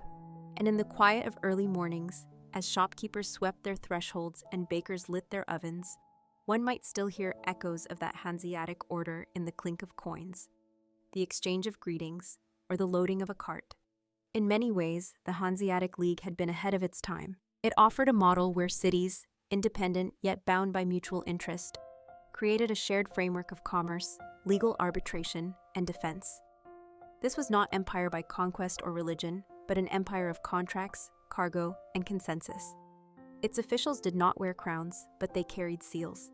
Its power did not rest on armies, but on trust, hard-earned, carefully measured, and continually renewed through trade. Long before modern international organizations or unions, the Hanse had shown that cross-border cooperation could be stable, beneficial, and lasting. Of course, its limitations were equally instructive. The League's greatest strength, its decentralized nature, was also its weakness. Without a central authority to enforce decisions or direct policy, the Hanse could not adapt quickly when new threats emerged. When unity was most needed, cities hesitated. When innovation was demanded, traditions resisted. And so, the League did not fall, it gradually became less relevant. As new powers emerged, especially the centralized nation-states of the early modern period, the League's loose structure could no longer compete. It's important to remember that the story of the Hanseatic League is not one of failure, but of a cycle, of birth, growth, maturity, and quiet decline. It was never built to last forever. Instead, it served its time, helped stabilize a region, and left behind a framework others would study and imitate. Even today, the term Hanse lives on, embedded in the names of towns, festivals, and even regional cooperations. Cities such as Lübeck, Hamburg, and Bremen still proudly reference their Hanseatic roots, celebrating them not as dusty relics, but as part of a living identity. One can still walk the cobbled streets of Lübeck and trace the path of goods carried from the Baltic. Imagine ships gliding through the Trave River, laden with grain, cloth, salt, and wax. The city's brick Gothic buildings, with their ornate gables and pointed arches, remain as quiet testaments to the wealth and vision of merchants who believed in common cause more than personal conquest. The end of the League did not come with battles or riots, but rather with the slow redirection of trade, the quiet realignments of policy, and the changing tides of history. By the mid-1600s, what remained of the League was largely ceremonial. Its meetings were infrequent, its voice softened, its influence a shadow. But like the fading scent of spices in an old cargo hold, something of the Hanse lingered. Its spirit lived on in chambers of commerce, in shipping laws, in the idea that cities could work together not out of submission, but out of shared interest. In an age where the loudest histories are often those of war and empires, the Hanseatic League offers a different narrative, one of subtlety, patience, and enduring influence. Its story reminds us that cooperation can be as powerful as conquest, and that the rhythms of trade and trust may shape human affairs just as deeply as treaties and thrones. So as the candlelight dims in the memory of this league, we end not with a roar, but with a whisper of ledgers carefully balanced, sails quietly furled, and doors gently closed on warehouses that once held the goods of an interconnected world. As the Hanseatic League moved into the 16th century, its world grew quieter, more shadowed by change, and less commanding of the attention it once held. Trade routes were shifting, political power was consolidating.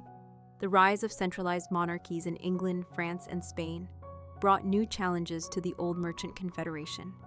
These emerging states demanded more control over their ports, their taxation, and their economic policies. What had once been negotiated city to city now had to pass through royal courts. The Hanse's influence, so long rooted in the autonomy of free cities, now strained under this new age of kings and empires. In the ports of the North Sea and the Baltic, ships still arrived from Hamburg and Danzig, but they increasingly faced tariffs, inspections, and competition from national fleets.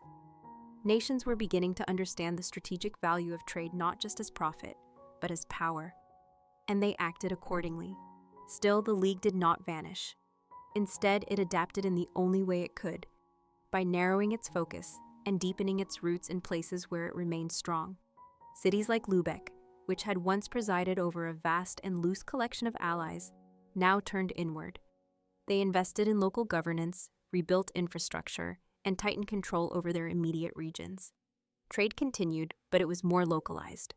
The grand meetings of the Hanseatic Diet still occurred, though with fewer participants and lower stakes. No longer were they determining embargoes or mediating major disputes. They discussed shipping codes, weights and measures, and how best to preserve the old order in a rapidly changing world. Meanwhile, the economic landscape of Europe was undergoing transformation.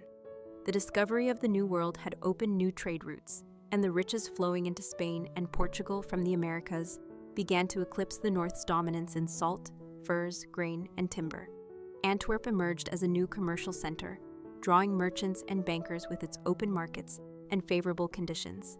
The Hanseatic cities, tied by tradition and regulation, found themselves less agile in this new age of global commerce. Their insistence on collective rules, once a strength, now made adaptation difficult. For example, while Dutch merchants in Amsterdam embraced risk, innovation, and investment in long-distance voyages, Hanse merchants remained cautious, bound by guild rules that discouraged speculation and prioritized steady, reliable trade. Yet this cautious approach was not without value. It preserved a certain dignity and continuity in Hanseatic life. The streets of Bremen still bustled with careful order.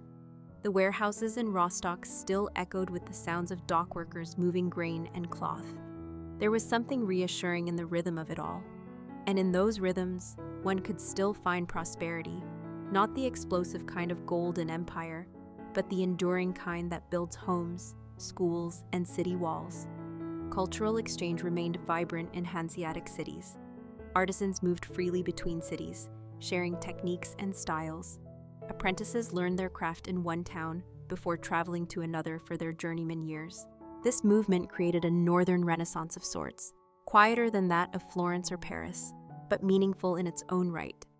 In the libraries of these cities, records were kept with extraordinary detail: shipping logs, legal documents, letters, and ordinances, all of which provide us today with a glimpse into the slow, deliberate hum of Hanseatic life. Religion, too, began to reshape the League's world. The Protestant Reformation, beginning in 1517, sent shockwaves through many Hanseatic cities. Some embraced Lutheran ideas quickly, such as Hamburg and Riga, while others remained tied to Catholic traditions. These divisions mirrored and sometimes worsened the political fragmentation within the League. What had once been a shared commercial culture now had to navigate theological disputes and the pressures of aligning with or against powerful religious forces. Still, in the midst of these disruptions, the core principles of the Hanseatic League persisted. Trade must be fair. Agreements must be honored.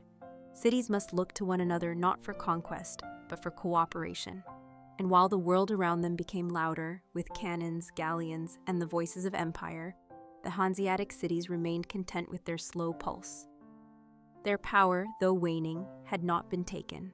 It had simply matured, and in time would be remembered not for its collapse, but for its legacy of balance, order, and the quiet triumph of trust among equals. As the 16th century progressed and spilled gently into the 17th, the Hanseatic League continued to exist, not in loud proclamations or grand gestures, but in the steady persistence of its member cities, each carrying forward the habits of trade and mutual cooperation that had once defined an era. The name Hanseatic still carried weight in contracts, in seals, in merchant guilds codes, and even in architecture. But the League itself no longer commanded the geopolitical relevance it once had. Its influence had receded from the larger European stage. The League, by now, was more a memory held together by traditions than a power bound by treaties. Still, there was beauty in how it quietly endured. Cities like Wismar, Stralsund, and Greifswald had long since become used to their roles as regional centers of trade, rather than international giants. Their warehouses no longer held vast stores of grain, destined for foreign kingdoms. Instead, they stored goods for neighboring towns, small barks replacing tall ships. The economies had localized, but they hadn't disappeared. The guilds still met. The bells still rang, and in the gray mornings of Northern Europe, merchants still laid out their ledgers and prepared for honest work. Even Lübeck, the old queen of the Hanseatic League, adapted to its more modest station. The salt trade was not what it once had been. The great herring fairs were now mere echoes of past abundance, but Lübeck remained proud of its past. Its legal traditions, town charters, and merchant schools continued to shape civic life. City councils upheld the values of order, negotiation, and prudence. Ships bearing the twin-tailed griffin of the Lübeck flag still sailed the Baltic, fewer in number, but not in dignity. One might walk through Lübeck's alleys in those years and see the past preserved in brick and beam, in iron rings set into dockside walls where large cogs had once moored. Further east, Danzig continued to thrive, buffered by its access to the Vistula River and its strategic role in Poland's grain trade. Though less reliant on the League by name, Danzig's maritime laws and customs still owed much to centuries of Hanseatic regulation. Even as politics shifted and nations grew more dominant, there remained in Danzig a cultural loyalty to the Hanseatic ideal: neutrality, fair arbitration, and respect among cities. In Rostock, a university town with academic ties to trade law and navigation, professors still taught the old principles of maritime commerce rooted in Hanseatic precedent. Young students copied treaties and trade ordinances from the past as part of their learning, unaware that these scrolls once held the commercial fate of entire regions. The League, though fading, had become interwoven with the very civic fabric of these towns. The architectural heritage, too, served as a silent reminder of the League's legacy. Red brick Gothic warehouses lined canals. Vaulted town halls stood in quiet dignity. Every gable, every iron-shuttered counting house seemed to whisper of contracts once made, of foreign voices negotiating in distant tongues, of balances struck not in conquest, but in common need. Even in cities like Bergen and Bruges, which had largely moved on from their Hanseatic associations, the memory lingered. In Bergen, the old Kontor, once a bustling center of Hanseatic trade, stood as a reminder of a time when northern merchants brought dried cod and timber in exchange for cloth and wine. Though it was now used differently, it remained preserved, its wooden beams polished by time and its presence shaping the story of the town. The 17th century also brought the slow rise of new maritime powers. The Dutch Republic was rapidly asserting its naval and commercial supremacy, with Amsterdam becoming the center of global finance and shipping. England, too, was building an empire on sails and sugar, tobacco, and textiles. In this new world of colonial conquest and corporate charters, The League's quiet, consensus-driven model seemed quaint, and yet not obsolete. In Hamburg, the spirit of the Hanse lived on, not in grand alliances, but in habits, in expectations, in the unspoken rules between buyer and seller. Hamburg flourished in part because it internalized the Hanseatic principles and adapted them to a more modern era. The city's merchants were independent, risk-aware, and invested in civic infrastructure. Hamburg became one of the great free ports of Europe, trading globally, yet built on the bones of the League's philosophy. As one century slipped into another, the League, now a shadow of its former self, had stopped convening regular diets. Some member cities had formally left. Others remained nominally affiliated, but acted independently. There was no formal declaration of the League's end. It simply faded, like the last embers of a long-burning fire. And still, the name remained. It echoed in old documents, in ship registries, in laws still quoted in courtrooms centuries later. The Hanseatic League may not have survived the dawn of modern nation-states and capitalism, but its spirit lived on, in quiet places, in quiet habits, among people who believed that cooperation could still be a kind of strength. And perhaps that is its greatest legacy of all. As the 15th century progressed, the Hanseatic League stood at the height of its influence, yet it never boasted or trumpeted its reach. Rather, it extended itself like the slow tide, steady and sure. Cities such as Lübeck, Gdansk, Rostock, and Riga had become woven into a network so intricate that it defied the grasp of even the most ambitious cartographers. But the League was never a monolith. It was a federation built on negotiation, on quiet consensus, on the rhythm of ships gliding into ports, their hulls groaning under the weight of salt, timber, furs, herring, and wax.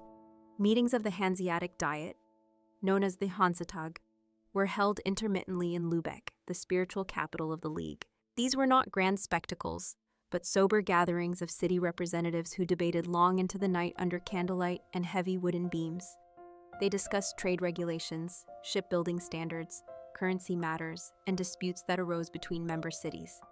Decisions were not forced, but coaxed into being by mutual interest. The League's strength lay not in arms, but in alignment. Its ability to impose blockades or ban trade with non-cooperative ports was formidable not because of physical might, but because its members moved in unison.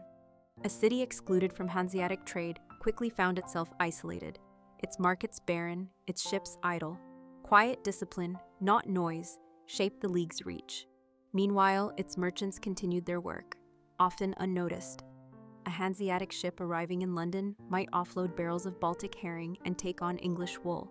In Bruges, Hanseatic warehouses stood near the docks, their facades simple, their interiors packed with spices, beeswax, and cloth. In Bergen, they traded for dried cod, which would find its way into stews and kitchens across Central Europe.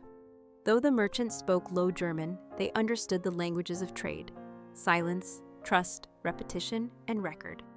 In the icy dark of Novgorod, Hanseatic agents managed the Kontor, essentially a trade outpost, which operated under strict internal rules. The League had secured a treaty with the local prince that allowed for certain privileges, but the Kontor functioned almost like an independent city. It had its own laws, its own weights and measures, and even its own chapel. Here, too, the League preferred protocol over confrontation. They adapted to the frostbitten landscape and navigated local tensions with the patience of those who measured success in decades, not days. Yet for all its success, the Hanseatic League never shouted its name across the continents. It built no empire of stone, no monuments to its own legacy. It remained, to many, a name in records, a whisper on the wind that carried the scent of tarred wood and salt air. And still it expanded, not by conquest, but by invitation. Towns sought Hanseatic membership because it meant stability, connection, protection from piracy, and access to goods beyond their borders. To be part of the League was to be part of something vast, something dependable, something almost invisible in its grace. The League left behind no crown, no central ruler, no flag flying over conquered lands.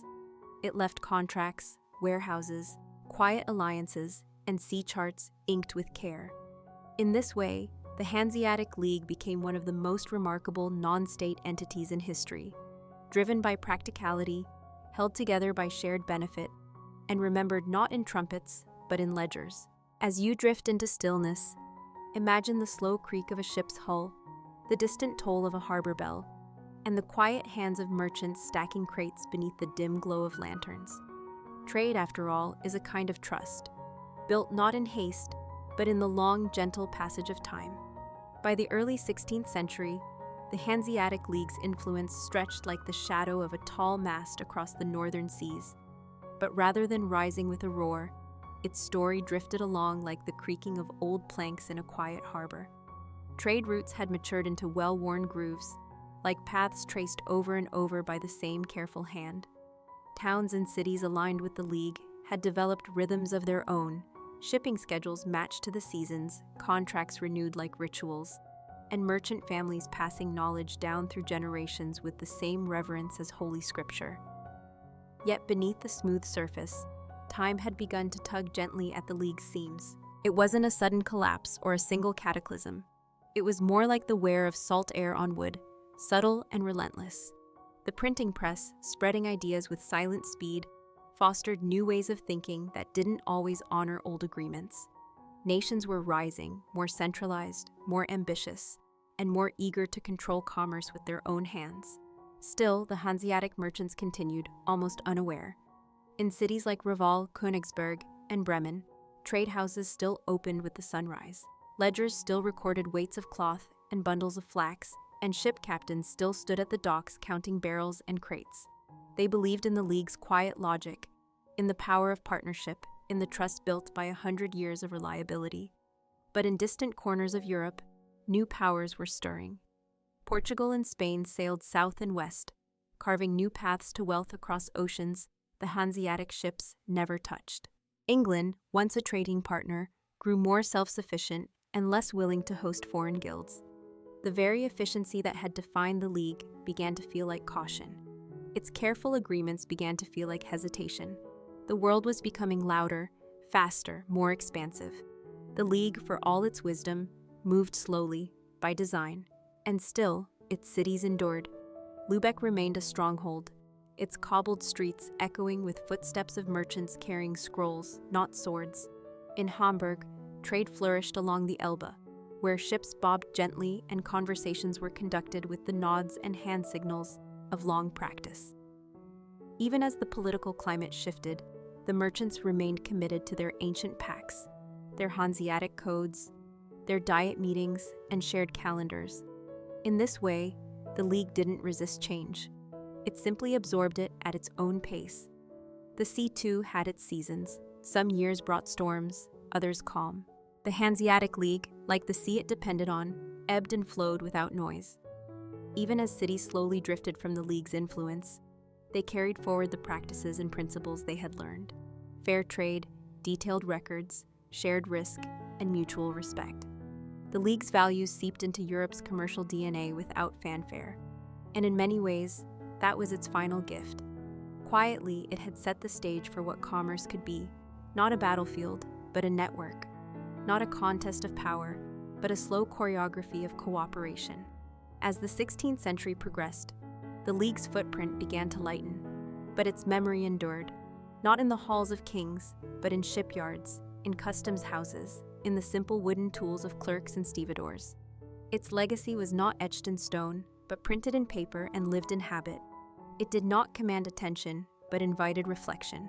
So tonight, as your thoughts begin to drift like fog across still water, let the slow, methodical story of the Hanseatic League lull you deeper. Picture a harbor at dusk, lanterns flickering along the piers, sails gently folding like tired wings, and merchants finishing their work not with haste, but with quiet pride. The League may not have sung its name loudly, but its silence spoke volumes across centuries and seas. As the final traces of Hanseatic authority slipped quietly into the shadows of a changing Europe, the League did not end with the bang of rebellion or the spectacle of battle. Instead, it faded like an echo in an empty warehouse, the kind where once barrels were rolled and crates were stacked with rhythmic precision. The League, which had once been a beacon of structure, trust, and cooperation, found itself gently outpaced by forces it never sought to challenge. And yet, its soul lingered, not in dominance, but in the quiet continuity of daily life, in the northern cities it had shaped. The 17th century ushered in new priorities for rising states. As centralized monarchies tightened their grip and national economies asserted control over trade, the decentralized model of the Hanseatic League, once its strength, began to seem cumbersome. Where the League relied on consensus among many cities, emerging powers preferred the swiftness of singular rule. But this transition was not marked by upheaval. It was more like the changing of a tide, the soft shift in wind that a seasoned sailor feels before the sky itself changes. Cities like Danzig, Riga, and Hamburg retained their mercantile importance, but their allegiance to the League became symbolic rather than functional. Some cities left the League without ceremony. Others stayed out of habit more than conviction, attending meetings that had grown increasingly ceremonial and devoid of real influence. The League's once powerful Diet, where representatives had debated tariffs, shipping routes, and foreign policy, became a vestige of former relevance, like a grandfather clock that still ticks though. No one sets the time. In Lübeck, the de facto capital of the League, the great warehouses and guild halls remained standing, their beams soaked in centuries of salt air and quiet commerce. Clerks still copied shipping manifests in looping scripts, and sailors still raised sails bearing old symbols, but the larger world no longer looked to Lübeck for direction. Even the League's seal, once affixed with pride to treaties and proclamations, lost its urgency. The Hanseatic spirit, however, was never truly extinguished. It had embedded itself too deeply. In the laws that governed contracts, in the ethics of trade, in the expectation that business should be more than conquest. It should be cooperative. And this quiet legacy, though often overlooked by loud histories, proved surprisingly durable. Many of the cities that had once flown the Hanseatic banner continued to thrive, their infrastructure, values, and civic organization reflecting the League's long stewardship. Even as the name Hanseatic receded from daily use, its influence remained, like an old melody that people continued to hum, not remembering where they first heard it, but knowing it carries something true. By the time the League held its final official meeting in the mid-19th century, there was little left to govern. Railroads had replaced trade ships, banking empires had replaced merchant guilds. But even then, the delegates gathered with a kind of solemnity, as if to acknowledge that something meaningful had passed, not power, but a way of doing things, a rhythm, a philosophy, an ethic. In the modern cities once shaped by Hanseatic ideals, traces remain. Street names echo the past. Kaufmannstrasse, Schifferwall, Hansaring. Annual festivals celebrate maritime heritage with wooden boats and old songs. And in the gentle routines of trade, negotiation, and cooperation, the League's presence can still be felt, like the smell of salt in old timber or the worn steps in a merchant's stairwell. So tonight, as we close the final chapter on this quietly influential network, let your breath slow and your mind drift. Picture a moonlit quay where ropes creak softly on wooden posts and the last lantern of the night flickers gently in the wind. Somewhere, a clerk yawns as he seals the final ledger of the day. A ship's bell rings in the distance, not in alarm, but in ritual. The Hanseatic League may have vanished from the map, but it lives on in the silent codes of trade, in the patient routines of order, and in the enduring belief that prosperity is not seized, it is shared. Let that thought guide you gently into sleep, like a ship rocking in still waters, far from any storm. Good night. Thank you so much for watching. I wish you a peaceful night's rest, and when you wake, may your day be filled with good health, positive energy, and a little bit of unexpected luck in everything you do.